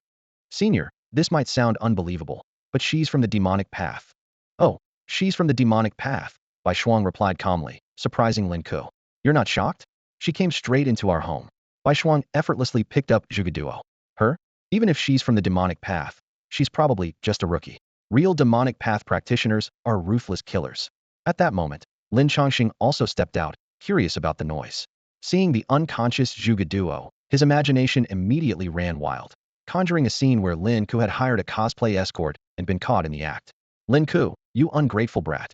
Isn't it enough that your dear old dad gives you movies, and you have Bai Shuang? You're so desperate that you've resorted to this cosplay nonsense. Uncle, it's not good to leave her lying here. Should we let her rest in her room until she wakes up? Bai Shuang asked for his opinion. Xiao Shuang, you're too kind. Lin Changsheng's eyes brimmed with tears. Yeah, senior, you're amazing, Lin Ke chimed in. Ungrateful son, get lost. Lin Chongqing suddenly roared in fury. What just happened? Lin Ke was utterly confused. After the commotion settled, Bai Shuang casually explained to Lin Chongqing that the person she carried upstairs was merely a fainted junior. She spoke so naturally that even Lin Ke couldn't help but secretly admire her acting skills. Once Bai Shuang carried the person upstairs, Lin Chongqing rubbed his hands together and apologized to Lin Ke, saying, Good son, I misunderstood you. Don't worry, I'll make it up to you. Seeing his father's exaggerated expressions, Lin Ke replied coldly, Keep it for yourself, flush it down the toilet. Still uneasy, Lin Ke walked to Bai Shuang's door and knocked lightly. Bai Shuang peeked out with a faint smile. Lin Ke, this is the first time I've seen a human whose head literally smoked. Senior, are you sure it's okay for her to stay here? Lin Ke asked with concern. Don't worry, Bai Shuang replied nonchalantly. I'm worried she might try something against you. Lin Ke said seriously. Her beast taming abilities involve a special illusion-type beast. If she launches a sudden attack on you with that power, he couldn't bring himself to imagine the scene further. An illusion-type beast capable of trapping people and tormenting illusions, right? Got it, Bai Shuang nodded, then curiously asked, So, how did you defeat her back then? With sheer, iron willpower, Lin Ke replied, standing tall and confident. Bai Shuang blinked, but didn't press further. She won't be leaving this room. Go focus on your competition. Good luck. With that, she closed the door. Even though Lin Ke was well aware of Bai Shuang's extraordinary strength, the troubling images in his mind refused to dissipate. Before he knew it, his nose started bleeding. Damn it. Lin Ke, where's your martial heart? Seek the truth through relentless effort, not shameful thoughts. Snap out of it. After calming himself, Lin Ke headed straight to the beast-taming battle room to continue his provincial tournament. The system displayed matching, and quickly found him an opponent Xin Ping from the Nanyang Vocational Beast Taming Academy. As Lin Ke stepped onto the platform, he noticed that his opponent was eyeing him with excitement. The number of spectators in the audience steadily grew, all eager to watch the match. The moment the match began, Lin Ke dashed forward, only to realize that Xin Ping's speed was even greater. Thud! The boy fell to his knees with a loud crash. Master, I want to grow stronger. Please teach me. Xin Ping shouted. The audience erupted in disbelief. Shameless. Calling him master already? Where's your youthful pride? This is too much. At most, I'd call him godfather. Damn it, he beat me to it. How did I not get matched with the high school king? Lin Ke's fighting spirit vanished instantly. What was this? A complete reversal of expectations? Master, if you don't teach me, I'll kneel here forever. Before he could finish, Xin Ping's head burst like a watermelon. Lin Ke retracted his leg, expressionless, and left the platform to re-enter the matchmaking queue. Meanwhile, in the elite training room of the Supreme Villa in Quanhai, Zhang Tian was meditating while holding a specially made barbell weighing 1,000 pounds. Sweat dripped down his chiseled, muscular body, veins bulging, yet he remained unmoving. For 5 years, this training fanatic had avoided all distractions, firmly believing that women would only hinder his physical progress. Captain, the high school king, is online. Clang. Thud. The barbell and a resounding slap landed simultaneously, sending the subordinate flying and coughing up blood. High school king. He dares call himself a king. Zhang Tian's beast-like eyes snapped open as he donned his helmet. With the priority matchmaking system for the top 10, the odds of encountering him are high. My destiny is unchangeable. That ant dreaming of shaking the heavens after all his delusions, I'll crush them with my own hands. The first throne belongs to me and me alone. Lin Ke had no idea he was already being targeted. As one match after another unfolded, he noticed that his opponents seemed to be cut from the same mold. Contestants from lower-tier academies acted like mice before a cat upon seeing him, falling to their knees and begging for mercy. Words like godfather, dad, uncle, and ancestor poured out incessantly, making one marvel at the poverty of modern students' vocabulary. The female contestants presented a different scenario altogether, their eyes brimming with charm, as if they wished to drown him in their affection. To Lin Ke, such superficial displays were unworthy of even a glance. He had seen far more breathtaking sights. He fought in silence, defeating his opponents one by one with ease. The gap in skill was so vast that he hardly needed to exert any effort as he climbed the rankings. Before long, he soared to second place on the provincial leaderboard, just behind a contestant named Jean Tian. With the lower-tier academy opponents all vanquished, the system began matching him with contestants from prestigious institutions. Opponent: Wang Rupiing from the Imperial Divine Beast Academy, a top-tier institution. Before Lin Ke could make a move, his opponent admitted defeat. This kind of victory, unlike the underhanded tactics of weaker competitors, was a testament to his overwhelming strength and presence. Next came another contestant from a top-tier academy. This one sneered and spat out a threat. Just wait. When our captain goes up against you, you'll understand the meaning of despair. But before the words, I surrender, could leave their lips, Lin Ke had already struck, shattering them in an instant. These top-tier students surrender the moment they see me, all in hopes of increasing the chances of Jean Tian facing me, Lin Ke thought to himself. It seems Jean Tian can't wait any longer. Without hesitation, he clicked to continue matching. The system quickly displayed. Opponent: Jean Tian from the Imperial Divine Beast Academy. When Jean Tian appeared in the center of the arena, a golden crown symbol shone above his head, while Lin Ke bore a silver crown. One was the undefeated prodigy of a top-tier academy. The other was a high school student mockingly dubbed the King of Hacks. Jean Tian did not attack immediately. Instead, he calmly took out a black ribbon and methodically tied up his shoulder-length hair. The audience swelled with excitement, the intelligence system expanding seating capacity until the crowd exceeded 1,003 times the usual number. Jean Tian will definitely win. That high school king might be strong, but he's no match for a true top-tier prodigy. I don't know. I think the high school king might just pull off a miracle. The audience buzzed with heated discussions. After finishing his hair, Jean Tian flashed a brilliant smile. Thank you for waiting. Actually, I've always had a question I'd like to ask you. His appearance was strikingly androgynous, his bone structure flawless, exuding elegance without any hint of effeminacy. What is it? I'm curious. Why haven't you summoned your companion beast even once? Is it because you think your opponents aren't worthy? Lin Ke thought to himself. If Xiao He were to descend, there wouldn't even be enough room on this stage for it to stand. He answered truthfully. You wouldn't be able to see it. How arrogant. Jean Tian finally entered combat mode. His legs moved with precise rhythm, his steps alternating back and forth in a well-practiced pattern. This classic Sanda boxing stance, combined with his probing punches aimed at thin air, showcased his professional combat skills. Actually, I know a thing or two about martial arts. Before his words even settled, Jean Tian's figure accelerated abruptly, transforming into a blur as he charged forward. Lin Ke crossed his arms to block. With a dull bang, a shocking red mark instantly appeared on his forearms. Jean Tian pressed on relentlessly, his fists raining down like a storm, each strike packed with immense power. His attacks were ferocious and seamless, a clear testament to years of rigorous training. The audience erupted in applause as the shadows of the two fighters intertwined on the stage. The sound of hundreds of heavy punches colliding echoed continuously. Below the stage, spectators buzzed with discussion. Finally, we're seeing the true strength of the high school king. Jean Tian is a beast. How much stamina does it take to sustain this? Must be the result of countless enhancers. Without a solid training foundation, even the best enhancers are useless. Our Imperial Academy represents the peak of Huan Nation's abilities. The peak is being dominated by a high schooler? That remark left the stands in an awkward silence. Jean Tian launched another offensive, his punch creating dozens of afterimages, his face twisted with a crazed grin. I'll take back what I said before. You're slightly better than trash. I was using 30% of my strength earlier, now I'll raise it to 40. Let's see if you can entertain me. As Lin Ke parried the attacks, he seemed deep in thought. Every one of Jean Tian's moves mirrored the techniques Senior Bai Shuang had drilled into him during training, only lacking in speed and power. This realization made him reflect. This was practically an open-book test. Senior Bai Shuang must have been genuinely worried about him losing. Jean Tian, is this the martial art you're so proud of? Lin Ke suddenly spoke, his tone laced with evident disappointment. This remark completely infuriated Jean Tian. Having always had things go his way, with the title of provincial team captain under his belt, he had never been so blatantly disrespected. Humiliated, he glanced toward the audience and saw Ouyang Qing and others watching with arms crossed, further fueling his rage. I, Jean Tian, have a reason I absolutely cannot lose. With a beast-like growl, Jean Tian's body began to change grotesquely. His muscles swelled, his neck thickened under the pressure of his trapezius muscles, and even his head started to enlarge.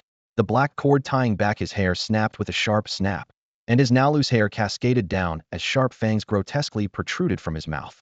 He no longer resembled a man, but a ferocious demon ready to devour his prey. In the audience seating, Ouyang sat with her usual air of arrogance, arms crossed as she coldly observed the duel unfolding on the stage. President, Zhantian is about to win with ease. The match will be over soon. Her subordinate flattered her obsequiously. Defeating a mere high school student, do you think that's something worth celebrating?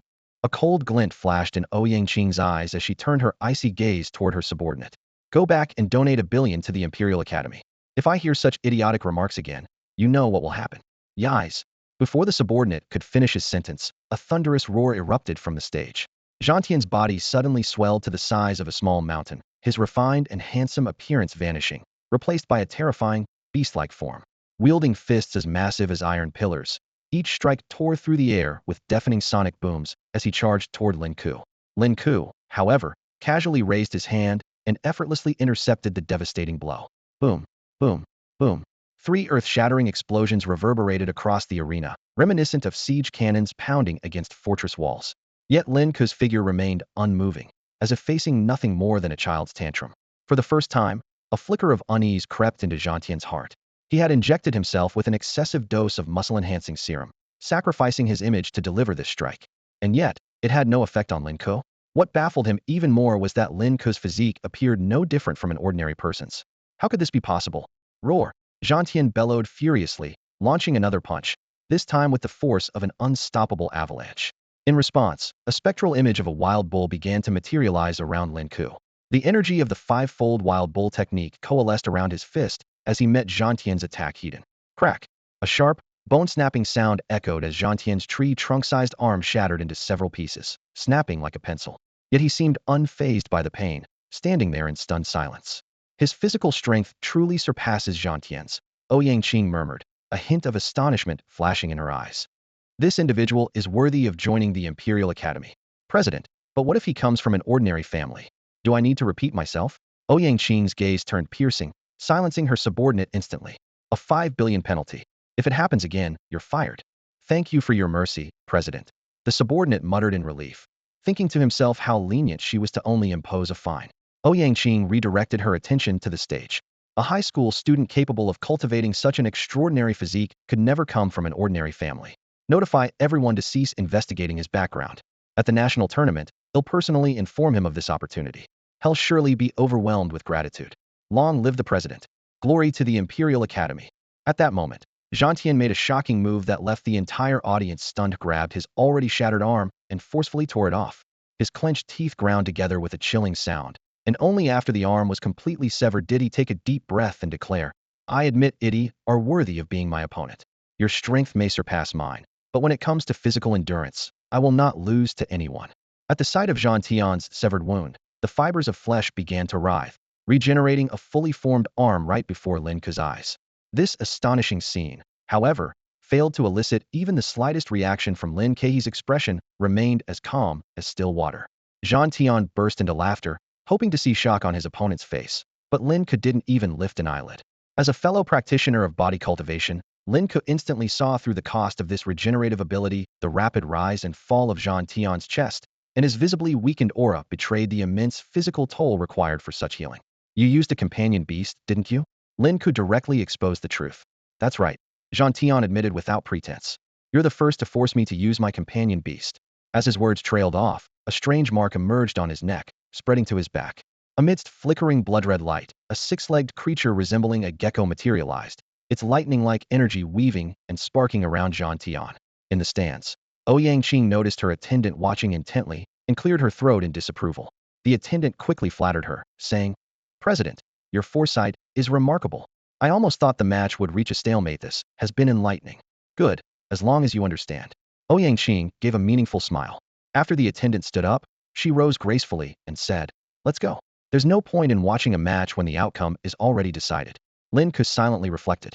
Aside from Zhuge Duo's beast-taming abilities, this was his first time witnessing such a peculiar beast-taming pattern. Clearly, it marked the distinction of a high-ranking academy. Students from mid-level or lower academies could only hope to seize opportunities from the scraps left behind. Suddenly, Zhantian erupted with power, his blood energy surging like flames. His thunder-imbued fist shot toward Lin Ke's face at lightning speed. The two clashed with a punch.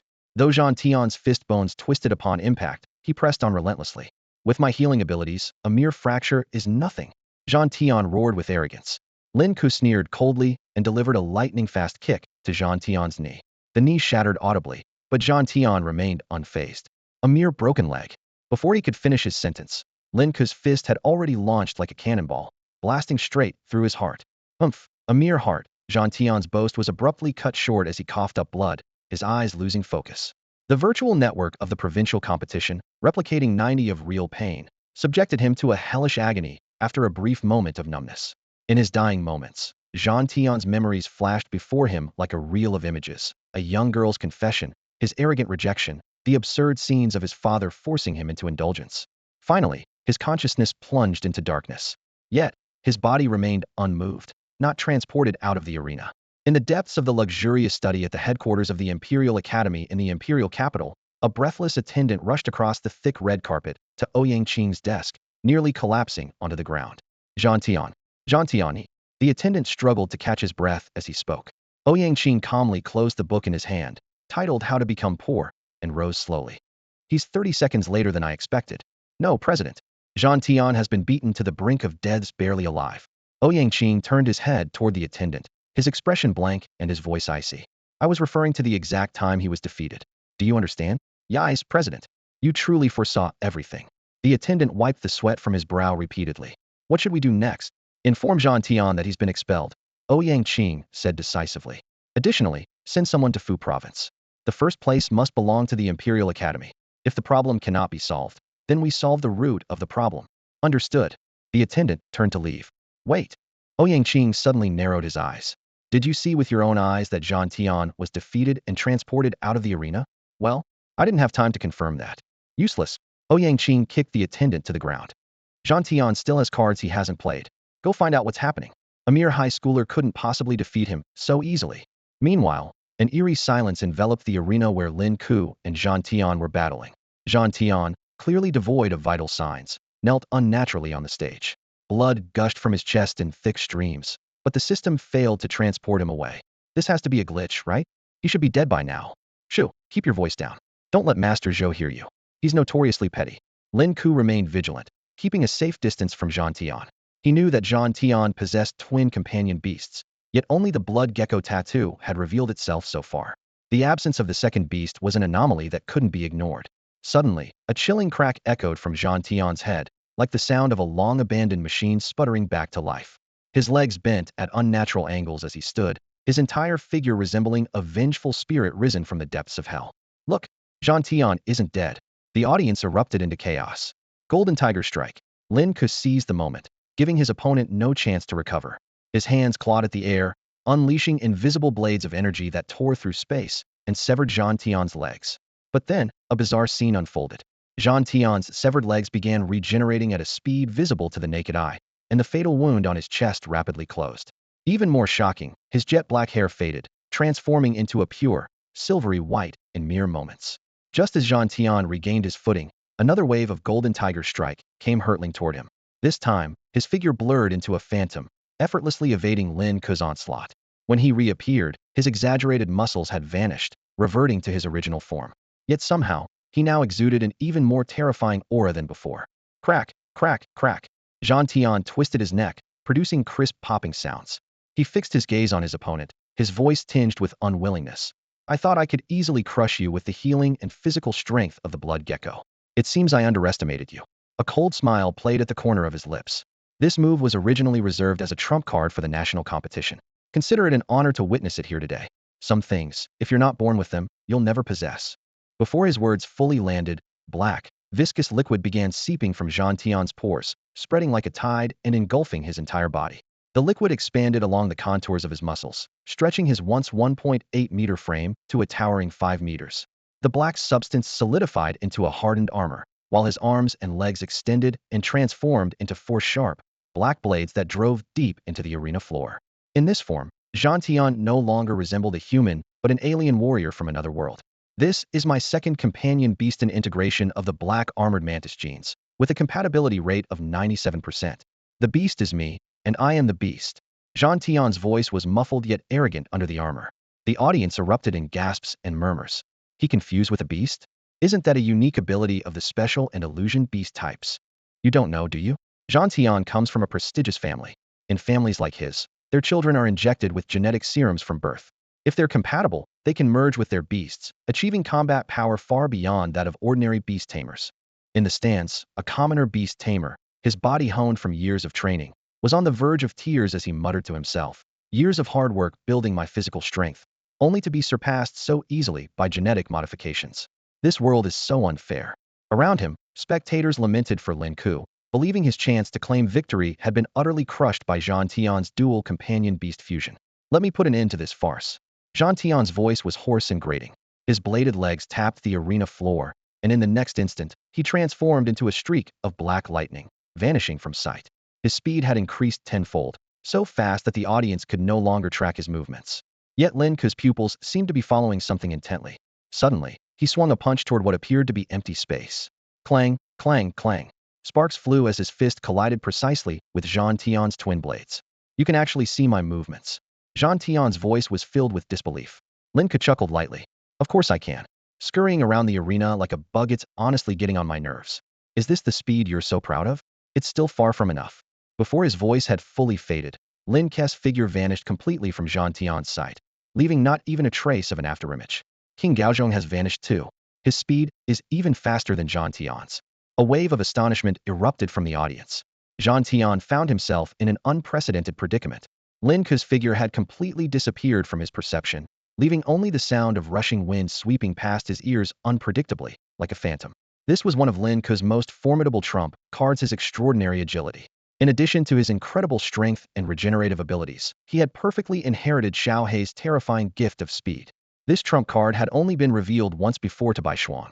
After that, Bai Shuang had instructed him to suppress his speed to just 1/10 of its normal level and to never use it unless absolutely necessary.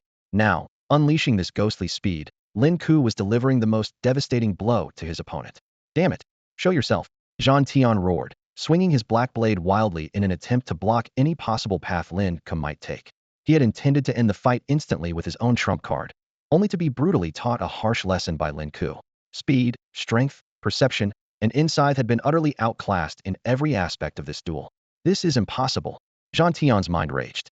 He had gone to extreme lengths, even modifying his body for genetic fusion, yet Lin Ke, still in his human form, was capable of such terrifying speed. At the precise moment Zhang Tian attempted to block his movements, Lin Ke suddenly materialized and delivered a powerful punch to his chest. Though the black armor remained unbroken, the sheer force of the strike shocked Zhang Tian to his core. "Ha ha ha, is that all you've got? You can't hurt me at all." Zhang Tian began to counterattack, but Lin Ke's figure vanished again like a mirage. Furious, Zhang Tian bellowed, "You pest! Is dodging all you can do? Come out and face me head-on if you dare." The audience murmured among themselves. There's no way he can win like this. Zhang Tian's defense is too strong. No matter how fast Lin Ke is, he can't break through. This martial arts duel caused a sensation online, surpassing even the Imperial Capital's Tianzhou tournament in popularity and firmly taking the top spot. The raw intensity of close combat far exceeded the visual impact of traditional beast battles, drawing countless viewers' attention. Growing increasingly arrogant, Zhang Tian taunted, "Come on, I'm standing right here. Even if you have unlimited stamina, I can drag this out all day." When Lin Ke reappeared and aimed a punch at Zhang Tian's abdomen, Zhang Tian finally seized an opportunity. Controlling the black armor's blades, he launched a counterattack from behind. "Ha ha ha, let's see where you run this time." Lin Ke's calm voice cut through the chaos. "Who said I was running?" Lin Ke ignored the sharp blade of Zhang Tian that came from behind to encircle him. His fists rained down like a storm, relentlessly pounding the black armor on his opponent's chest. Bang, bang, bang. Each heavy punch landed like a hammer striking a drum, shaking the entire arena. Just then, Zhang Tian's black-armored blade mercilessly pierced through Lin Ke's back, and blood gushed out instantly. "It's over!" Zhang Tian roared triumphantly, his face alight with ecstasy and relief. What he thought would be a quick victory had drained every resource he had. "I am the champion!" Ha ha ha! Yet, the anticipated victory announcement never came. Bang, bang, bang. Despite his severe injuries, Lin Ke did not collapse. Instead, his attacks became even fiercer, with each punch heavier than the last. "Impossible!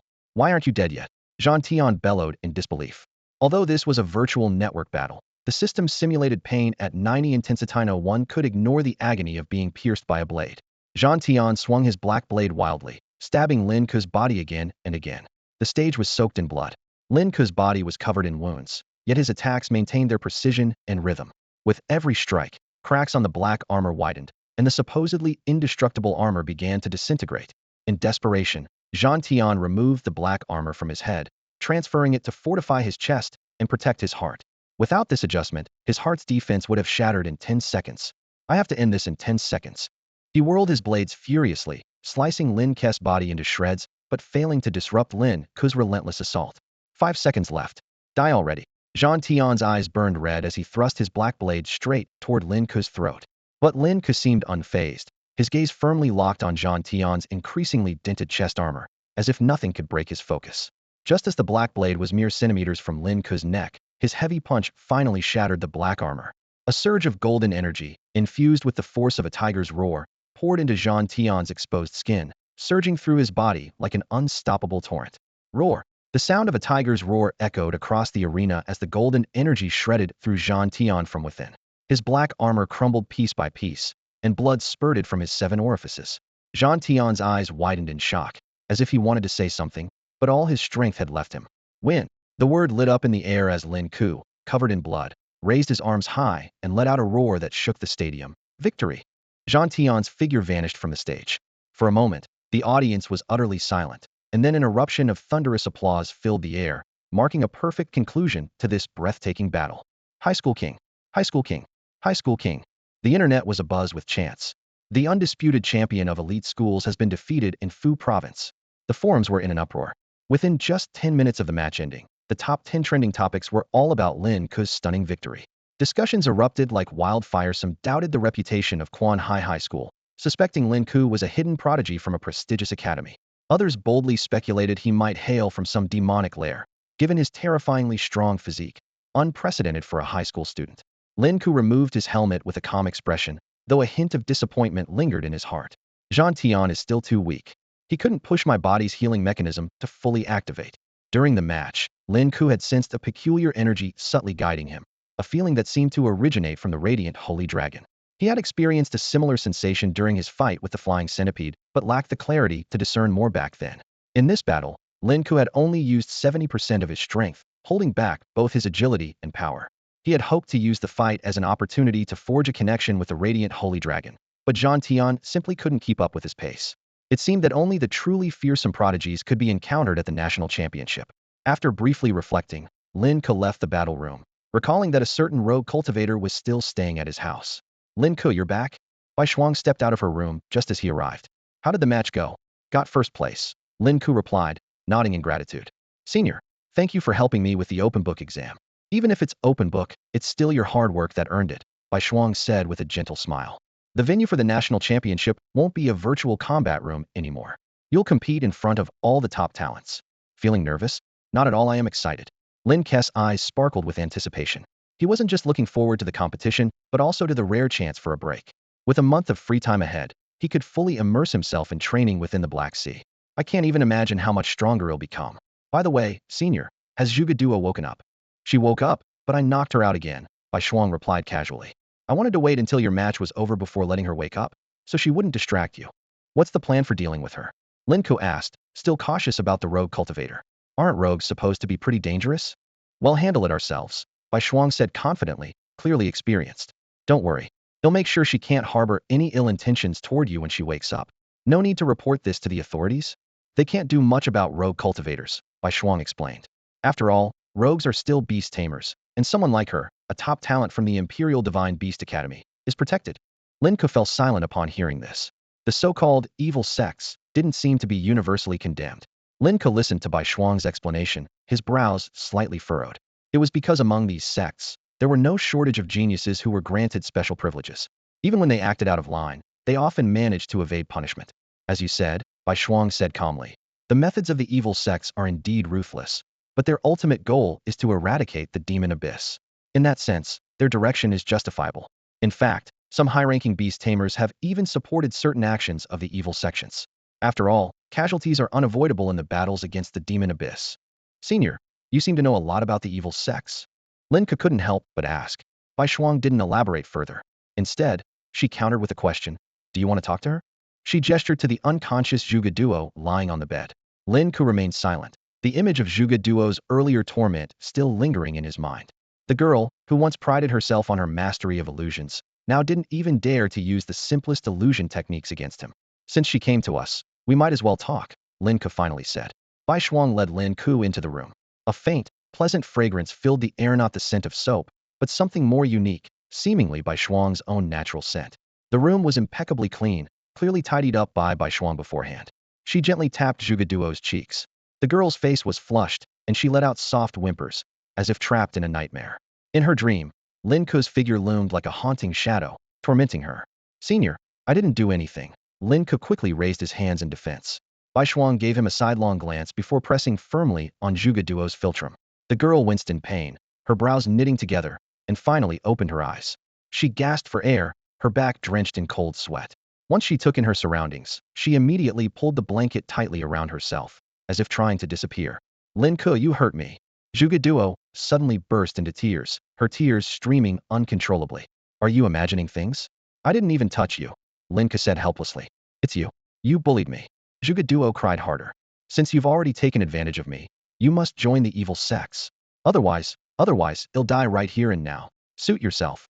Lin Ke replied, clearly unwilling to indulge her theatrics. Bai Shuang's voice turned serious as she asked, which evil sect are you from?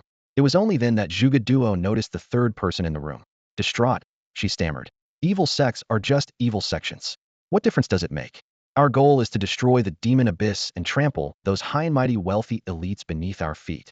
Lin Ke, you must join us. But aren't you one of those wealthy elites yourself? Lin Ke asked, puzzled. Yes, and I hate myself for it. Zhuge Duo suddenly became agitated. I should stand with the common people. The rich are the worse. The richer they are, the more detestable. They're the ones who've ruined this world. Why can't talented children from ordinary families attend top academies? It all comes down to money. If resources were distributed equally, the prodigies from humble backgrounds would never lose to those spoiled heirs. The evil sects exist to fix this injustice and restore fairness to the world. Lin Ke turned to Bai Shuang, his gaze tinged with confusion. Was this so-called evil sect actually driven by some idealistic crusade? So this is the so-called evil path. Sounds interesting. Lin Ke frowned, deep in thought, feeling that things couldn't be that simple. I hate being rich. Zhuge Duo clenched her fists tightly, her expression unusually serious. But I would never act like those self-proclaimed elites who exploit and oppress others. Her gaze grew distant as she recalled her life story. From childhood, her entire path had been meticulously planned by her father and family. Elite elementary school, high school, and then a prestigious university. Her social circle was confined to the upper class, where she was constantly exposed to the belief that only the elite deserved to be beast tamers. In their eyes, commoners were unworthy of the title and were instead referred to as mere cattle and horses. Initially, Zhuge Duo shared this perspective. After all, maintaining independent thought in such an environment was nearly impossible. The turning point came when she encountered an online acquaintance who called themselves a follower of the evil path. This individual, hailing from a commoner background, initially filled Zhuge Duo with disgust and resistance. To her, commoners were synonymous with filth, incompetence, and ignorance. Yet, what kept her engaged in conversations with this commoner of the evil path was an irrepressible curiosity. Years of dialogue gradually reshaped her worldview, even though she occasionally doubted whether the other person was misleading her. One day, she made a shocking decision. She left the Zhuge family, distanced herself from the familiar imperial capital, and enrolled in an ordinary high school in a regular city. There, she witnessed students with a pure passion for becoming beast tamers, driven by a genuine desire to fight for humanity. The innocence and kindness shining on their faces were far too real to be mere pretense. This discovery shattered Zhuge Duo's worldview. When she descended from her lofty perch into the so-called dirty and ugly world described by the upper class, she instead found a place brimming with vibrant, authentic humanity. Resolute, she joined the Evil Path organization, even though she had never seen any of its members face to face. Though I haven't managed to recruit anyone over the years, I still believe that someone will eventually understand our ideals. Zhuge Duo turned to Lin Ke, her gaze a mix of hesitation and determination. So Lin Ke, join us. With your strength and talent, you can become a formidable force and show those elites that commoners can rival them in every way. Are you serious? Lin Ke looked at her in astonishment, her words completely overturning his perception of the evil path. How did you upgrade the demon cavern? What's the real purpose behind it? Surely it's not just for the sake of the common people. The demon cavern? It can be upgraded. Zhuge Duo looked puzzled. Her response made Bai Shuang furrow her brows as well. Didn't I meet you in the demon cavern? Lin Ke asked in a low voice. Are you saying you weren't the one who upgraded it? I don't understand what you're talking about. Zhuge Duo shook her head, explaining, I only entered the demon cavern with my companion beast to look for allies, and that's when I happened to encounter you. Bai Shuang, she's not lying. So, someone else is behind the upgrade of the demon cavern? Zhuge Duo blinked her large eyes in confusion, clearly not understanding their conversation. Senior, if it's not her, does that mean there are other members of the evil path? Yes, there must be others. Wait, is the evil path not a unified organization? Lin Ke asked curiously. Of course not. Bai Shuang's lips curled into a mysterious smile as she slowly revealed the secrets of the Xie Dao. The Xie Dao is not a single organization. It is composed of several major factions, she said with a meaningful gaze. The civilian faction that Zhuge Duo joined is the mildest of them all. But the one truly terrifying is the Judgment faction, formed by a group of lunatics. Judgment? Lin Ke frowned slightly. It was the first time he had heard this name. The name doesn't sound like an evil organization. Bai Shuang chuckled softly and pointed to her delicate face. Do I look like a bad person to you? Her rhetorical question left Lin Ke in contemplation. Indeed, judging a group's morality based solely on its name was far too superficial. Bai Shuang continued. The teachings of the Judgment faction are extremely domineering. The future of the world is determined by judgment. Lives are determined by judgment. Justice is determined by judgment. Everything is determined by judgment. Lin Ke pondered silently. How does senior sister know so much about this? At that moment, Zhuge Duo suddenly jumped in. Hey, don't ignore me. She stomped her feet in frustration. Lin Ke, if you don't give me a clear answer today, they'll die right here in your house. A cold glint flashed in Lin Ke's eyes as he grabbed Zhuge Duo by the collar and effortlessly lifted her like a chick. He carried her to the window, opened it, and sneered. 18th floor perfect for reincarnation. Next life, try being an ordinary civilian. No need to thank me. You. Zhuge Duo was so terrified that her eyes rolled back, and she fainted on the spot, her mind filled with the image of Lin Ke's wicked smile. Stop scaring her, Bai Shuang said as she laid Zhuge Duo back on the bed. With a thoughtful expression, she added, if all the wealthy heirs in the world were like her, perhaps organizations like the Judgment faction wouldn't even exist. Through the recent Tianjiao battle, Lin Ke had personally experienced the disdain and hostility that the elites of higher academies held toward those from lower academies. They looked down on civilian beastmasters, seeing them as insignificant. Even Lu Chang, a top student from the advanced class of Quan Hai No. 1 High School, carried that same arrogant attitude, let alone others. Senior sister, how long is this girl staying here? Lin Ke asked. They'll take care of it tomorrow, Bai Shuang volunteered. You've had a tough time with the provincial competition, get some rest. I'm not tired. After exchanging a few more words with Bai Shuang, Lin Ke returned to his combat room alone. At midnight, he dialed Xian Xingha's phone number. Are you even human? Xian Xing's groggy voice came through from the other end. Training Noah's that a problem? Should I find a new mentor? Lin Ke replied casually. They'll be there right away. After hanging up, Lin Ke sat cross-legged and closed his eyes to meditate. He had made up his mind to break through to the 6th stage of the barbaric bull strength technique. This recent battle had given him new insights into martial arts. Once he achieved the 6th stage, he would gain strength equivalent to 10,000 pounds. But this was just the beginning. In his mind, he meticulously planned his training for the next few months, continuing to hone his physical techniques, barbaric bull strength, chi techniques, and golden tiger strength until he reached a bottleneck. Afterward, he intended to enter the Black Sea for secluded training, focusing on breaking the limitations of the juvenile stage of the Dark Nether Dragon. If possible, he also hoped to locate the remnants of the Crimson Sky Tortoise's soul. With his plan set, Lin Ke began his training in an organized and disciplined manner. 6th level of the Wild Bull Strength. The next morning, Xian Xinghe gazed at Lin Ke with a hint of amazement in his eyes. After just one night of intense battles and reflection, this young man had actually broken through to the 6th level of the Wild Bull Strength. Such an achievement left Xian Xinghe deeply moved. What had taken him decades of grueling cultivation to barely accomplish, Lin Ke had managed in such a short time. Looking at Lin Ke's exhausted yet resolute face, Xian Xinghe felt nothing but pure admiration, free from even the slightest trace of envy. The sheer intensity of Lin Ke's training, whether in the real or virtual world, was beyond what most could endure. Xian Xinghe even felt a twinge of relief that he hadn't attempted such methods himself back in the day. Otherwise, he might have ended up in a wheelchair much earlier. Mentor, what are the requirements for reaching the 7th level of Wild Bull Strength? Lin Ke asked. This is not something to rush, Xian Xinghe advised earnestly. Reaching the 6th level at your age is already extraordinary. I suggest you wait until your physical strength reaches around 7,000 pounds before attempting the 7th level. At that point, combining it with the 7th level of Wild Bull Strength, you'll have a real chance at breaking through to 10,000 pounds of force. He paused, deep in thought. By then, there won't be much more I can teach you. A flicker of memory crossed his face. His own youthful ambition to reach the 8th level, which had ended in failure and left him permanently injured. It was then he had realized that the problem wasn't with the wild bull strength itself, but with the human boda's inability to withstand such immense pressure. After reaching the 7th level, you can start exploring other techniques. They'll consider it, Lin Ke replied calmly, though his heart brimmed with confidence. He was well aware of his unique physique, and to him, the 8th and even 9th levels were merely a matter of time. After Xian Xinghe left, his emotions a mix of pride and wistfulness, Lin Ke took a quick shower and headed downstairs. In the living room, Lin Changsheng and Bai Shuang were engrossed in watching television, while Zhuge Duo sat between them, clutching a pillow. This home always seemed to have an inexplicable way of gaining new occupants, but Lin Ke had long grown accustomed to it. The head of the Zhang family was murdered, and right in his own study.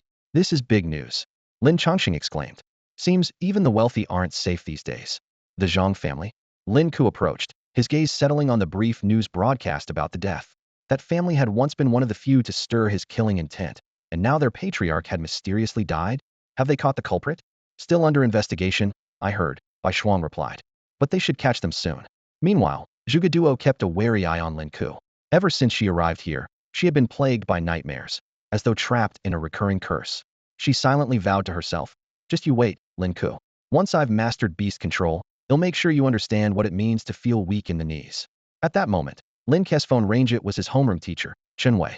The news of Quanhai No. 1 High School winning first place in the provincial competition had caused a stir throughout Quanhai City, and Principal Xia's phone was inundated with calls. Left with no other choice, Chen Wei decided to contact Lin Ke directly. Hello, Mr. Chen. Lin Ke, is that you? Well, I remember you used to live on Pingyang Road, but I heard you've moved. Though Chen Wei was trying to be subtle, Lin Ke caught the underlying intent. We've moved to Jinhai Imperial Court. Oh, Jinhai Imperial Court, huh? Well, if I ever get the chance. Chen Wei's voice suddenly trailed off into silence, leaving the phone line awkwardly quiet. In Chen Wei's impression, Lin Ke had always been a student from an ordinary family. Although he excelled academically and was polite and kind, it was precisely this humble background that confined him to a regular class rather than an elite one. Jinhai Emperor's residence. Chen Wei instinctively repeated the address, worried he might have misheard. That was the pinnacle of luxury housing in Quanhai City, with sprawling apartments priced in the hundreds of millions. He silently mouthed the name. Golden, Ocean, Emperor, Residence. That's right. Lin Ke confirmed with a light smile. Is the homeroom teacher planning a home visit? Learning Lin Ke's address, Chen Wei couldn't help but feel a wave of hesitation. Such a high-end location was beyond what he could even dream of. Even glancing up at it felt like overstepping. Lin Ke living in the Jinhai Emperor's residence could only mean. Chen Wei quickly shifted the topic. Lin Ke, have you heard of the national Tianjiao competition? Yes, I'm participating. What's your ranking? In the provincial competition, currently first, I think. This news hit Chen Wei like a hammer, nearly knocking him off balance. First place. It really was Lin Ke. Overcome with excitement, he could barely string his words together. That's great, really great, Lin Ke. Keep it up. We're looking forward to seeing you shine in the national finals. The principal and I will be there to cheer you on. I'm so proud of you. After hanging up the phone, Chen Wei's emotions shifted from complexity to pure joy in just a matter of seconds. This, perhaps, was the true meaning of teaching, seeing his student achieve brilliance. He felt an immense sense of pride as a teacher. Who says regular classes can't produce stars? My class, Chen Wei's class, has raised a dragon. Who says Quanhai No. 1 High is just a small coastal school destined for obscurity? Now our school has produced a true dragon. Principal Xia paced back and forth in his office, brimming with excitement. Over the past few days, his phone had been ringing off the hook calls of congratulations, veiled threats, and countless probing inquiries. Vice presidents from top universities in Modu and Daidu had personally called, their attitudes so deferential it felt as if they were speaking to an elder. Principal, should we keep this news confidential for Lin Ke? Of course. Principal Xia returned to his chair, pondering for a moment before stating, Lin Ke's achievements are indeed tied to the nurturing environment of our school, but we mustn't interfere with his choices. Whether he opts for a top university or the military, we must fully support him. As for the pressure from those universities, Principal Xia scoffed. He picked up the phone and dialed a number. Professor Liu, it's Xia here. It's been a while since I last visited Quanhai University to seek your guidance. I wonder if you have time today. A deep, authoritative voice came from the other end, unshaken as if the sky could fall, and it wouldn't matter. Xia, your Quanhai No. 1 High has been quite lively lately. What? Planning to pass the trouble along to us? Professor Liu, what a thing to say. I'm here to learn from you. Lately, I feel like I'm being crushed under all the pressure. Your wealth of experience would be invaluable. There was a long pause on the other end before Professor Liu finally responded in a calm tone. Tell me, Xia, how sturdy are your knees? Knees? Principal Xia frowned slightly, unable to grasp the meaning of the statement for a moment. Principal Liu, are you suggesting that I should stand tall and refuse to bow to authority? Quite the opposite, Principal Liu replied calmly. What I mean is, when it's time to kneel, you kneel. But not to those elite universities kneel, to our Fujian Provincial Education Bureau. They're the real support system for grassroots institutions like ours. Don't forget, the bureau director himself came from a mid-tier school and understands our struggles better than anyone. Principal Xia suddenly understood. Are you saying I should go to the director and plead my case? But wouldn't that be undignified? Humph. Principal Liu's voice rose sharply, carrying an undeniable authority. Clinging to petty pride and losing the bigger picture, that's the real disgrace. Xia, do you think I bow to just anyone? After the call ended, Principal Xia sat in silence, unable to calm his thoughts. He recalled Liu Pengfei's legendary feats in Fujian's education circles, how he once persuaded Bai Shuang, a prodigy sought after by the nation's top universities, to stay at Quanhai College. Bai Shuang became the only student admitted to Quanhai under the prestigious prodigy program. I understand now. Principal Xia clenched his fist. If those elite universities try to threaten us again, they'll show them what I'm made of. Just as he finished speaking, the phone rang. Is this Xia Dezhu? This is Xianyuan Wudi, the principal of the Imperial Divine Beast Academy. In the past, such a title would have made Principal Xia tremble with anxiety. But today, he was a different person. Oh, Principal Xianyuan, what can I do for you? Don't play dumb. Hand over the files for that prodigy at your school. With his abilities, he's more than qualified to join our academy. Apologies, but the choice lies with the students themselves. As their principal, I won't interfere, Principal Xia replied, his tone calm yet firm. Do you even know what you're saying? Xianyuan Woody's voice turned icy. Do you want me to come down there personally? Suit yourself. Principal Xia smirked and hung up. Chenwei, how did I do just now? Principal, are you seriously ill or something? Chenwei wiped the sweat from his brow. That's a legendary beast tamer you just spoke to. Principal Liu was right. Even the Imperial Divine Beast Academy won't bully us anymore. I'm heading straight to the Education Bureau. Meanwhile, at the training room door of the Lin family's estate in Jinhai Imperial Garden, Zhuge Duo was secretly observing. Inside, Bai Shuang was speaking with Lin Ke. Lin Ke, are you sure you want to fast-track your mastery of killing intent? Yes, senior. With my current strength, how far can I go in the national competition? After some thought, Bai Shuang replied. Around the top 64 to top 32. Only top 32. Lin Ke knew the reality. He was well aware that Fujian's overall strength lagged behind regions like the Magic Capital and Imperial Capital, where prodigies were abundant. Even Jiangsu Province, which had risen in recent years, was now ahead. That's already the national top 32, Bai Shuang reminded him. If you can master killing intent, you might push even further. I understand. Lin Ke sat cross-legged, his brows slightly furrowed. Despite the training under Xian Xinghe, he had managed to touch the threshold but still couldn't take the final step forward.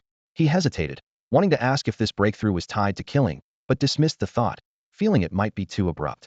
Lin Ke, have you ever experienced death? Bai Shuang suddenly broke the silence. Sort of, he replied. I mean true death, she clarified. Not really, he admitted. Bai Shuang walked a few steps to the side, her blade ringing sharply as she unsheathed it. Pointing the tip at Lin Ke, she said, I can help you experience it. It might just push you into the realm of killing intent. But this is akin to forcing growth. It could make you lose control. Think carefully. After a moment of silence, Lin Ke raised his head and looked directly at Bai Shuang. I want to try. Then let's begin, she said. In an instant, Bai Shuang's eyes turned blood red, her killing intent solidifying into a tangible force. She charged at him with her blade, each strike aimed straight for vital points. Standing to the side, Zhuge Duo watched Bai Shuang's storm-like assault, not daring to breathe too loudly. Within just a few exchanges, Lin Ke's body was covered in wounds, and his blood had soaked through his clothes. This is no mentor, this is pure madness. Zhuge Duo thought in shock, though she couldn't shake the feeling that Bai Shuang looked oddly familiar, as if she'd seen her somewhere before. Lin Ke continued to fend off the attacks with his bull force technique, but the injuries piled up relentlessly. Even so, he gritted his teeth and endured, shouting when Bai Shuang seemed to hold back slightly. Senior, don't hold back. Are you sure? She asked. I can still handle it, he insisted. Zhuge Duo could no longer bear to watch and covered her eyes. With Lin Ke's approval, Bai Shuang unleashed her full strength. Her figure blurred as the battle blade sliced through the air, a cold gleam flashing as she precisely split Lin Ke's heart in two. Ah, you killed him. Zhuge Duo screamed in terror, rushing into the training room, only to be frozen in place by a single sharp glance from Bai Shuang. Standing calmly, Bai Shuang sheathed her blade and focused intently on Lin Ke, ready to intervene at any moment. 10 seconds later, Lin Ke's unfocused eyes suddenly regained clarity. A pure white light emanated from his dantian, enveloping his entire body. Moments later, a deafening roar of a monstrous beast echoed through the room. This was a milky white space, imbued with a sense of healing and purity, where pleasant energy ripples could be felt everywhere. The moment Lin Ke opened his eyes, he realized he was in this strange and mysterious place. He cautiously surveyed his surroundings, but his gaze was suddenly drawn upward by an unusual phenomenon. A massive, milky white cocoon was trembling violently, as if something inside was on the verge of breaking free. A wave of familiarity surged through him, and Lin Ke blurted out, "Is it Xiaobai, the holy light dragon?" This was Lin Ke's second companion beast, a world-ending mythical creature with which he had never established a connection. As Lin Ke called out, the faint silhouette of the holy light dragon within the cocoon grew increasingly agitated, struggling more fiercely to emerge. This cocoon, it feels oddly familiar, Lin Ke murmured to himself. Before he could finish his thought, the holy light dragon tore through the thin membrane and emerged from the cocoon. Its entire body was snow white, its every inch covered in shimmering silver-white scales, and its pure white eyes glistened like the rarest jewels in a snowy expanse. Its presence felt like the origin of all things, and every movement seemed to stir the very fabric of the world. It was truly a divine beast of legend. Amazing, Lin Ke exclaimed in genuine awe. Faced with such a holy and majestic being, even his soul seemed to tremble with reverence. Roar! The holy light dragon let out a resounding cry, circling the milky white space once before descending gracefully in front of Lin Ke. Its current size was approximately 3 zhang, around 10 meters, still appearing youthful compared to the colossal mythical beasts of legend. But considering it was only in its juvenile stage, its presence was already extraordinary. Curious, Lin Ke opened the Holy Light Dragon's attribute panel. Companion Beast, Holy Light Dragon Juvenile. Level, LV3. Stats, 20 Strength, 60 Constitution, 90 Agility, 120 Talent, 100 Elemental Power. Type, Light Attribute. Grade, World-Ending Class. Skills, Divine Prayer Beginner, Immortal Body Beginner, Light, Forbidden Zone Beginner. This Holy Light Dragon, which had never established a link with him, had quietly reached level 3. Its size was already much larger than Xiao He, his other companion beast of the same level. What was even more remarkable was that it had managed to level up autonomously in this space, without active hunting. Xiaobai. Lin Ke tentatively extended his hand. The holy light dragon's milky white eyes shimmered with a friendly and endearing light. It lowered its head and gently nudged Lin Ke's hand, radiating goodwill. Confirming that this was indeed his companion beast, Lin Ke was overjoyed. Through this unexpected encounter, he finally understood entering Xiaobai's space required an experience akin to near death. That blade of frost piercing his heart had inadvertently sent him here. "Did you sense that I was in danger, so you broke out of the cocoon?" Lin Ke asked with a hint of worry. "Does that mean you won't be able to complete your evolution now?" "Roar," Xiaobai explained, its tone reassuring. While it had been in slumber, it could only passively absorb energy, which made leveling up a slow process. Now that it had awakened, it could actively devour the space's energy, allowing it to grow even faster. Then waking you up was actually a good thing. Lin Ke's eyes lit up as he looked around the milky white space. "Xiaobai, do you know where this place is?" The radiant holy dragon drooped its head, looking at Lin Ke with confusion. It couldn't comprehend the meaning of his words and let out a resolute "awoo," as if saying, "One day, he'll find you too." Lin Ke frowned, a troubling thought surfacing in his mind. Does that mean every time I want to find you, I'll have to suffer a severe injury? While he didn't need to worry about Xiao Bei's progress in cultivation, the idea of paying the price of grievous injury for every meeting would undoubtedly hinder his own progress. "Awoo." The radiant holy dragon hurriedly denied the implication and conveyed a piece of information that filled Lin Ke with joy. It could establish contact with him anytime, as long as it was awake. In the training room, a milky white glow dispelled the surrounding darkness. Bai Shuang's eyes were filled with disbelief as she carefully observed Lin Ke, who was lying on the ground. His injuries had completely healed. If not for the glaring bloodstains on his clothes, who would believe that his heart had just been pierced? "You're wound," Zhuge Duo exclaimed, pointing at Bai Shuang's eyelid. "The beast's claw marks have vanished." Instinctively, Bai Shuang touched her cheek and found that the wound was rapidly scabbing and peeling. Even more astonishing, her skin had become smooth and tender, like a shelled egg. "I feel it too," Zhuge Duo exclaimed in delight. The nightmares that had plagued her for so long were completely banished by this mysterious force, leaving her feeling unprecedentedly light. She murmured to herself, "Is this Lin Ke's companion beast? A healing type? But I've never seen a healing creature with such terrifying pressure. Even in class companion beast couldn't compare." Lin Ke stood up, flexing his limbs. Bai Shuang watched him, her heart overwhelmed with shock. Zhuge Duo, on the other hand, blushed and thought to herself, "Whoever becomes Lin Ke's girlfriend would be happy for a lifetime." She quickly shook her head, scolding herself. "Stop it, Zhuge Duo. How could you think that way? There are plenty of men out there, but someone as strong as Lin Ke is truly rare." "Senior," Lin Ke said, clenching his fists. This near-death experience has taught me so much. Bai Shuang smiled wryly, replying, only you could withstand such training. If it were me, even with the help of injections, I'd need days of bed rest. Lin Ke was secretly overjoyed. Not only had he grasped the essence of killing intent, but he had also discovered a way to connect with Xiao Bai. Just as Lin Ke was about to delve deeper into studying killing intent, a soft voice suddenly echoed in his mind. Whoa. It was utterly distinct from Xiao Hei's voice. This was Xiao Bai speaking to him for the first time in reality. Xiao Bai, you can communicate with me in reality now. Lin Ke asked excitedly. Xiao Bai explained that Lin Ke's near-death experience had awakened it, allowing him to enter the pure white space with just a thought. This method of communication was far simpler than finding Xiao Hei. Thrilled, Lin Ke asked, Xiao Bai, does this mean I can summon you now? Roar. The voice of the radiant holy dragon echoed in Lin Ke's mind, brimming with excitement as it informed him that he could now summon Xiao Bai. This news filled Lin Ke with overwhelming emotion. Although the physical enhancements brought by martial training had been satisfying, as a beastmaster, the absence of a companion beast had always left a sense of incompleteness. Senior, I want to take a bath, Lin Ke suddenly said. Bai Shuang, who had been poised to continue training, paused in curiosity. You've already grasped it? She asked. More or less. Lin Ke replied with a faint smile. At this moment, summoning the radiant holy dragon seemed far more urgent than honing his killing intent. Once I'm done, we can resume training tonight. As Lin Ke hurried off, Zhuge Duo took a deep breath to calm her restless heart and turned to Bai Shuang. He called you senior. I've been meaning to ask, are you the Valkyrie? Bai Shuang. That's me, Bai Shuang confirmed. It's really you. Zhuge Duo's eyes lit up with admiration. She quickly straightened her attire and bowed respectfully. Please, you must join us. Bai Shuang shook her head. Rather than worrying about me joining, you should stop dabbling in petty schemes. The dark path you've chosen won't amount to much. If you and Lin Ke joined, would have two unstoppable forces. Zhuge Duo insisted. Who says we can't succeed? Bai Shuang remained composed. Lin Ke won't join you. He has better options. If you ever change your mind, you can come to me. With the unique traits of your companion beast, I might be able to point you in the right direction. Humph, the dark path is still more exciting. Zhuge Duo dismissed Bai Shuang's advice without a second thought. Bai Shuang simply smiled faintly and said no more. Back in his room, Lin Ke stood in the spacious bathroom, feeling a mixture of excitement and nervousness.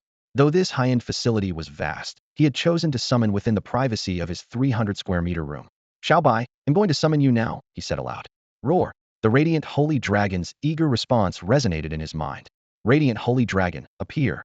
Lin Ke raised his hand and performed the standard summoning gesture he had rehearsed countless times during his 3 years in high school. From the boundary of the spatial dimension, a wisp of milky white energy emerged tentatively, coalescing into a glowing orb of light before him. When the light dissipated, the sight that greeted Lin Ke was far from what he had anticipated. Instead of the majestic and noble dragon he had envisioned, a small, basketball-sized orb of white light floated in midair. On either side of it were tiny fluttering wings, giving it an irresistibly adorable appearance. Xiao Bai. Lin Ke blinked in surprise at the little creature before him. Yeah. The glowing orb affectionately nuzzled against Lin Ke's cheek. What happened to your appearance? Lin Ke asked, puzzled. Yeah. The radiant holy dragon quickly explained. Being in its infancy, it couldn't fully manifest its true form yet. However, if Lin Ke ever needed it, it could assume its true dragon form at any moment. This works for now. It's a good way to mislead enemies, Lin Ke decided, not pressing Xiao Bai to reveal its full form. After all, who would suspect that this unassuming little creature could transform into a mighty dragon during battle? The stark contrast was sure to catch anyone off guard. Xiao Bai, you can still use your abilities, right? Lin Ke asked, recalling the innate skills of the radiant holy dragon that he had read about: divine prayer, immortal body, and radiant forbidden zone. Among them, the primary stage of divine prayer allowed the summoning of a primordial dragon soul to attach to the host's body for 1 minute, granting immense boosts to combat power. Lin Ke carefully examined the descriptions of Xiao Bai's 3 skills, his eyes sparkling with excitement. Immortal Body Beginner granted him a 30-second state of invincibility. Light Sacred Dragon Chant could randomly summon an ancient dragon soul, and Light Sanctuary Beginner was an astonishing group healing ability with a range of 100 to 1,000 meters. This is absolutely perfect. Lin Ke clenched his fist, his entire body brimming with energy. The Divine Invocation alone was a god-tier ability, and if he could summon a legendary dragon soul, his combat power would rival that of deities. As for the 30-second invincibility state, it was more than enough for a physically powerful warrior like him to turn the tide of any battle. What thrilled him most was the healing range of the Light Sanctuary. Ordinary beast tamers' healing skills were usually limited to single targets. Even area effect abilities rarely exceeded a few dozen meters. Legendary healing summoners could only manage a few kilometers at best. Yet Xiaobai, still in its juvenile phase, could already heal within a range of 1,000 meters. Its future potential was limitless. The title of the #1 healing beast tamer will be mine. Lin Ke thought with excitement. He felt grateful for sticking to the path of cultivating killing intent and refining his physical body. Now, with the support of the light sacred dragon, his strength had advanced by leaps and bounds. Xiaobai, stay in the space to train and work on leveling up as soon as possible. Yeah, Xiaobai responded cheerfully. After basking in the rejuvenating energy of the heavens and earth, Lin Ke stepped into the bathroom to wash up. When he came out, shirtless, he happened to run into Zhuge Duo at the corner. Ah! Zhuge Duo quickly covered her eyes, but curiosity got the better of her, and she peeked through her fingers at his perfectly sculpted physique, captivated by his armor-like chest and abs. Had enough of a look? Lin Ke raised an eyebrow. Who's looking at you?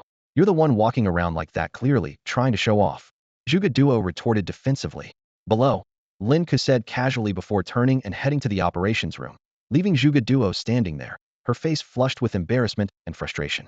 Once back in the operations room, Lin Ke sat cross-legged. Before heading into the Black Sea, he decided to have one final session of comprehension to fully master the on and off control of his killing intent. With the light sacred dragon's healing ability, he no longer had to worry about the risks of losing control. Having Xiaobai by my side is truly reassuring. Lin Ke murmured softly to himself before closing his eyes, entering a meditative state for his final insights. The night passed quietly. Lin Ke sat cross-legged in the training room, fully immersed in his practice. When he finally opened his eyes, they glowed with a chilling crimson hue, as terrifying and mesmerizing as a vampire's. He tensed his entire body and slowly rose to his feet. Test, he muttered under his breath, then suddenly unleashed a powerful punch. Boom. The numbers on the iron pillar's display began to skyrocket. 8.4T, 8.5T, 8.6T, 8.8T, and finally settled at 9.0 Ta, staggering 9,000 kilograms of sheer force. As he retracted his fist and regulated his breathing, a wild grin tugged at the corner of Lin Ke's mouth. The activation of his killing intent switch had brought a significant breakthrough to his strength, fully unlocking the potential of his genetic limit. Interesting. The mysteries of killing intent go far deeper than I imagined. Though mastering the basics in less than a month was already impressive, Lin Ke could sense that this realm held even more profound secrets waiting to be uncovered. Just as he was about to leave the training room, a cacophony of arguments erupted from downstairs, resembling the chaos of a bustling marketplace. What gives you the right to live here? Zhuge Duo's sharp voice rang out. This isn't your house. He'll live wherever I want. Mu Hongyu retorted without backing down. Flat-chested freak. Cow with oversized udders. Standing at the top of the stairs, Lin Ke silently thanked himself for not rushing down. Just as the quarrel seemed on the verge of escalating, Bai Shuang's icy voice cut through like a blade of frost. Keep arguing, and I'll throw all of you out. Instantly, the noise downstairs fell into complete silence. Lin Ke turned back to his room, took a quick shower, and headed straight to the intelligence lab. As soon as he stepped out the door, he ran into Bai Shuang. Mastered killing intent? Bai Shuang asked bluntly. Just the basics, Lin Ke replied with a smile. Senior, killing intent has levels, doesn't it? 9, Bai Shuang replied succinctly. You're at the first level. I've only just started too. The rest is up to you to figure out. Before leaving, Bai Shuang added, by the way, the National Youth Tournament finals might be postponed until after your university starts. When the time comes, you'll represent Quanhai Academy. Aim to break the 10,000 kilogram barrier. Lin Ke nodded in agreement, but kept to himself the fact that his sights were already set on surpassing 20,000 kilograms. After Lin Ke entered the intelligence lab, Bai Shuang pulled out her phone and made a call. At Quanhai Academy, Principal Lu Pengfei was seated in front of a massive calligraphy piece displaying the word patience. Principal, interested in a genius? I've got one for you, Bai Shuang said without preamble. A genius? Lu Pengfei chuckled. Who could possibly compare to you? Don't joke around, kid. I'm serious, Bai Shuang said firmly. All right, our academy is decent enough. You can make the arrangements directly. Lu Pengfei nodded, but then frowned and asked, by the way, what exactly has this genius achieved? Just recently achieved something big, first place in the provincial competition of the Fuxing Tianjiao battle. With a loud crash, the phone dropped heavily to the ground. Lu Pengfei's hands trembled slightly, and his eyes reddened instantly. He stood frozen for a long moment before bending down to pick up the phone, his voice choked with emotion. Xiao Shuang, do you think I'm worthy? Indeed, Lin Ke's performance in Fuxing had already caused a sensation throughout the city. As a titan in the education world, Lu Pengfei was naturally well aware of it. He just never expected that this hot potato would land in his lap. If I say you're worthy, then you are, Bai Shuang declared firmly before abruptly hanging up the call. The teapot beside him began to whistle as steam rose steadily. Lu Pengfei rubbed his muscular knees with his hands, a flicker of determination flashing in his eyes. Fine, if it comes to it, I'll cause a stir again. This time, I'll try to resolve things without kneeling. He stood up abruptly. Humph, those old fogies from the elite academies are always saying that Quan Hai has no talent. Now that we've got another monster joining us, let's see if they still have the face to call themselves elite. Before his words even trailed off, with a loud thud, he instinctively knelt again a fluid, practiced motion that could only come from years of experience. Quan Hai Academy was on the brink of a major transformation. Meanwhile, Lin Ke was deep in slumber, wearing his smart brain interface. When he opened his eyes, he saw Xiao He intently hunting. Whoa! Xiao He excitedly sought praise from its master. Lin Ke opened Xiao He's attribute panel. Companion Beast, Shadow Abyss Nether Dragon Juvenile. Level, LV 1589.01. Strength, 200. Constitution, 155. Agility, 200. Talent, 100. Element, Dark. Grade, Cataclysmic. Skills, Dragon Absorb Basic Rending Claw Basic Dragon's Might Basic. Passive, Blood of the Black Beast Unyielding as a Mountain Basic. Almost level 16 already? Lin Ke remarked with satisfaction before suggesting, let's go find some tasty food. Xiao He, even more thrilled at the suggestion, twirled joyfully in the depths of the ocean. It turned out that over the past few days, it had been steadily heading toward their destination and would arrive in no more than 10 days. Don't get too excited yet, silly. We'll devour as we go and look for the fragmented soul of the Scarlet Void tortoise along the way. Xiao He immediately sprang into action, opening its massive maw and devouring everything in its path. Its experience points steadily climbed. 400, 300. The Rainbow Sea truly lived up to its reputation, yielding rainbow essence stones that significantly boosted its constitution. At this rate, its constitution might soon surpass its strength. 10 minutes later, accompanied by a deep dragon roar, the Shadow Abyss Nether Dragon finally broke through to level 16. The Shadow Nether Dragon let out a mournful wail of reluctance after reaching level 16, then fell into a deep slumber. It's all right, Xiao He. You'll be training here for a while. When you wake up, we'll meet again, Lin Ke reassured the dragon. Hearing his comforting words, the Shadow Nether Dragon finally drifted into a contented deep sleep. While Xiao He rested, Lin Ke embarked on a solitary training journey. Following the path Xiao He had previously mapped out, he trained diligently while traveling, steadily accumulating experience points. 300, 500, 500. Before long, he had reached 12 progress in level 16. The journey was fruitful. Although the quantity of 7-colored mystic stones was gradually diminishing, the number of crystal cores continued to increase. Roughly estimating, Lin Ke figured that if he auctioned all these items in the AI world, he could earn at least 1 billion. The thought of becoming a billionaire before even turning 20 brought a faint smile to his face. After traveling and training tirelessly for over 10 hours, the Shadow Nether Dragon finally awoke. It informed Lin Ke that, at their current pace, they would reach the nearest delicacy in no more than 5 days. That's great, Lin Ke said, effortlessly maneuvering the dragon's body without feeling the least bit fatigued. Unlike Xiao He, who required rest, Lin Ke, thanks to the restorative energy of the radiant holy dragon, had not paused for a moment outside of his training. Xiao He, how about we break through to level 17 here before continuing our journey? Roar. Xiao He agreed enthusiastically. After 15 hours of intense training, the Shadow Nether Dragon finally advanced to level 17. Lin Ke estimated that even without additional boosts like Wild Bull Force or Killing Intent, his raw strength alone could now easily reach 5,000 kilograms.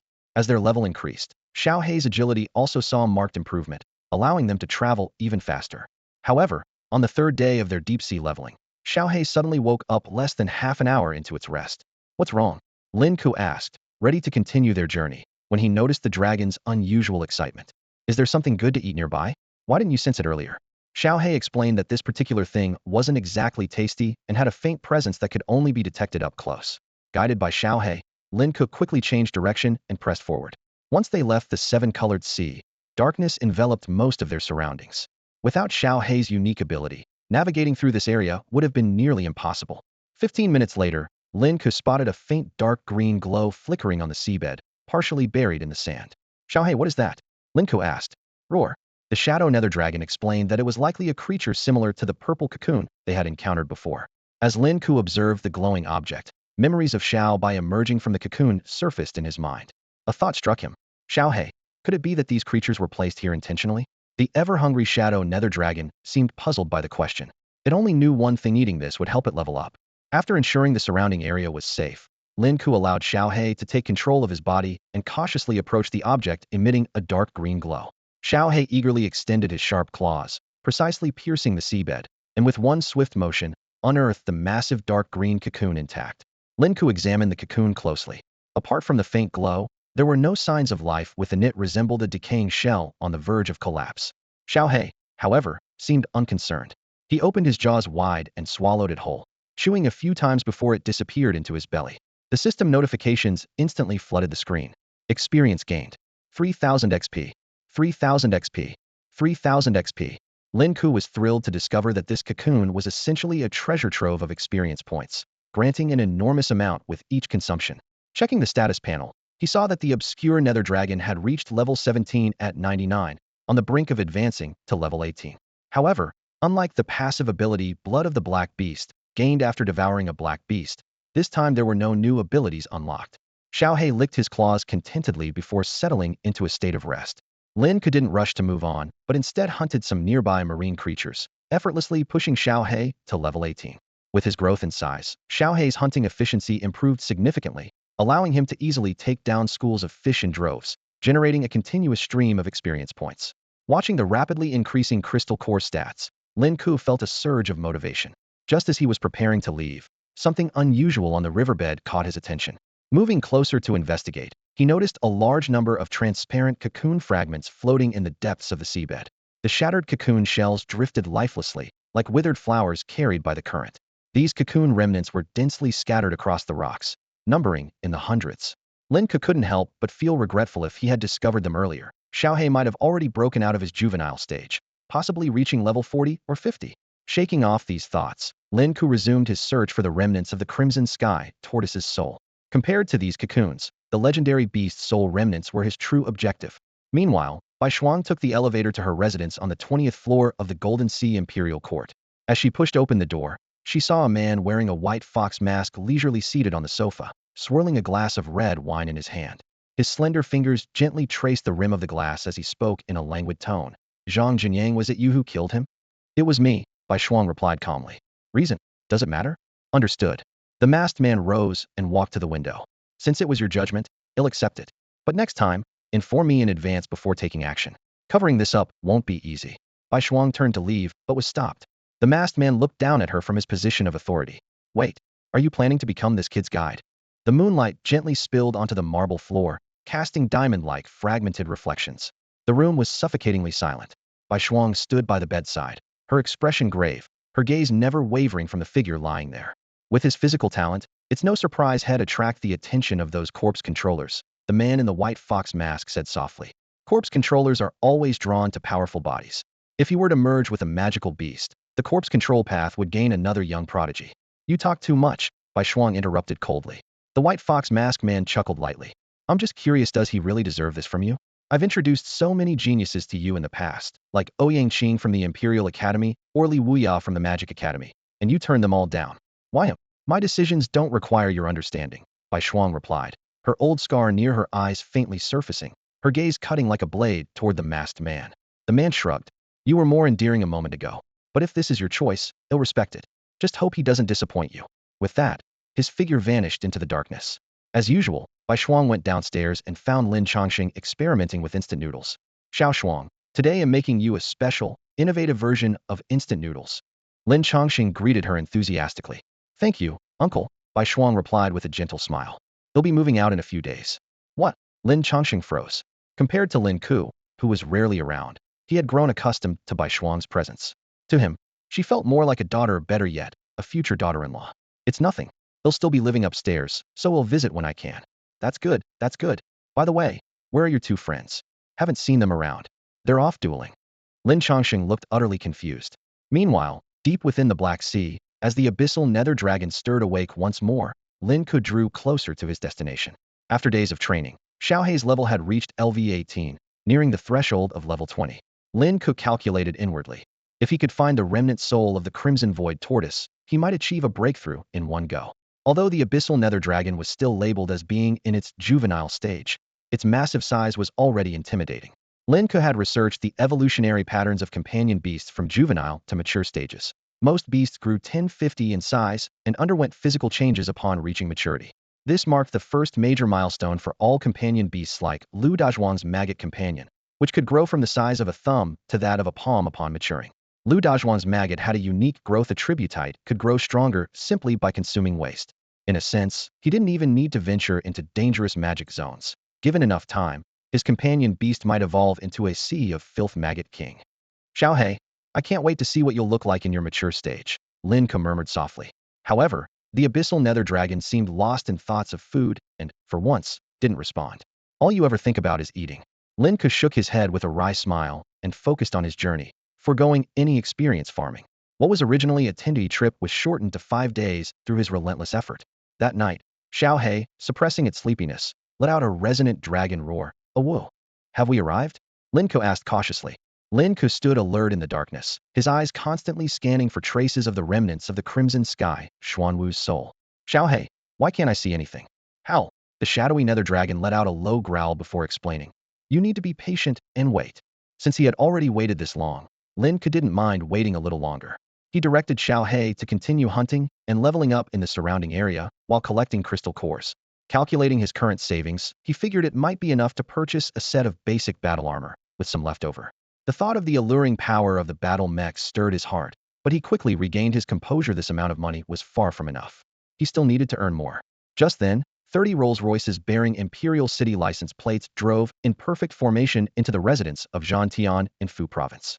The old butler hurried to Zhang Tian's door and respectfully reported, "Young master, people from the Imperial City have arrived." After a long pause, the door slowly opened. Zhang Tian stood at the entrance, his hair disheveled, his eyes red, and his body trembling slightly. Clearly, he had been crying for days. The old butler spoke with concern. Sir said he feels he let you down. If only he had allowed you to spend more money back then, perhaps this competition. It was my lack of skill, Zhang Tian interrupted, suppressing his sobs, his voice hoarse. Tell my father, I will work harder to spend his money and will never let him down again. Understood, young master, the butler replied, his eyes gleaming with hope. When Sir hears this, he will surely feel proud of you. Zhang Tian straightened himself, changed into a sharp suit, and regained his former composure. With the butler and maids by his side, he headed to the manor's entrance. To everyone's surprise, it wasn't Ouyang Qing himself who stepped out of the Rolls-Royces, but his entourage. Seeing the servants arriving in such luxury, the old butler couldn't help but feel a sense of shock. Ouyang Qing's butler directed the attendants to roll out a red carpet, while the maids sprayed a large white, H-shaped landing marker onto the lawn. Before long, the distant hum of a helicopter grew louder, and a luxurious alloy helicopter landed steadily in the center of the marker. Two maids immediately knelt on the ground as Ouyang Qing, dressed in a pristine white suit, stepped off the helicopter, using their backs as a makeshift stair. He didn't even spare them a glance. President, Zhang Tian stepped forward apologetically. I wasn't aware of your visit. Please forgive my lack of preparation. Ouyang Qing covered his nose and mouth with a silk handkerchief, waving dismissively. It's partly my fault for coming so suddenly. My staff didn't have time to prepare, so we had to leave in a hurry. As he spoke, he was already striding into the manor, as if it were his own domain. Zhang Tian followed behind with his head lowered, his expression disheartened. Ouyang Qing spoke indifferently. Zhang Tian, your loss wasn't undeserved. Your opponent's strength far surpassed yours. However, I've decided to give you another chance to redeem yourself. A chance for redemption? A glimmer of hope flickered in Zhang Tian's once lifeless eyes. Lowering his head, his voice filled with guilt, he said, I failed to secure first place in Fu Province. This is the first time the Imperial Academy has lost the provincial championship. The top spots in other cities were all taken by the Imperial Divine Beast Academy, the Magic Capital Academy, and the 3 elite institutions. The status of mid to lower tier schools in this competition was evident. Breaking into the top 10 was already enough for the school to celebrate with 3 days of fireworks, akin to winning the championship. As for a monstrous genius like Lin Ke, such talents were indeed rare. President, I don't have the face to return to school. Zhang Tian's voice was hoarse. Even if I go back, I wouldn't be able to hold my head high. I'm nothing but a failure. Ouyang Qing let out a cold snort, his tone sharp as he rebuked. The prodigies of the Imperial Academy are indomitable. Has a single failure made you completely fall apart? A mere provincial championship? The Imperial Academy doesn't even care about that. If that kid truly has what it takes, I, as the president, will personally wait for him on the national competition stage. He paused briefly. Even breaking into the top 32 of the national competition would be a challenge for you. Zhang Tian pursed his lips in defiance and asked, what is the redemption opportunity you mentioned earlier? Have you found that high schooler? Ouyang Qing's expression turned serious. The elite academies in the Magic Capital and Sujiang are secretly investigating, attempting to recruit him. They dare. Zhang Tian immediately grew agitated. A true prodigy belongs only in the Imperial Academy. Forget Sujiang. Even the elite academies in the magic capital are no match for us. Well said. Ouyang Qing narrowed his eyes, his voice carrying a sinister edge. The humiliation of the past must never be repeated. The new generation of leaders must come from the Imperial Academy. Gritting his teeth, he added, years ago, a Valkyrie who dominated her era came from a second-rate institution. This was the greatest disgrace to the Imperial Divine Beast Academy. A subordinate cautiously reminded him. President, didn't you say that if the individual in question came from an ordinary billionaire family, he wouldn't qualify to join? Ouyang Qing snapped angrily.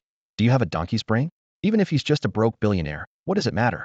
Any random member of the Imperial Academy's student council could easily pool together tens of billions. The total would be hundreds or even thousands of billions. Is that a problem? The priority now is to find him and bring him into the Imperial Academy. We cannot let the other elite institutions get ahead of us. Ouyang Qing's sudden change in attitude was, in fact, due to pressure from the Board of Trustees. The Ouyang family, as one of the board members, was already under immense strain. Ever since Lin Ke's stunning performance at the Tianjiao battle in Quanhai spread, the Magic Capital Academy and Sujiang's elite schools could no longer sit still. They were willing to lower their standards to recruit him. With the resources of these institutions, nurturing a prodigy was not an insurmountable challenge. To safeguard the glory of the Imperial Academy is our unshakable duty. This individual must join the Imperial Academy. Meanwhile, Lin Ke, who was far away in the Black Sea, remained completely unaware of Ouyang Qing's plans to casually offer him hundreds or even thousands of billions. If he had known, he probably wouldn't have gone all out against Zhang Tian back then. He would have at least spared some dignity for the Imperial Academy. Lin Ke stood in the center of the ocean, his brow furrowed. 3 hours had passed, and he had cleared out all the shrimp soldiers and crab generals in the vicinity, yet the remnant soul was still nowhere to be found.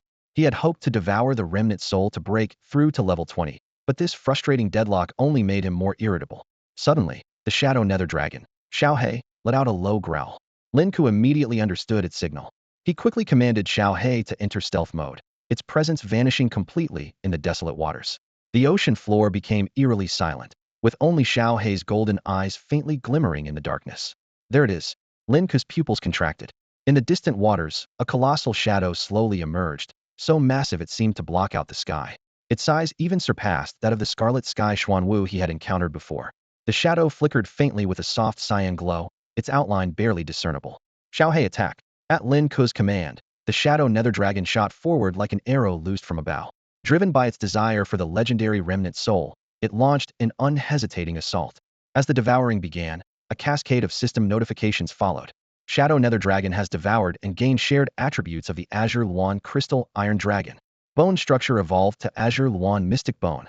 Experience 5,000. Xiaohe's level rapidly surged to 19. Watching the skyrocketing experience points, Lin Ke was ecstatic.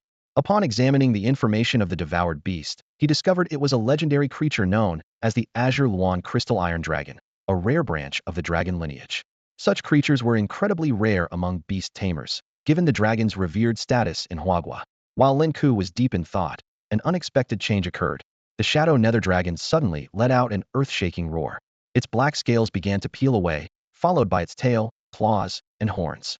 As this process unfolded, dozens of underwater whirlpools suddenly appeared. Xiaohe, what's happening to you? Lin Ke asked anxiously. The shadow nether dragon continued to roar furiously. As its flesh was stripped away, a fearsome dragon skeleton was revealed, resembling an ancient undead beast.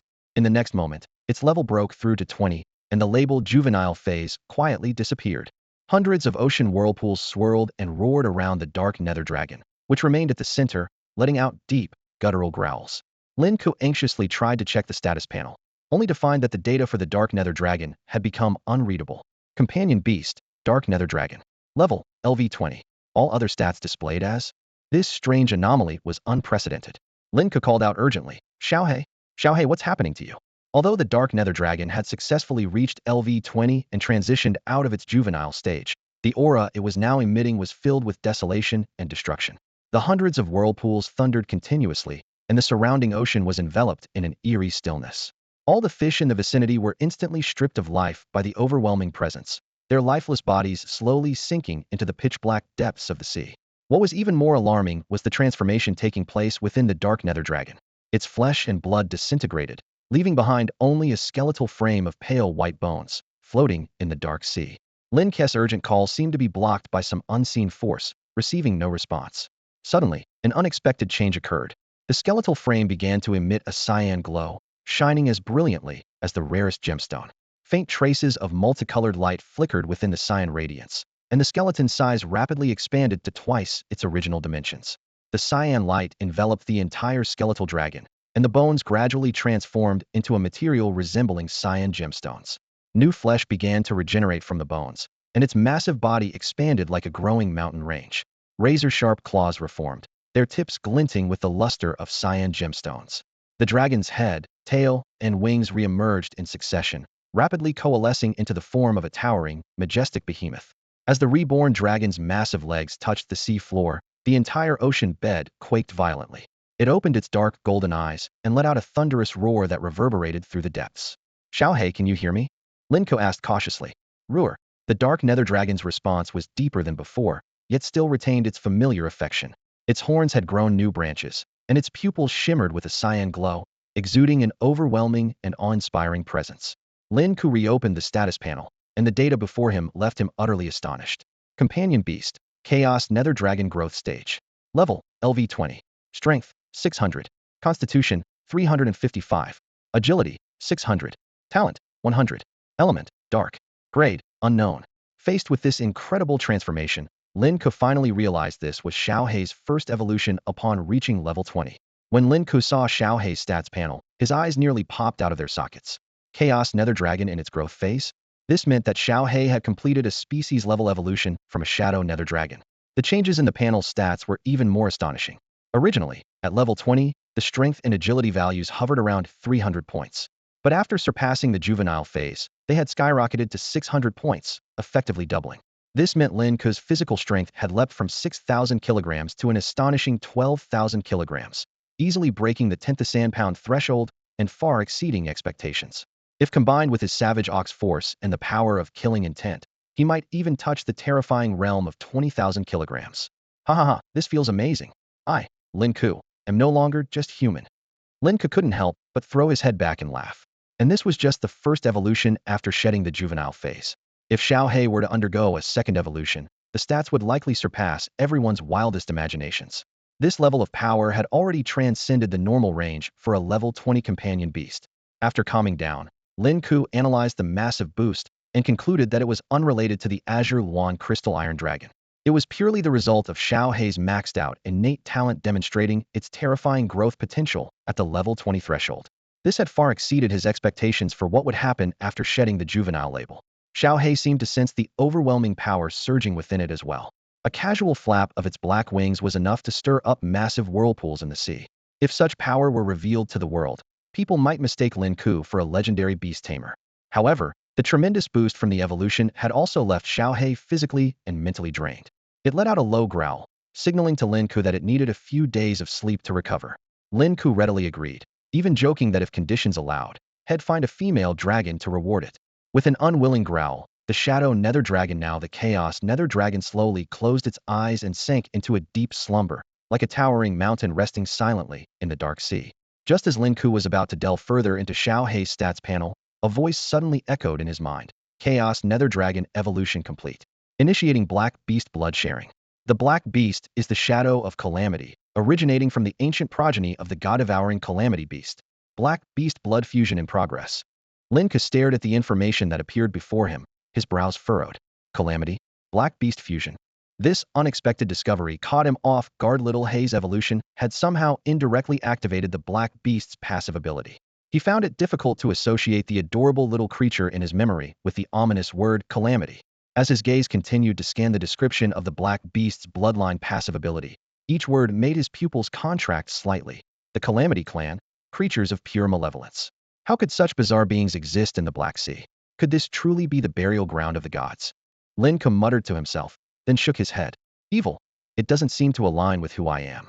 However, his eyes lit up involuntarily as he read further. The Black Beast passive ability, when fused with the physical body, could trigger the Calamity physique. The power of the Black Beast would integrate with the body, further amplifying devouring and berserk abilities.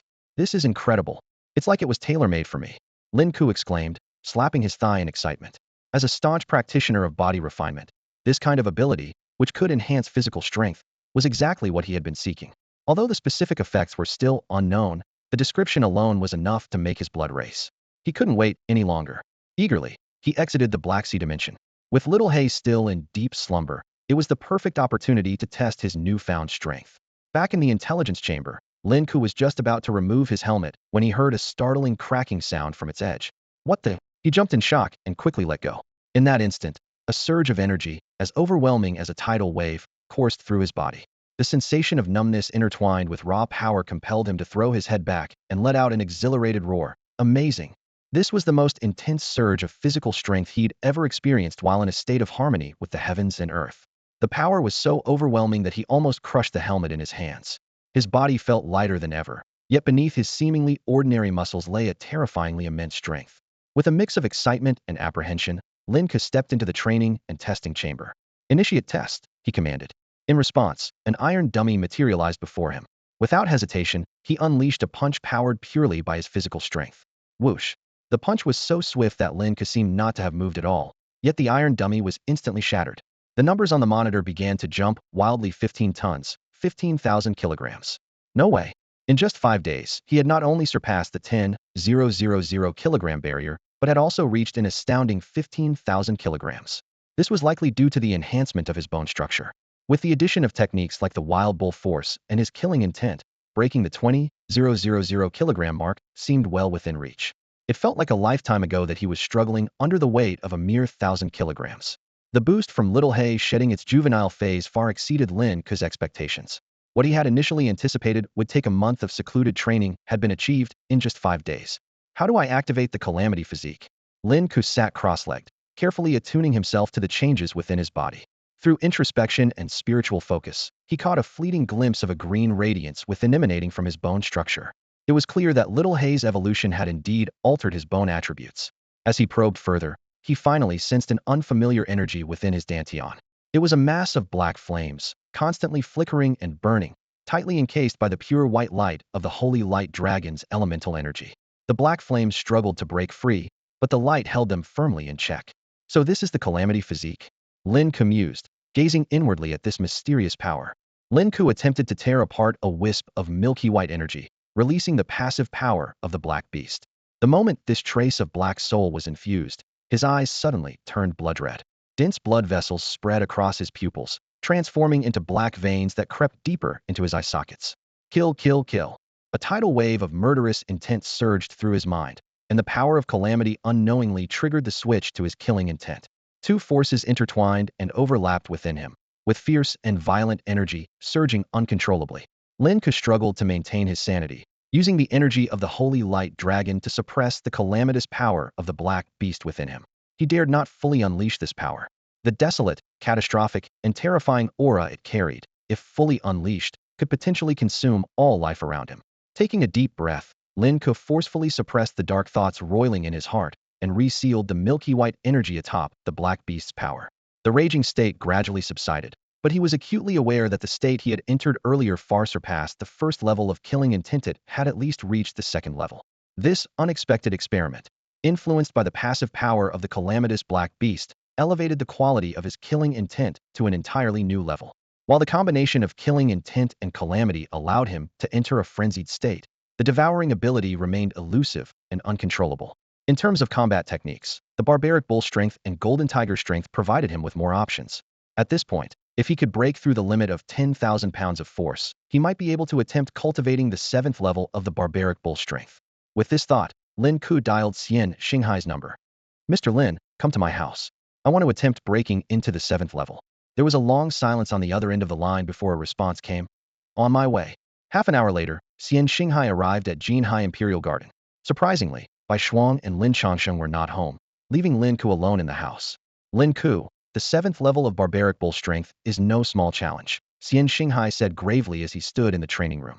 "When I broke through to the 7th level, I suffered greatly and was bedridden for an entire month." Xian Xinghai's peak had begun when he successfully reached the 7th level of barbaric bull strength. With his immense physical power, he had served as a mercenary team leader, guided newcomers in unexplored territories, and easily earned millions annually. Unfortunately, his ambition drove him to forcibly attempt the 8th level, which ultimately left him with shattered meridians. The 7th level remained his proudest accomplishment. With your talent, you could safely reach the 7th level within a year. Why rush it? Time waits for no one. Lin Ke replied without further explanation. The 7th level was far from his ultimate goal. Mentor, if I successfully reach the 8th level, do you think I could attempt the 9th and achieve perfection? Absolutely not. Xian Xinghai retorted without hesitation. The 8th level leads to the heavenly gate. The 9th leads to the abyss. That abyss is bottomless, there's no return. You'll be injured, perhaps doomed for eternity. Lin Ke, why push yourself to such extremes? Before he could finish speaking, a thunderous bull's roar suddenly echoed through the air. Moo! A massive black phantom of a barbaric bull materialized before Xian Xinghai. The familiar, overwhelming pressure rendered him speechless, choking back all the words of caution he had intended to say. Before you arrived, I had already crossed into the 7th level. Now, I'm going to attempt the 8th, Lin Ke said with unwavering determination, his gaze sharp and resolute. He then uttered words that Xian Xinghai would never forget for the rest of his life. For a warrior, scars are the imprints of destiny, and wounds are the tattoos of kings. Those who lower their heads to count their injuries have already fallen. But as for me, I will always count the stars above, reaching ever higher. Xian Xinghai gazed at the young man before him, Lin Ke, his eyes filled with amazement. The youthful vigor radiating from Lin Ke reminded him of his own younger days. Fine. Xian Xinghai stopped trying to dissuade him, his tone turning serious. Let me share my experience from when I broke through to the 8th realm. Once the qi and blood in the 12 meridians of the body begin to flow, it will expand wildly, like an unbridled horse. If you're not careful, the qi and blood could rupture the meridians, leaving lasting damage. His voice was deep and grave. Remember, no matter what, you must suppress the expanding qi within the meridians and break through them one by one. Be patient. Once all 12 meridians are cleared, you'll successfully step into the 8th realm. I understand. Lin Ke replied calmly, his expression steady and composed. He harbored no doubts within. His confidence stemmed from his immense physical strength, tens of thousands of kilograms of raw power and an extraordinary bone structure far beyond the average. These advantages assured him that breaking through to the 8th realm would not be a daunting task. As Lin Ke sat cross-legged, Xianzing's heartbeat involuntarily quickened. Though he wasn't the one attempting the breakthrough, he couldn't help but feel a surge of anticipation. At 18 years old, most people could only achieve the 1st or 2nd tier in beast mastery. If Lin Ke succeeded in breaking through to the 8th realm, his physical strength would rival that of 6th or 7th tier beast masters. Such talent, beyond comparison except with rare class strength types, was virtually unheard of. Xian Xinghai took a deep breath, suppressing a concern he hadn't voiced. If Lin Ke truly entered the 8th realm, his body might not withstand the violent surge of qi and blood. Still, coming from a wealthy family, Lin Ke had access to genetic restoration serums, so there was little need for excessive worry. By now, Lin Ke had begun channeling the qi within his body. Energy surged from his dantian like a tide, and a faint flush appeared on his cheeks. Lin Ke, be careful, Xian Xinghai cautioned anxiously. He knew this stage all too well. It was at this very point that he had once achieved his own breakthrough. When the qi in the meridians merges with the blood, it becomes volatile and hard to control. A single misstep could rupture the meridians, leaving one crippled. He dared not say more, silently praying for Lin Ke's success. So this is what it feels like when qi and blood merge, Lin Ke thought, sensing the changes within. The interaction between qi and blood indeed made them more active, but they remained under his control, far less difficult than he had imagined. As Lin Ke began guiding the qi through the 12 meridians throughout his body, his limbs trembled irregularly. This was caused by the rapid flow of qi, and any slight miscalculation could rupture his meridians. Xian Xinghai held his breath, his eyes fixed on Lin Ke without blinking. He had warned him to control the flow carefully and avoid letting the qi become too violent, but Lin Ke had clearly ignored his advice. When Xian Xinghai had broken through, he had cautiously tackled each meridian one at a time, taking no risks. Lin Ke, however, chose to clear all 12 meridians simultaneously, leaving himself no room for retreat. Too reckless. He's going to fail, Xian Xinghai muttered in disappointment, though he quickly reconsidered. After all, what was youth without a touch of arrogance and audacity? At this moment, blood began to seep from Lin Ke's paresis, a sign that the qi and blood were struggling to find an outlet and were beginning to break through his skin. It was a harbinger of impending failure. Xian Xinghai couldn't help but sigh. He had failed at this very stage himself years ago. Though he eventually broke through to the 8th realm, the turbulent qi and blood had left his meridians in shambles. Blood mist surged like a tide, coalescing around Lin Ke. The moment he noticed his vital energy leaking, he immediately activated the power of the Holy Light Dragon. A layer of milky white energy instantly enveloped his meridians. With a healing ability far surpassing the destructive force of the 8th realm of the barbaric bull technique, the roiling blood mist dissipated in an instant. Did he manage to control it? Xian Xinghai, seated in his wheelchair, was astonished, leaning forward unconsciously. The blood surge from the fully opened 12 meridians had pushed Lin Ke to the brink of collapse, yet he forcefully suppressed it in this critical moment. Lin Ke's limbs began to swell as the surging energy in his meridians filled his flesh and blood. His muscles expanded rapidly, tearing his clothes apart inch by inch. Suddenly, a thunderous roar of a barbaric bull echoed through the air. Behind Lin Ke, a surge of vital energy shot skyward, forming the massive silhouette of a barbaric bull. This apparition was unusually solid and enveloped Lin Ke, resembling a perfectly fitting suit of energy armor. Did he succeed? Xian Xinghe gripped the armrests of his wheelchair tightly, unable to hide his shock. The eighth realm of the barbaric bull technique, which had once tormented him, was effortlessly surpassed by Lin Ke. Lin Ke, how are you feeling now? He asked. Not bad, Lin Ke replied, clad in the crimson energy armor. He casually threw a punch, and the reinforced alloy wall of the training room dented instantly with a resounding boom. What terrifying power! Xian Xinghe swallowed hard. How is your eighth realm strength even greater than mine? Lin Ke chuckled lightly. It wasn't as difficult as I thought. Even without the Holy Light Dragon's protective force, his extraordinary physical resilience alone was enough to withstand the impact of fully opened meridians. What a monstrous talent, Xian Xinghe muttered with a bitter smile, a trace of despondency and envy flickering in his eyes. Now that you've reached my level, I suppose it's time for me to leave. As a mentor now surpassed by his student, he felt unworthy to remain. Guiding Lin Ke over this period had been both shocking and exhilarating. Lin Ke's burning determination reminded him of his own youthful ambitions. Leave? Where to? Lin Ke, still enveloped in the barbaric bull armor, sat cross-legged. Isn't there still one more realm to go? Xian Xinghe, lost in his memories, froze at Lin Ke's words.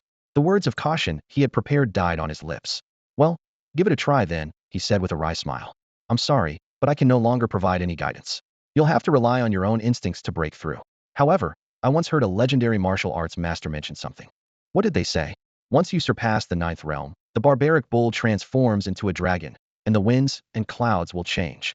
A golden light flashed in Lin Ke's eyes as the energy vortex within him roared. In that moment, Xian Xinghe suddenly realized was about to witness the shattering of limitations. The ninth realm. The wild ox transforms into a dragon, and the winds and clouds change. This was the introduction on the first page of the ninefold realm, a level that once left Xian Xinghe far behind in awe. Sitting in his wheelchair, he clenched his fists tightly, pounding the worn-out armrests repeatedly as his sharp gaze fixated on Lin Ke. At this moment, Lin Ke was no longer just a student in Xian Xinghe's eyes, but a beacon of hope for the martial world, a fellow seeker capable of reaching the realm that Xian had only dared to imagine in his dreams.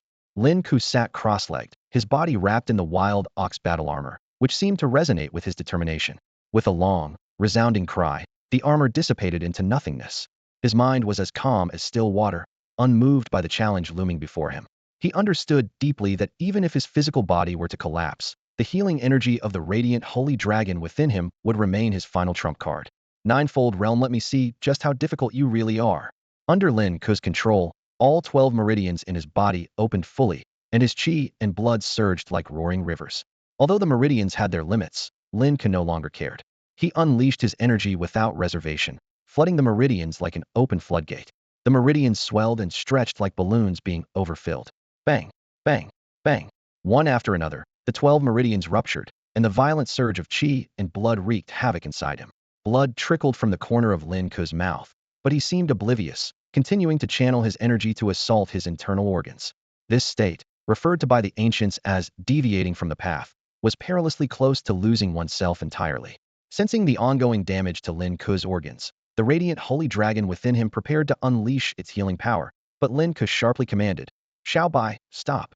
At this moment, Lin Ke's organs had shifted out of place, his intestines twisted as if cut by knives, and his heart rate had skyrocketed to 300 beats per minute. The excruciating pain caused beads of sweat to form and rolled down his pale face. Nearby, Xian Xinghe could only clench his teeth tightly, afraid that even the slightest sound from him might disrupt Lin Ke's breakthrough.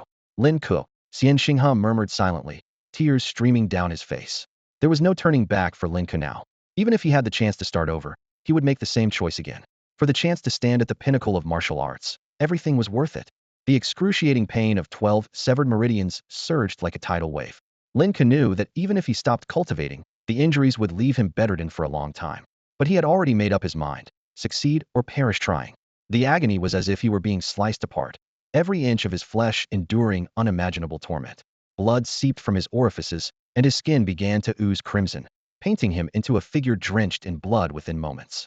But it was far from enough.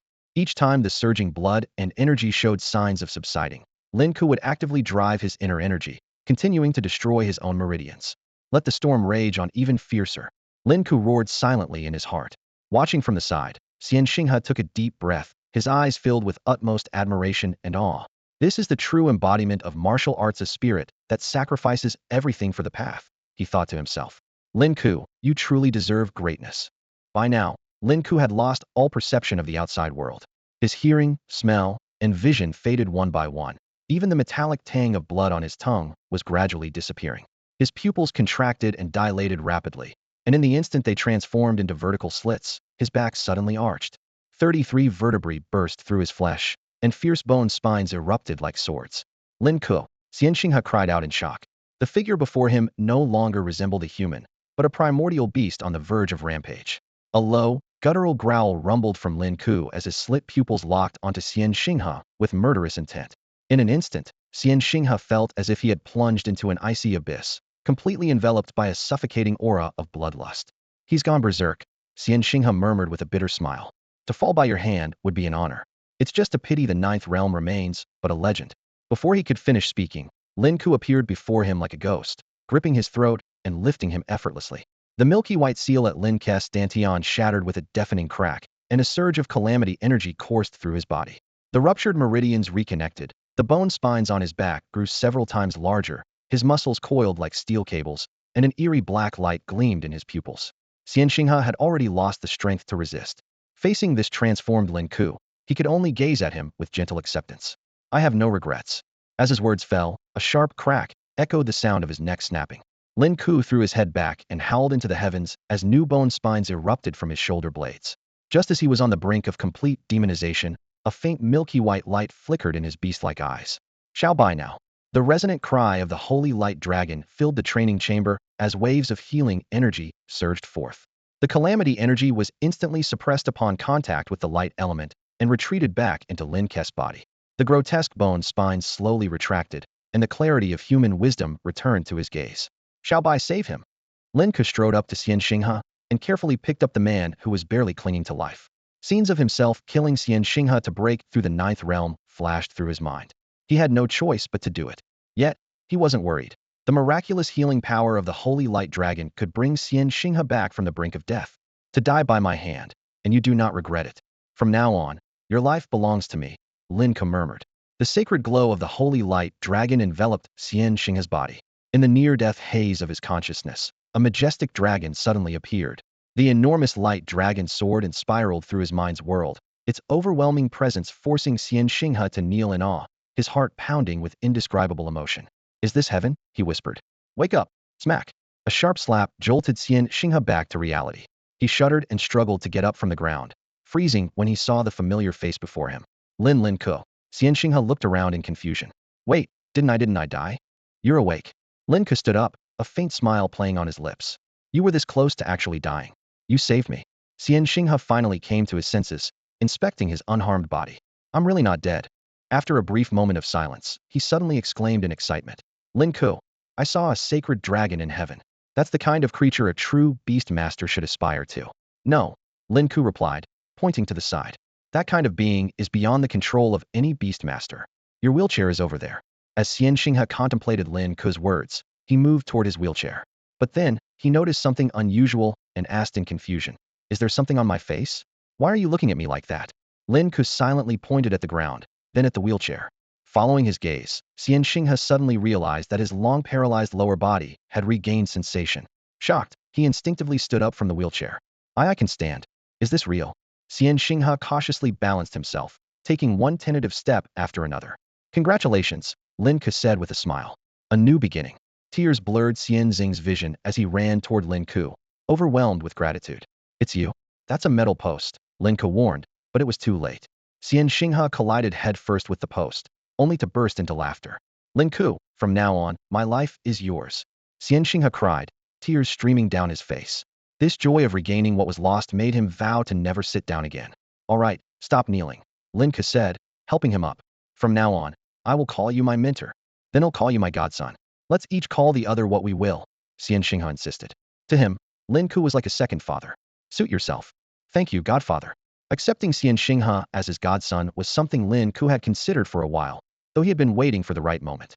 He hadn't expected that his attempt to break through the ninth realm would nearly cost Xian Xinghe his life, only to lead to this outcome. By the way, godfather, have you already broken through to the ninth realm? Xian Xinghe asked, his unkempt beard making him look older than his years. Just call me Lin Ke. Lin Ke replied with a chuckle. I'm not old enough to have a son who looks like you. Embarrassed, Xian Xinghe scratched his head and, recalling an old movie, tentatively suggested, how about I call you boss, or big bro Lin? Whatever you want. Boss, this sounds much better, Xian Xinghe said. Lin Ke recalled the sensation he had just experienced and realized that the impact of his qi and blood on his internal organs was far from sufficient. He gestured for the holy light dragon to release its restraint on the calamity black beast. Instantly, a desolate aura surged into his body. Sure enough, in that moment, he was thrown into a berserk state. Breaking through the ninth level was no easy feat. Lin Ke closed his eyes and attempted to invoke his cultivation technique. In an instant, the bone spurs along his spine abruptly jutted out, and his aura became overwhelmingly menacing. Not only that, sharp bone spurs also emerged from his shoulders and forehead, making him look like a hellish Azura. Xian Xinghe involuntarily shuddered at the sight. Just a single glance into Lin Ke's eyes drained him of all his courage to fight. This was the true form of the ninth level of the barbaric bull force. At this moment, Lin Ke had gained perfect control over the qi and blood within his body, without any discomfort. The flow of qi and blood could now be directed freely throughout his body. When it converged in his fists, the bones in his hands emitted a crisp cracking sound, and his fists began to swell. Test. Lin Ke threw a punch. Bang. The iron stake instantly disintegrated into fragments. The numbers on the gauge fluctuated wildly before finally stopping at 30,000 kilograms. And this was just his normal state of attack. If combined with the power of calamity, Lin Ke estimated that his maximum output could reach 40,000 to 50,000 kilograms. But why do I look less human after unleashing the ninth level of the barbaric bull force? The bone spurs on my forehead resemble dragon horns more than anything related to a bull, Lin Ke said with a puzzled tone. Boss, this is the true nature of the barbaric bull force. Xian Xinghe explained. The earlier forms were just disguises. Only upon reaching the ninth level can one achieve such a profound transformation. His voice was filled with envy, as the oppressive aura Lin Ke exuded at this moment surpassed even that of a companion beast, making him a veritable human-shaped monster. Lin Ke also realized that this cultivation technique was extraordinary. Aside from the Golden Tiger Force, there must be other techniques playing a complementary role. Teacher, now that you've regained your mobility, help me find other techniques similar to the barbaric bull and Golden Tiger forces in the future. Understood, boss. As night fell, at the security booth of the Golden Sea Imperial Garden, a newly shifted beast tamer security guard witnessed a bizarre scene. A man was holding a wheelchair over his head, singing and hopping as he ran out. The guard couldn't help but recall the scene from a few days ago, where two stunningly beautiful girls were fighting at the gate, with one of their bras getting dented in the scuffle. He sighed to himself, the world is truly full of wonders. At that moment, Bai Shuang had just arrived at Lin Ke's home, and she instinctively drew her battle blade from her waist. Who's there? Lin Ke happened to be coming downstairs, an apple in his hand. Senior, you're back? Bai Shuang sheathed her blade, her gaze filled with curiosity as she sized him up. You seem stronger? Lin Ke casually mentioned his progress, but with Bai Shuang's sharp intuition, it was clear she sensed there was more to it. I've broken the 10th Azanjan strength mark, Lin Ke said, scratching his head with a calm tone. Broken the 10th Azanjan mark. Bai Shuang's eyes lit up, and a delighted smile curved her lips. That means you have a solid chance at securing a spot in the top 10 of the national competition. Senior, do you think I have a shot at winning first place? Bai Shuang's expression grew serious, and she hesitated before speaking. As someone who rarely made bold claims, she thought carefully before responding. It's going to be tough. Honestly, Lin Ke, you already exceeded my expectations by winning first place in the provincial competition. When I encouraged you to participate, I never imagined you'd make it this far. Her gaze turned grave.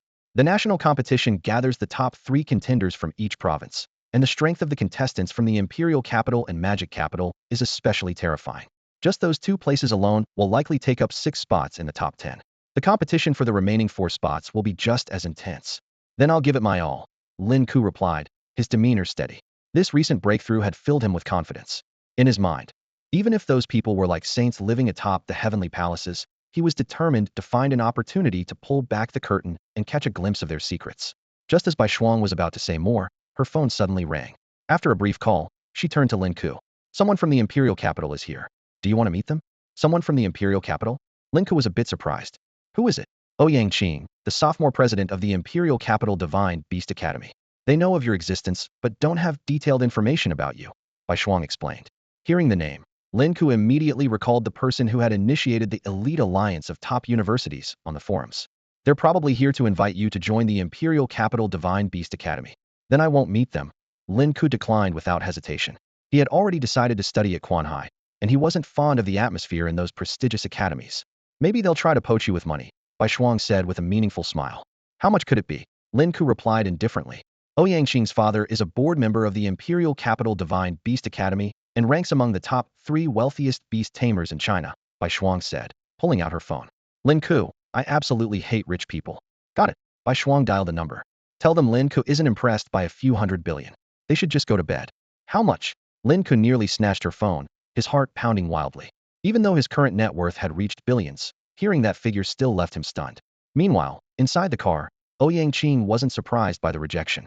Instead, he felt his approach had been somewhat presumptuous. I should have offered a few hundred billion more to round it up to a trillion. It just sounds better.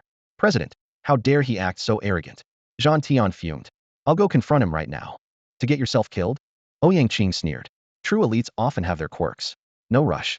We'll stay in Quan Hai for a few days and wait for the right moment to approach him. Keep a close eye on him and make sure no other prestigious academies snatch him up first.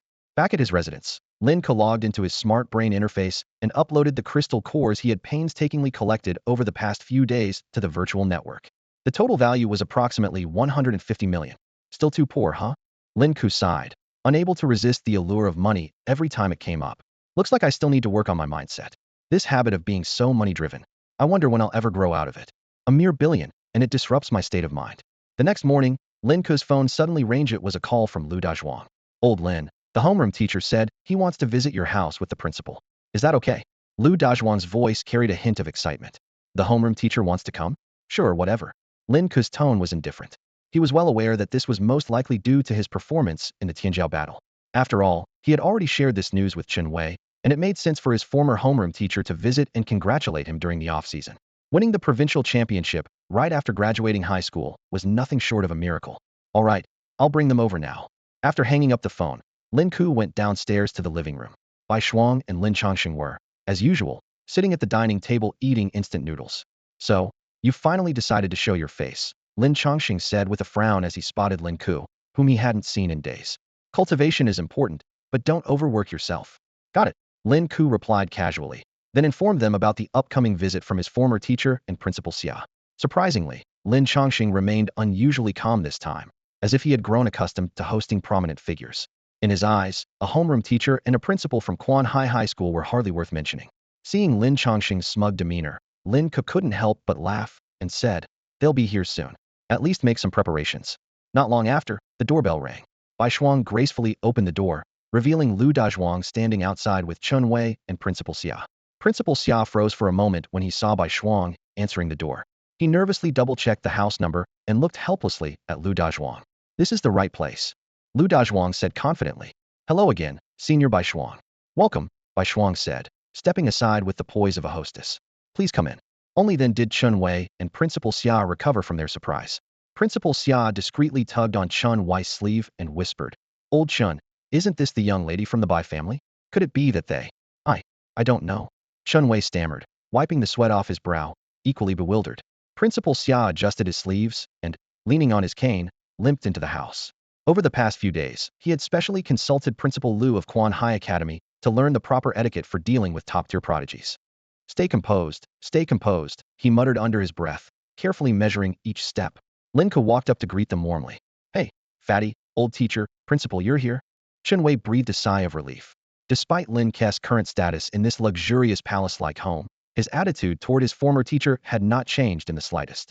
Just then, Principal Xia, whether intentionally or accidentally, stumbled and fell to his knees in front of Lin Ke. Lin Ke, hello. Principal. Chen Wei hurriedly helped him up, trying to ease the awkwardness. You really need to oil that prosthetic leg of yours. Principal Xia shot an exasperated look at Chen Wei in his mind, thinking, what do you know? This is one of the techniques Principal Lu taught me. It's not perfect yet, but Lin Ke will surely understand how much I value him. In the principal's office of Quan Hai High School, Principal Xia sat on a spacious leather sofa, hands resting on a wooden cane, his face beaming with undisguisable joy. Lin Ke, your performance has been extraordinary. You're undoubtedly the most outstanding student in the history of Quanhai High School. With this chance to compete in the national competition, you're surely aiming for the championship, right? Lin Ke poured a steaming cup of tea for Principal Xia and humbly replied, I'm not sure how far I can go. Just do your best. Wei added with a smile. Lin Ke, we've all discussed it. When the national competition starts, we'll be there to cheer you on. As Lin Ke's homeroom teacher, Wei's eyes shone with admiration and pride. Thanks to Lin Ke's exceptional achievements, Wei had recently been promoted to grade-level director. Principal Xia took a small sip of tea and curiously asked, by the way, Lin Ke, have you thought about which university you'll attend? With your talent, I'm sure top universities are vying to recruit you. Lin Ke's level of talent is rare even on a national scale. Wei immediately chimed in. It's no surprise they'd compete for him. This decision will shape your future. I've already made up my mind, Lin Ke replied with a faint smile. So soon? Principal Xia fidgeted nervously with his cane. It must be one of the top universities in the capital or Shanghai, right? Quanhai University, Lin Ke said decisively. The atmosphere in the office froze instantly. Quanhai University?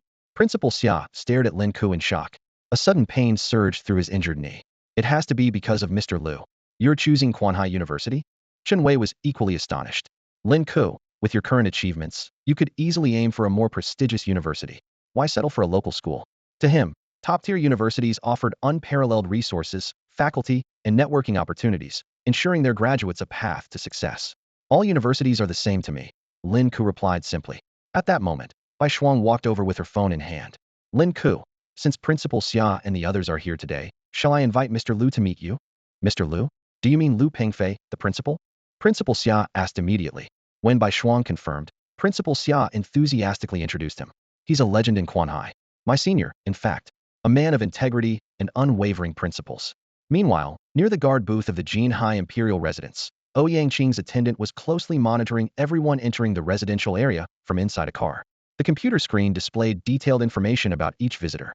If any university principal shows up, I'll spot them immediately, the attendant said confidently. Sir, look at that person, his assistant suddenly pointed out. The attendant glanced up and saw an elderly man with snow-white hair, a goatee, and a youthful face, dressed in a deep blue tang suit, gracefully entering the area. Why can't I see his legs? Who is this old man? The computer screen quickly identified him. Principal of Quanhai University, Liu Pengfei. Not long after, the doorbell at Lin Ke's home rang. Lin Ke stood up and opened the door, but there was no one in sight. Just as he was about to close it, a voice came from below. Are you Lin Ke? Lowering his gaze, he saw an elderly man kneeling on the ground, hands clasped behind his back, with a gentle smile on his face. Before Lin Ke could react, the man straightened up like lightning, his movements so swift they were almost imperceptible. Nice to meet you. I'm your future principal, LV Pengfei. Hello. Lin Ke extended his hand, still wondering whether the man had actually been kneeling moments ago. Nearby, Principal Xia watched the scene in shock. A true master of kneeling, he thought to himself. Compared to Principal LV's seamless technique, mine is riddled with flaws. I must practice harder when I get back. LV Pengfei quickly joined the conversation. Bai Shuang greeted him. Old LV, you're finally here. From now on, Lin Ke is under your protection. Don't worry, big sister. LV Pengfei replied solemnly. Just like I protected you back then, I'll guard him with my life. Big sister. Lin Ke was momentarily stunned, wondering if he had misheard. Principal, you're too kind. He'll be relying on your guidance, Lin Ke said with a polite smile, which immediately earned LV Pengfei's approval. Finally, a normal prodigy. LV Pengfei thought with relief. Look at him so graceful. He'll make sure to secure more resources for you. After all, you're representing Quanhai Academy in the national competition. Meanwhile, Lu Dazhuang silently turned the cup in his hands. While happy for Lin Ke, he couldn't help but feel worried about his own prospects. Noticing his friend's low spirits, Lin Ke leaned over and teased. What's on your mind, fatty? Haven't seen you in a few days, and you've put on more weight. Lin, I feel like my future is bleak, Lu Dazhuang said with a bitter smile. My companion beast follows me around eating dung all day. It's improved a little, but it still feels useless. So what? Tomorrow, they'll take you to the underground caves and let your companion beast try something new. Really? That's amazing. My Xiaobai will be thrilled, Lu Dazhuang said excitedly. Noticing the close bond between the two, LV Pengfei asked with a serious tone. Young man, what kind of companion beast do you have? It's a maggot. Frank. All it does is eat dung, Lu Dazhuang replied, scratching his head in embarrassment. That's an incredibly rare companion beast. LV Pengfei exclaimed, standing up abruptly. You must join Quanhai Academy. Lu Dazhuang was dumbfounded. He had never thought he'd qualify for such an opportunity. LV Pengfei, however, calmly explained that it was an investment, unaware that these words would one day bring Quan High Academy a notorious reputation. Meanwhile, elsewhere, Ouyang Qing received a call from one of his subordinates. President, a principal from a Nunlight Academy has shown up. Should we report this? Suppressing his anger, Ouyang Qing replied, Are you stupid? Do I need to repeat myself? But it's Quan High Academy, the one that's stole by Shuang, the goddess of war. That old man has some kind of magic. We should keep an eye on him. As the principal of Quan High Academy, Lu Pengfei was well aware of how difficult it was for mid to lower-tier academies to attract truly exceptional talents. With his hands clasped on the desk, a hint of worry flashed in his eyes. Outstanding prodigies always strive for the top. No one willingly lowers their standards to attend a mid-tier school. A single year at a top academy could surpass 3 years of progress at a lesser Onian undeniable truth. Even those with average talent would struggle to gain admission to a top-tier academy, only settling for a mid-tier school after failing to make the cut. For this very reason, when Lin Ke stood before him, Lu Pengfei knelt down without hesitation. If kneeling is what it takes, then so be it. I, Lu Pengfei, don't kneel for just anyone. I have knelt only for the Tao my entire life. Why should I explain myself to others? Fully understanding the situation, Lu Pengfei also enrolled Lu Dazhuang into the academy without a second thought. It's just one more student. It won't have much impact, but it might win Lin Ke's favor, he thought smugly. Brilliant, absolutely brilliant. Meanwhile, when Lu Pengfei's actions were reported to Ouyang Qing by his subordinate, the other end of the call fell silent for a long moment. Quan High Academy, Ouyang Qing said coldly. If I recall correctly, it was just a third-rate academy back, then not even second-rate, right? The subordinate quickly checked the records and replied eagerly. Your memory is impeccable, President. That's exactly what the records indicate. Ouyang Qing scoffed disdainfully. A third-rate academy?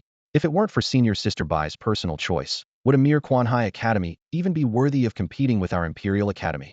Clearly, he was well versed in the events of the past, and found it hard to believe that Lin Ke would choose a third-rate academy. Keep monitoring the movements of the top-tier academies. The subordinate cautiously asked, President, what if that guy really does end up joining Quan High Academy? Ouyang Qing let out a cold laugh. Wouldn't that be even better? A self-destructive choice, cutting off his own path to greatness. He'll fade into obscurity like everyone else. A third-rate academy could never cultivate a true prodigy. At that moment, Lin Ke was calmly pouring tea for Lu Pengfei. I'm not interested in the Imperial Academy of Divine Beasts. Senior Bai Shuang once told me that our Quan High Academy is quite excellent too. Lu Pengfei nodded repeatedly. Exactly, exactly. Lin, your talent is undeniable. You'll shine brightly no matter which academy you choose. Just now, Principal Lu mentioned going all out to secure resources for me. Lin Ke said meaningfully. What sort of resources are we talking about? Lu Pengfei cleared his throat. Rest assured, even if our resources can't match a top-tier academy, they won't be far behind. If you need anything, feel free to come to my office at any time. Great. Lin Ke's lips curved into a smile. I'll be sure to take you up on that. I won't hold back. Lu Pengfei suddenly felt a pang of unease. This composed young man before him, how had he become so unsettling in the time it took to finish a cup of tea? Meanwhile, Lu Dazhuang was still immersed in his joy, silently vowing to maintain every restroom on campus, ensuring they were always in perfect working order. Well then, he'll be taking my leave, Lu Pengfei said, rising from his seat. Lin Ke, Lu Dazhuang. See you when the school year starts. See you at the start of the term. Lu Dazhuang hurriedly stood up, fearing the principal might change his mind. He couldn't help but marvel. This must be what they mean by, when one person succeeds, everyone around them benefits. Lin Ke smiled as he escorted Lu Pengfei to the door, with Principal Xia and Chen Wei also rising to see him off. After the three stepped into the elevator, Chen Wei appeared somewhat reserved, standing quietly in the corner, while Principal Xia chatted and laughed warmly with Lu Pengfei. Mr. Lu, congratulations. Your school has gained yet another extraordinary talent. In time, Quan Hai will surely ascend to the ranks of prestigious academies, Principal Xia said with a beaming smile. Oh, not at all, Lu Pengfei replied modestly. Quan Hai High School is the real cradle of talent, producing remarkable students year after year. It's all for the future development of Quan Hai. Let's exchange ideas more often. Of course, of course. As soon as the elevator doors opened, Lu Pengfei eagerly pulled out his phone. Years ago, with Bai Shuang's admission, he had already faced significant pressure. This time, he felt even more fearless. At worst, he thought, he'd kneel before the Education Bureau again, if necessary. What did Lu Pengfei have to fear? By midday, the official website of Quan Hai Academy released a striking announcement. The post featured a mysterious silhouette of a person and a bold headline. Who will claim the title of Fuxing's champion in the National Genius Tournament? Stay tuned. The poster inevitably brought to mind events from years ago. Back then, despite immense external pressure, Lu Pengfei had not backed down. Instead, he boldly showcased Bai Shuang's photo on the Academy's website, making it clear to the prestigious institutions that they could only envy what they couldn't have. The news sparked an uproar online. Is the high school king really going to Quan High Academy? What kind of school is that? A newly rising academy? Just a second-rate, borderline school. If it weren't for Bai Shuang, the Valkyrie, they wouldn't even qualify as second-rate. Is the high school king a local? Proximity advantage, huh? Can a bottom-tier school really nurture a genius? We'll find out when the semester starts. I've already enrolled and will live stream everything. I'm going to just to catch a glimpse of the high school king. Years ago, Bai Shuang's enrollment had elevated Quan High from a third-tier to a second-tier school. Now, Lu Pengfei was filled with anticipation. Could Lin Ke's arrival help Quan High ascend to the first tier? Meanwhile, in another location, President, Quan High Academy has made an announcement. That person has indeed gone there. On the other end of the call, Ouyang Qing remained silent for a long moment before letting out a sinister laugh. Quan High Academy, and he chose to go there? Such an ungrateful fool, daring to ignore the Imperial Institute's invitation, a subordinate remarked gleefully. You'll go as well? Ouyang Qing said calmly. What? To a low-tier school? The subordinate was momentarily stunned, as if struck by lightning. Keep an eye on him. Record his every move, including his training methods, Ouyang Qing instructed, pausing briefly before adding. As for the vice president position, the subordinate immediately straightened up. Rest assured, President, this task is mine. No one else can handle it, as well as I can. The transfer has been processed. Report directly when the semester begins, Ouyang Qing concluded, issuing his final directive. Senior, will soon become alumni, Lin Ke said, sitting on the sofa. After watching Lu Pengfei and the others leave, he turned to Bai Shuang. I'm already in my senior year internship, but I'll likely stay on to work at the academy afterward, Bai Shuang said with a slight smile. When the time comes, I'll design a special class just for you. Deal. Lin Ke responded enthusiastically. Bai Shuang's expression turned serious. Lin Ke, the resources at Quan High Academy may not compare to those of top-tier institutions, but if there's something you want, old Lu would go to great lengths to get it for you. I can assure you, you'll receive the best treatment here. I'm not too picky about the perks, Lin Ke replied with a modest smile, though inwardly, he was already considering what benefits he might ask for. At that moment, Bai Shuang's phone rang. After answering the call, a hint of amusement flickered in her eyes. A big gift has just arrived. Lin Ke, want to come down and take a look? It's old Lu's welcome gift. I don't think that's necessary, Lin Ke said, feigning hesitation. But his actions betrayed him as he immediately stood up and pressed the elevator button.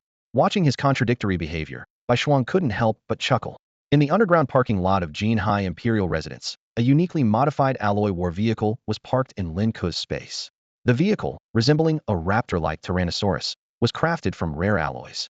Even from a distance, its menacing front exuded an intimidating aura. This is old Lu's gift to you, Bai Shuang explained.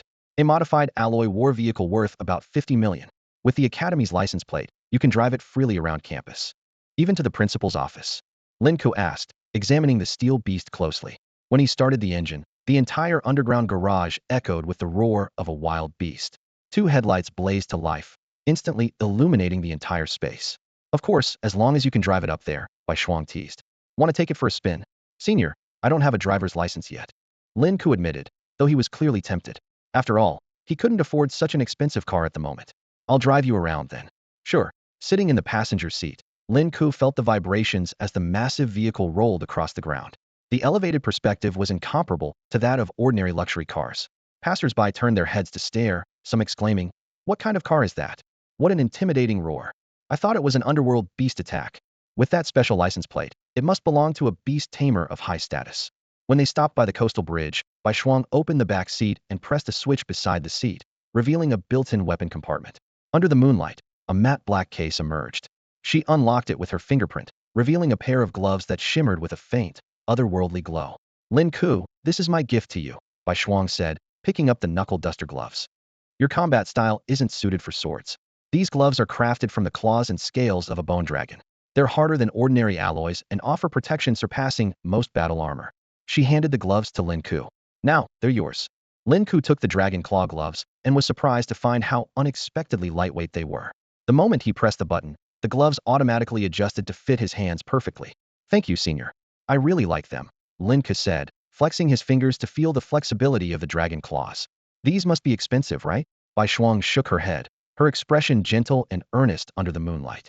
Compared to the trust you've shown me by choosing to join the Quan High Academy, this gift is nothing. I hope it'll be useful to you. He'll use it tomorrow to take on the beasts in the beginner's magic cave. Lin Ke exclaimed excitedly, waving the dragon claws in the air. Bai Shuang stood by the seaside, her hands clasped behind her back. She wore a white dress, its hem swaying gently in the sea breeze. Her skin appeared almost translucent in the moonlight, and her elegant swan-like neck left Lin Ke momentarily entranced. It took him a full 10 seconds to tear his gaze away. "If you want to look, just look openly," Bai Shuang said softly as she turned her head. "I don't mind." Feeling awkward, Lin Ke scratched his head with the dragon claws, only for Bai Shuang to immediately grab his arm. "These claws are sharp. Even with your strong healing ability, you can't avoid bleeding and injury. I was just thinking a little blood might help me calm down," Lin Ke joked. "How about I show you some blood then?" Bai Shuang suddenly smiled mysteriously and walked toward a car parked not far away. "Get in." The atmosphere in the car was subtle as Bai Shuang drove toward the outskirts of the city. As the road became more remote, Lin Ke couldn't help but ask, "Senior, where are we going?" "Afraid I'll eat you?" Bai Shuang chuckled, but her expression gradually turned serious as she began explaining the truth about the dark arts.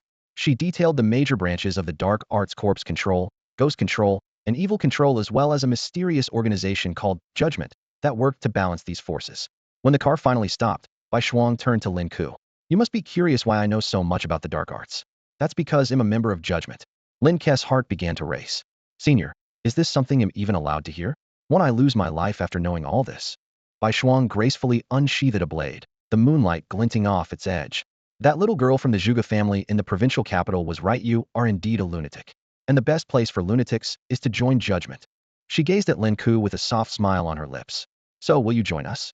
"I'll give you some time to think about it." "Take your time. I'll go take care of something," Bai Shuang said as she stepped out of the car. Lin Ke remained seated, carefully observing his surroundings. They were at an abandoned factory on the outskirts of the city. The area was desolate and eerily quiet, overgrown with weeds, clearly a place rarely visited. He furrowed his brow, his thoughts churning now that he knew Bai Shuang's secret. What would happen if he refused to join Judgment? What actions would his senior take against him? What unsettled him even more was realizing that the demonic path had been watching him for some time, while he had been living his life at home completely unaware. Reflecting on his recent interactions with Bai Shuang, despite being part of the demonic path, she wasn't as cold and ruthless as he'd imagined. Just as he was pondering whether to ask her for more details, he realized she had been gone for quite some time. He pushed open the car door and went to look for her. Walking along the muddy ground toward the factory, a strong metallic scent of blood assaulted his senses, accompanied by faint, intermittent screams. Lin Ke quickened his pace and arrived at the factory's dilapidated entrance. The scene before him left him stunned. Bai Shuang moved like a phantom among a group of people, her blade slicing through the air with deadly precision. Each swing was followed by a spray of blood and severed limbs. Her movements were swift and efficient, her gaze cold and merciless, a stark contrast to the gentle senior he thought he knew. "Please, don't kill me. I have a daughter." The last survivor knelt on the ground, begging for his life as he shakily pulled out a photograph. "Look, this is my daughter." Before he could finish his plea, Bai Shuang's blade pierced his heart, cutting through the photo along with him. "Lin Ke, have you made up your mind?" Bai Shuang sheathed her sword and walked toward him. Her skirt remained spotless, and the bloodlust in her eyes gradually faded. "Who were they?" Lin Ke asked, avoiding her question. Bai Shuang calmly explained. "Guayu, a faction of the demonic path. They specialize in torturing the living and extracting souls to create controlled beasts. These beasts can parasitize human bodies and take over their souls. That last man you saw turned his neighbor's 5-year-old daughter into a ghost infant, using her as a plaything. This was one of their gathering points, where they exchanged methods of tormenting people." "I see. They deserve to die," Lin Ke said, taking a deep breath. "Judgment can also kill indiscriminately," Bai Shuang suddenly remarked. "It's entirely up to you." "I'm curious, who founded this organization?" Lin Ke asked. "A legendary beastmaster," Bai Shuang replied, her tone softening. "I'm sorry, that's all I can tell you. Within the organization, members remain anonymous to one another, except for their guides." "So you're my guide?" Lin Ke clarified. "Yes," she confirmed. After a brief silence, Bai Shuang continued. "If you join Judgment, you'll benefit from a comprehensive reward dan punishment system, and your strength will grow much faster. Isn't that what you've always dreamed of?" Lin Ke slowly approached her, a smile forming on his lips. "You're right, those things are tempting. But, senior, what I've truly dreamed of is you." Puffed. Bai Shuang couldn't hold back her laughter. She walked up to Lin Ke, her gaze soft as she said, "Then catch up to me and surpass me. I only admire the strong." "Then it's decided." Lin Ke extended his hand. "I'll join Judgment. Welcome aboard." Bai Shuang shook his hand, her tone carrying a deeper meaning. "Congratulations, you're one step closer to uncovering the truth of this world." "The truth? What do you mean?" "You'll find out after passing the newcomer assessment. It's connected to the demon abyss."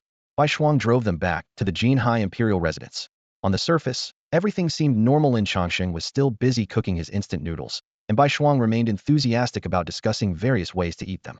But back in his room, Lin Ke found himself lost in thought. What was the true nature of that senior? The image of Bai Shuang in action lingered in his mind. Though he had killed opponents in provincial competitions, that was all within a virtual world. Real life, killing brought with it the unmistakable scent of blood, the stench of exposed viscera. Lin Ke couldn't help but ask himself, if it were me, could I really go through with it? He recalled what Xian Xinghe had once said, those who can grasp the intent to kill in a short time are rarely kind-hearted. His senior mentioned that joining judgment would rapidly enhance his strength. Was it because of access to more training resources? What surprised him even more was that judgment had been founded by a legendary beastmaster. And what about the so-called truth of this world? What could it mean? With these questions swirling in his mind, Lin Ke spent a sleepless night. At dawn, after a quick wash, he headed out. Old Lin, over here. Lu Dazhuang squatted by the street, holding a meat bun in one hand and a bowl of tofu pudding in the other. Got you some tofu pudding? Not eating. No appetite. Lin Ke glanced at the jiggling tofu pudding, finding it disturbingly similar to brain matter. Then I'll eat it. With Lin Ke's permission, Lu Dazhuang devoured the breakfast like a whirlwind. Fatty, what level is your maggot now? Level 5. Lu Dazhuang proudly summoned his maggot, now a full 20 centimeters long. Lowering his voice conspiratorially, he said, Old Lin, Principal Lu was right. I might really be the protagonist template. You know those novels, right?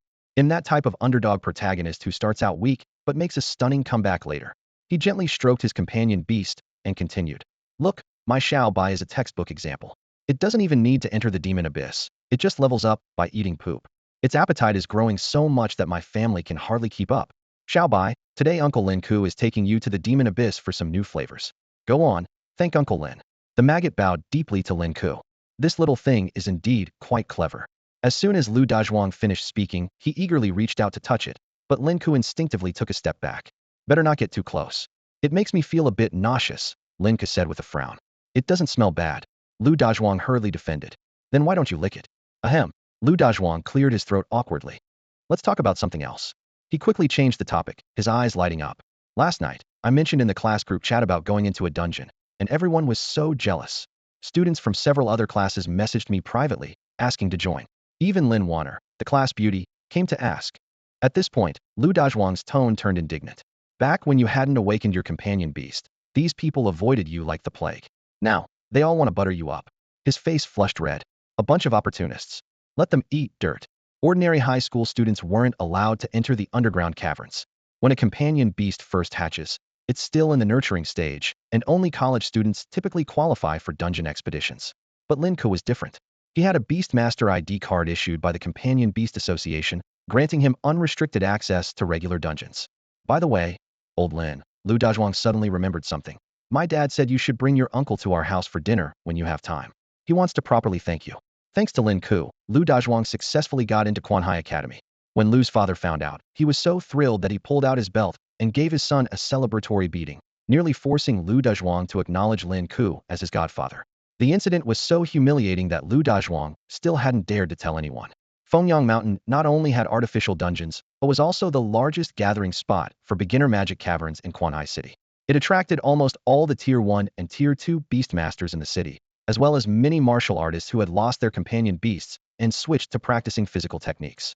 These martial artists, despite lacking companion beasts, relied on their strong physiques to handle simple beginner dungeons with ease. Old Lin, are dungeons dangerous? Lu Dazhuang asked, trailing behind Lin Ke as they wandered through the marketplace. His gaze was constantly drawn to the intriguing trinkets on the street stalls. Probably not, as long as I'm here. Lin Ke stopped in front of a stall. The table was covered with leftover body parts of magical beasts and shattered crystal cores from the dungeons. These defective items weren't accepted by the association, so beastmasters had to sell them cheaply by the roadside to avoid being stuck with them. Lin Ke gave the items a quick glance before losing interest. These were far less valuable than the treasures of the Black Sea. Let's go pick a dungeon. The two arrived at the Companion Beast Association at the foot of the mountain. Inside the spacious hall, groups of 3 to 5 were recruiting strong beastmasters for their teams. Lu Dazhuang looked around like a country bumpkin visiting the big city for the first time, while Lin Ke, familiar with the process, headed straight for the central island platform. There, a massive light screen displayed information about beginner magic cavern dungeons and their difficulty levels. Frank Dungeon, Magic Vine World. Environment. The outskirts of Magic Vine World are composed of weak, man-eating magic vines. Mechanism. The magic vines are relatively low in lethality and do not thrive in groups. Recommended team size, 3. Difficulty, 2. Hidden tip, do not venture toward the center of the dungeon. The large screen kept flashing introductions of beginner-level dungeons. Lin Ke stared intently as he browsed through. Flevel Dungeon Misty Vale, an abandoned village shrouded in dense fog with visibility less than 5 meters. Every 15 minutes, the mist condenses into numerous water sprites with low HP, recommended for a 4-player team, each guarding a different direction. Hidden hint, a defogging bronze gong on the top floor of the bell tower grants a 30 movement speed boost to the entire team. Flevel Dungeon Luminous Fungus Cave, a damp cave filled with glowing mushrooms. Picking the luminous fungi will attract long-range toxin attacks from poison dart frogs. Recommended for a 2-player team. Hidden hint, in the northwest corner, there's a pale, non-glowing mushroom that, when touched, unlocks a hidden resource chest. The variety of dungeons in the magic cavern was vast, ranging from horror and illusions to common magical beasts, and most had been thoroughly documented due to being open-sourced. The information on the screen refreshed rapidly. Hey Lin, how about we start with something simple to get the hang of it? Lu Dazhuang whispered as he stood beside Lin Ke. Lin Ke didn't respond. The top-tier weapon recently gifted by Shuang made him uninterested in easy dungeons. As he pondered, his phone rang. It was Shuang. Senior, Lin Ke, you've arrived at Fengyang Mountain, right? Planning to explore a dungeon today? Just got here, Lin Ke replied, glancing at the constantly updating dungeon information. These dungeons seem too easy. I figured you'd say that. Bai Lao is already there. He'll take you to an interesting dungeon that should suit your taste. Really? Lin Ke perked up. Thanks, senior. Good luck. As soon as the call ended, Bai Yuntian approached with a warm smile. Lin Ke, my young friend, we meet again. Bai Lao, it's been a while. Let's go. He'll take you to check out an unexplored dungeon. It's typically meant for 3rd-tier beastmasters, but with your talent, you should be fine. What's an unexplored dungeon? Lu Dazhuang asked curiously. Bai Yuntian explained. It's a newly discovered dungeon. While the beginner dungeons near Fengyang Mountain aren't of high level, they require 3rd-tier beastmasters to explore them first. Once fully explored, the association compiles and assigns a level for future reference. Sometimes, the difficulty of a dungeon after being open-sourced can far exceed expectations, leading to the demise of many beastmasters. He leaned closer to Lin Ke and said in a low voice, this is technically against the rules.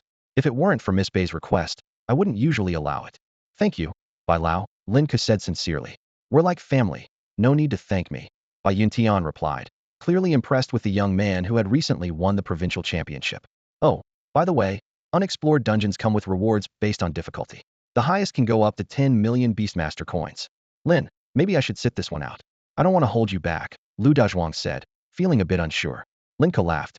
Come on, we're brothers. Why act distant now? Remember when you begged me for that website? Stop. Don't bring that up. Lu Dazhuang's face turned red. Fine, I'll go. Lin Ke recalled the day of the companion beast hatching ceremony at school, when Lu Dazhuang had stood up for him on their way home. Consider this a reward from your dad. Not too much to ask, right? What? This time the open-source dungeon isn't assigned to me. Angry voices echoed from the meeting room as Bai Yuntian led Lin Ke and Lu Dazhuang toward it. The moment he pushed the door open, a towering bald man, easily 2 meters tall, came into view. This was the man known as De Lu. His body was covered in thick muscle, and the most striking feature was a fierce dragon tattoo that stretched from his cheek down to his collarbone. Seeing Bai Yuntian, De Lu immediately plastered on a sycophantic smile. Elder Bai, hasn't our team always been in charge of the open-source dungeons? Why assign it to someone else this time? Behind him, his team members wore dark, brooding expressions. Bai Yuntian frowned deeply. Who said open-source missions are always yours? Last month, your progress fell short, and you provided incorrect intel that got several rookie beastmasters killed. Convenient how you've forgotten that so quickly. That was just a misunderstanding, De Lu said with a grin. You know me, I am the strongest and toughest among the Tier 3 beastmasters, reliable and cost-effective. This time, it's not your turn. And there won't be a next time either, Bai Yuntian cut him off sharply. Open-source missions aren't your personal playground. At least let me know which team stole my job. De Lu licked his lips, his tone laced with menace. I deserve to lose fair and square. Bai Yuntian brushed him off with a wave. Throw them out. Though De Lu and his crew were bold, they didn't dare make a move against Bai Yuntian within the Beastmaster Association. They had no choice but to leave in frustration. Captain, could it be those 2 unfamiliar faces standing next to Elder Bai earlier? One of his teammates asked. Those 2 little brats? Not a chance, De Lu sneered. Find out who they are. I want to know who's messing with me. Back inside the meeting room, Bai Yuntian's demeanor softened. Lin Ke, hey, race the information on the open-source dungeon. He'll assign someone to accompany you. Your main responsibility is to document relevant data, while well handle the difficulty assessments. Be extremely cautious. Many skilled beastmasters have suffered serious losses while exploring dungeons. I understand, Lin Ke replied, taking the documents. He added, Elderby, could I have your contact number? After the two left the meeting room, Delu caught sight of the documents in Lin Ke's hands and immediately pieced things together. Damn it, it's really those two wet behind Thier's rookies. Follow them. They'll find a chance to get rid of them. Guided by staff members, Lin Ke arrived at the foot of the mountain. At the entrance, a boundary marker formation was being set up, guarded by two beastmasters. One of the guards took the documents, surprised by how young Lin Ke looked. He thought to himself, isn't this just sending him to his death? But said nothing, assuming it was an order from above. Fatty, wait here for me. I need to use the bathroom, Lin Ke suddenly said to his companion. Barely 2 minutes into the forest, a hulking figure blocked his path. It was none other than Delu. Kid, didn't expect to see me here, did you? Hand over the documents, and it'll give you a quick death. Lin Ke calmly cracked his neck. Sorry, but I don't plan on making this quick for you. Delu's face darkened as he gritted his teeth and barked an order. Damn it, kill him. Before his words had fully landed, Lin Ke's figure vanished from sight. Delu felt a sharp, excruciating pain in his abdomen, as if he'd been hit by a speeding truck. His body flew backward like a kite with a broken string, crashing heavily into a large tree behind him. His subordinates hadn't even had time to react before Lin Ke reappeared in front of them like a phantom. Don't kill me. A terrified plea for mercy rang out next to Lin Ke's ear. A minute later, Lin Ke dialed Bai Yuntian's phone number. Elder Bai, I was ambushed by that team just now, he stated calmly. What? Bai Yuntian shot up from his seat on the other end of the line. Are you alright? Delu's team is battle-hardened, forged in fire and bullets. They're known to kill without hesitation. I managed to get away, Lin Ke replied evenly. You should come and take a look. They might still be alive. Without waiting for a response, he ended the call. When Bai Yuntian and his men arrived at the scene, they were met with a shocking sight. The forest was in disarray, trees toppled over in all directions. Delu's entire team had been embedded into the tree trunks, their breaths faint and shallow, hanging by a thread from death. Elder Bai, what should we do with these men? Someone asked. They deserve to die. Bai Yuntian snorted coldly. Lin Ke showed some restraint by leaving their fate in my hands. But daring to attack him was a crime worthy of death in itself. As the words left his mouth, Delu exhaled his last breath. His lifeless eyes were frozen wide open in a mix of disbelief and terror, his expression more horrifying than if he'd seen a ghost. His hulking frame was broken in half, wedged deep into the tree trunk. His fatal error had been provoking Lin Ke, a man no one should cross. Bai Yuntian gestured for his men to deal with the bodies, his respect for Lin Ke deepening even further. Let's go, fatty, Lin Ke said, washing his hands and returning to the scene with a blank expression. Internally, he reflected on how he might have misjudged his strength. Yet the initial discomfort of taking action seemed to have completely disappeared, a change that even surprised himself. Lin, I need to take a dump, Lu Dazhuang suddenly blurted out. Hold it till we're inside. Lin Ke grabbed Lu Dazhuang and stepped directly into the dungeon. Before them stretched a desolate, barren land of yellow earth. Fierce winds howled across the landscape, revealing the bleached bones of beasts beneath the exposed ground. It was a wasteland that resembled an alien planet, with a sky dyed crimson by swirling sandstorms, and an eerie, deathly silence hanging heavy in the air. This dungeon is no joke, Lin Ke muttered, instantly sensing the danger.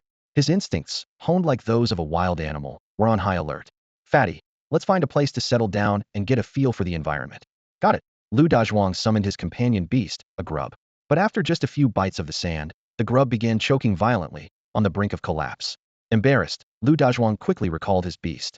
The two trudged forward against the wind, with Lu Dazhuang attempting to use his bulk to shield Lin Ke, only to find it futile. Meanwhile, the fierce wind seemed to have no effect on Lin Ke at all. There's a cave up ahead. Let's take shelter there for now, Lin Ke suggested after observing the surroundings. As soon as they entered the cave, a foul stench assaulted their senses. Lu Dazhuang covered his nose and pointed ahead in shock. Lin, what kind of creature leaves dung piled up like a mountain? Xiao Bai, are you crazy? Lu Dazhuang exclaimed as his companion beast eagerly burrowed into the dung heap. It's filthy now. Lin Ke shot him a glance. It wasn't filthy when it was eating out of your toilet at home. Before the words had fully left his mouth, Lu Dazhuang's expression suddenly shifted. Lin, Xiao Bai seems to be mutatingit, just gained a beast's skill. Seriously? Lin Ke chuckled helplessly. Alright, you stay here and let it enjoy its meal. I'm going to scout the area. From the moment Lin Ke entered the instance, he felt a chill run down his spine, as if an invisible pair of eyes were watching him intently from the shadows. This unsettling feeling of being observed made his body instinctively tense up in a state of alertness, only subsiding when he hid inside a cave. This suggested that the beast must be lurking somewhere outside. Looking around, the surroundings were a vast expanse of yellow earth, offering an unusually open view. Lin Ke carefully scanned for potential hiding spots where the beast might be concealed, only to discover that beneath the yellow sand lay countless remains of beasts. These bones, long weathered with time, spoke of a once thriving land, though it was unclear why all life had been slaughtered so mercilessly. Could the beast be hiding beneath the sand? Lin could dismiss the idea. With his heightened sense of hearing, he would have been able to detect a heartbeat if the beast were truly buried below. Moreover, the sensation of being watched came and went intermittently, suggesting that the creature was on the move, changing positions constantly. Shifting his gaze to the distant horizon, Lin Ke saw a chain of mountains at the far edge of the sandy expanse. That distance seems too far to be possible, he murmured to himself. Shortly after Lin Ke entered the instance, Bai Yuntian received a call from the RD department at the companion beast headquarters. When Bai Shuang asked why Lin Ke hadn't entered the instance yet, Bai Yuntian, who had just finished dealing with some remains, chuckled and replied, "He's been in there for almost 10 minutes. That's impossible," the other party exclaimed in shock. "We've been monitoring this open-source instance and haven't detected any energy fluctuations. The monitoring system doesn't make mistakes." Bai Yuntian immediately contacted the guards at the instance's entrance and confirmed that Lin Ke had indeed entered. He quickly called the RD department back to request a recheck and also phoned Bai Shuang to update her. Meanwhile, inside the cave, Lu Dazhuang was hiding behind a large boulder, nervously waiting for Lin Ke's return. "I can't drag old Lin down. Even if it costs me my life, I can't hold him back," he muttered to himself, trying to muster courage, though his legs continued to tremble uncontrollably. Suddenly, there was a noise behind him. When Lu Dazhuang turned to check, he was shocked to find that the mountain of feces nearby had been completely devoured by his companion beast. He hurriedly checked the status panel and discovered that Xiao Bai had leveled up twice and unlocked 2 new skills, gluttony and speech. Burp. The now 20-centimetal Xiao Bai let out a satisfied belch, its slender form unchanged despite the drastic growth in size. "Xiao Bai, you're amazing." Lu Dazhuang was just about to praise it. "Shut up, you fat idiot. Stay away from me," a gruff voice suddenly interrupted. "Who's there?" Lu Dazhuang asked warily, scanning his surroundings. "It's your grandpa, you moron," the wriggling maggot retorted arrogantly. "And stop calling me Xiao Bai. That name is awful. Call me Lord Maggot. You can talk." Lu Dazhuang was dumbfounded. He had never heard of a companion beast being able to speak. "Damn it, you fat idiot. If you ever make me eat crap from your toilet again, I'll kill you." Lu Dazhuang froze in place, dumbfounded by the sudden outburst. The voice, it was coming from his companion beast, a seemingly ordinary maggot. "I want beautiful women, got it?" The maggot continued to rant. "Why should I let you have something I can't even enjoy myself?" Finally snapping out of his shock, Lu Dazhuang's face turned red with anger. "You're my companion beast. Show some respect to your master." Inside the cave, the tension between man and maggot was palpable, as if a conflict was about to erupt at any moment. Meanwhile, Lin Ke, who had been searching nearby, was heading back when a chill ran down his spine. A sudden sense of danger swept over him. Whoosh! The sound of something cutting through the air reached his ears. An arrow was flying straight for his head. Lin Ke raised a hand and effortlessly caught it midair. From a distant mountain range, a glint of cold light briefly flashed. Another arrow shot through the air. Lin Ke let out a cold snort, caught the second arrow, and with a swift motion, hurled it back along its trajectory. His strength and reflexes were akin to those of a wild beast, his precision surpassing even that of a machine. "Got you." As soon as the arrow flew back, the eerie sensation of being watched disappeared completely. Lin Ke quickly returned to the cave, only to find Lu Dazhuang rolling on the ground, shouting, "Bow to me," as if wrestling with something invisible. "Fatty, what the hell are you doing?" "Old Lin, my companion beast has gained sentience," Lu Dazhuang quickly explained. "Ever since it ate that pile of crap, it's been able to talk." Intrigued, Lin Ke gestured for Lu Dazhuang to let go of the maggot. "Let it say something." The maggot was about to curse again, but when it met Lin Ke's amused yet intimidating gaze, an invisible pressure made it tremble all over. It immediately changed its tone. "Your mother must be a very beautiful woman." "Quite polite," Lin Ke remarked with a smirk as he stood up. "Well, if it can talk, at least you won't be lonely anymore." The maggot was drenched in cold sweat. From Lin Ke, it felt an overwhelming, primal aura, like that of a king among beasts. It knew full well that one wrong word could lead to its instant demise. "Spineless coward." Lu Dazhuang spat on the ground in frustration. As Lin Ke prepared to head up the mountain to investigate, his attention was drawn to the depths of the cave. A spot previously concealed by excrement now revealed a stone tablet. The tablet stood about 2 meters tall, its surface black and inscribed with 4 distinct characters: "The Flesh and Blood Sacred Monument." "Old Lin, what is this thing?" "I have no idea," Lin Ke replied, shaking his head. He took a photo of it with his phone before leading Lu Dazhuang out of the cave. At that moment, his curiosity about the source of the mysterious arrows from the mountain above grew stronger. Was it a magical beast or a human? When Lin Ke and Lu Dazhuang reached the mountainside, Something unusual caught Lin Ke's attention. Beneath an ancient tree, a few drops of blood had been deliberately covered with dirt. If not for his extraordinary eyesight, these faint traces might have gone unnoticed forever. This was definitely not the work of a fierce beast. Lin Ke squinted, pointing in the direction they had come from. Dazhuang, can you still see the cave?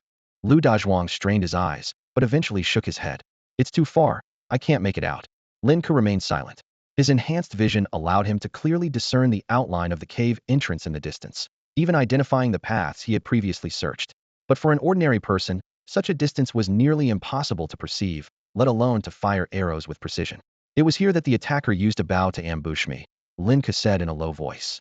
What? Lu Dazhuang was startled, but before he could react further, the maggot on his shoulder suddenly spoke.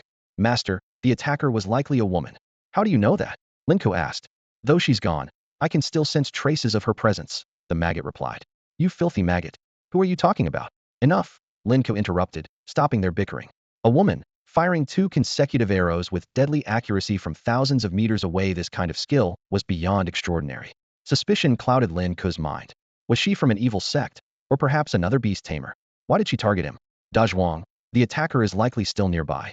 Stay close to me. Understood. Lu Dazhuang took a deep breath. Old Lin, if the enemy is too strong, don't worry about me. Yes, yes, the maggot chimed in. Master, just take me with you. You little. Before Lu Dazhuang could finish, the sharp sound of something cutting through the air erupted. Lin Ke moved like lightning, catching yet another arrow with impressive precision. There, he shouted. In an instant, Lin Ke leapt into the air, bounding from branch to branch as he pursued the attacker into the dense forest.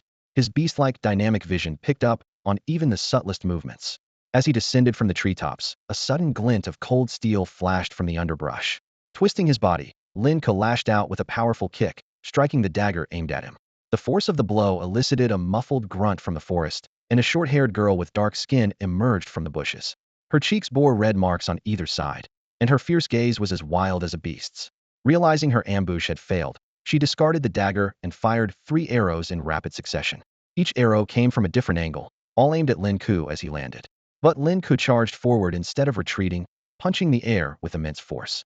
A shockwave rippled outward, shattering all the incoming arrows. Who are you, and why did you attack me? Lin Ke demanded. The dark-skinned girl ignored his question, lunging at him with the swiftness of a predator. It was then that Lin Ke noticed the necklace around her neck, a string of sharp fangs from fierce beasts. Was she a native of the demon abyss? Her arm muscles suddenly bulged, and her punch carried enough power to tear apart a wild beast. Lin Ke stood firm, meeting her attack head-on with a clenched fist of his own. When it came to raw strength, he had nothing to fear. Bang! A thunderous explosion echoed through the forest, and the young girl's figure shot out like a broken kite, crashing heavily into the thicket. Lin Ke lowered his gaze to his fist, where the remnants of his immense power lingered, his brows furrowing slightly. How could this seemingly unremarkable girl unleash such a terrifying force of nearly 8,000 kilograms?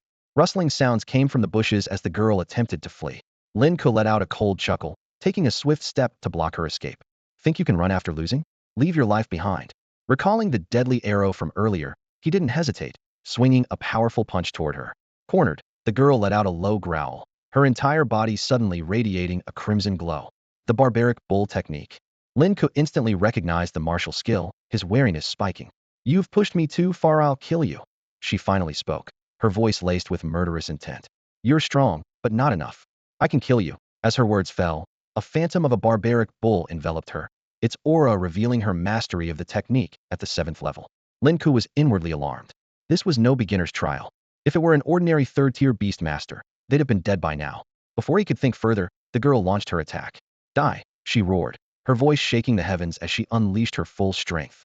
The phantom bull charged with her punch, its force capable of instantly obliterating any opponent.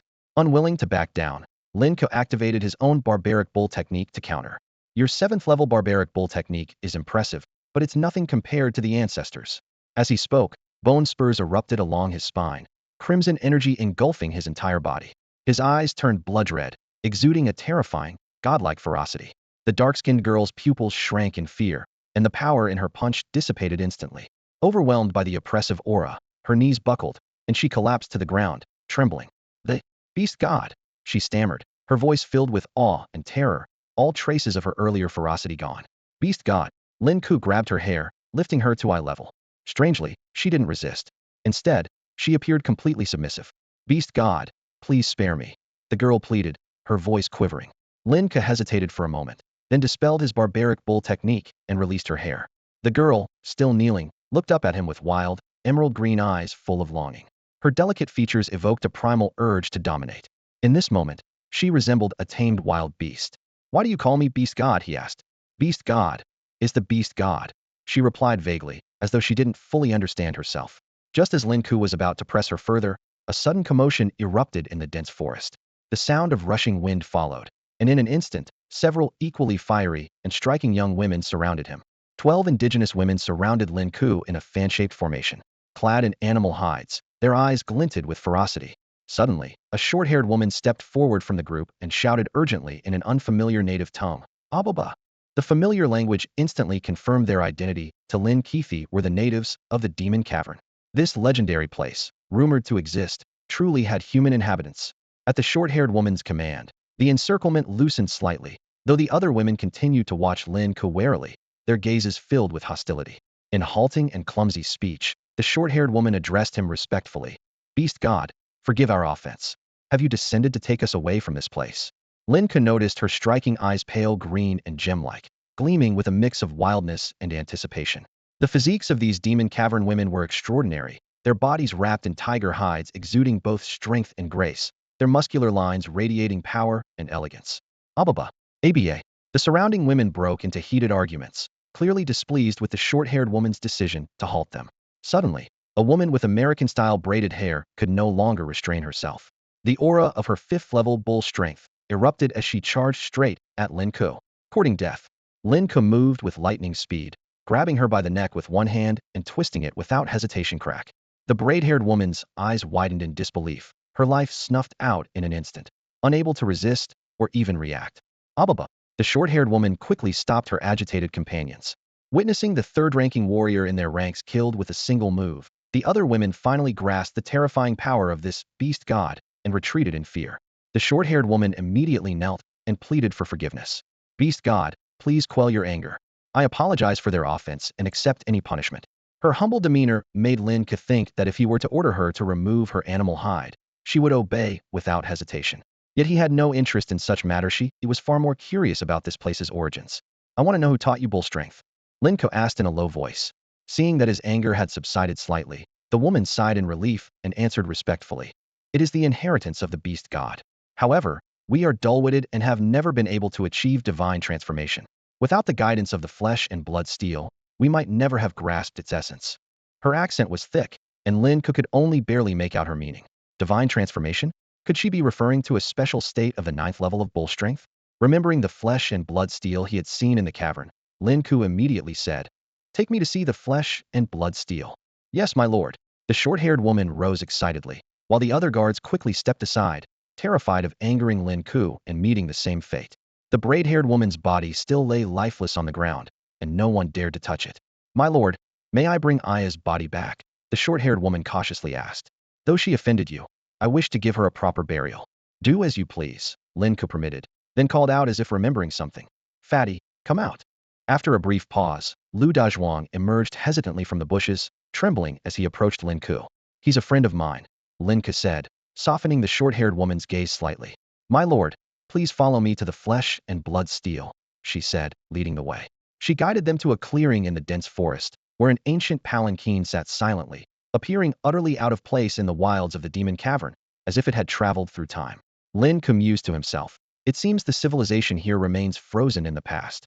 Lin Ke sat on the palanquin, carried forward by 6 women divided into 2 groups at the front and back.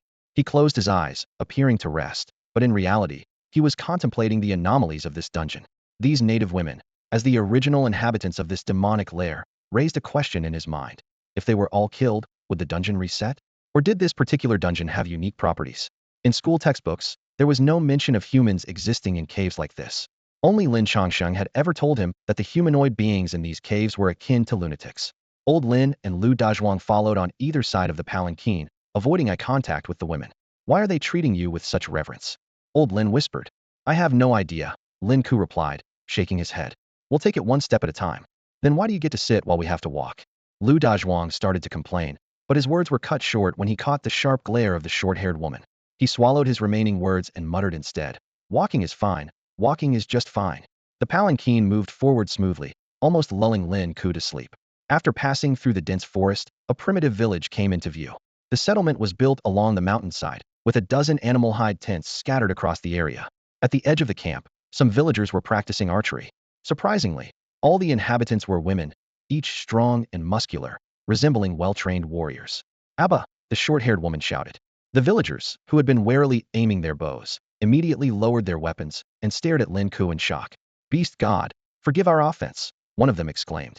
It's fine, Lin Ke replied, though his attention was drawn to a black stone monument in the center of the camp. Towering at 20 meters high, the monolith stood like a massive chimney, completely out of place in the surrounding environment. A woman stepped forward, skillfully removing her top to expose her shoulder. She used a dagger to cut her arm, letting her blood flow onto the monument. The stone seemed alive, greedily absorbing the blood. The woman panted in pain, her body growing weaker by the second. After several agonizing moments, she shakily put her clothes back on and retreated into the crowd, fear etched on her face. As Lin Ke moved closer to the monument, the short-haired woman quickly stepped in to stop him. Beast God, this monument is dangerous. Without blood to sustain it, it will cause physical collapse. Physical collapse? Lin Ke repeated, intrigued. With his extraordinary healing abilities, he wasn't afraid. Besides, the monument gave him an inexplicable sense of familiarity. At that moment, the light holy dragon let out a soft cry in his mind, resonating with him. Xiaobai, do you recognize this thing? Lin Ke asked. The light holy dragon conveyed that it sensed a familiar aura emanating from the bloodstone monument. Without hesitation, Lin Ke ignored the horrified stares of the crowd, climbed over the railing, and approached the monument. As soon as his hand touched the stone, an intense tearing sensation surged through his body. Countless wounds appeared across his skin, while a mysterious energy began pouring into him. Beast God, the short-haired girl had just stepped forward when the towering flesh monument suddenly erupted with a terrifying pressure. An invisible surge of energy swept across the camp like a tidal wave, sending everyone flying. Even the girl, with her formidable strength at the 7th tier of the Wild Bull Force, couldn't withstand it. She staggered back several meters, blood seeping from the corner of her mouth. Panic-stricken, she tried to rush toward Lin Ke, but what she saw next stopped her in her tracks. A shocking sight unfolded before her eyes. Sharp bone spines were slowly growing from Lin Ke's back. The previously terrified and wailing tribespeople around them were now dropping to their knees, bowing reverently as they chanted ancient prayers. Lin Ke could feel the searing pain tearing through his body. The violent energy coursing through him felt like it was about to make him explode. Yet, his extraordinary physique managed to endure the onslaught perfectly. The flesh monument was continuously channeling energy into him when suddenly, a sticky, wet sensation caught his attention. He looked up to see crimson blood seeping from the monument's apex. The flow grew more intense, as though the entire monument was truly made of countless layers of flesh and blood. Roar! Two deafening, beastly roars erupted from within the monument. A mass of crimson energy coalesced at its peak, forming a grotesque, blood-red skull that lunged straight at Lin Ke. Just as the skull was about to strike, a blinding, milky white light burst forth from within Lin Ke's body, piercing the heavens and obliterating the skull. In that instant, the world seemed to lose all color, transforming into pure white. The wild-haired girl stood frozen, staring in awe at the massive shadow of a beast churning in the sky. As the figure tore through the clouds and radiant light, a majestic and holy light dragon emerged, illuminating the heavens. Holy crap! A dragon! Lu Dazhuang exclaimed, his eyes wide with disbelief, nearly fainting from the sheer shock. The scene was beyond what words could describe. At the same time, Lin Ke realized his body was greedily absorbing the blood from the flesh monument. His flesh became denser and more solid, while the bone spines on his back turned crimson, exuding an increasingly savage and primal aura. In mere moments, his physical strength had undergone yet another significant transformation. Boom! When the last drop of blood drained from the monument, the towering flesh monument collapsed with a thunderous crash. Its remnants disintegrated into chunks of decaying flesh, scattering across the ground and filling the air with a nauseating stench. After a final, tumultuous roll through the clouds, the light dragon vanished, leaving behind a single raindrop that fell gently onto Lin Ke's nose. Moments later, without warning, a torrential crimson rain began to pour, staining the earth a deep blood red. Lin Ke stood motionless in the downpour, savoring the intoxicating sensation of his newfound power. Though the origins of the flesh monument remained a mystery, it was undoubtedly a rare and extraordinary artifact. The monument's trials had tempered his body, pushing his physical evolution to new heights. It was a gamble. After a lift his body had failed to withstand the monument's brutal energy, it would have consumed him entirely.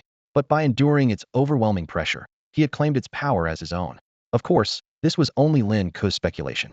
The true nature of the monument remained an enigma. The blood rain vanished in an instant, and the short-haired girl fixed her gaze on Lin Ke with a fervent intensity. "The beast god has saved us," she cried out, her voice filled with reverence. Her declaration triggered a chain reaction as the women of the entire tribe raised their arms and echoed the chant, "Beast god." Their devotion unmistakable. Lin Ke stepped forward and asked the short-haired girl, "What's your name?" "Beast god. My name is Tuoba Ing," she replied respectfully. Lin Ke nodded and continued, "What is the purpose of the flesh and blood sacred monument?" A look of fear crossed Tuoba Ying's face. "My lord, we don't fully understand its mechanism. It requires a constant supply of blood, and once it begins, it cannot be stopped. If the blood supply is interrupted, the consequences would be disastrous." "The corpses of the beasts around, are they because of the sacred monument?" Lin Ke inquired further. Tuoba Ing explained in detail. These beasts were the result of their hunts. Initially, the tribe had a mutually beneficial relationship with the monument, offering the blood of wild beasts to nourish it, and in return, the monument would grant energy to the tribe's people. However, things spiraled out of control. The monument's demand for blood grew insatiable, and it began to reject the blood of ordinary beasts. The tribe was forced to use their own blood to feed it. Many tribespeople were drained to death, and any attempt to resist would result in the annihilation of the entire tribe. Hearing this, Lin Ke felt a chill run through him. This flesh and blood sacred monument was clearly a malevolent artifact. He couldn't help but suspect that it might be a weapon developed by the upper echelons of the human world to eradicate the population of the demon caverns. "Are there any other survivors besides you?" Lin Ke asked. Tuoba Ing shook her head sorrowfully. "Everyone else is dead." "How many of these sacred monuments are there?" Lin Ke recalled the one he had seen in the cave. "Beast god, we dare not approach the inactive monuments," Tuoba Ing replied cautiously.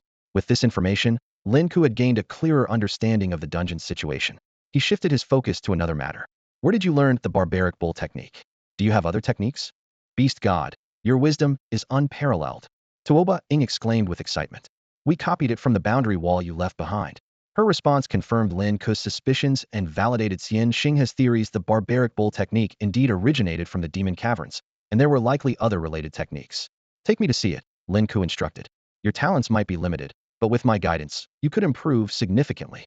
Tuoba Ing immediately knelt and kowtowed in gratitude, oblivious to any potential embarrassment. "Fatty, stay here. I'll be back soon," Lin Ke said to Lu Dazhuang. "Got it," Lu Dazhuang replied, though unease flickered in his eyes. Looking at the beautiful natives, he couldn't help but swallow nervously. At that moment, the maggot in his ear suddenly spoke. "Fatty, take me to the bathroom. Maggot Lord wants to eat poop." "Oh, it's so great to be your companion, be so lucky." Lu Dazhuang rolled his eyes and looked around, trying to find a restroom. After searching for a long time without success, he reluctantly asked, "Excuse me, where is your restroom?" "Restroom? What's that?" The women in the camp exchanged confused glances, whispering about this unfamiliar term.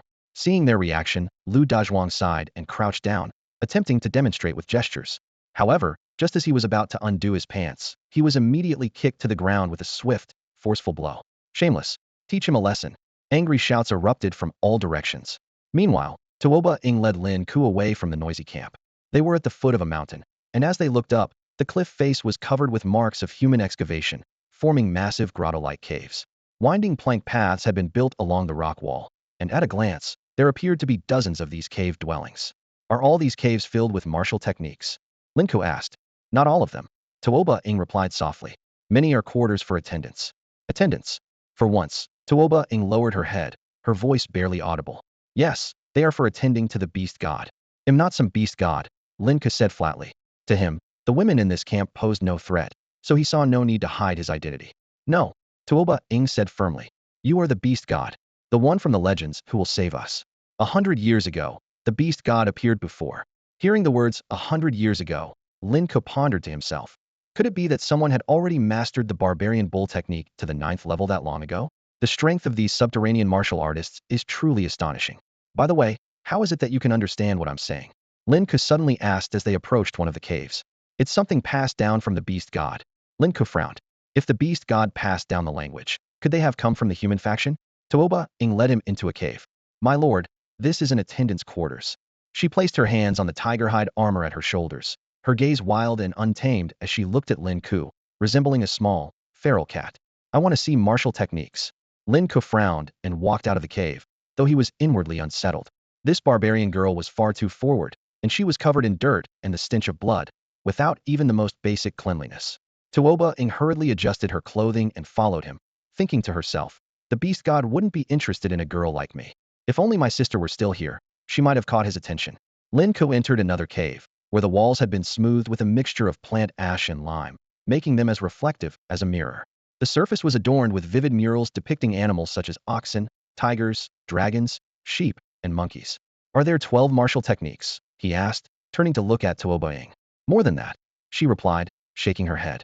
We've already made copies. There are 24 in total. Lin Ke's expression darkened. If you've made copies, why bring me here? I thought you wanted to sleep with me. You're as straightforward as ever, Lin Ke said, shaking his head. Bring me the techniques so I can take a look. Maybe I can point out some flaws in your training. Thank you, beast god. Tuoba Ing quickly returned with a stack of techniques in her arms.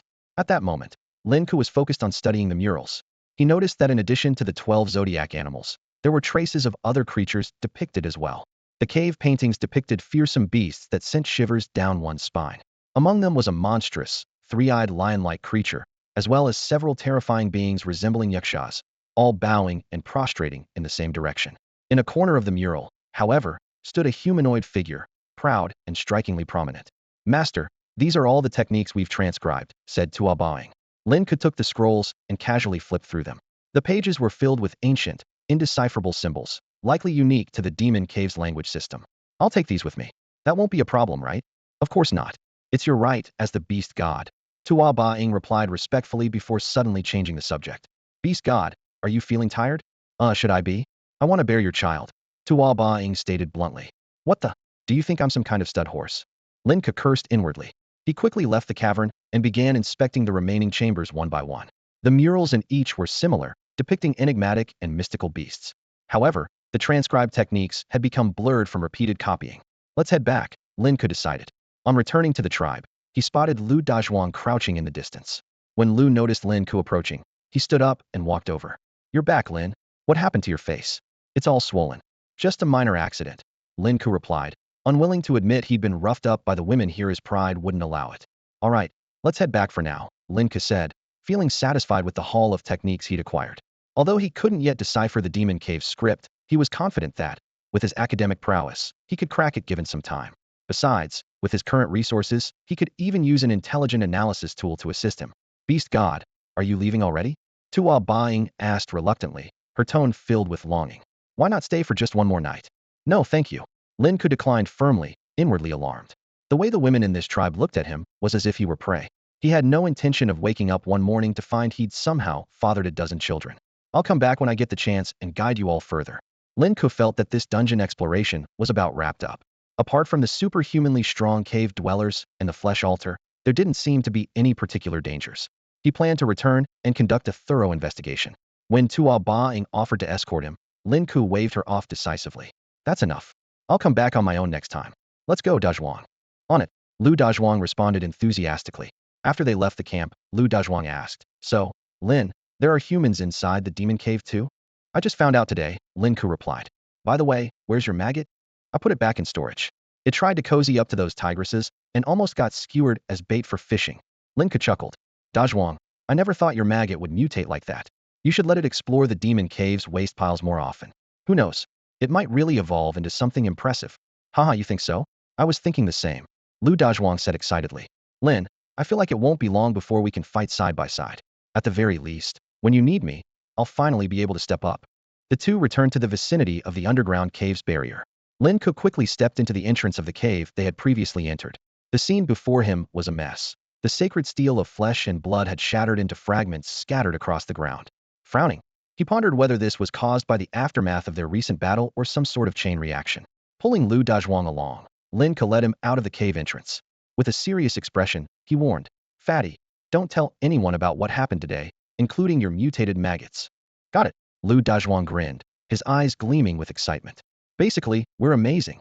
Meanwhile, in the Fengyang Mountain Companion Beast Association branch, Bai Yuntian was intently watching the footage on a glowing screen. The recording clearly showed Lin Ke and Lu Dazhuang disappearing after entering the formation. They had indeed entered the instance. So why had the headquarters sent incorrect information? This formation was personally sealed by Lord Zut, shouldn't have malfunctioned. Just as Bai Yuntian's brow furrowed deeper, a phone call interrupted his thoughts. Lin Ke has returned? All right, I'm on my way. He immediately informed Bai Shuang and left his office in haste. Seeing Lin Ke standing before him unharmed, Bai Yuntian finally felt relieved. However, Lin Ke seemed puzzled by everyone's overly concerned reactions, even noticing the guards looking visibly relieved. After Bai Yuntian relayed the headquarters message to Lin Ke, the young man fell into contemplation. Lu Dazhuang, on the other hand, pretended not to hear anything and kept silent. That's impossible, Lin Ke blinked. We were definitely transported inside. Could it be an issue with the headquarters detection system? Never mind, as long as you're safe. Bai Yuntian exhaled deeply. Miss is already on her way. The moment she heard you were in trouble, she set off immediately. Back at the branch, Lu Dazhuang found an excuse to leave early, claiming he needed to purchase some beast manure. He even emphasized, the stronger the beast, the better. 10 minutes later, Bai Shuang pushed the door open, her forehead dotted with sweat, evidence of her hurried journey. Bai Yuntian tactfully closed the door behind him as he exited the room. Senior, I want to ask you something. Lin Ke got straight to the point. In these underground instances, aside from beasts, are there also native inhabitants? Bai Shuang abruptly stood up, her gaze sweeping cautiously around the room. Who told you that? I encountered them this time in an uncharted cave, Lin Ke said calmly. I almost got eaten by them. Seeing Lin Ke's nonchalant expression, Bai Shuang stepped closer, her face grave. Lin Ke, if you ever encounter native inhabitants in the caves again, run immediately. Don't hesitate for even a second. Why? They're stronger than ordinary people, but they shouldn't pose a real threat to me. That's just your luck. Bai Shuang sighed, shaking her head. If you had faced one of the more powerful cave natives, you'd already be dead. Do you know why we've been relentlessly researching the beast control emperor gear and battle suits all these years? It's actually not just to defend against the fierce beasts from the magic caverns, but more to deal with the natives. Lin Ke said, watching Bai Shuang's reaction. Bai Shuang nodded solemnly and explained, the natives in the caverns are indeed strong and not few in number. However, it's rare to encounter them in beginner-level dungeons. They typically appear in intermediate or advanced ones. Some cunning natives even disguise themselves as beast tamers to infiltrate our ranks, and by the time we notice, it's often too late. Then, Lin Ke asked thoughtfully, is it possible for these natives to use formations to enter our world? Bai Shuang remained silent for a moment before replying. They currently don't have that ability. Over the past decade, we've significantly reinforced the seals on our formations, making it nearly impossible for the natives to break through in the short term. Senior, do you know about the Flesh and Blood Monument? Lin Ke abruptly changed the topic. The Flesh and Blood Monument. Bai Shuang shook her head. I've never heard of it. What is it? It's a mysterious artifact I came across in a dungeon. It can greatly enhance my physical strength. I see, Bai Shuang said seriously. I'll help you investigate this. But remember our conversation today, stay vigilant against those natives. Lin Ke nodded in agreement, but refrained from revealing that his physical strength had already surpassed 10,000 kilograms. He intended to surprise Bai Shuang later. When Bai Shuang asked if he needed her to escort him back, Lin Ke declined, saying he would travel with Dezhuang. As the two stepped out of the private VIP room, Bai Yuntian hurried over with a report in hand. Miss, the situation is quite unusual. We sent people to investigate, but the environment they found was completely different from what Lin Ke described. Our team only saw a standard beginner-level dungeon, while Lin Ke experienced something entirely distinct. This revelation surprised Lin Ke as well. Does that mean I might not be able to find that special dungeon again? After quickly reviewing the report, Bai Shuang explained. In a way, the dungeons of the magic caverns might be interconnected. There's still a chance you'll encounter it again. Then she instructed, Elder Bai, seal off this dungeon entrance for now. Perhaps we'll uncover more clues in the future. After Bai Yuntian left, Bai Shuang shared another important piece of news with Lin Ke. They've decided to test you ahead of schedule within the next few days. Don't worry too much. The test shouldn't be too difficult. Once you pass, you'll gain access to abundant resources and information. When you grow stronger, I won't stop you from entering that dungeon again. Lin Ke expressed his gratitude and, recalling the techniques recorded on the beast hides, decided to study them on his own, hoping to uncover additional clues. As for the upcoming test, he wasn't overly concerned, as he already had a well-developed cultivation system of his own. After parting ways with Lu Dezhuang, Lin Ke returned home alone. However, just as he was about to unlock his door, he sensed a faint, unusual presence. Lin Ke slowly opened the door to his house, and the scene before him made him instantly furrow his brow. In the middle of the living room, Ouyang Qing was lounging casually on the sofa. One hand held a glass of red wine, while the other rested on the armrest, his legs crossed high. Behind him stood several attendants, along with the familiar Zhan Tian, who was clapping in unison with the others. Get out, Lin Ke said coldly, throwing out the words as he headed straight upstairs. You rich people have no decency, do you? Breaking into someone's home if I killed you here. It wouldn't even be illegal. Lin Ke's eyes flashed with a hint of menace. Unfazed, Ouyang Qing set down his wine glass, a faint smirk playing at the corners of his lips. Manners are in my bones. I just ran into your esteemed father and handed him a 1 billion red envelope. I believe he's probably on his way to the bank by now. 8 billion? Really? Lin Ke suddenly thought of something. Wait, does he even know how to spend it properly? That old man has always been obsessed with collecting junk worth billions. If he sees a bank account with 1 billion in it, he'll probably get so arrogant he won't shut up. Was it too little? Yang feigned remorse, shaking his head. No problem. He'll make up for it next time. Do you just have money burning a hole in your pocket? Lin Ke's tone softened slightly as he probed. How about you try drowning me in cash? Yang took a light sniff of his wine, savoring its aroma. I wouldn't waste it like that. By the way, I heard you've joined Quanhai Academy. Lin Ke remained silent, prompting Yang to chuckle. Ha ha ha, you've got some spirit, I see. If you beg me now, I might be able to convince the Imperial Academy to reluctantly accept you. Taking 3 quick strides, Lin Ke suddenly stood before Yang, reaching out to grab him by the collar. Kid, stop. Zhang Tian caught Lin Ke's arm in a firm grip. You might be a big shot in the virtual world, but this is reality. Here, our strength is evenly matched. Get lost. With a flick of his arm, Lin Ke sent Zhang Tian flying like a kite with a broken string, slamming him into the wall. The sheer speed of it all left even Yang momentarily stunned. So strong. Zhang Tian struggled to his feet, enduring the pain as his heart raced wildly.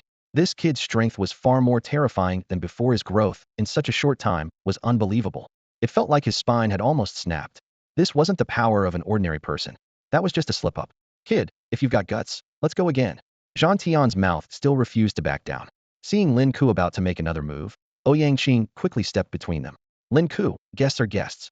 Isn't this a bit rude? Here, take this $1 check as a gesture of goodwill. Lin Ke snatched the check, his tone softening slightly. Sit down. Change your tone, Yang said, pulling out another check. Lin Ke took it and finally managed a faint smile. As expected of a prodigy from a prestigious academy, your manners are truly ingrained. Please, have a seat. He'll get you some water. Wait, what? Seriously? Zhang Tian stared in disbelief at the scene unfolding before him. The deadly serious Lin Ke from moments ago had suddenly turned so agreeable? This guy was like a chameleon. Lin Ke returned with water, but Yang nonchalantly handed it to his attendant to test for poison. Don't take offense, it's a family rule. I usually don't drink water from strangers. Now that you've taken my money, it means you've agreed to join the Imperial Academy. Lin Ke suddenly put on an innocent expression. What money? Who are you people? How did you even get into my house? Breaking and entering, huh? Seeing Lin Ke about to lose his temper again, Yang calmly pulled out another check. Here. So it's President Yang. Lin Ke's face lit up with joy as he accepted the check, secretly thrilled. Earning 3 billion in such a short time, this speed could leave even a printing press in the dust. Yang asked in a low voice. Lin Ke, can we talk now? One sentence, 1 billion. Lin Ke replied decisively, a playful smile on his face. Surely that won't be too difficult for President Yang? Cheap. Yang waved the check in his hand. As long as you join the Imperial Academy, forget 1 billion, even 100 billion or a trillion wouldn't be a problem. Lin Ke pretended to hesitate, furrowing his brow. I need to think it over. This isn't something to take lightly. If I agree right now, wouldn't it seem like I'm joining the Imperial Academy just for the money? Don't you think I've got a point? The attendant standing nearby sneered inwardly. Isn't that exactly the case? To him, Lin Ke was like a hypocritical manipulator claiming not to care about money while calculating every move. Meanwhile, Zhang Tian was still rubbing his spine, replaying Lin Ke's shocking strength in his mind. Yang, however, merely smiled faintly. Fair enough. So when can I expect your answer? Give me a bit more time to think. Just wait for my message, Lin Ke replied casually. All right. After the attendant completed a routine poison check, Yang took a small sip of water. I'll wait for your good news. Take care, no need to see you out. Lin Ke stepped aside to make way. After Yang left with his hands in his pockets, the attendant frowned and analyzed. President, I feel like he's just scamming money. Honestly, he's like a manipulative schemer. Money seems to be all he cares about. I have plenty of money, Yang said with a smile. If he were after something else, it'd be harder to deal with. What a simple-minded genius. Zhang Tian's expression darkened. President, if I were to fight him with my full strength now, what are my chances of winning? 30 to 70. Yang replied calmly. 30% chance. Hope reignited in Zhang Tian's eyes. Yang let out a cold laugh. 3 punches from him, and you'll need 7 days for your funeral. The attendant and Zhang Tian stared at Yang in shock, unable to believe he held Lin Ke in such high regard. Lin Ke had just hung up the phone when a message from Bai Shuang popped up. Lin Ke, be careful. Your opponent is just like you. Although Bai Shuang didn't elaborate, the brief warning was enough for Lin Ke to understand the opponent was also a physically formidable beastmaster. Finally, someone worth fighting. Lin Ke clenched his fists, excitement surging through him. Among his peers, He had never encountered anyone who could push him to his limits. This was a rare opportunity. The elevator doors opened, revealing a pristine white mask and a sheet of paper lying quietly inside. Lin Ke picked up the mask and examined it, marveling at the caution of the Judgment Organization members were kept unaware of each other's identities. Even if someone wanted to take down the organization, it would be impossible to catch everyone in one go. Rumor had it that the founder of this group was a legendary beastmaster, someone no one dared to provoke. After putting on the mask, Lin Ke descended. The moment the elevator door slid open, he saw a scruffy middle-aged man standing at the entrance. Their eyes met, and the man yawned before saying, "Let's go to your place. I'd rather not splatter anyone else with blood outside." Lin Ke didn't respond, puzzled as to why the man wasn't wearing a mask. He scrutinized the man's lean for me, didn't look like someone who specialized in physical brute strength. Still, Lin Ke remained vigilant. Judgment's trials were never straightforward. Inside the training room, the middle-aged man introduced himself. "I'm your instructor for the first round of testing. Call me Captain Song. Not that it matters, since this is the only time we'll meet. Under my watch, almost no one passes the test." As he spoke, he pressed the camera on his chest to start recording. "The records say you've got 8,000 kilograms of strength. He'll match that to keep things fair, all right?" Song Danqing lit a cigarette nonchalantly. "Fine," Lin Ke replied, adopting a fighting stance. "Let's begin." Song Danqing flicked his cigarette away and lunged forward with the speed of a leopard. He had already envisioned how he would show off, knocking Lin Ke out with a single punch, gracefully catching his cigarette midair and taking a puff while saying, "You're still far from ready." Bang! His punch landed squarely on Lin Ke's chest, but to his astonishment, Lin Ke didn't budge an inch. "You've started?" Lin Ke asked, then immediately countered with a punch aimed straight at Song Danqing's nose. "Shit!" Song Danqing staggered back, clutching his nose and cursing. "Who the hell gave me faulty intel? I can't believe my 10,000 kilogram punch didn't even faze you." The cigarette fell to the ground, snapping in half. Lin Ke pressed the attack. Though he couldn't shake the odd feeling despite his frail appearance, his opponent was able to withstand his probing strikes. The room was filled with the sound of Song Danqing's incessant grumbling. Realizing he couldn't afford to be careless, Song Danqing crossed his arms to block Lin Ke's heavy punch. 20,000 kilograms of force, he muttered while lighting another cigarette. "Kid, you've been holding back. But still, that's not enough." With that, he unleashed the same level of power to counter. Lin Ke faced an opponent whose physical strength exceeded 20,000 kilograms for the first time, and a fiery battle spirit ignited within him. As Song Danqing's heavy punch came hurtling toward him, Lin Ke neither dodged nor flinched, choosing instead to meet it head-on. "Let me teach you something today. Strategy knows no limits." Song Danqing sneered before unleashing his full power. His punch roared like a dragon's cry, carrying an overwhelming force of 30,000 kilograms. To everyone's surprise, Lin Ke stood completely still, as if he were merely facing a gentle breeze. This sight caused Song Danqing's eyes to widen in disbelief, his heartbeat quickening. According to the intel, Lin Ke's strength was only 8,000 kilograms, yet an attack nearly 4 times stronger couldn't budge him an inch. What the hell? Is this kid even human? Song Danqing extinguished his cigarette, his expression finally turning serious. "I'll admit, you have talent enough for me to go all out. Stop holding back. As your instructor, my strength is naturally above yours. Come on, show me everything you've got." Lin Ke's eyes burned brighter with fighting spirit. This scruffy, posturing man did have some skill, capable of withstanding Lin Ke's direct attack. "Enough talk. Face me with all your strength, or I won't let you pass," Song Danqing demanded. Before his words could fully settle, Lin Ke's body became surrounded by a crimson aura. His spine arched and pierced through his skin, transforming into jagged, blood-red bone spikes. He now resembled a feral beast unleashed from its cage. "Whoa, hold on." Song Danqing barely got the words out before Lin Ke teleported right in front of him, delivering a devastating punch squarely to his face. Song Danqing spun through the air like a gymnast performing a flawless Thomas flare before crashing heavily to the ground. "Still standing?" Lin Ke asked with an eager grin, watching his opponent struggle to rise. Before Song Danqing could respond, another fierce kick landed directly on his front teeth. 2 bloodied teeth flew out as Song Danqing was sent hurtling backward once more. The tide of the battle had completely turned, leaving Song Danqing utterly on the defensive. After finally catching a breath, he painstakingly pushed himself off the ground, blood dripping from the corner of his mouth. "Kid, you're ruthless," Song Danqing remarked, lighting another cigarette and exhaling smoke through the gap left by his missing teeth. Even under the full force of his 9-fold bull strength technique, he managed to speak, a testament to his resilience as a seasoned warrior. "You're the one who said to start," Lin Ke replied eagerly. "Can we keep going now?" "Spit." Song Danqing spat out a mouthful of blood and tossed aside his cigarette. "When I say start, you're not allowed to vanish and reappear in front of me again. Got it? So you want to go first?" Smart kid, Song Danqing said coldly. I'm the examiner here. Have you ever seen an examiner get pummeled like this? You're not just hitting May or hitting the very face of the institution. Lin Ke stood on the platform, a faint, expectant smile playing at his lips. Facing an opponent equally formidable, his blood began to boil with excitement, yearning for a fierce and exhilarating battle. 10 days, Song Danqing shouted, his voice low and commanding, as his figure vanished in an instant. In the blink of an eye, he closed in, launching a ferocious assault. Lin Ke was not one to back down. He unleashed the full power of his ninefold realm. Their fists clashed repeatedly in midair, producing deafening booms, neither willing to retreat even an inch. In the relentless exchange of blows, Song Danqing's strength climbed higher and higher. 40,000 kilograms. 50,000 kilograms. As his power surged, bloodshot veins appeared in Song Danqing's eyes.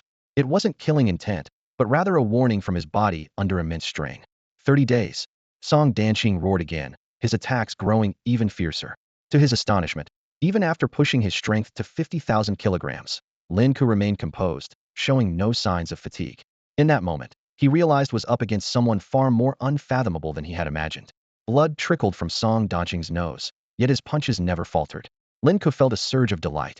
After the grueling trials in the demonic abyss and the tempering of the bloodstone monument, his physical body had undergone a tremendous transformation. Even without entering a killing intense state, his strength was now close to 50,000 kilograms.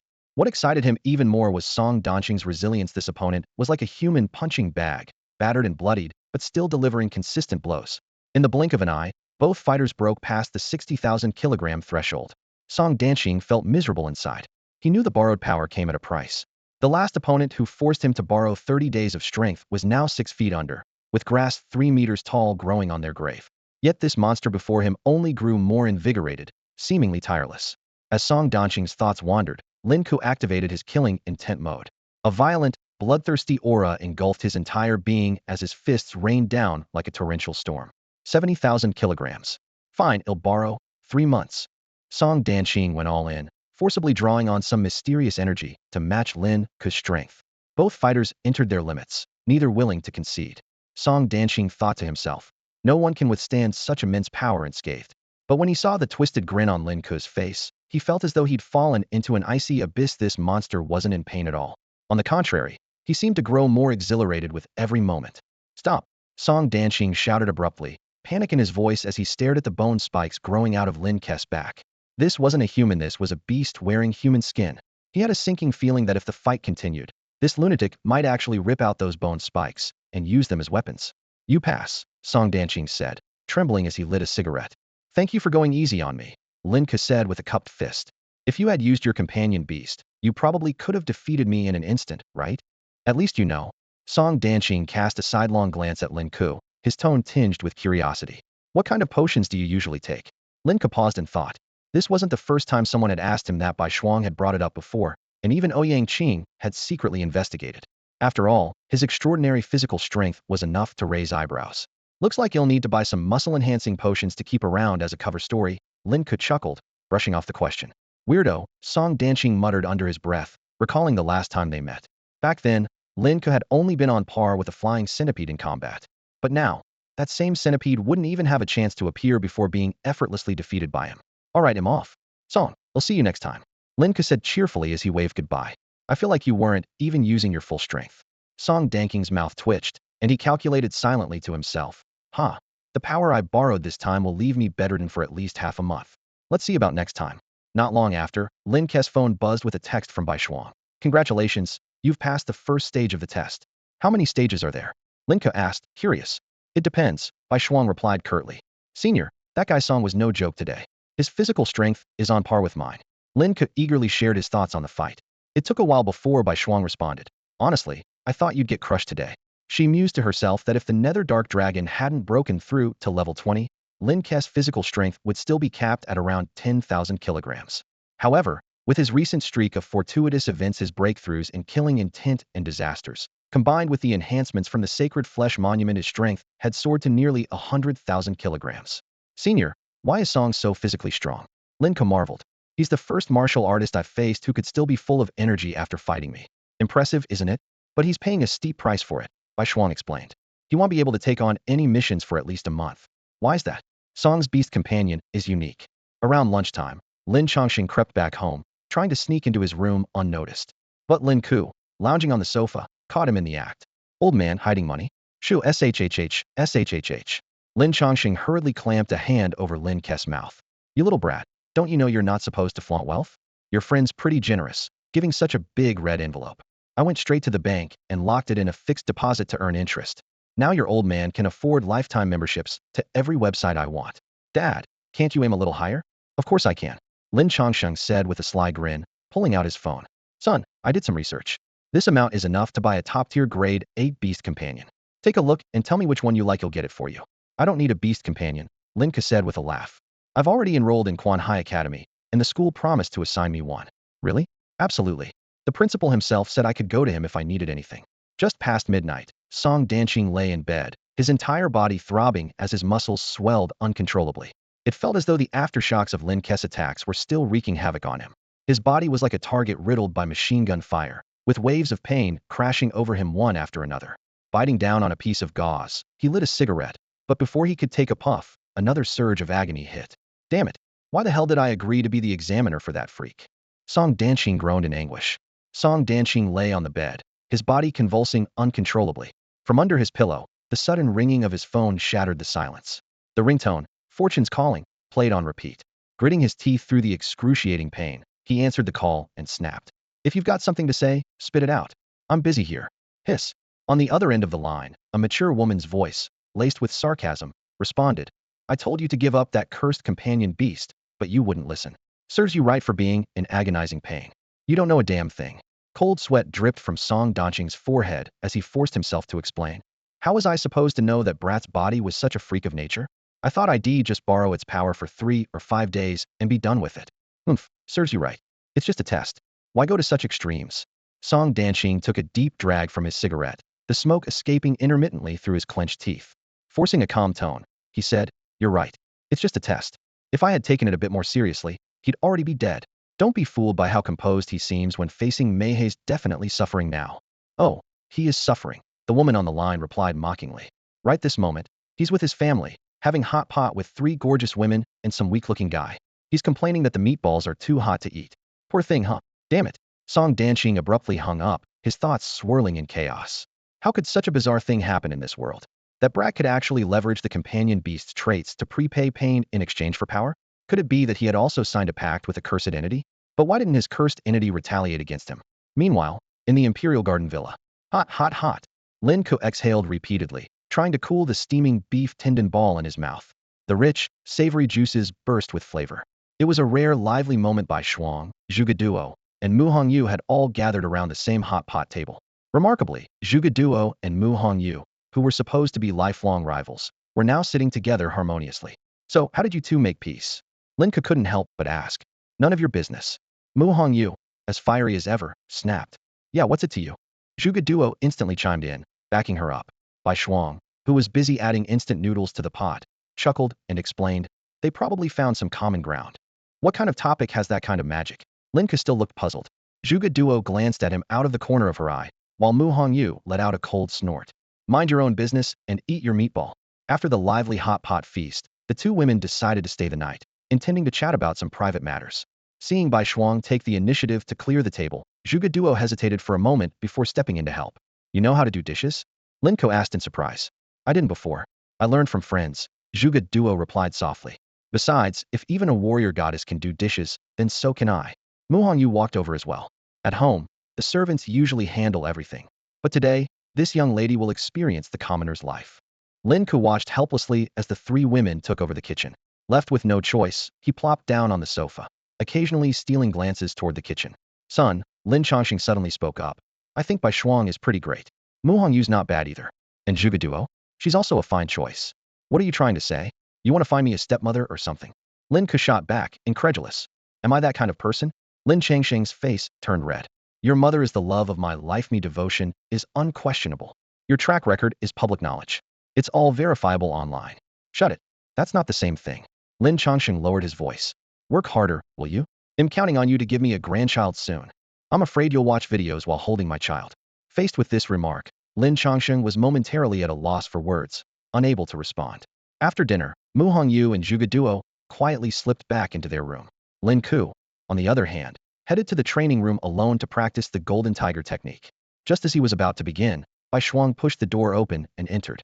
She was dressed in a silky nightgown, her hair still damp from a bath, and her graceful figure faintly visible through the thin fabric. Have you fully recovered? Bai Shuang asked softly. I'm eating and sleeping well, recovering fast, Lin Ke replied cheerfully, flexing his fists. Bai Shuang lowered her head, tracing circles on the floor with her delicate, fair toes. After a brief hesitation, she said, Lin Ke, I've been wanting to ask you about your companion beast. You didn't happen to sign some sort of pact with a special type companion beast, did you? A pact? Lin Ke looked puzzled. What's that? Good, as long as you didn't. Bai Shuang visibly relaxed. That means your companion beast is naturally strong. Senior, what exactly is this pact? Lin Ke pressed. I only know companion beasts come from either hatching eggs or genetic modification for symbiosis. Bai Shuang's expression turned serious. There's actually a third way. Some talented but frustrated individuals, whose original companion beasts are too weak, choose to form a pact with sinister entities. While this grants them immense power, the cost is steep. The more they gain, the more they have to sacrifice. That kind of thing only people from the demonic path would do, right? Not entirely. Bai Shuang shook her head. Many gifted but impoverished individuals resort to it, and the outcome is rarely good. Does Zhuge Duo's companion beast count as a sinister entity? Her case is innate. It's fundamentally different from those who form pacts later on. While she won't face backlash, she might have to endure the pain brought by her companion beast. Lin Ke stepped closer to Bai Shuang, catching a faint, elegant fragrance from her. Don't worry, senior. I won't take that path. I believe you, Bai Shuang said with a faint smile. The second round of trials is about to begin. There might be an audience this time, so prepare well. With that, she left the room. The trials are starting again? Surely not at home this time. Lin Ke looked around the room. Bingo, little brother, you guessed it. A seductive voice suddenly rang out, sending a shiver down Lin Ke's spine. It was as if he was once again face-to-face with Zhuge Duo's illusion-type companion beast. Before him stood a woman in a purple qipao, her face hidden behind a cat mask.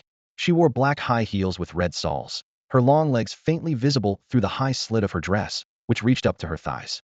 Her curvaceous figure left Lin Ke inwardly astonished. Big sister, Lin Ke scratched his head. Is this round a test of charm? Do you want it?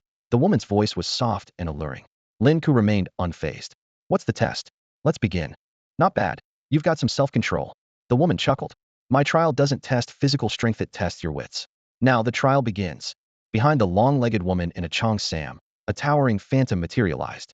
It took the form of a slender clown dressed in a long black robe, adorned with a top hat, playing with a deck of cards in its left hand while gripping a scythe in its right. In this domain, your appearance will change. I won't let your identity be exposed, she said softly. Domain activate. The scene before Lin Ke shifted abruptly. He found himself in a cramped room. A warm yellow tungsten filament lamp swayed overhead, with flies circling the faint glow. The weak heat from the lamp added a trace of warmth to the otherwise cold room. The air was thick with the stench of decay.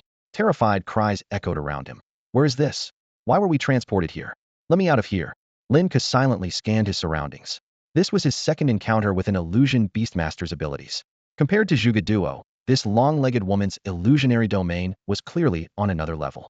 The texture felt real, the environmental details were meticulous, and even the smell in the air was exceptionally vivid. Welcome to the Chamber of Judgment.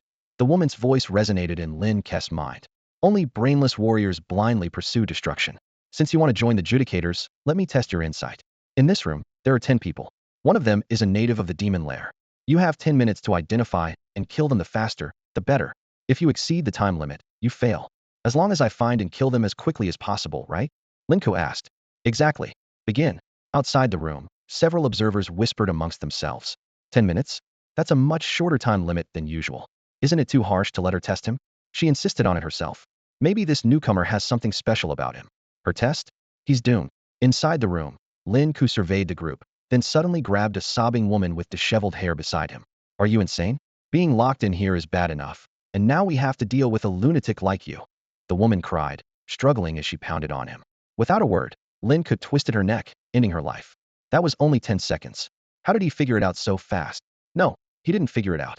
He's planning to kill everyone. Ha ha ha, this guy's entertaining. The room fell silent. Lin Ke coldly scanned the remaining people. Did I kill the wrong one? Then I'll kill them all. One of them has to be the right one. What followed was a bloodbath. Lin Ke became a human slaughtering machine, ignoring all pleas and screams as he systematically executed the others one by one. Foolish brute. The woman's icy voice rang out as the last person dropped to the floor. Using brute force to solve the problem renders this test meaningless. The rules didn't say I couldn't kill the others. All that mattered was killing the native, Lin Ke replied, looking up at the tungsten lamp. Did I pass? No, she snapped sharply. Resorting to violence makes this test utterly pointless. Your intelligence is the key. Violence can't solve problems, the woman exclaimed passionately, her chest heaving with emotion. If that's the case, why didn't you set the rules from the start? I've already cleared the level as fast as possible, and now you're changing the rules. Lin Ke questioned with a frown. This time, the rules are simple: only kill the natives of the demon cave, and no harm to the innocent, the woman declared firmly. The room reappeared, with the same 10 people present. However, under the tungsten light, there was now a round table covered with a pristine white cloth, topped with a medieval-style three-pronged candelabra. The dark golden candles flickered with dancing flames, casting a more lifelike and immersive atmosphere than before. Interesting. I had considered this method, but killing the innocent felt wrong. I can't believe he actually went through with it. What's so admirable about a brute relying on sheer force? Judgments require someone as wise as me. Where is this place? Wasn't I at work? Is this a movie set? Why is there no door in this room?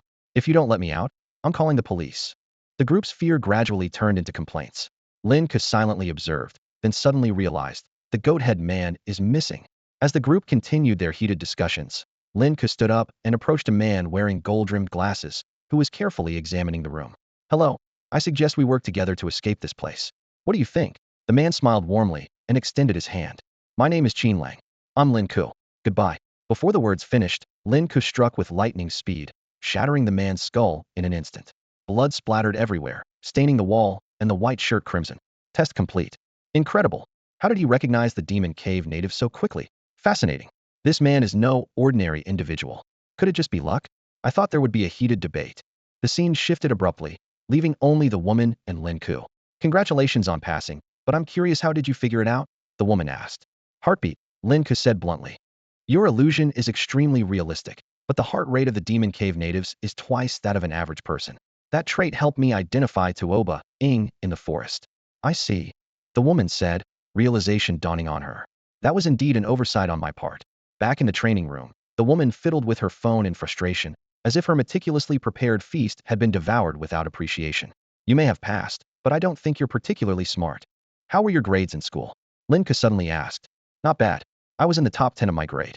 Then how hard do you think it is to rank first in your grade from the first year of high school to the third, with only one second place in between? Of course, that would require extremely high intelligence. That's me, Lin Ke said with a smile. That one second place? I let them win because they paid me $500. You? The woman was momentarily speechless. Then why are you so violent now? Lin Ke's eyes burned with intensity as he clenched his fists. Because studying can't save the world. Sometimes, fists are far more effective. A flicker of something unusual flashed in the elegant woman's eyes as she mentally labeled Lin Ke with a new tag brute. A man who exuded elegance in a suit but unleashed wild ferocity without Ida suit brute. She involuntarily crossed her legs and, with a sultry tone, said, Little brother, remember me. My name is Z. Before her words fully settled, her figure had already vanished from the room without a trace.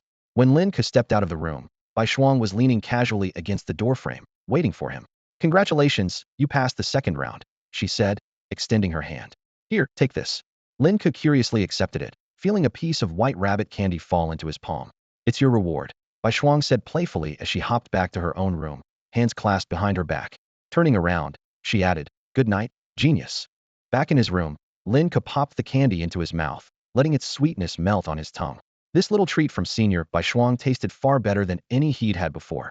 For once, spending the night in his room felt special. He lay on his bed, savoring the sweetness and hoping he might dream of her. However, when he opened his eyes, he was met with the sight of a massive, ferocious creature looming over him. Lin Ke froze, his face serious as he confirmed he was indeed still asleep. He sighed inwardly, thinking, couldn't I at least have a pleasant dream for once? The dark, menacing figure had completely ruined his mood. Whoa! The creature, Xiao He, called out questioningly. Xiao He, that's not what I meant, Lin Ke replied with a wry smile. I've just been busy with tests lately, feeling a bit worn out. Xiao He immediately offered to hunt alone that night so Lin Ke could rest. You silly thing, Lin Ke muttered. A few days have passed, and you haven't made any progress. No upgrades, still stuck at level 20.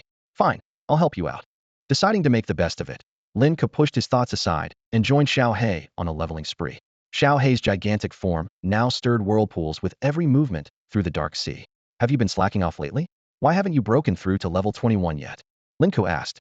Xiao He whined in protest, explaining that it had just woken up and had only been digesting for a few minutes since Lin Ke arrived. Apparently, it had overeaten and needed extra time to process. By the next day, the Chaos Nether Dragon had successfully reached level 21.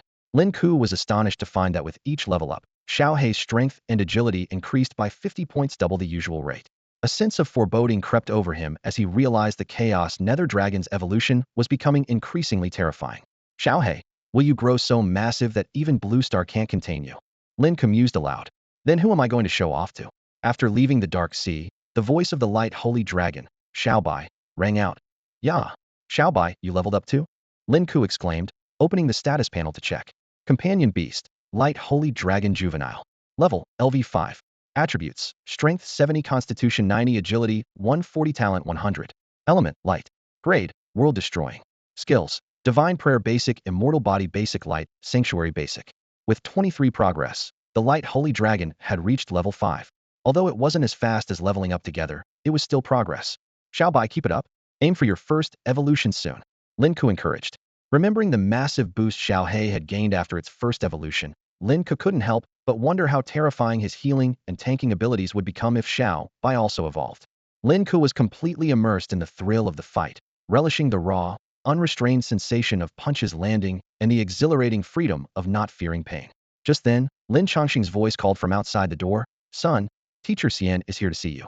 Coming, Lin Ke replied as he opened the door, only to see Xian Xinghe bowing deeply and respectfully saying, Godfather, oh no, boss.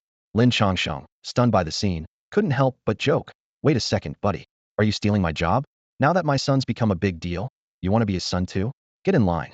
After all, I'm the only one who's his biological father. Lin Ke didn't pay much attention to the banter and simply asked, what's going on? Xian Xinghe straightened up and said seriously, I've uncovered some things and wanted to show them to you. He pulled out a stack of documents from his coat. I've recently traveled across 3 provinces and visited over a dozen villages. You've been to that many places? Heh, Xian Xinghe patted his sturdy leg, a glint of pride in his eyes. Now that my legs are strong, I feel unstoppable. Take it easy, old Xian, Lin Ke said as he took the documents and began flipping through them. Native beings from the abyss invading? Lin Ke frowned as he read the records. The documents detailed incidents from 100 years ago and 52 years ago, when native creatures from the abyss silently broke through their seals and infiltrated the human world. These creatures hid in remote mountains, quickly adapting to local customs and embedding themselves into human society. Xian Xinghe added, there was a village that used to be famous as a place of longevity and strength, the kind of place even TV stations came to document. But then someone leaked that the villagers were abyssal beings, and the entire village vanished overnight. He chuckled. I think that report might have been fake. I went to check out the area, and it's now a restricted zone. Lin Ke silently continued to examine the documents. One photo caught his attention. Is this a statue of a minotaur? The photo depicted an unusual sculpture, human-like in body, but with a bull's head and bulging muscles. Exactly. Take a look at the next one. Lin Ke turned the page, and an even stranger statue appeared. It had the head of a dragon and a human torso. Its left arm ended in a menacing dragon claw, while its right arm was equipped with a cannon-like weapon. Its legs were bizarre. Its right leg was a metallic prosthetic, while its left leg was twice as thick, with bulging muscles. The most striking feature was its spine, which jutted outward like the ridge of a Spinosaurus. What kind of creature is this? Lin Ke studied the statue's details carefully, taking a deep breath. Were all these statues worshipped in that village? Yes, I took this photo from a distance. Beneath the statues, I also found inscriptions that resemble cultivation techniques. In long flashes, this part of the Minotaur's martial arts techniques too? Xian Xinghe scratched his head sheepishly. This is all I've managed to uncover so far. This much isn't enough for you. Lin Ke gave him a side glance before asking, by the way, do you know anyone familiar with abyssal languages? If you're talking about ancient languages, I do know someone, Xian Xinghe said. He was almost arrested for being a suspected abyssal spy, just because he understands it. Take me to him. There's something I need his help with. Maybe I should go alone. Xian Xinghe hesitated. That place, it's pretty dangerous. Could I possibly be more dangerous than you? Xian Xinghe had barely finished speaking when he was met with Lin Ke's murderous glare. He quickly changed his tone. All right, let's drive there instead. Do you even have a driver's license? Lin Ke asked. Well, yeah, I do, Xian Xinghe said, rubbing his hands awkwardly. But it's only 25 kilometers. How about we just run there? Seeing Lin Ke's gaze grow even colder, he immediately forced a smile and said, driving it is. I love driving the most. Lin Ke silently calculated. Once the adjudication test was over, he planned to get his own driver's license. With the help of an intelligent AI system, he could get it done in a week. Then, He could personally take control of the beastly car gifted by Lu Pengfei. Thinking of this, the corners of his mouth lifted. Old Lu, just you wait. We've got plenty of time in the future. Meanwhile, in the office of Quan High Academy, Lu Pengfei suddenly sneezed. Who the hell is cursing me? I don't care if it's the chief himself. I'll curse him right back. Before he could finish his rant, he reflexively dropped to his knees. Xian Xinghe carefully started the engine of the beastly car. The roar echoed through the entire garage, louder and more thrilling than a V12 engine. Even though he was physically recovered and earning money again, a car like this was still just a dream for him.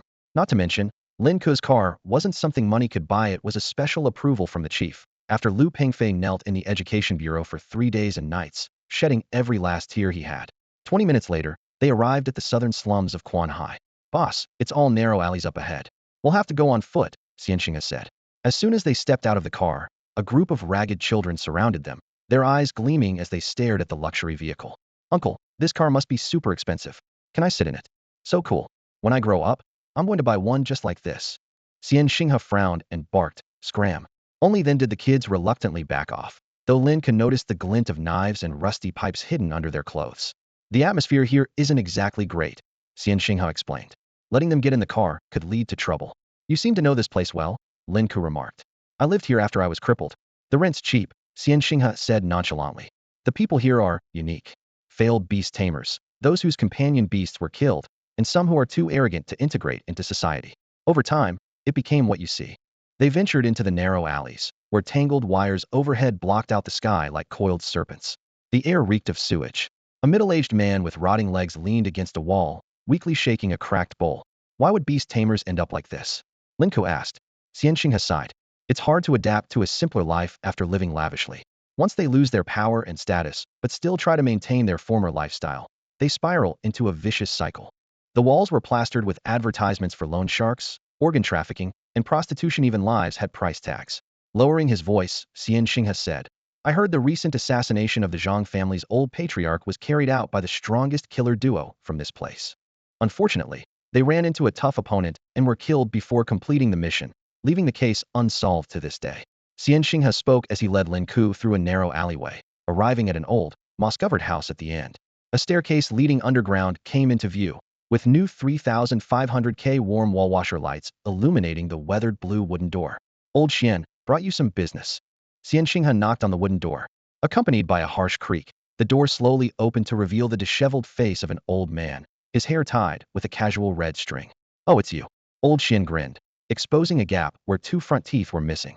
What happened to your teeth? Xian Xinghe stood outside, seemingly hesitant to enter, likely concerned that Lin Ke might not be comfortable with the environment inside. What else? Got robbed by those bastards. Old Xian shook his head before asking. So, about this business, what do you need from me? Aren't you an expert in ancient languages? Help my boss decipher something. Old Xian squinted at Lin Ke, then suddenly burst into laughter. This kid is your boss. Show some respect. Xian Xinghe was about to lose his temper, but Lin Ke stopped him. Lin Ke then retrieved a sheet of A4 paper from his pocket, neatly transcribed with 3 obscure and complex characters. Sir, could you take a look at these and tell me if you recognize them? Lin Ke cautiously revealed only part of the content, as it was tied to his secret, and he wanted to first test Old Xian's abilities. Old Xian picked up a magnifying glass and examined the paper carefully. I can identify the first 2 characters, but as for the third one. He looked up at Lin Ke. Did you make this up yourself? Yes, Lin Ke replied with a smile. Xinghe, you found the right guy? Xian Xinghe exclaimed excitedly. Old Xian, do a good job translating. Our boss won't shortchange you at least $100. 100? Are you kidding me? Old Xian held up a finger. I want this much. 10,000. You're asking for too much. Start with a decent meal. Old Xian's eyes lit up, clearly famished.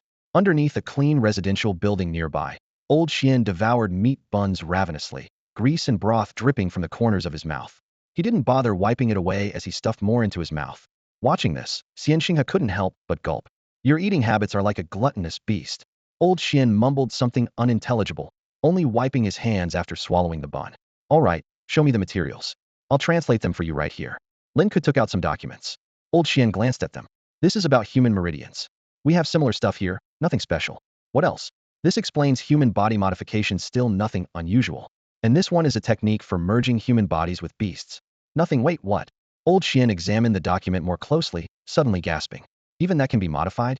Can you focus, old man? Xian Xing's face darkened. What can I say? This stuff is full of twisted ideas. Eating raw meat, drinking beast blood, consuming crystal cores. What do you want me to do? Sir, please take a look at these as well. Lin Ke smiled as he handed over another set of materials. Fine. Old Xian took them, his attention immediately captured. Old Xian focused intently on the scroll in his hand, his eyes darting across the text. When he read the words flesh and blood to ascend as a god, his pupils dilated suddenly, and his entire body began to tremble. Madness, complete madness, he stammered, setting the scroll down with shaking hands. This is a forbidden text. How could it have circulated? Sir, what exactly does it say? Someone asked. Old Xian swallowed hard. It talks about mortals challenging the gods with their fragile bodies. He waved dismissively. But these ancient texts are just fanciful legends. They hold no academic value. Then could you translate the whole thing for me? I said there's no value in translating it. Old Xian grabbed a meat bun and took a bite. It would be a waste of time. I'll pay you 10,000. Old Xian let out a cold laugh. Are you insulting the dignity of a scholar? Fine, forget it. Lin could turn to leave, but Old Xian quickly grabbed his arm. Shouldn't you at least try raising the offer? Old Xian's attitude shifted instantly, his earlier pride evaporating. 10,000 it is. After all, dignity doesn't put food on the table. Give me an hour, and I'll have it all translated. Deal. Boss, maybe I should stay here and keep an eye on him while you head back. Xian Xinghe said worriedly. This place really isn't safe. It's fine. I'll just wander around, Lin Ke replied. Lin Ke's thoughts drifted to something his old teacher used to say. Back then, the teacher would often scold underperforming students. With grades like yours, if your companion beast ends up being a pile of trash, what will you do? You'll end up in the slums, living a miserable life. I don't want to see any of you behind bars in the future. At the time, Lin Ke thought the teacher was exaggerating, but standing here today, he realized the warnings had been conservative. In this chaotic and dangerous place, even eating a bun at the street corner drew countless prying eyes from nearby windows. Whispers filled the air, laced with hidden schemes.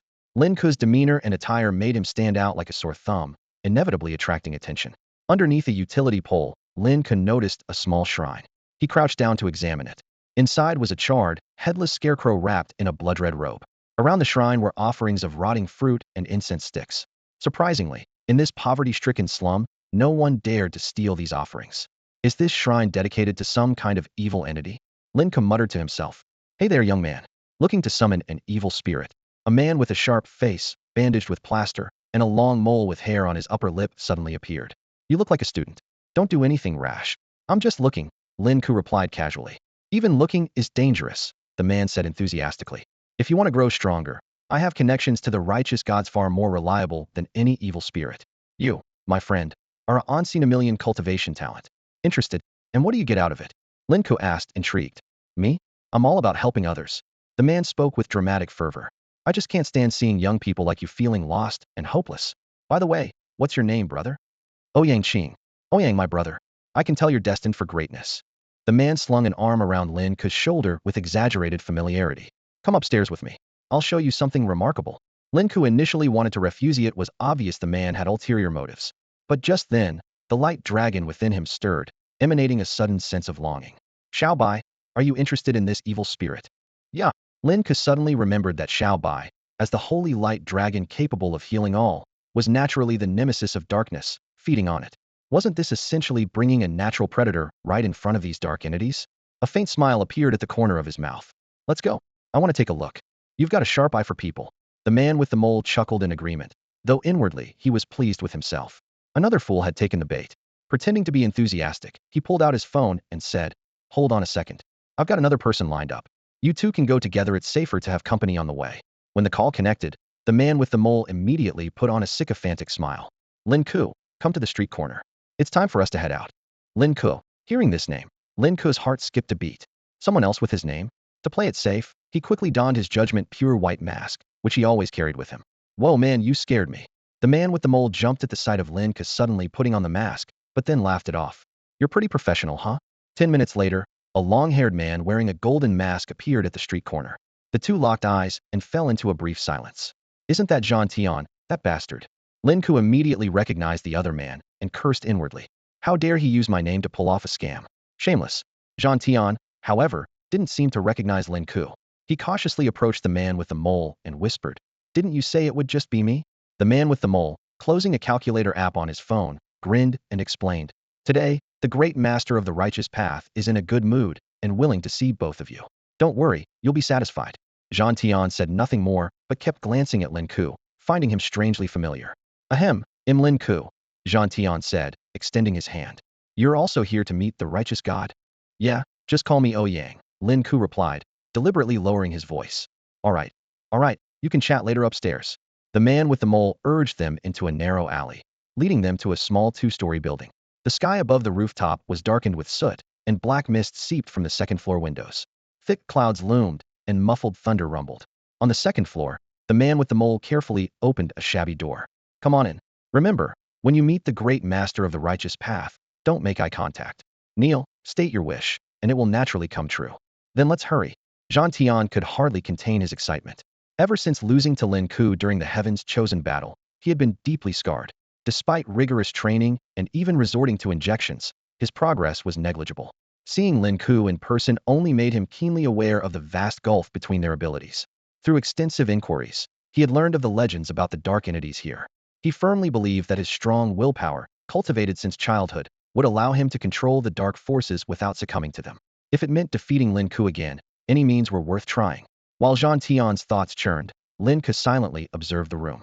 At the center of the living room stood a massive altar, housing a porcelain-white sculpture illuminated by the eerie red glow of electronic candles. The sight was unsettling, to say the least. Lin Ke didn't lower his gaze. Instead, he fixed his eyes on the altar and inwardly cursed. What the hell? They're worshipping a. You've got to be kidding me. Sinister beings often appear strange and unsettling like corrupted Buddhas with grotesque forms or unspeakable, tentacled Lovecraftian creatures. With such expectations in mind, Lin Ke stepped into the room. However, the sight before him left him frozen in place. Inside an ornate shrine, the object of worship was none other than an utterly ordinary banana. Honorable master of the righteous path, the two devout followers have been brought here for your pleasure. The man with a large mole sneered coldly, his gaze as venomous as a serpent's. Kneel immediately. To insult the master is to risk your lives. Only the wise know when to submit. Jean Tian lowered his head as instructed, not even glancing at the object of worship. Just as he was about to kneel, Lin Ke's icy voice rang out. You expect me to kneel for this nonsense? Jean Tian paused, confused, and turned to look at Lin Ke. Why was this usually composed man suddenly acting so brash? If you're dissatisfied, you can leave. The mole-faced man stepped closer, his eyes glinting menacingly. The god of the righteous path is present. Don't ruin my ritual. And what if I have seen it? Lin Ke sneered. I could chop a random piece off my crotch, and it would still be bigger than this thing. And this is supposed to be a god. Jean Tian hesitated, Lin Ke's words stirring his curiosity. What kind of sinister object could make him so agitated? Surely it couldn't really be that? Fool. The mole-faced man's expression twisted in panic as he dropped to his knees. Master, I meant no offense. Please unleash your divine power and destroy this insolent man. At that moment, as if something deep in their bloodlines had awakened, both Lin Ke and Jean Tian roared in unison. Your grandfather is here. In perfect coordination, the two pounced on the mole-faced man, pinning him to the ground and unleashing a flurry of punches and kicks. Die, you bastard, Jean Tian bellowed. Even if I were to worship the sinister, I'd worship something from my own country. You think your tiny island can make me kneel? Lin Ke was even more ruthless, snapping the man's limbs without hesitation. As the mole-faced man howled, crying out, fool, repeatedly, Lin Ke delivered a slap so fierce it left the man's head lolling like a broken doll. The room fell into an eerie silence. In the shrine, the porcelain-white object finally reacted. Black mist erupted from its tip, surging toward the two men. Ouyang, run. Jean Tian turned to flee but stopped when he noticed Lin Ke standing firm. The black mist engulfed Lin Ke, and Jean Tian hesitated at the doorway, torn between his instincts and his pride. The last time he lost to Lin Ke, he had chosen to retreat. Now, as this man faced a sinister force without fear, could he really abandon him and flee alone? Wouldn't that be admitting defeat all over again? Ouyang, I'm coming to save you. Get lost, you're in the way. Lin Ke kicked Jean Tian out of the room, knocking him unconscious. This damned thing is mine. Lin Ke laughed maniacally as the dense black mist consumed him. Got you. A sinister voice echoed within Lin Ke's body. Such terrifying physical strength. Become my puppet and nourish my kind. The black mist relentlessly invaded Lin Ke's body and mind. Damn it, the sinister being growled. Why couldn't such a genius be born in my country? No matter soon. He will belong to me. The sinister entity pierced through layers of mist, directly targeting Lin Ke's mental realm. Within that sacred domain, shrouded in a milky white energy, the black mist slithered in like a venomous snake. The entity gloated inwardly if it could shatter this mental world, Lin Ke would become its puppet. However, the moment the pure white light representing absolute sanctity touched the black mist, a piercing scream echoed through the mental realm. Impossible. No, this can't be. The entity shrieked in terror. To the entity, This healing energy was like lethal poison. Even the slightest contact would erode decades of its accumulated power. Just as it prepared to flee in panic, a massive claw suddenly emerged from the milky white world, slamming it heavily to the ground. I am the great black sky deity. How dare you? The black mist roared in fury, ready to fight to the death. But when it saw the owner of the claw, majestic and radiant holy light dragon, it instantly cowered. Mercy, my lord. Spare me. The entity pleaded desperately. I can offer you the finest beauties from our land. She can serve your every need. The holy light dragon held the entity in its grasp, toying with it, as though it were a mere ant. Xiaobai, stop playing around. It's disgusting, Lin Ke said coldly. Torture it to death. Make sure it knows the agony of being unable to live or die. Although the holy light dragon didn't fully understand Lin Ke's fury, it complied without question. A ghostly cold flame enveloped the entity, and it writhed desperately within the white fire, unable to escape. Its cries for mercy abruptly ceased. System notification: Holy Light Dragon gained 1,000 experience points. Filthy scum, Lin Ke muttered, still seething. Even the dragon's level up couldn't lift his spirits. He spat on the ground and began smashing the room's altars and figurines to pieces. One day, I'll ride this dragon and wipe you bastards off the face of the earth. Lin Ke picked up his phone and made a call. Senior, it's Lin Ke. What's wrong? Bai Shuang's voice carried a hint of concern, sensing the suppressed anger in his tone. I found some cursed sculptures from that country in the slums of Quanhai. I want to burn this wretched place to the ground. Any objections? Burn it. I'll take responsibility if anything happens. Got it. Lin Ke spat again and strode into the kitchen. Not long after, a fire broke out in one of the slums buildings. Strangely, the blaze reduced the structure to ashes without harming any of the surrounding buildings. Meanwhile, in a distant shrine of a small island nation, what? The soul of the black sky deity has been destroyed. A group of young elites in the shrine coughed up blood simultaneously, their cultivation plummeting. Without the protection of the dark deity, years of their painstaking efforts were rendered meaningless.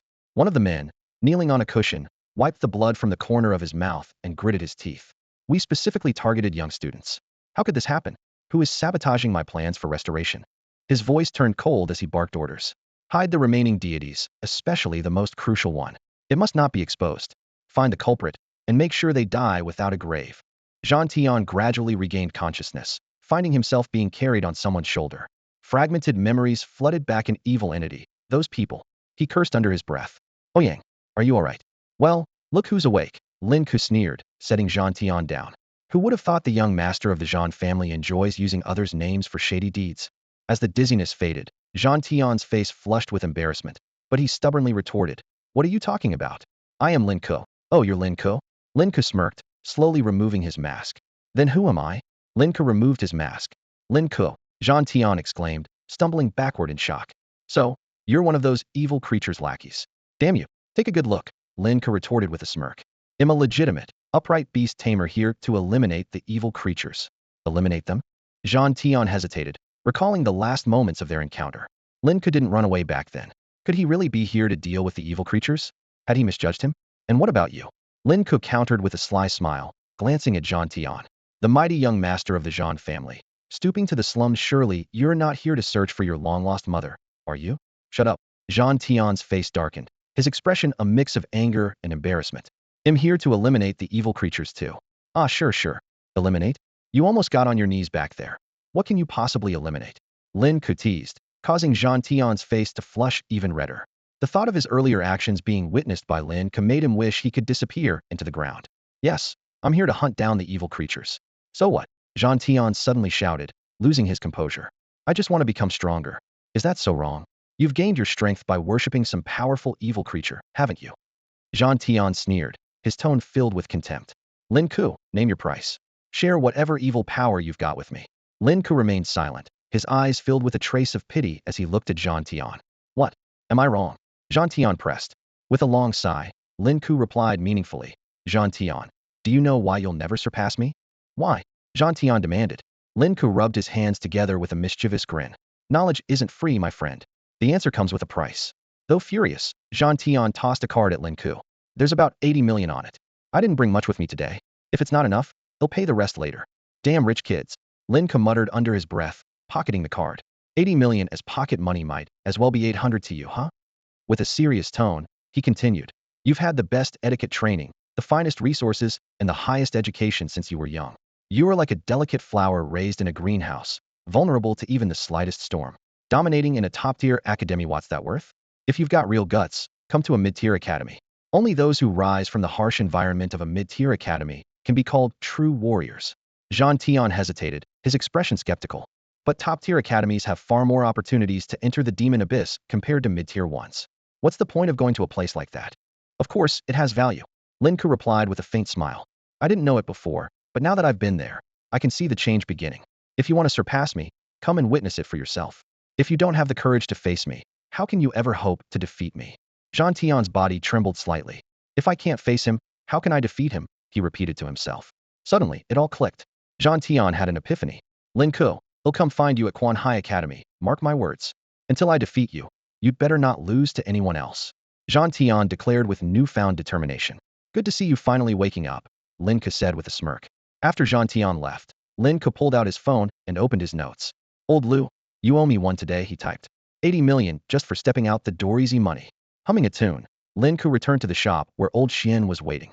Boss, he's done writing. Xian Xinghe said worriedly as Lin Ke walked in. I heard there was a fire nearby, and I was about to go look for you. All right, he'll transfer the money, Lin Ke replied. No need, boss. I've already taken care of it, Xian Xinghe said with a smile.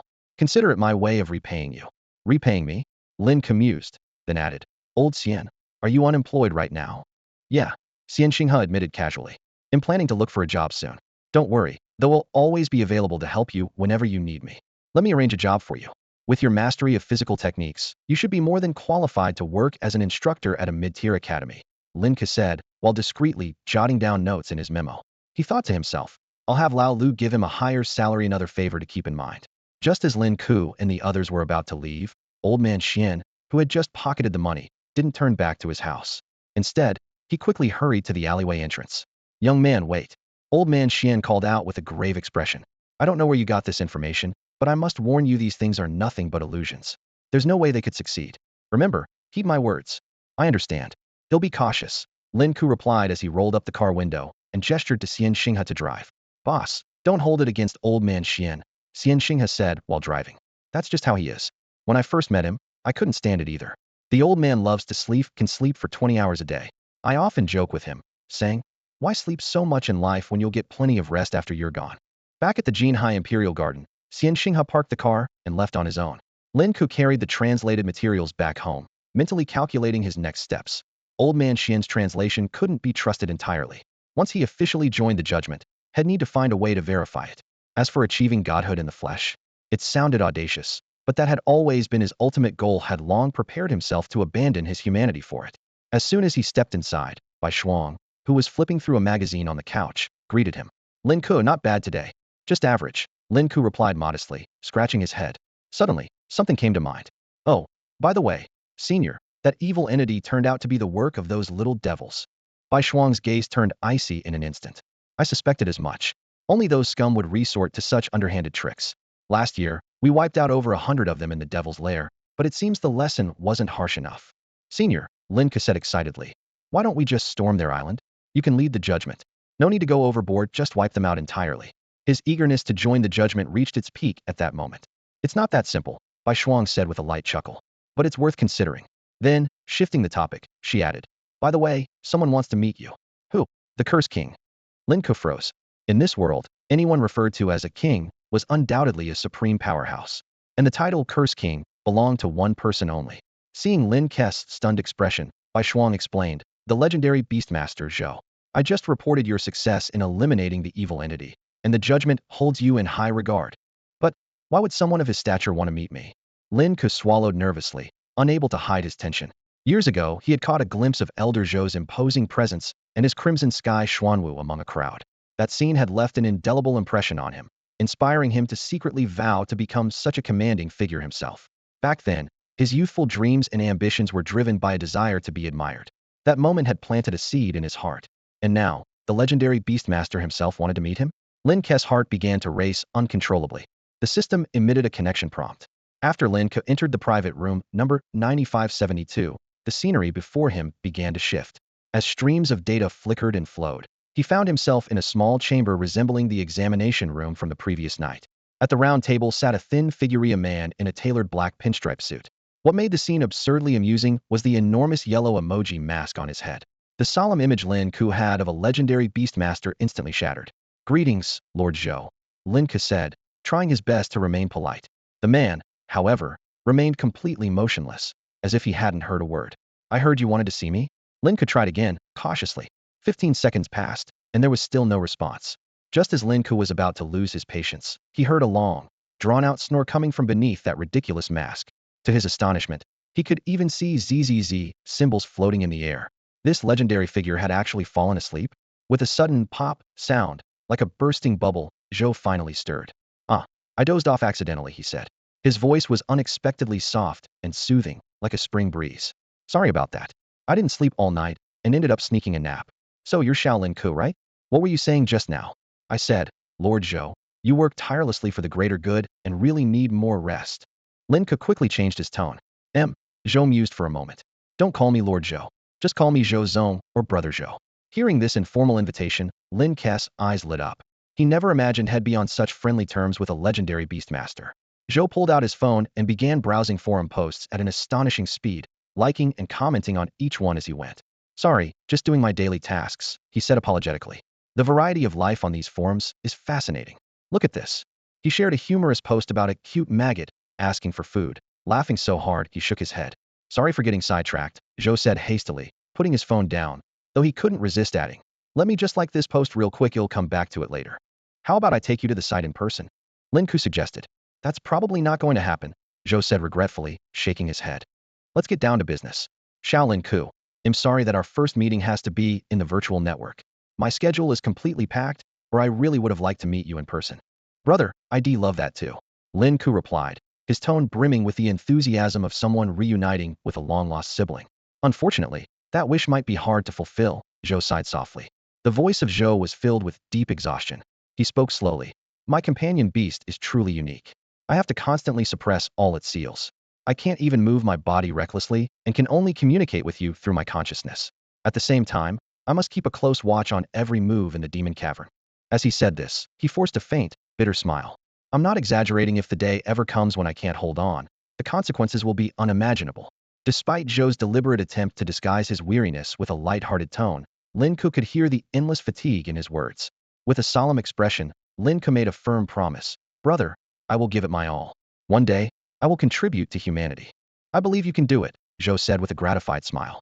"I'm looking forward to the day you soar." After a brief pause, he shifted the topic. "But before that, I'd like to hear your thoughts on the advanced academies." Lin Ke didn't hesitate to speak frankly. "The current system is completely distorted. There's nothing wrong with having wealth, but when money becomes the ultimate measure of everything, it creates serious problems. The higher the level of the academy, the more dysfunctional it becomes. Many genuinely talented prodigies lose their opportunities for advancement." His gaze sharpened as he continued. "Even the so-called prodigies in those advanced academies are pitiable, burdened by invisible pressures. They have to guard against being surpassed by their peers while also fending off offenses from students in lower-tier academies. What's worse is that the only standard for evaluating a student's talent now is money. Those with wealth can enter elite classes, while those without are relegated to ordinary classes. If this isn't addressed at its core, the situation will only deteriorate further." Zhou clapped his hands enthusiastically, like a delighted seal. "Well said. I couldn't agree more. In fact, it's not just the advanced academies. The hierarchy and disdain between middle and lower-tier academies are equally entrenched.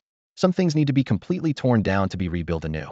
If we can't uproot these issues, the name of academy will eventually become a joke." Lin Ke fell into deep thought.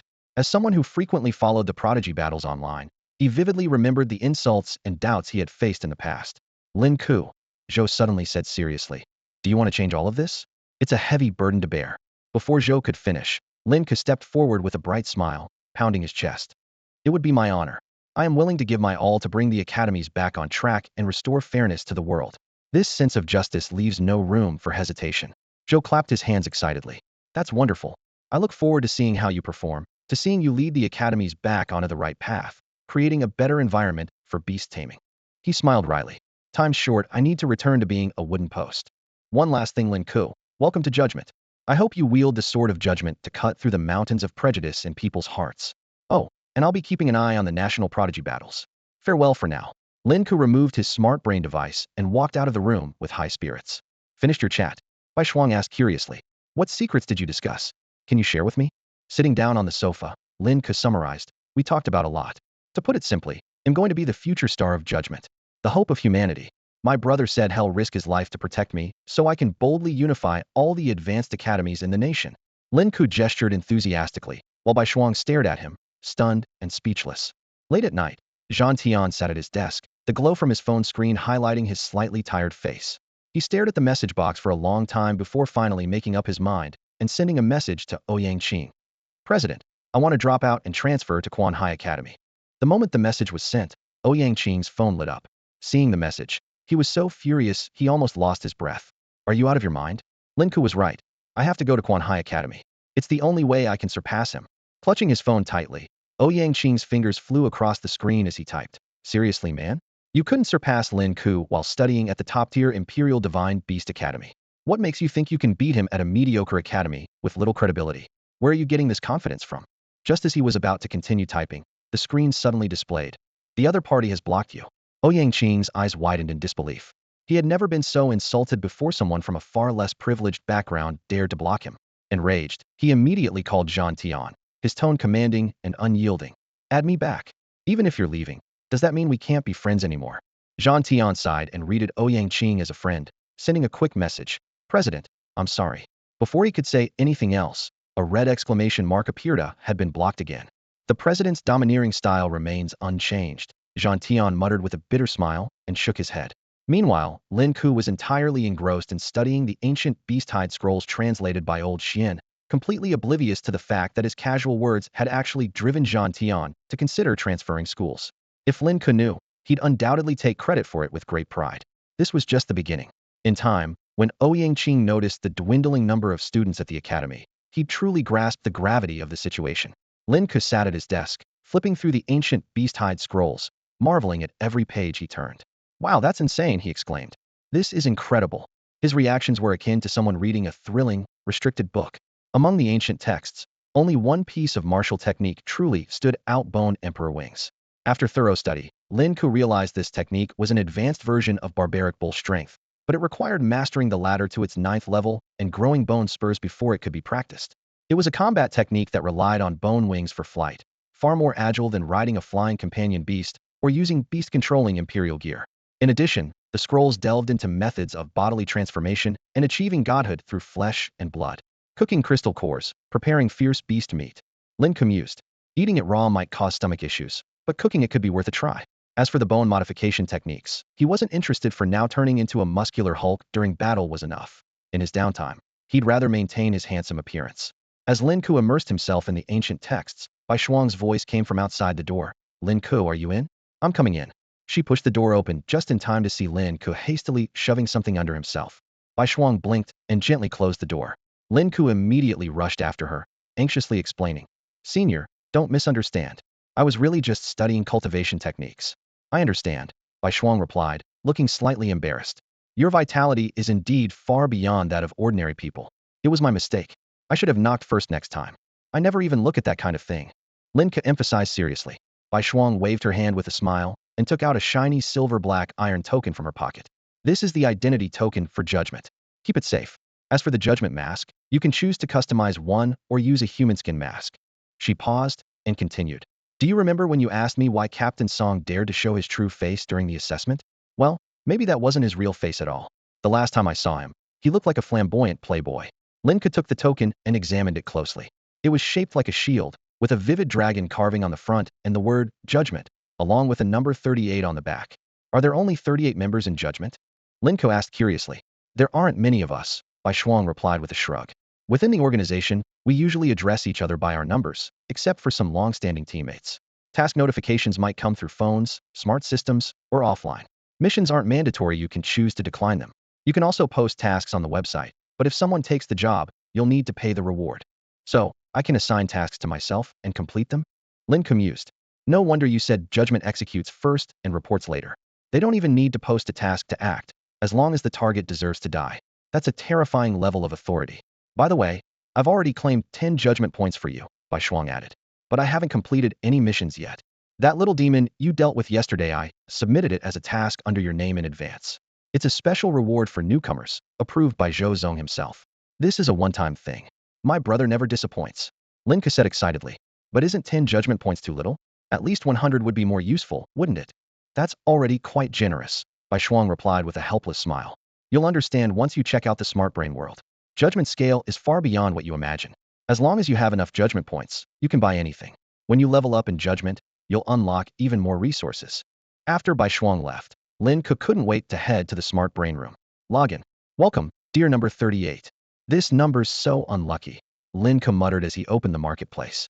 The sight before him left him stunned. There were hundreds of product categories materials from fierce beasts, companion beasts, luxury cars and mansions, rare collectibles, everything imaginable. What was even more jaw-dropping was the unbelievably low prices. Some items, worth tens of millions, could be purchased for as little as zero point 0.1 judgment points. Curious, Lin Ke clicked on the steer companion beast category. It was further divided into subcategories like 5-element types, flying types, sky types, twin types, and special types. To his amazement, the cheapest steer companion beast cost only 10 judgment points. These were treasures countless people dreamed of acquiring. Driven by curiosity, Lin Ke opened the conversion system to see how much 1 judgment point was worth in beast coins. The system displayed 1 judgment point 1 billion beast coins. Zhou Zong is way too generous. Lin Ke's blood surged with excitement. He just gave me 10 billion beast coins in one go. I've hit the jackpot overnight. The turbulence caused by the 100 billion beast coins gradually subsided, and Lin Ke quickly calmed down from his initial excitement. He understood human nature well. Anything, once obtained, loses its initial allure. Instead of exchanging his judgment points for depreciating beast coins, he decided to plan his usage carefully. As he browsed through the dazzling array of items in the store, he eventually stopped at the Beast Emperor gear section. The gear was divided into 20 categories, including combat, weapons, agility, defense, and more.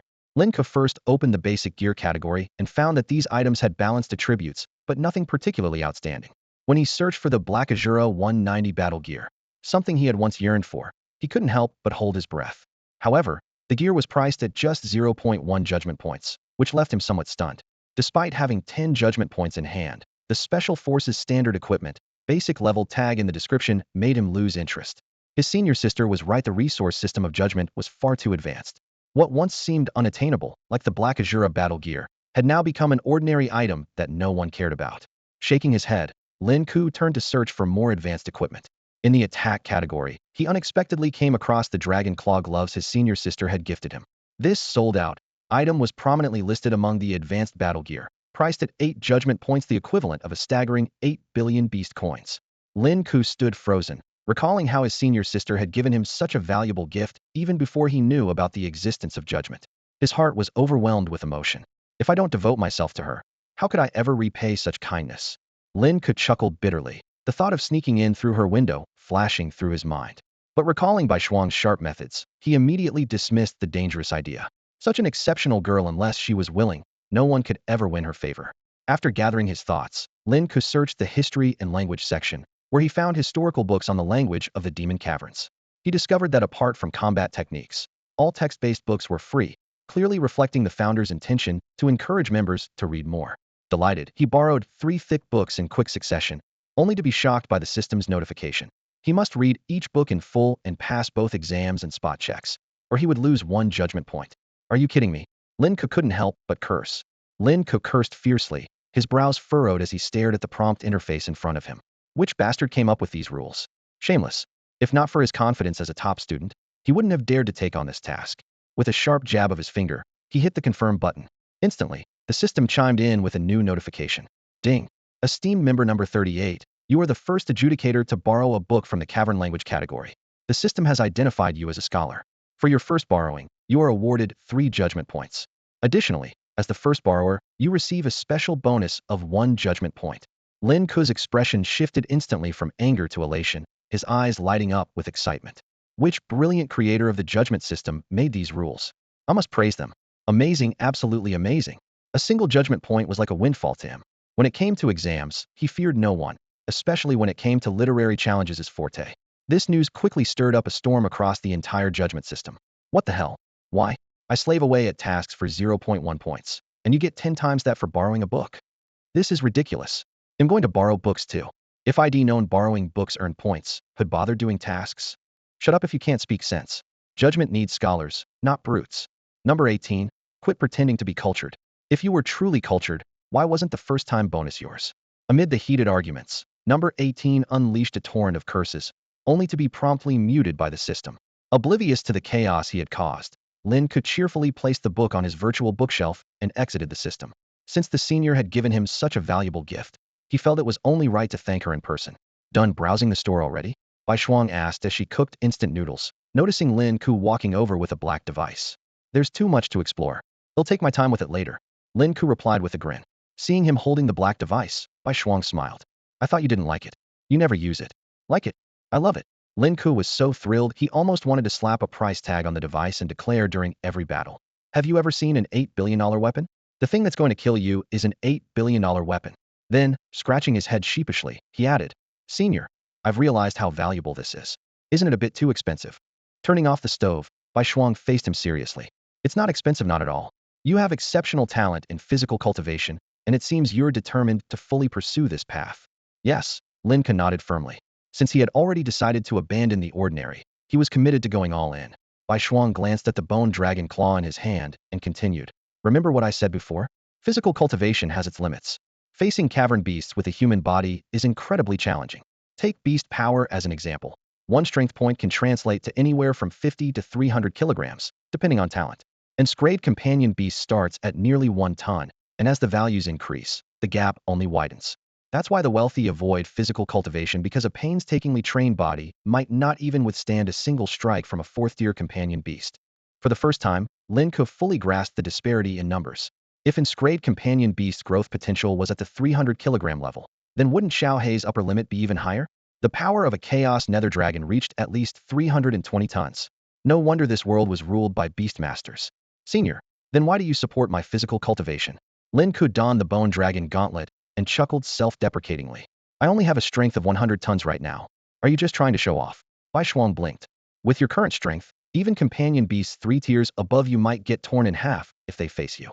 Your speed is beyond my comprehension. Back when you cleared the beginner's dungeon so quickly, it was thanks to this near-flight level speed. Even the top tier who inject ferocious beast blood into their bodies can't handle too much of it, and they can't fully assimilate a companion beast's attributes. Her expression turned solemn as she continued. I believe your physical potential is far from its peak. In you, I see a physical potential more terrifying than even the cavern natives. Lin Ke grinned, offering no further explanation. Not only was his physical potential far from its limit, but he also had a world-ending companion beast still developing. Whether it came to physical combat or beast mastery, he was brimming with confidence. If it's hand-to-hand combat, he'll crush you. If it's beast mastery, you're no match for me either. Senior, why are the natives of the demon abyss so terrifyingly powerful? Lin Ke frowned as he asked. Last time, I met a girl who looked delicate, yet she could unleash a full ton of physical strength. Those people clearly looked just like humans. Bai Shuang nodded slightly, her expression serious as she explained. It has everything to do with their unique environment and genetic mutations. We've dissected the bodies of demon abyss natives and found significant differences in their anatomy compared to ordinary humans. Their hearts, kidneys, and other internal organs are not only located differently, but are also much larger. Even their bones are as tough as alloy. Combined with their ability to tame ferocious beasts, they are indeed formidable. She paused, her brows relaxing slightly, and added, however, compared to you, they still fall short. I've never seen a demon abyss native at your age with nearly 100 tons of strength. You're one of a kind. So, if I keep getting stronger, will I end up being captured for research? Lin Ke asked with an awkward laugh. That won't happen, Bai Shuang said firmly. You're already a member of Judgment. Anyone who dares to touch you, I'll kill them. A sly glint appeared in her eyes. But maybe we should consider having you father a few more children. Who knows, they might inherit your talent. Lin Ke scratched his head, embarrassed. I don't even have a girlfriend yet. Isn't it a bit early to talk about this? Senior, I'm still a virgin, you know. Do you want me to have your children? Bai Shuang asked, staring directly into Lin Ke's eyes, her tone carrying a hint of probing. Lin Ke waved the weapon in his hand, worth 8 billion beast coins. Senior, you've given me such an expensive gift, and I have nothing to repay you with. How about I give you a hereditary chromosome in return? Bang! Bai Shuang closed the door without hesitation, but laughter she couldn't suppress echoed from inside. Idiot! Is this how you repay kindness with mischief? Just wait. One day, I'll make you mine. Lin Ke muttered, rubbing his nose with a snort. Behind the door, Bai Shuang leaned back, listening to Lin Ke's footsteps fade into the distance. Only then did she let out a sigh of relief. Her racing heartbeat betrayed her inner turmoil. He's younger than me, so why do I feel this way? Her eyes shimmered with a soft, spring-like warmth. Back in the intelligence room, Lin Ke immediately immersed himself in studying the basics of the demon abyss language. He pored over the materials borrowed from the Judgment Mall, cross-referencing them with translations provided by old Xian. 2 hours later, after completing all the corrections, he couldn't help but praise. That old man really knows his stuff, it's all accurate. Finally, he was ready to start practicing the unique combat technique, Skeletal Emperor's Wings. As Bai Shuang had pointed out, Lin Ke's greatest strengths were not just his raw power, but his incredible speed and terrifyingly fast healing ability. If he could master this rare flying combat skill, his power would undoubtedly reach new heights. Flying freely through the skies wasn't that a dream everyone had at some point? Within one night, Lin Ke quickly finished reading 3 books on the Demon Abyss language. At least I have a basic understanding now. If judgment decides to test me, I can cram at the last minute. His anticipation for mastering the Skeletal Emperor's wings grew even stronger. Late at night, he went alone to the training room. After closing the alloy door, he sat cross-legged and began activating the 9 layers of Savage Ox. Lin Ke sat cross-legged in the training room, eyes closed in deep concentration. As his inner energy flowed through his body, his spine began to undergo a startling transformation. Sharp bone spines emerged like new shoots breaking through the surface. At the same time, pointed bony protrusions extended from his forehead and shoulders. This marked the beginning of a crucial stage in cultivating the Bone Emperor wings, requiring precise channeling of energy to the bone spines along his spine. The sound of cracking bones echoed through the training room. Lin Ke carefully manipulated his energy, attempting to split each bone spine like branches of a tree. However, he quickly realized that even with his cultivation at the 9th level of the Wild Bull technique, achieving such meticulous control was no easy feat. To guide his energy with such precision, he would need to further refine his mastery of the Golden Tiger technique. After an hour of intense focus, he finally managed to split the first bone spine. Yet, as he examined the chaotic, feather-like structure of his bone wings, Lin Ke decisively dismantled it. Not stylish enough. Start over. Without hesitation, he activated the Wild Bull technique again, growing a new set of bone spines. What seemed like a gruesome act was routine for someone with the healing power of the Holy Light Dragon. If he wanted, he could scatter his bones all over the floor and still recover. This time, the shape of the bone wings met his expectations. Despite the mental exhaustion from the rigorous energy manipulation, the healing energy quickly restored him to full strength. After an entire night of relentless effort, he successfully extended and refined 33 bone spines along his spine, crafting a unique design in the process. Now, who can tell if him me or a zombie Tyrannosaurus Rex? Lin Ke admired his creation with pride. So cool. Testing his control, he flapped the bone wings, thrilled with the results. Just then, a soft, childlike, "Yeah," echoed in his mind the Holy Light Dragon's warning. "Xiaobai, are you saying I've been targeted by an evil entity?" Lin Ke retracted his bone wings and stood up, his gaze turning cold. He had just eliminated the evil creature of a certain troublemaker yesterday, and now he was being hunted again. The identity of his opponent was becoming clear. "Xiaobai, can you pinpoint its location?" Receiving an affirmative response, Lin Ke strode out of the training room, intending to inform his senior sister and request her help in issuing a mission. "Senior sister isn't here," Lin Chongqing called out from downstairs, puffing on a cigarette. "She went out shopping with 3 other girls early this morning. I've got to say, kid, you're always thinking about your senior sister. Haven't you noticed there's a kid on the sofa who looks just like you? Spit it out. You're the old man here." Lin Chongqing realized he had misspoken, but it was too late. Lin Ke had already bolted out the door in a hurry. As Lin Ke stepped out of the gate of the Jinhai Imperial Garden residential complex, he immediately spotted a familiar figure leaning casually against the entrance. The man was dressed in a black leather jacket, sunglasses covering his face, a cigarette dangling from his lips, and sporting his trademark scruffy beard. It was none other than Song Danqing. "Hey, 38, where are you off to?" Song Danqing exhaled a puff of smoke, smirking slyly. "What's it to you? Shouldn't your number be 86? Lin Ke shot him a glance before turning to leave. "I'm 19, Song Danqing replied nonchalantly, falling into step beside him. 38, got a mission? Going to kill some dogs. Japanese soldiers?" Song Danqing's eyes lit up. "How'd you guess?" Lin Ke asked, a little surprised. "Japanese soldiers are dogs, aren't they?" Song Danqing flicked the ash off his cigarette. "Someone's worried you might be targeted and asked me to keep an eye on you. By the way, help me post a mission request. Might as well earn a reward." Lin Ke suddenly remembered. Kill Japanese soldiers? What kind of reward would you need for that? Song Danqing scoffed. Do they even deserve one? You're right, my perspective was too narrow. Lin Ke immediately abandoned the idea. Song Danqing kept pace with Lin Ke. "Let me know if you need help. I've got your back." "Your health's back to normal?" Lin Ke suddenly remembered to ask. "Of course. That day during the assessment, I was just messing with you," Song Danqing said nonchalantly. "If I'd gone all out, you'd already be out of commission. Fine, just don't slow me down." The two blended into the bustling crowd on the street. Meanwhile, in the presidential suite of the Quanhai Pearl Hotel, a bald man dressed in black ninja attire sat cross-legged on the bed. Before him was a snake-shaped sculpture, and faint black mist coiled eerily around the room. Found you. The bald ninja opened his eyes, a cold smile on his lips. How dare you sabotage my clan's grand plan? You'll wish for death, but won't find it. Those so-called prodigies will all become our clan's puppets. Ha ha ha. Suddenly, a series of urgent knocks echoed from the door. Didn't I say not to disturb me, you fools? Kamita Kojiro frowned and shouted angrily. The knocking grew even more insistent. A hotel staff member's anxious voice came from outside. Please don't panic. They'll open the door right away, just don't kick it down. I can't afford to pay for it. Is there a Japanese soldier or some cursed evil sorcerer in there? Another voice interjected. Then kick it down already. What are you waiting for? I don't care about my paycheck anymore.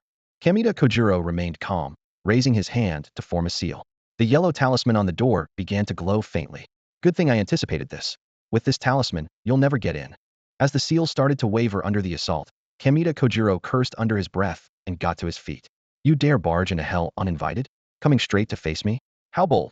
Before he could finish speaking, the ornate European-style wooden door crashed to the floor, the talisman disintegrating into ash. Son of a... No way. Impossible. Kamita Kojiro's eyes widened in disbelief. Lin Ke entered the room with a blank expression. You Japanese soldier? Fool. Kamita Kojiro instantly threw a shuriken from his belt, the blade whistling through the air. Lin Ke tilted his head slightly, effortlessly dodging the attack. The shuriken, however, embedded itself squarely in Song Danking's forehead. You bastard. You dare hit me. Song Danqing growled, ready to charge forward, but Lin Ke had already vanished like a phantom, reappearing right in front of Kamita Kojiro in an instant. The sudden turn of events left Kamita Kojiro scrambling to draw the katana at his waist. Before he could swing it, Lin Ke's powerful kick landed squarely on his knee. Ugh! Kamita Kojiro grunted in pain, stubbornly holding back a scream. Shameless.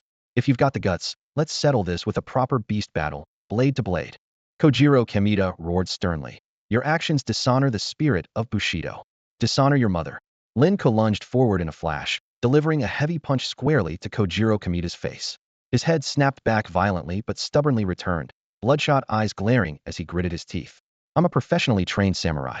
This pain is nothing. Baka. Lin Ke sneered coldly and followed with a sharp kick. A loud crack echoed as Kamita's leg bone shattered. Without hesitation, Lin Ke delivered another devastating kick to his groin, completely incapacitating him. Baka. Kamita let out a crazed laugh. This doesn't hurt. I am a death warrior, immune to pain. Oh really? Lin Ke's eyes glinted coldly. With a flick of his wrist, a surge of energy roared out, severing both of Kamita's arms at the shoulders in an instant. Blood sprayed everywhere as the arrogant samurai was reduced to a limbless figure. Ha ha ha, kill me already. Despite his dire state, Kamita continued to laugh maniacally, his crushed knees doing nothing to diminish his defiance. Slap. Lin Ke delivered a powerful slap to Kamita's face, the force so immense it made his vision blur, as if his life was flashing before his eyes. Finally, I can die a heroic death. Kamita murmured, almost in relief. Die? Not so fast. Lin Ke's fingertips glimmered faintly as he lightly touched Kamita's forehead, partially healing his injuries. Then, the sharp sound of repeated slaps filled the air, each one shaking Kamita's head violently, as if it might shatter at any moment. In utter despair, Kamita finally broke down. His initial cries of Baka, Baka, devolved into Papa, until he finally whimpered, Father, I was wrong. 10 seconds, and you've already started calling me Papa? Huh, you samurai really are spineless. Lin Ke sneered, delivering another resounding slap. You think you're worthy of being my son? Did you ask my father first? The relentless torment left Kamita trapped between life and death. His swollen, battered face now resembled a smoked egg as he sobbed like a child, begging, Father, Otusan, please spare me. At that moment, Song Danqing approached with a dart still lodged in his shoulder. He maliciously extinguished his cigarette on Kamita's egg-like head, his eyes gleaming with a strange light. You've got quite a knack for this. Ever thought about joining the Department of Justice? I'd be better off partnering with Pan Hong, Lin Ke replied, grabbing the battered Kamita with a menacing grin. Talk. Do you have any accomplices? Kill me, just kill me. Kamita, barely conscious, could only plead for death. Seriously? Lin Ke frowned. How weak. I was hoping to interrogate you further. Hand him over to the Justice Division, Song Danqing suggested, pulling out his phone. They'll call them now. We might still get some useful intel. As he spoke, his gaze fell on a serpent-shaped sculpture near the bed. Quietly, he moved toward it. Just as he was about to touch the sculpture, Lin Ke darted forward and intercepted him. What are you doing? Song Danqing shouted. That's a cursed object. It's dangerous. How can you touch it directly? Lin Ke's hand glowed with a soft white light. The serpent-shaped sculpture let out a piercing wail before disintegrating into a wisp of black flame and vanishing. Light Dragon gained 2,000 experience points. Nice, Xiao Bai leveled up to level 7. Lin Ke thought to himself with satisfaction. The light dragon's strength isn't as high as Xiao Hei's, but its agility is top-notch. You, how do you have the power to destroy cursed objects? Song Danqing asked, his expression contemplative. Suddenly, a mischievous grin spread across his face as he stepped toward Lin Ke and raised his hand to slap him. Lin Ke, wake up. You're being controlled by a cursed object. Lin Ke grabbed Song Danqing's wrist, a mischievous smile playing at the corner of his lips. Biting dogs, aren't you going too far? I'm only 19. Song Danqing shook off his hand, frowning. It's not biting dogs. How could you even compare that? As Lin Ke finished tidying up and prepared to leave, Song Danqing called out to him, hold on. Wait for the people from the Discipline Bureau to come. You've wrecked the door like Tisa, at least give my informant some compensation. Why don't you handle that? Where would a rookie like me get the money? Lin Ke whistled, his nonchalant demeanor making it clear he was impervious to persuasion. You're ruthless. Song Danqing reluctantly pulled out a few hundred yuan and handed it to the hotel staff. Turning back into the room, he sneered. You little punk, you've been acting pretty cocky lately. Do you think you're invincible or something? Not really, Lin Ke replied casually, lounging on the sofa by the floor-to-ceiling window with one leg crossed over the other. But still better than a biting dog. How about we test that? Song Danqing narrowed his eyes. No fighting, just see whose body can take more pain. How? Lin Ke asked, intrigued. A real man's game, kicking each other where it hurts. Song Danqing announced with a dead serious expression, as if declaring some solemn ritual. Childish, Lin Ke scoffed. Biting dog, you're old enough to be someone's granddad, and you're still playing games like this? How embarrassing. How did the Discipline Bureau end up recruiting such a juvenile-minded guy? But upon hearing that the winner would earn a bureau credit, Lin Ke's attitude shifted instantly. As a rookie, I should respect my senior's wishes. If you want to play, I'll humor you. Senior Egio, please enlighten me. Song Danqing had long seen through Lin Ke's notorious cunning fox who only acted in his own interest. Remembering the day he was humiliated and left groaning on his bed, Song Danqing gritted his teeth. He was determined to show Lin Ke who the real powerhouse of the bureau was. Shall I go first? Song Danqing asked cautiously. After all, I'm the one offering the credit. No objections, right? Of course, Lin Ke said, planting his feet firmly and taking a stance. But if you don't follow through, I'll make you cry for real. If I don't, I'll call you my son. Song Danqing gritted his teeth and unleashed a full-force kick aimed at Lin Ke's groin. Thud.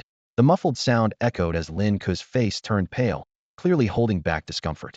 If it hurts, don't hold it in, just scream. Song Danqing smirked smugly. So, you can feel pain, huh? In truth, Lin Ke was utterly unfazed. The moment Song Danqing's foot moved, Lin Ke had used Xiao Bai's healing ability to shield his vital areas, mitigating 99 of the damage.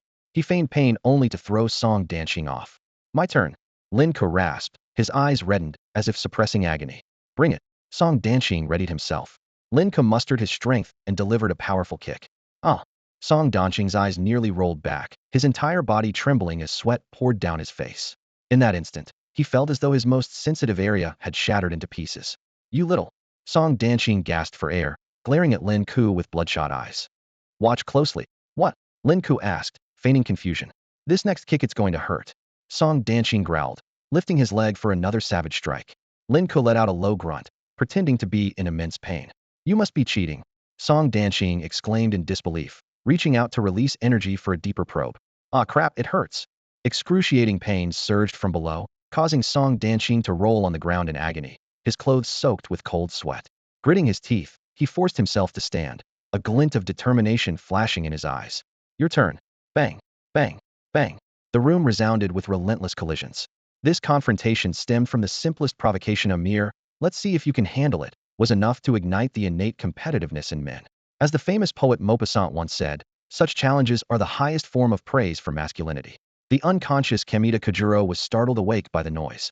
In his haze, he only caught the words Shinshing Division. Forcing his eyes open, he witnessed the intense battle unfolding before him, his pupils contracting in shock before he fainted again. Internally, he wailed, Shinshing Division, hurry. Someone, anyone, save me from this maniac.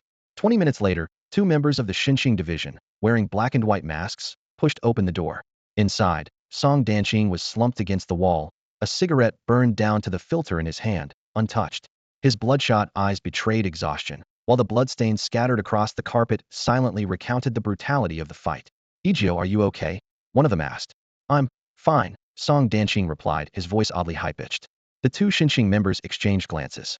Why does your voice sound so effeminate? Shut up, Song Danqing snapped, enraged. That's the blood I shed for the fight. And where the hell were you? I'm in agony over here.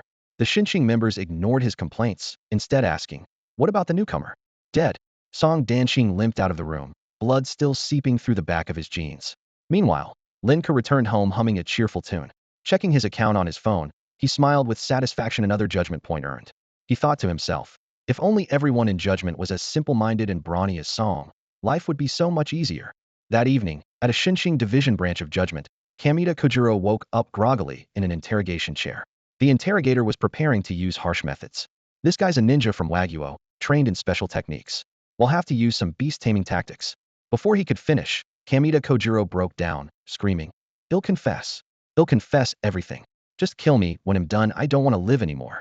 The unexpected ease of his confession left the Xinqing members stunned. Later that night, Bai Shuang couldn't help but ask Lin Ke as they walked home. "I heard you and Captain Song caught a ninja from Wagyu." "Yeah, did he talk?" "He confessed almost immediately," Bai Shuang chuckled. "The Xinqing division asked me to thank you. They said the guy seemed traumatized, unwilling to wait even a second. They're curious about what you did." "Is that so?" Lin Ke blinked innocently. "Senior, to ensure he's not holding anything back, let me earn some more credit." Kamita Kojiro slumped dejectedly in the interrogation chair, trying to console himself. Amaterasu-sama will understand. No one could endure such torment. No sooner had he finished mumbling than a masked Xinqing member entered the room, holding up a photo of Song Danqing on their face. "It seems you're still hiding something. He'll confess. He'll confess everything." Kamita Kojiro screamed in desperation. "Please, just make him leave." Song Danqing lay on the bed, his fingers stained yellow from cigarette smoke. A whole night of brooding had only made him angrier. How could Lin Ke withstand his attack? He was just an ordinary person. Frustrated, he tried to sit up abruptly, only to hear a ripping sound from his pants. The sharp pain made him curse under his breath. Recently, Lin Ke had barely stepped out of his house. The only notable event was a tearful phone call from Lu Dazhuang, who said his father threatened to cut ties with him. To add to the chaos, the Lu family home had become a viral hotspot, with people sending fresh manure there daily. Lu's father was so enraged that he nearly hanged himself. Not long ago, their ancestral grave had shown auspicious signs of rising smoke, but now it was buried under filth. Seizing Lu Dazhuang by the collar, his father angrily demanded, "Are you even my son? How could the Lu family produce someone like you?" However, Lu's mother turned the tables by hanging him up and giving him a thorough beating, another testament to the consequences of provoking a woman. In the meantime, Lin Ke had temporarily paused his Black Sea cultivation, letting Xiao He train independently. Instead, he focused on practicing the Golden Tiger technique alongside Xian Xinghe. "Boss, you've reached the third stage of the technique, haven't you?" Xian Xinghe asked, wiping sweat from his forehead, admiration evident in his eyes. "Your progress is incredible." "Still not enough?" Lin Ke replied with a frown. At this rate, he wasn't sure if he could fully master it before the semester started. Raising his hand, he formed a sword gesture with his fingers. Instantly, an invisible sword aura coalesced at his fingertips, buzzing like a lightsaber. "That's amazing!" Xian Xinghe exclaimed enviously. "I haven't even reached the first stage yet. The gap between us is huge." "Keep going." Lin Ke dispersed the sword aura and resumed training. Time flew, and a week later, Lin Ke successfully broke through to the fourth stage of the Golden Tiger technique. It was then that Bai Shuang, looking travel-worn, appeared at the gates of the Jin High Imperial Courtyard. "Lin Ke, there's a new assignment," Bai Shuang said directly. "Senior, what kind of mission?" Lin Ke asked, calculating the time. "There's less than a month until school starts. The Bone Emperor's wing should be stable by now." Bai Shuang explained that last week, a captured Kamita Kojiro had revealed several locations of corrupted entities. The most troubling one was situated within a prestigious academy. Lin Ke initially thought the academy should be capable of handling it, but Bai Shuang shook her head with a bitter smile. After the Judgment Division notified the academy in Shanghai, they conducted a week-long investigation but found nothing. Worse still, the search team lost 2 members. News of this quickly spread to the academies in Sujiang and the capital. "Did Kamita Kojiro give any more details?" Lin Ke asked. "He died suddenly during interrogation," Bai Shuang said gravely. "The Shanghai Academy is now under lockdown, and fear is spreading. The Judgment Division has tasked the 3 of us to cooperate with their local team for a covert investigation.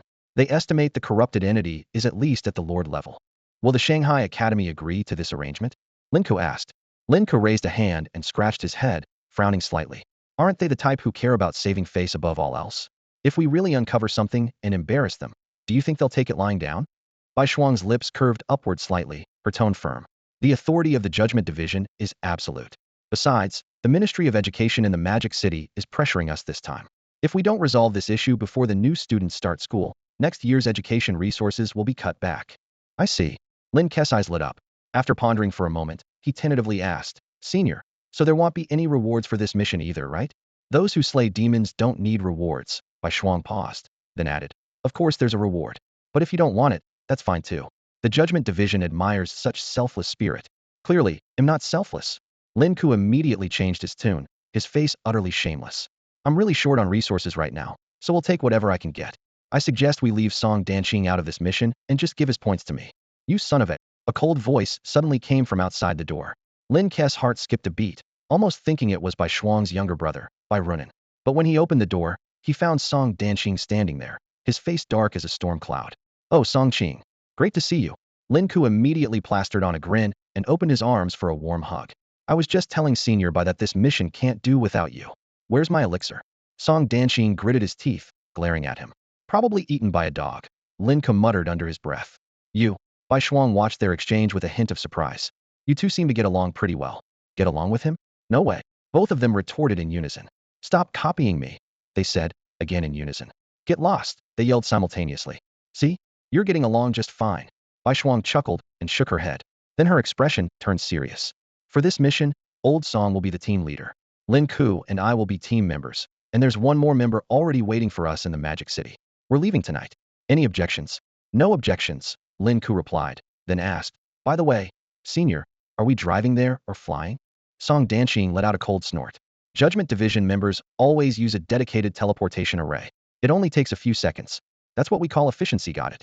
Got it, Captain Barkey. This mission involved 4 Judgment Division members, Lin Ke, Bai Shuang, Song Danqing, and another member already stationed in the Magic City. Lin Ke couldn't help feeling a surge of anticipation for the journey ahead. Back in high school, he had heard countless legends about the prestigious academies. Whenever the topic came up, teachers would go on, painting a vivid picture of how entering such institutions was a matter of great pride and honor. Although there was a hierarchy of disdain among academies, it didn't diminish Lin Ke's admiration for the higher institutions. He secretly made up his mind. If he couldn't attend one of those elite academies, he'd transform Quan Hai Academy into one. More importantly, if the hidden yokai from the Woku country within the academy turned out to be strong enough, it might help Xiao Bei's power grow rapidly. That would be the most valuable outcome of this trip. In the heart of the metropolis, atop the 468-meter-tall Pearl Tower's highest observation capsule, lies a mysterious and secretive floor. This level is never open to the public. Tourists can only admire the dazzling night view of the city from the observation deck below, soaking in the extravagant and indulgent atmosphere this city exudes. Suddenly, a faint glow emanates from the aloe-inscribed formation, and the figures of Lin Ke, Bai Shuang, and Song Danqing materialize within it. A seductive purple silhouette approaches Thema woman in a form-fitting qipao, and a fox mask sways her hips as she walks, spreading her arms wide to embrace Bai Shuang tightly. Long time no see. Purple buries her face in Bai Shuang's chest. Bai Shuang gently pats her back, sighing, you're going to suffocate me. Purple steps back with a playful laugh, her chest rising and falling. Oh, come on, that's impossible. As Lin Ke hesitates whether to step forward, Song Danqing opens his arms wide. TSK, little Purple, it's been a while. Before his words fully land, Purple's smile freezes. She raises her sharp stiletto heel and pierces it straight through Song Danqing's head. Her snow-white legs, barely visible beneath the qipao, slowly fade away as she turns to Lin Ke, her voice sultry. Hey there, want a hug? A gentleman doesn't play these games. Focus on the mission, Lin Ke responds sternly. Oh, come on, you know you want to. Purple teases with a soft laugh. Fine, I won't mess with you guys anymore. Let's head to my place, and I'll brief you on the situation. The group gets into Purple's Cara low-profile black Lexus LM. Lin Ke already knew that the members of the Judgment Organization were all wealthy, and this car was indeed considered understated by their standards. Outside the car window, rows of luxurious villas stretch endlessly, each surrounded by expansive green lawns and adorned with grand mansions, even more opulent than the Golden Sea residence. Is this your home? Lin Ke couldn't help but ask. I rarely stay here. It's mostly just the dogs and the housekeeper, Purple replied nonchalantly. Like it? Big Sis can gift you one. Lin Ke pulled out his phone to check, his heart skipping a beat. Just an average price of 20 million per acre, with a total cost in the billions. Not expensive at all. Even with his current net worth in the billions, the idea of spending that much on a house still stung. He quietly calculated to himself. Instead of spending money, maybe he could arrange another onion contest with Song. Don't even think about it.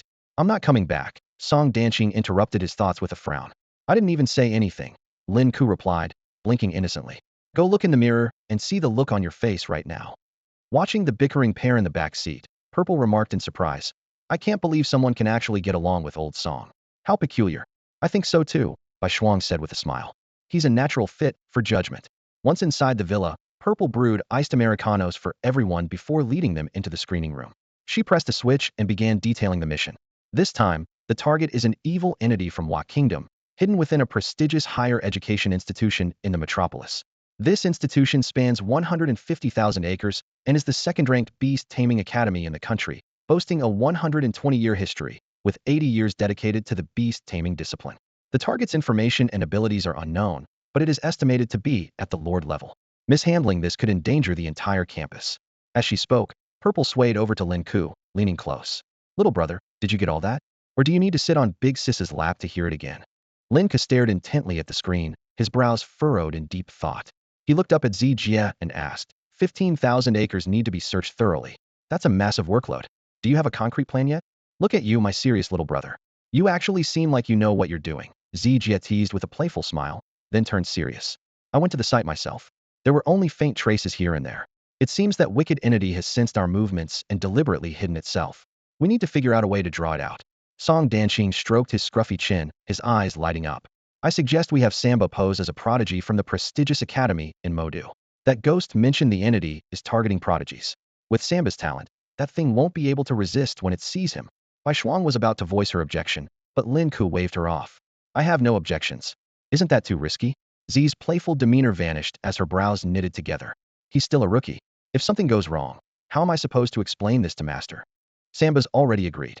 What are you all hesitating for? Song Danqing stood up and patted Lin Ke on the shoulder. Good luck. I have faith in you.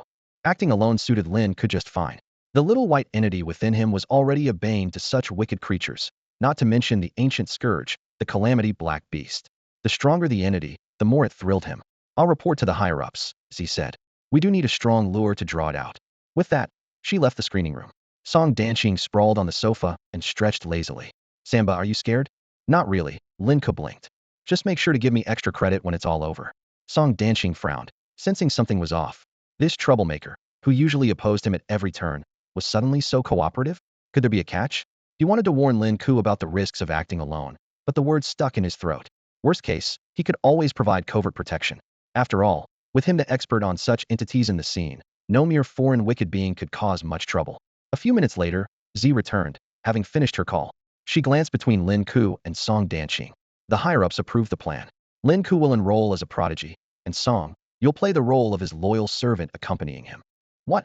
Song Danqing shot up from the sofa, pointing to his face indignantly. With this face, this aura, do I look like a servant to you? Zi replied coolly. The higher-ups said, if not a servant, then you'll be a campus security guard in charge of cleaning latrines. Your choice. This is outrageous. Song Danqing fumed, pacing back and forth. I've contributed to this organization, shed blood for it, and achieved countless merits. Now you want me to be Samba's servant? Absolutely not. Zi leaned in and whispered something in his ear. Instantly, Song Danqing deflated like a punctured balloon, slumping into a chair. Lin Ke stood up, a faint smile playing on his lips. Old Song, what the hell do you want? Thanks for your hard work. It's all for the mission, right? Me as the young master, you as the servant, it's all the same. Song Danqing's temper flared. Let me tell you, even if I have to jump off a building, Song Danqing will never be your servant. Young master, we've arrived at the school. Standing at the grand gates of Modu's prestigious academy, Song Danqing, dressed impeccably in a suit, wore a sour expression as if he'd just swallowed bitter medicine. Lin Ke, seated inside a Rolls-Royce Phantom, rolled down the window with a smile. Don't even know how to open the door? Careful, or I'll fire you on the spot. The grand entrance of the Magic City Academy is constructed with pure white jade, said to be personally retrieved by the dean from the abyssal caverna priceless treasure. Above the gate, the glittering golden characters spell out Magic City Academy, while on either side stand coiled dragonstone pillars symbolizing the soaring aspirations of students. Even more spectacular are the third-turtle solid gold couplets on both sides. The upper line reads, from the abyss, command all spirits and rule the 8 directions with unrivaled pride. The lower line proclaims, in the academy, gather 1,000 geniuses and roar through the heavens in dominance. The horizontal inscription, beast soul in the firmament, shines brilliantly under the sunlight. Lin Ke sat gracefully inside a luxury car, while Song Danqing stood outside, his face clouded with gloom. The security guard at the gate, catching sight of the car, quickly jogged over to open the door for Lin Ke. This guard had a unique ability. He could see the financial value above each person's head. When his eyes landed on the dazzling golden number above Lin Ke 100 billion, it took him a full 2 minutes to confirm it. A young man with such staggering wealth? The power of his family must be unimaginable. The guard had encountered numerous wealthy students at Magic City Academy, but a student with such immense personal wealth was a rare sight. Just as he was marveling at his fortune, his gaze shifted to the number above Song Donqing's head, and he gasped audibly. It was a string of pitch-black negative numbers, 99999999999, surrounded by swirling black mist, giving him the appearance of a wretched servant. What are you staring at? Song Donqing snapped impatiently. Hurry up and get out of the car. I've got things to do. Lin Ke stepped out of the car with composed elegance, adjusted his academy blazer, and addressed the guard. You're doing well. If you get the chance, consider working at Quanhai Academy. I think you'd fit right in. As he spoke, his gaze briefly flickered to the shimmering golden gate, and a thought crossed his mind. Could he claim it for himself? Thank you, young master. The guard straightened up, even as his mind raced to figure out what kind of place Quanhai Academy could be. He quickly reported, Young master, the school has been conducting strict inspections recently, so most of the students have gone home to train. I'm just looking around, Lin Ke replied calmly. The guard immediately arranged for a luxury sightseeing cart, knowing how vast the Magic City Academy campus was. When Song Donqing tried to board the cart, the guard held out a gloved hand to block him. Servants aren't allowed. You'll dirty the vehicle. You can run alongside. Song Donqing's anger surged, but he forced it down, managing to squeeze out a sarcastic remark. Your mother must be very proud of you. The guard shot him a cold glance before turning back to Lin Ke with a professional smile.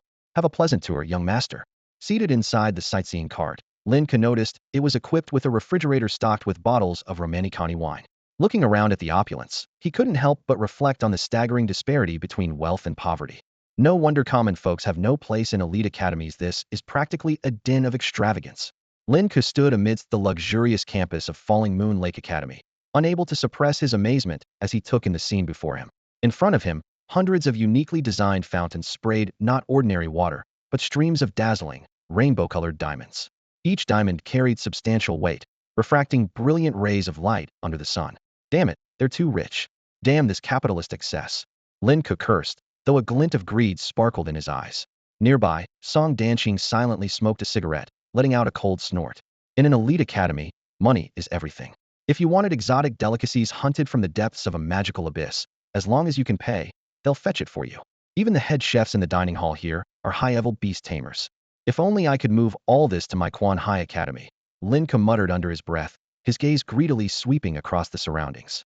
You thinking of stealing? Song Donqing squinted mockingly. We're part of the judiciary. Doing something like that would be a disgrace to our name. Lin Ke, however, cast a meaningful glance at Song Donqing's bulging pockets. Then what were you doing by the fountain just now? That was something I picked up, Song Donqing replied with a straight face. Picking up isn't stealing. Old Song. Lin Ke raised an eyebrow with a sly grin. Let's split 50-50. After a round of bargaining, the two reached an agreement. Lin Ke patted his now bulging pocket and reminded, all right, let's focus on the real task now. He quickly connected with his contracted beast, the holy light dragon named Xiaobai, to inquire about the whereabouts of the malevolent entity. However, Xiaobai's information indicated that the entity's aura was scattered across various locations, making it difficult to pinpoint in one go. Just then, Song Donqing's phone buzzed. It was a call from the Dean of the Divine Beast Academy in the Magic City. Let's go meet the Dean, he said, cigarette still dangling from his mouth. I think I know what's going on. The malevolent entity has it spread among the students? Lin Ke suddenly asked. What the hell? Song Donqing clutched his chest in exaggerated shock. Are you some kind of mind reader, probing into my pristine, delicate body? Their investigation seemed to be on the brink of a breakthrough, but the challenges ahead might have only just begun. Idiot. Lin Ke rolled his eyes impatiently. Old Song, stop being so full of yourself and go see the principal first. Call me Captain Song. Song Donqing corrected him. Got it, Old Song. Lin Ke replied dismissively. Meanwhile, in the distance, Z and Bai Shuang were closely observing the duo's every move through binoculars. When Z saw Song Donqing bending over to fish diamonds out of the pond, she gritted her teeth in frustration. This guy must be out of his mind with greed. The organization pays so well, how is he still broke? Bai Shuang lowered the binoculars, a faint smile tugging at her lips. I think it's kind of cute. What? Z turned to her in disbelief. He's stealing diamonds, and you think it's cute? Well, it's definitely inappropriate, Bai Shuang said, putting on a serious expression. Then what did you mean earlier? Z pressed. Bai Shuang simply turned her head away, refusing to answer. At the heart of the Magic City Academy stood an imposing structure named De Wang Tower, the most prominent landmark of the entire campus. This 350-meter-tall building had a rounded exterior, resembling a giant steel banana from afar.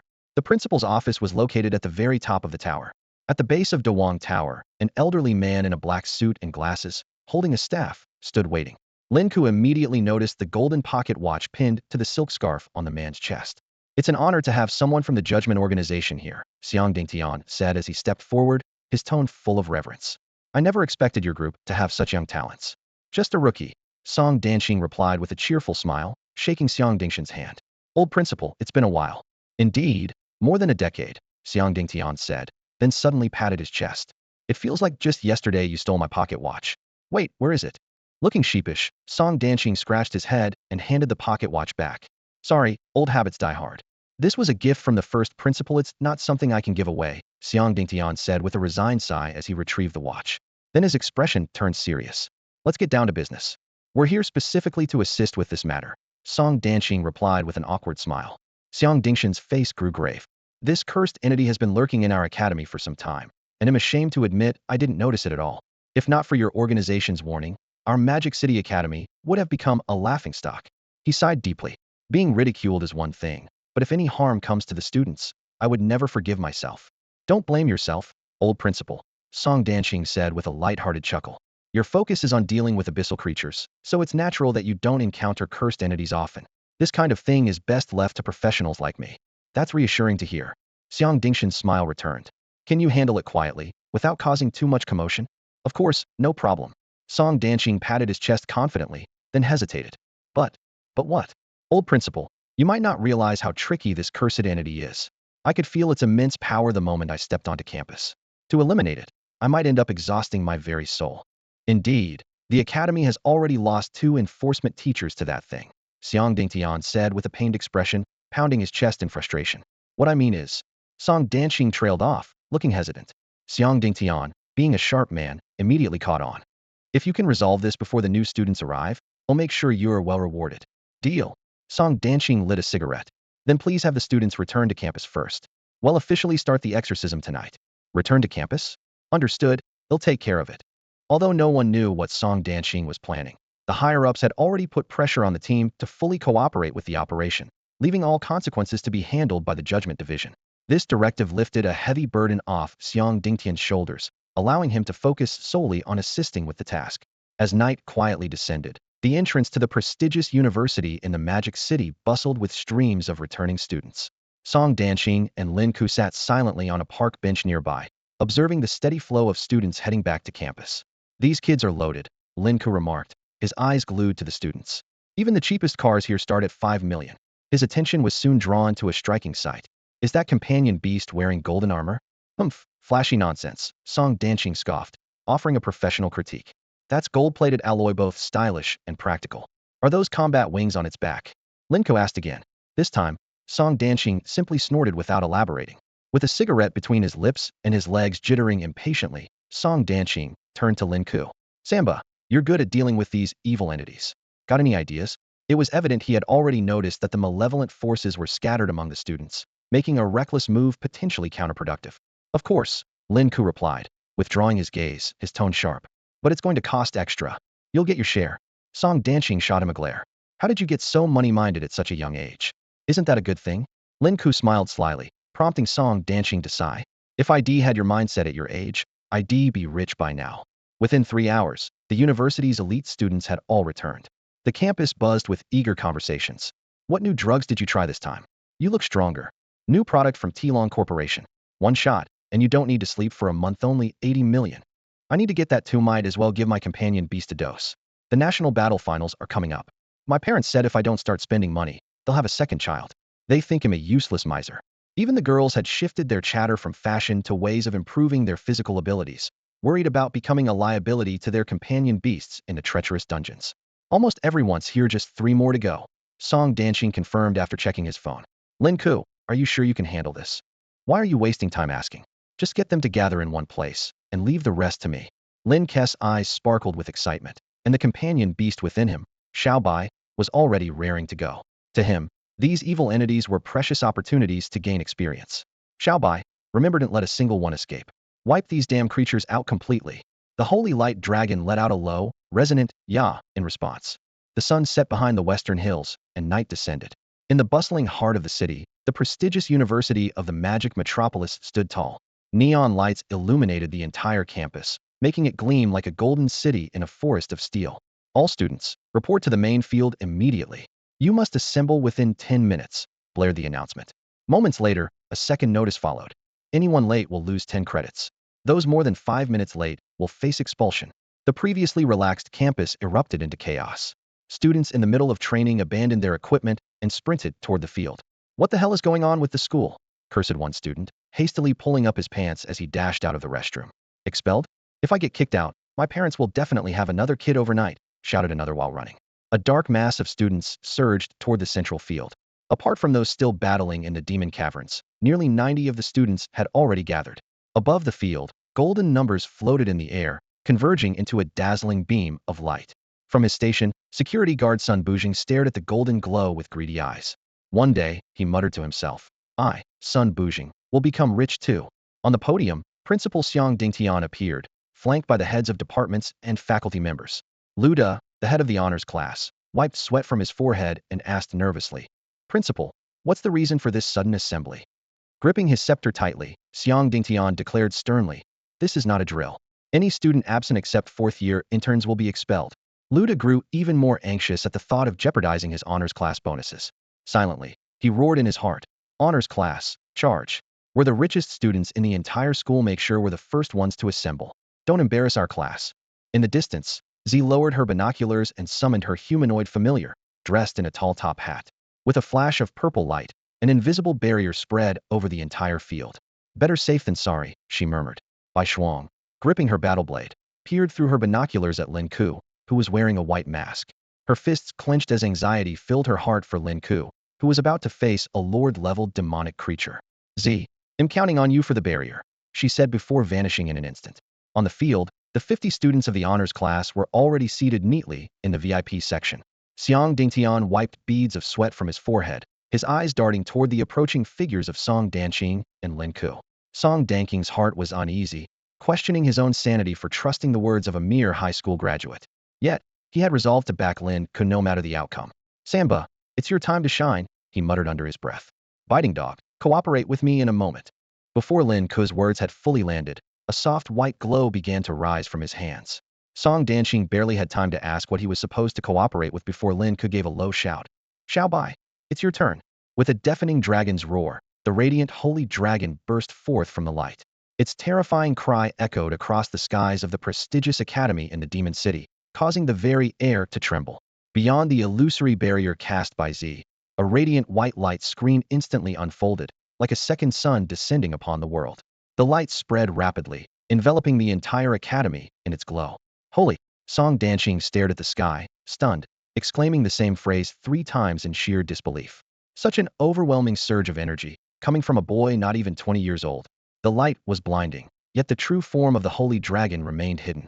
Xiang Dingtian gripped his staff tightly and closed his eyes in prayer. As the headmaster, he was well aware of the mysterious and fearsome reputation of the Judgment Organization, yet he hadn't expected anything close to this display. He sighed inwardly, acknowledging that Judgment's renown was well-deserved. What a pity, though, that their rigorous selection criteria meant he couldn't secure a place for one of the Academy's prodigies. Samba, are you alright? Song Danqing asked with concern. The radiant holy dragon roared again, and a cascade of holy light poured down like a waterfall, covering every student within the Academy. Watching this, Lin Ke couldn't help but feel a pang in his heart. Xiao Bai, just drive out the evil entities. Don't let these rich kids benefit too much. After all, the healing power of this holy light was far superior to any medicine in existence. Yeah, the holy dragon let out an excited growl. Under the shower of holy light, the students' faces lit up with expressions of pure bliss. They exclaimed in astonishment, all my fatigue is gone. This is better than any medicine I've spent billions on. I feel completely rejuvenated. As the holy light gradually faded, the once composed and elegant prodigies of the Academy seemed to lose all restraint. Don't go. I'll pay for more. Just one more time. They clamored desperately, abandoning all dignity. Lin Ke, masked and observing these no-groveling students, let a mischievous smirk creep onto his lips. Just then, the skies above the Academy darkened with thick, roiling clouds. A massive shroud of black mist began to form, threatening to swallow the entire Academy in its shadow. Sensing the presence of an evil entity, Z immediately summoned her companion beast to reinforce the barrier. But as crackling sounds of lightning clashing with the barrier filled the air, fractures began to appear, spreading like spiderwebs. I can't hold it. Z gritted her teeth, her voice strained. She hadn't anticipated that this entity would not only be so massive in size, but also far more powerful than expected. The wind howled as a serpent-like malevolent creature emerged from the black mist, thrashing wildly through the air. When the students finally caught sight of the ominous figure in the void, a furious voice boomed across the academy. Who dares disrupt my plans? The threads that had been entangling the students began to snap and vanish. The malevolent entity had been dormant within the Divine Beasts Academy of the Magic Metropolis for several years. Its presence was no coincidence. It was the result of meticulous planning by an exchange student from Wa Country, who secretly planted the seed of this sinister force into the soil of the campus. Over time, the seed absorbed the students' grievances and frustrations, gradually growing into a powerful malevolent being. Unlike orthodox deities, malevolent entities do not require incense offerings. They feed exclusively on resentment. They are often imperceptible, their presence only fleetingly detectable, perhaps in the gentle sway of a strand of hair as the wind passes. This particular entity, lurking within the academy, had grown to an astonishing magnitude after years of accumulation. The radiant holy dragon revealed the shocking truth to Lin Ke. Wa Country had sacrificed a grand unmyogileval summoner to execute this scheme. Their goal was for the malevolent entity to gradually seize control of and drain the destiny and energy of this generation of prodigies over the next decade. Even more terrifying, this process would occur in absolute secrecy, with the victims' bodies and consciousnesses being slowly severed, until life and death hung by a thread. If the plan succeeded, the heritage of this generation at the academy would be completely annihilated. Xiaobai, this thing's enormous. Can you destroy it? Lin Ke couldn't help but ask. The radiant holy dragon let out an excited "iya" sound. To it, this massive entity was nothing more than a sumptuous feast. At that moment, an anomaly appeared in the sky. The faintly visible serpentine form of the entity sent waves of panic through the academy. Principal Xiang Dingtian and the deans of various battle divisions sprang into action, summoning their contracted beasts in unison. The void trembled as colossal beasts tore through the air, immediately shielding the students below. Standing atop the golden plume war eagle, Xiang Dingtian's commanding voice resonated across the grounds. Stay calm. Remember, students of the Magic Metropolis Academy, even when faced with a formidable enemy, we must not falter. This is what it means to be a student of our academy. Yes, Principal. Though the students were unsure of the specifics, the gravity of the situation was clear from the expressions of the principal and other leaders. They stood ready, their unified battle cries echoing through the heavens. Academy, fight. Academy, fight. The academy is invincible. Xiang Dingtian smiled with pride, but quickly felt a sinking sensation when his gaze fell upon Song Danking's direction. Only the newcomer Lin Ke appeared to be taking action. Traditional battle-type contracted beasts were often ineffective against malevolent entities. Only specialized beastmasters could inflict significant damage. By now, the entity had fully detached itself from the students, transforming into a massive cloud of dense black mist that engulfed the entire academy. The coiling shadow of the serpent loomed ominously above the protective barrier. It's no good. The barrier is going to break. Ziqi's face turned pale, looking somewhat grim. As a powerful illusionary beast summoner, she knew well that she excelled at unknown combat rather than field control. Thinking of this, she murmured to herself, the strongest illusionary beast master, truly invincible in field control, is only the curse master. Master, you must be watching this battle too, right? Her gaze fixed on the scene before her. A chill ran down her spine. If this evil creature broke into the magic city, what kind of catastrophe would unfold? Bang! Bang! The giant serpent, as thick as a colossal chimney, repeatedly rammed against the barrier. Finally, after relentless impacts, tiny cracks appeared, and the barrier shattered into fragments and dispersed. Ha! A mere barrier trying to stop a god like me. The evil creature's arrogant voice echoed through the skies. It knew that such commotion would surely alert legendary-level warriors, leaving it no choice but to end this quickly. As long as it could return to Wa Country, it would bask in the reverence of thousands and retire in glory. Suddenly, it sensed another barrier, the radiant realm wall that had extracted it from its puppet host.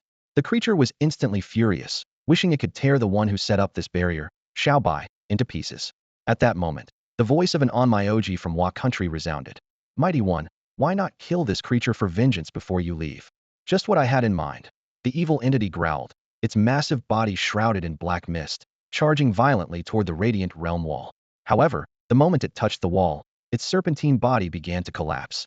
The excruciating pain made it let out a piercing wail. No.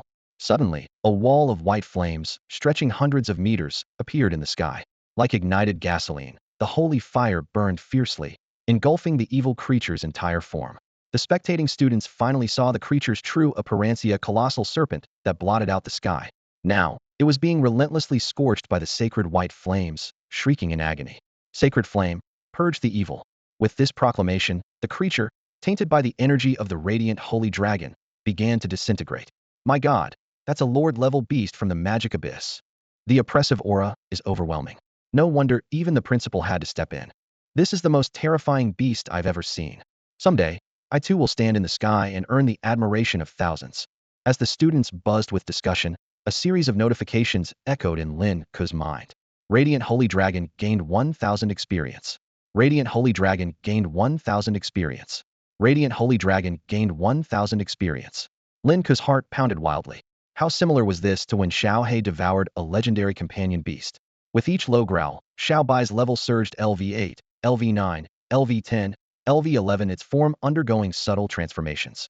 Suddenly, the radiant shadow of the holy dragon appeared in the sky, lasting only 0.1 seconds before vanishing, taking with it the massive body of the Lord-level evil creature from Wa country.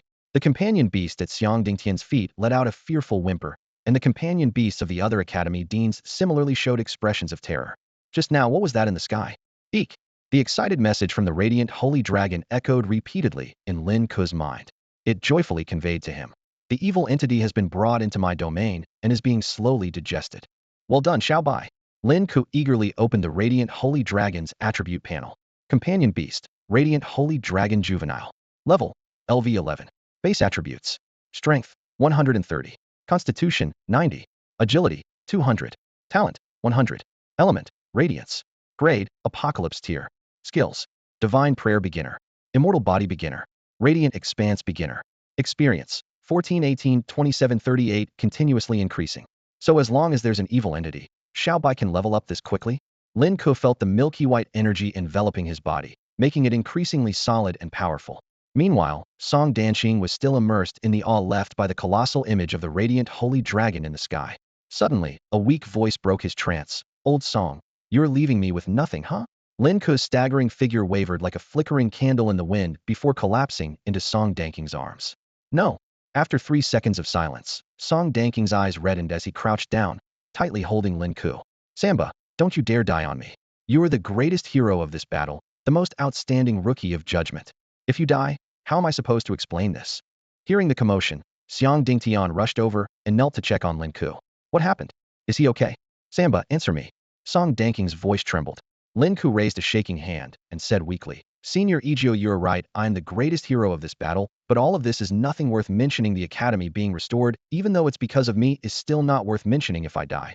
It's all worth it. I don't care about life or death at all, even as the greatest hero. Dying here is meaningful as the greatest hero. I only wish before I die I could cough, cough, cough. Samba. Song Danqing hugged Lin Ke tightly, crying out loud, while Xiang Dingtian stood awkwardly to the side.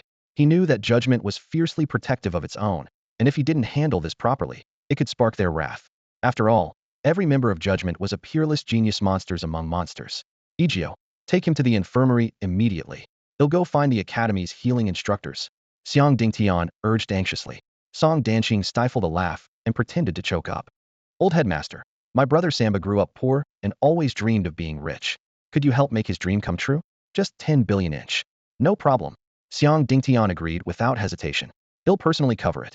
And if he doesn't make it, he'll ensure he has a grand funeral, buried right here in the prestigious Magic City Advanced Academy. Lin Ke weakly pointed at a golden watch, but Song Danqing silently pressed his hand down, cursing inwardly. You damn fool, that gold watch is mine. Don't even think about it. Just as Song Danqing was about to lift Lin Ke and leave, Lin Ke's previously pinned down hand suddenly shot out and grabbed a vulnerable spot on Song Danqing's body with precision, squeezing hard. Song Danqing's face instantly turned pale as he threw his head back and let out a heart-wrenching scream, the kind of pain one might feel after losing a loved one. Watching this unfold, Xiang Dingtian's eyes reddened with emotion. He thought to himself that the Judgment faction was usually ruthless, yet this duo seemed to share an unusually strong bond. You two must be really close, huh? He asked, visibly moved. Sworn brothers, though unrelated by blood, Song Danqing croaked in a strained voice. Now, hurry up and transfer the money. Although Xiang Dingtian felt something was off, the fact remained that members of the Judgment faction had been killed. He instructed his men to transfer 1 billion yuan to Song Danqing. Brother Egio, if you ever need anything, come find me. We will, absolutely, Song Danqing replied, holding on to Lin Ke as he hobbled out of the academy awkwardly, legs clamped together. Once they were out of sight of the academy, Song Danqing's demeanor changed instantly. He grabbed Lin Ke and prepared to throw him to the ground. But Lin Ke was quicker, locking onto the same vulnerable spot again. Try dropping me, I dare you. Hey now, we're buddies. Just joking around. Song Danqing immediately forced a smile, carefully putting Lin Ke down. As he removed his mask and wiped his tears, he asked, how was my performance back there? Meh. Average at best, Lin Ke replied, demonstrating a clawing motion with his hands.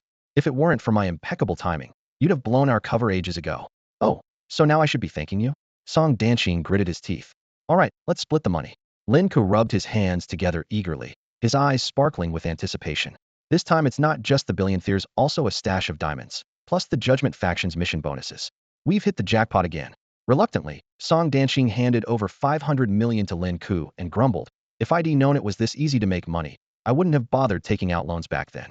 Well, that's because you didn't meet me sooner. Even if I had met you 10 years ago, you'd have been a bratty little kid. What help could you have been? Ignoring Song Danqing's complaints, Lin Ke gleefully stared at the $500 million balance on his phone. Then he asked, by the way, are we really going to let those bastards off the hook for setting us up? Let them off? Huh. Song Danqing sneered coldly. Just wait, I'll pay 100-fold for this. As soon as he finished speaking, Bai Shuang and Zi appeared silently in front of them. Without a word, Zi raised her hand and delivered a solid punch to Song Danqing's head. You disgraceful idiot. Stealing from a school? And corrupting a rookie like Samba? Hanging around you. He's bound to go bad sooner or later. Song Danqing looked utterly baffled. Me? Corrupting him? Meanwhile, Bai Shuang approached Lin Ke and gently touched his forehead with concern. Are you okay? I'm fine, senior, Lin Ke replied, but suddenly wobbled and collapsed into Bai Shuang's arms. Oh, but now I feel a little unwell again. Bai Shuang chuckled softly and patted his shoulder. All right, you can rest here for a bit. Oh, me too, Song Danqing started to say, but Zi cut him off. If you're feeling unwell, go eat dirt.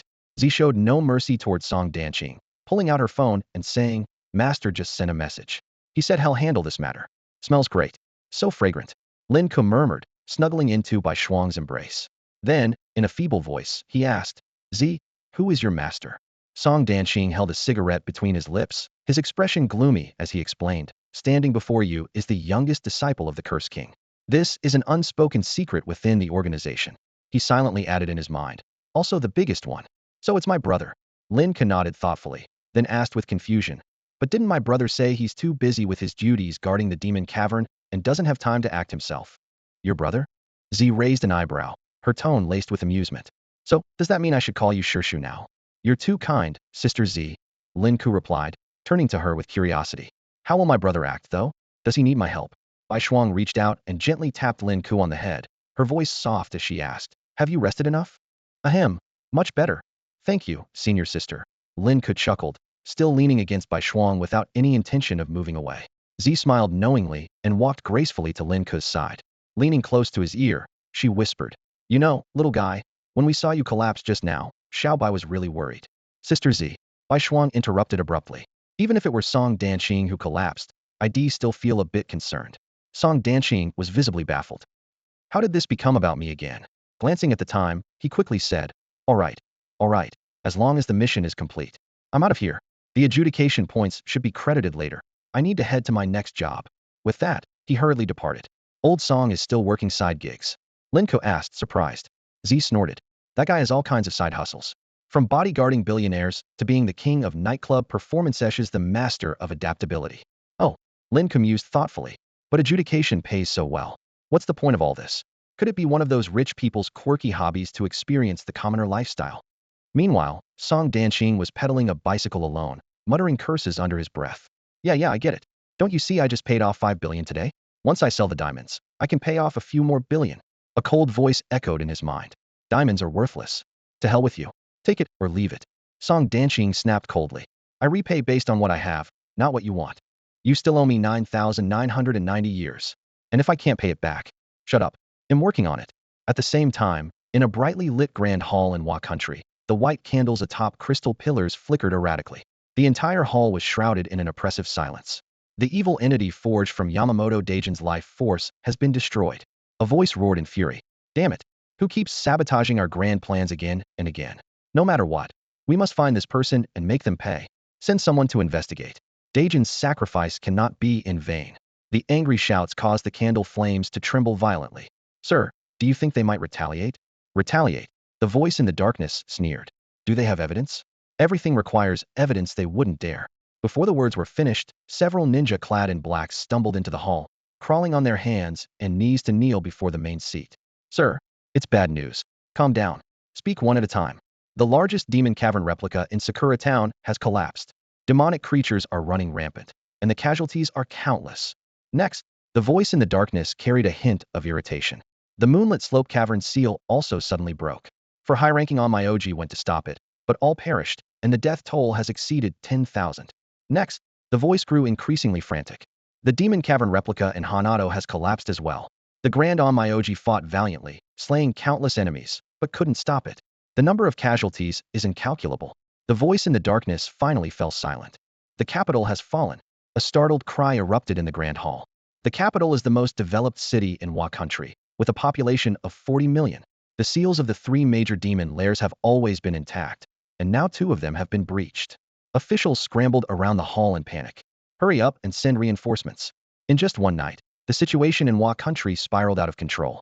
The demon lairs in the cities of Hana, Aim, and Suki were all forcibly breached by a mysterious force, unleashing an endless swarm of ferocious beasts into the nation.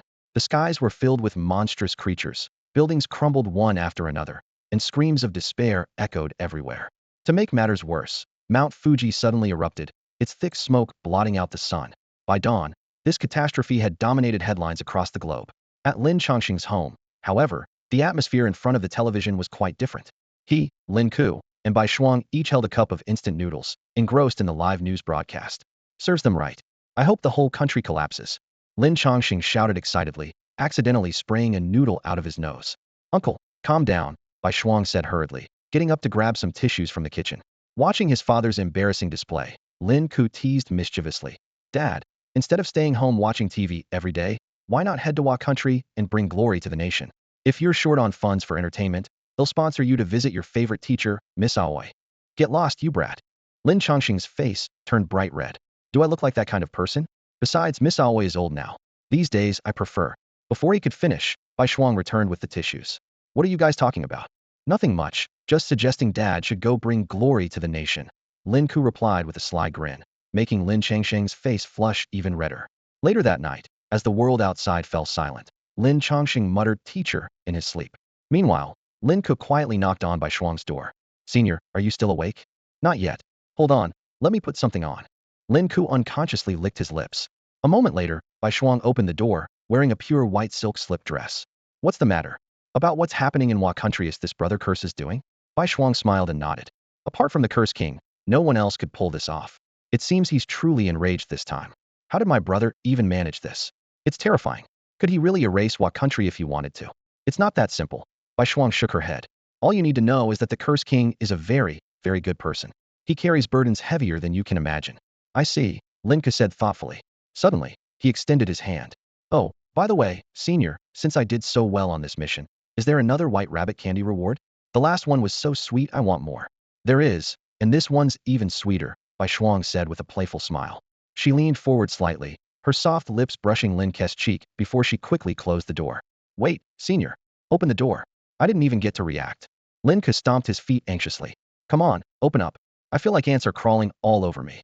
Lin Ke tried every trick in the book, resorting to exaggerated expressions and gestures, to the point where even he felt disgusted with himself.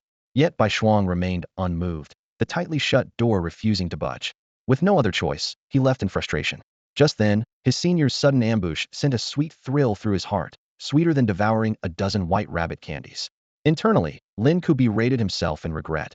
The reflexes he prided himself on had utterly failed him. When she leaned in for a kiss, he had completely forgotten to meet her halfway.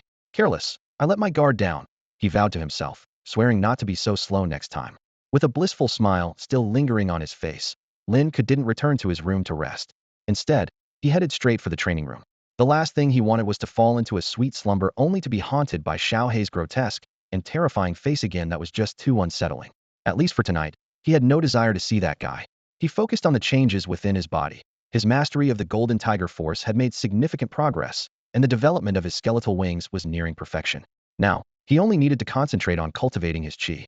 Once he could control his breath at will, he would fully master the Emperor's bone wings. With a soft exhale, Lin Ke's spine stretched and unfurled like a blooming flower, and the skeletal wings on his back spread open gradually, exuding a demonic sense of oppression. He admired his jagged, striking bone wings with satisfaction, captivated by their transcendent artistic beauty. A humorous thought crossed his mind. If I showed up in the demon lair looking like this, they might even mistake me for one of their own. This reminded him of another essential task: learning the language of the demon lair. If he ever encountered a formidable opponent in the future, disguising his identity might come in handy. To dominate the world is to walk an unbeaten path. Knowing another language is just another way to survive, he mused. It wasn't until dawn the next day that Lin Ke finally emerged from the training room. Outside, the sound of fireworks and firecrackers echoed sporadically. The television was broadcasting news about the beast crisis in Japan. The country had endured a night of bloodshed and chaos, with even the cherry blossom trees stained crimson. The streets were littered with firecracker debris, and though people remained silent, their joy was evident. According to reports, it was only when the United States sent elite reinforcements overnight that the ferocious beasts were barely driven back into the abyss. After this battle, Japan had completely lost its former arrogance. The emperor repeatedly apologized during a press conference, yet he didn't utter a word about the cause of the demon lair's seal breaking, even fainting from bowing too much. "That's my brother for you," Lin Ke exclaimed, his excitement barely contained as he watched the news. He daydreamed about the day he could fight alongside Zhou. Just then, his phone rang. It was a call from Song Danqing. "Congrats, you're officially dead," she said. "What do you mean?" Lin Ke asked, confused. "Exactly what it sounds like. You heroically died during the battle at the Shanghai Divine Beast Academy, and your records have been erased. The organization will issue you a new identity card. Wasn't it all just an act? They don't know the truth anyway. Might as well commit to the performance to avoid suspicion. By the way, any preferences for your new ID number?" "I want number 88. 88. Yes," Lin Ke replied loudly. "Good boy, well done." After hanging up, Lin Ke pocketed his phone, feeling rather pleased. He thought 38 wasn't a very auspicious number. 39 would have been better. Of course, 88 was ideal. When it came to taking advantage of situations, he never let himself lose out. "Lin Ke, you're in a good mood so early in the morning?" Bai Shuang emerged from her room, carrying a suitcase. "Senior, another mission?" he asked. Bai Shuang shook her head. "I'm moving back." "Back? Isn't this your home?" Lin Ke blinked. "If you want, you can stay here as long as you'd like." "Silly boy," she replied with a gentle smile. Bai Shuang stood at the entrance, her hand gripping the handle of her suitcase, a trace of reluctance in her gaze. "I should have left earlier, but now I really can't delay any longer. Quanhai Academy is waiting for me." "To the academy?" Lin Ke asked, his voice tinged with a hint of unease. Bai Shuang nodded gently and explained, "The semester is about to start, and old Lu specifically asked me to return to help. This year might witness an unprecedented surge of new talent. The entire Quanhai Academy is in full swing, expanding its faculty and rebuilding the campus. Then maybe I should come and take a look too?" Lin Ke blurted out instinctively, quickly adding, "It's not like the semester has started yet. A few days won't make a difference." Bai Shuang stepped closer to Lin Ke, her lips curling into a soft, tender smile. "I'll be waiting for you at Quanhai Academy. If you're lucky, you might even end up in my class." "That sounds great." Lin Ke suppressed the pang of reluctance in his heart. He knew full well that Bai Shuang had her own mission to fulfill. As long as the demon lair still existed, humanity could not truly find peace. Faced with such a noble cause, personal feelings had to take a back seat. "Are you feeling a little disappointed?"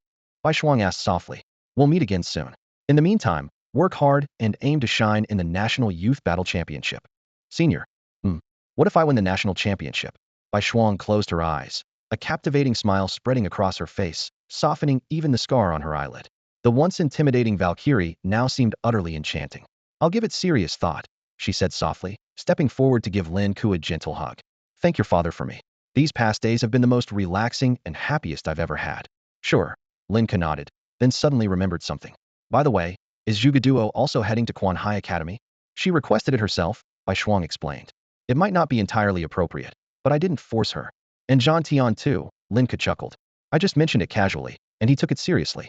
The two exchanged a knowing smile. If Bai Shuang was the queen of Quanhai Academy, Lin Ke was destined to be its king. With the two of them there, the academy's future was promising. A new legend was about to begin. After Bai Shuang left, the house felt as though it had lost its soul. Lin Ke and his father returned to their usual days of eating instant noodles together. "Why does this instant noodle not taste as good as it used to?" Lin Chongqing asked with a straight face. "Son, will Xiao Shuang come back?" Lin Ke wiped the corner of his mouth, exuding confidence. "Of course. Once she becomes my wife, she'll be back, won't she? Then go for it. Lin Changxing said excitedly. Let me hold a grandson sooner. I'm working on it. Lin Ke hurried back to the training room, throwing himself into practicing the Golden Tiger technique. Through intense training, he successfully broke through to the 6th level. His sword energy became more solid, its power more fierce, faintly exuding the aura of a sword cultivator, swift and deadly, like the saying, one strike, one life, 1,000 miles, no trace. If he could reach the 9th level, his control over energy would become terrifyingly precise, even making flying with a sword no longer a mere dream. In the past few days, Xiaobai had been devouring evil entities from Wa country in the pure white space, ultimately reaching level 14, just one step away from level 15. Meanwhile, without Lin Ke's supervision, Xiaohei had been living a carefree life of eating and sleeping, with little improvement in level. Lin Ke wasn't too concerned about this.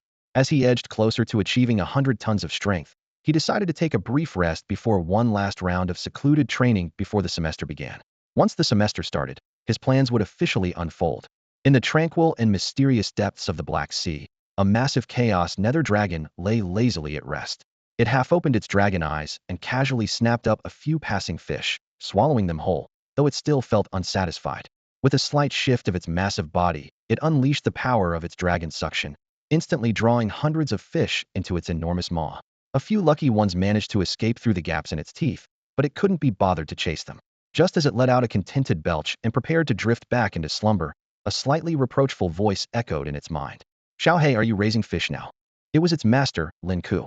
The chaos nether dragon's eyes widened in alarm, and it immediately put on an act, pretending to be diligently hunting. Rawr! Stop pretending, I saw everything.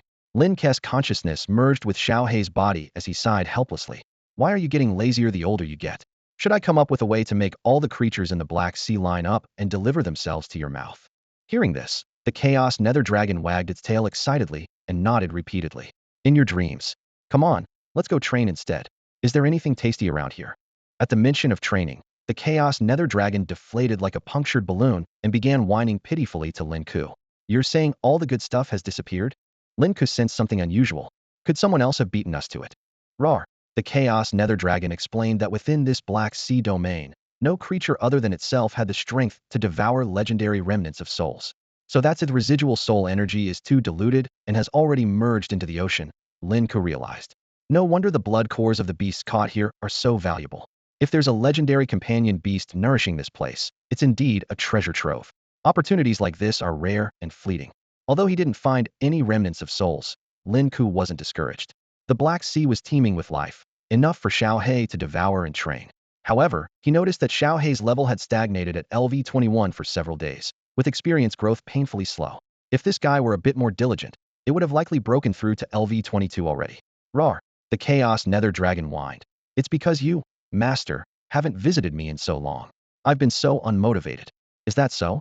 Well, I'm here now, so get to training properly.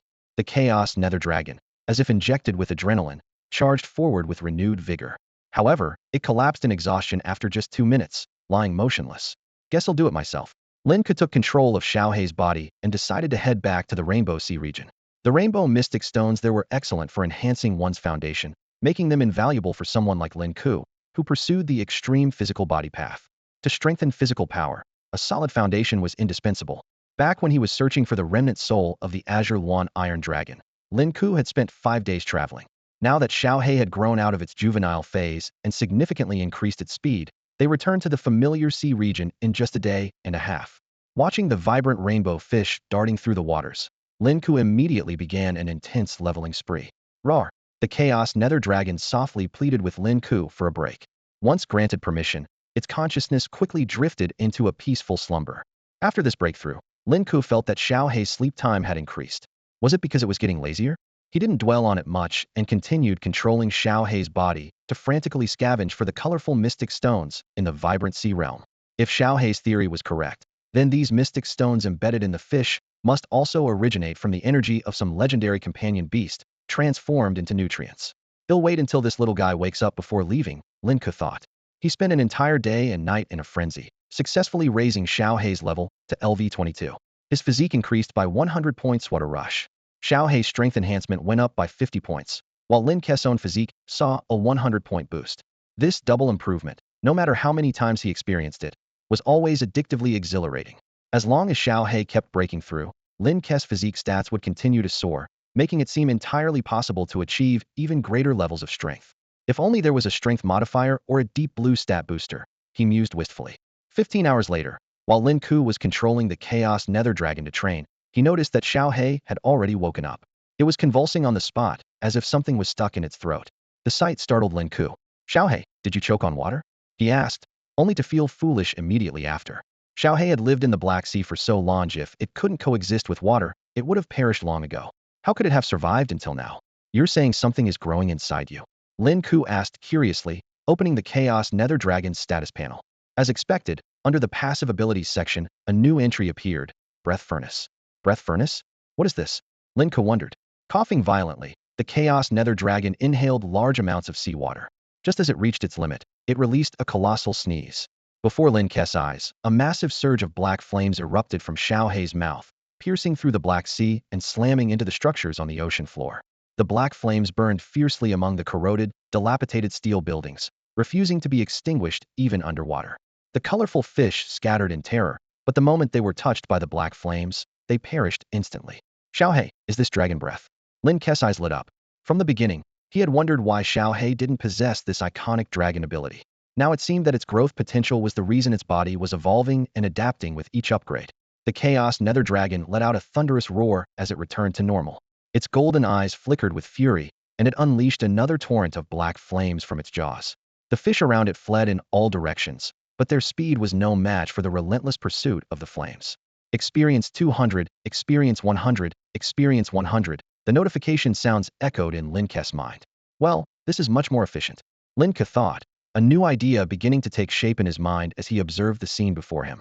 Xiao He had devoured the black beasts, granting Lin Ke the abilities of the Calamity Black Beast.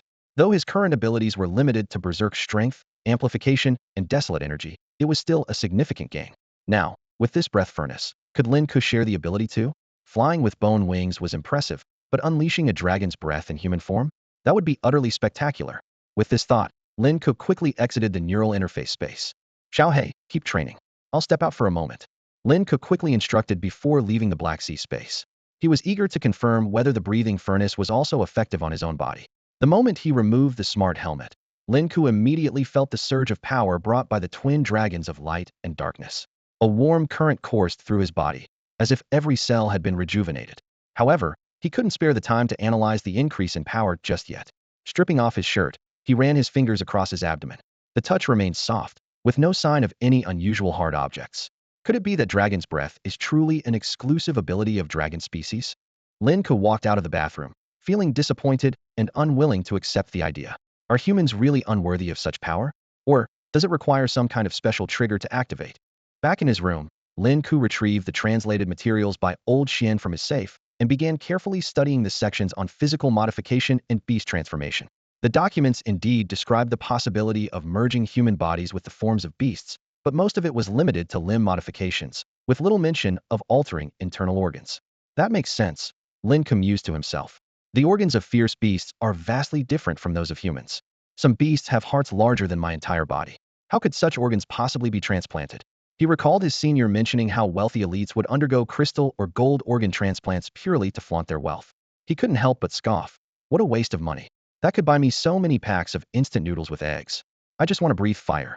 Lin Ke muttered gloomily as he returned to the training room. Suddenly, inspiration struck him. What if the breathing furnace is already inside me and just needs a specific trigger to activate? This thought excited him. Yes, that must be it.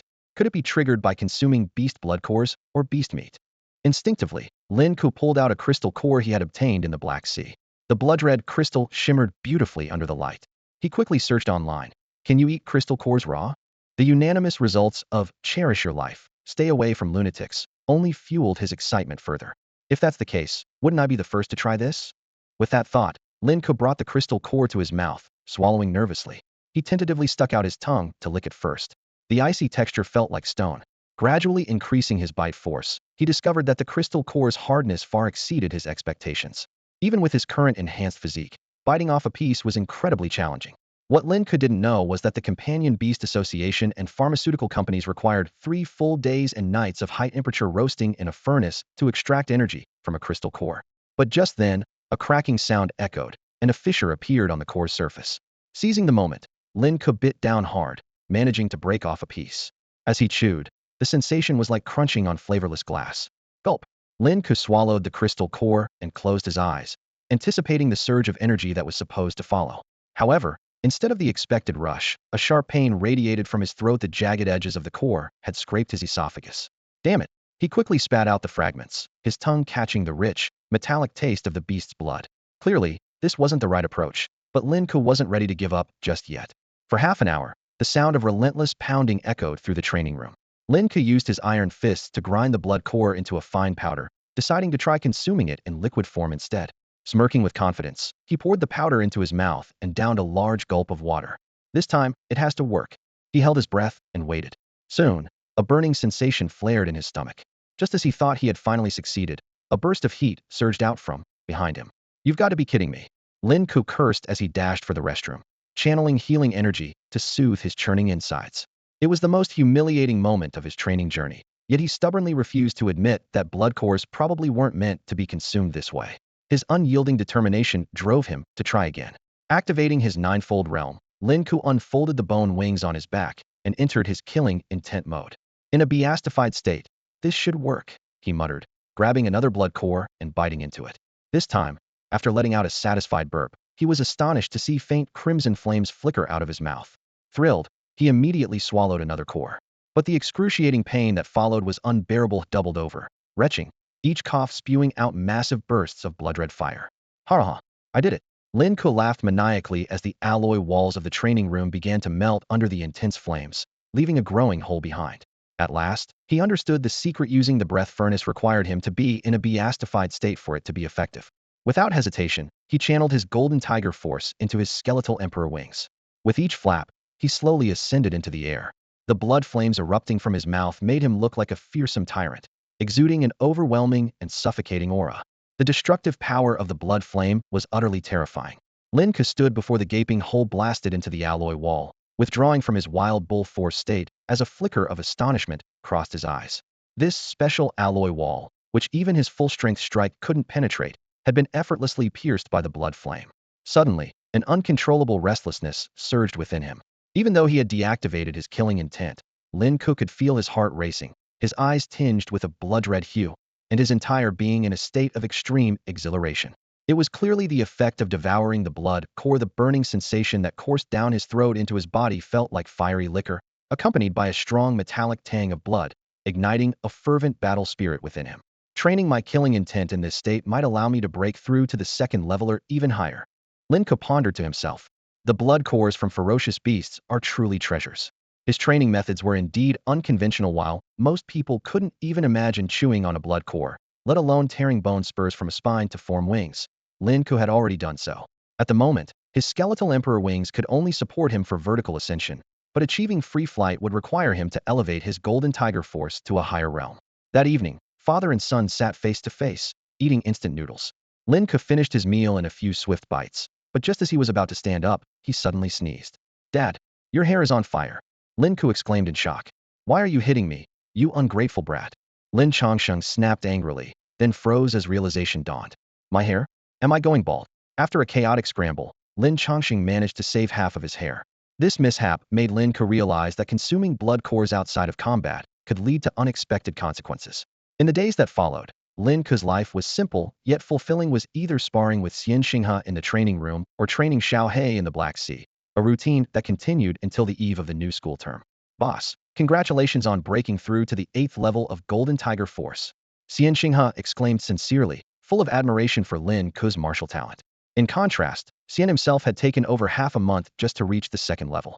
You guessed right, there's indeed a strong connection between these martial techniques, Lin Ke said, while simultaneously activating the 9th level of Wild Bull Force and the Golden Tiger Force. Stay back. At the 8th level of Golden Tiger Force, my body can release invisible wind tunnels through my pores. Get too close, and you might get seriously injured. Boss, doesn't that make you a walking sword master? Xian Xinghe asked excitedly. Master your head. Do I look like a porcupine to you? Lin Ke shot him a glare. A true sword master wields their sword with their hands. Who's ever seen someone use their legs to control a sword? By the way, tomorrow's the first day of school. Should I report directly to the Academic Affairs Office? Xian Xinghe asked. That's right. I'll inform old Lu ahead of time. Lin Ke confirmed with a nod. Lin Ke ended his training session and suddenly realized that the start of the school term was just around the corner. Time had flown by, and he found himself thinking about Senior Bai Shuang. Since their last meeting, their communication had become infrequent. Even when he sent her messages, it often took a long time to receive a brief reply. Their last conversation was after the mission in the Demon City, where Bai Shuang reminded him about the judgment points. During that mission, Lin Ke earned the highest reward of 0.5 judgment points for his outstanding contributions and heroic sacrifice, equivalent to a staggering 5 billion in income. Over this period, both of his companion beasts had made remarkable progress. Xiaobai successfully broke through to LV-15 and fully consumed the evil entity from Hua country. Xiaohei, after acquiring the breathing furnace, experienced an accelerated pace in training, advancing 3 levels to reach LV-25. At this stage, the stats of the Chaos Nether Dragon were particularly impressive. Strength at 850, Constitution at 500, Agility at 850, Talent at 100, and Element Affinity to Darkness. Its skills included Apocalypse Level Nether Dragon Absorption Beginner, Sky Splitting Claw Beginner, Nether Dragon Aura Beginner, along with passive skills such as Black Beast Blood, Immovable as a Mountain Beginner, Azure Phoenix Bone, and Breathing Furnace. According to Senior Bai Shuang's calculation formula, Xiaohei's strength conservatively reached 425 tons, possibly even higher after all. As a max talent companion beast, its level-up improvements far surpassed those of ordinary steer beasts. As for the advancement of the light sacred dragon, Lin Ke wasn't in a rush. He planned to utilize judgment resources after enrolling to seek out local or Hua country evil entities to provide nourishment for Xiaobai. Once Xiaobai shed its juvenile label, it would undoubtedly undergo a qualitative leap. Lin Ke was especially excited about Xiaobai's divine invocation skill. Perhaps it could summon 2 dragons simultaneously, or even summon Xiaohei as well. After leaving the training room, Xian Xinghe headed to the servants' quarters to take a shower. Lin Ke had allowed him to stay overnight at his house, so he could drive him the next day. Obtaining a driver's license was a breeze for Lin Ke. Exams of any kind had never been a challenge for him. "Dad, what's for dinner?" Lin Ke called out to Lin Chongsheng, who was making instant noodles in the kitchen. Lin Chongsheng snorted in response, his bald head gleaming conspicuously under the light. "Dad, what happened to your—" "It's your fault." Lin Chongsheng snapped angrily. "I don't even dare to go outside now. Until my hair grows back, I'm afraid someone might mistake me for an adult film actor." "Actually, you look pretty dashing like this," Lin Ke said, barely suppressing his laughter. "Get out." After a quick dinner, Lin Ke drove his beast vehicle to Lu Dazwang's house. Tomorrow marked the beginning of the school term, and he had promised to head to Quanhai Academy together with Lu Dazhuang. The two hadn't seen each other since their last encounter in the underground cavern, and Lin Ke wondered how his friend was doing now. That's all for today. Thank you so much for watching. I hope you guys enjoyed. If you wish to have another part of this recap, please give us at least 1,000 likes. Please don't forget to comment and subscribe to our channel for more content like this. Until next time.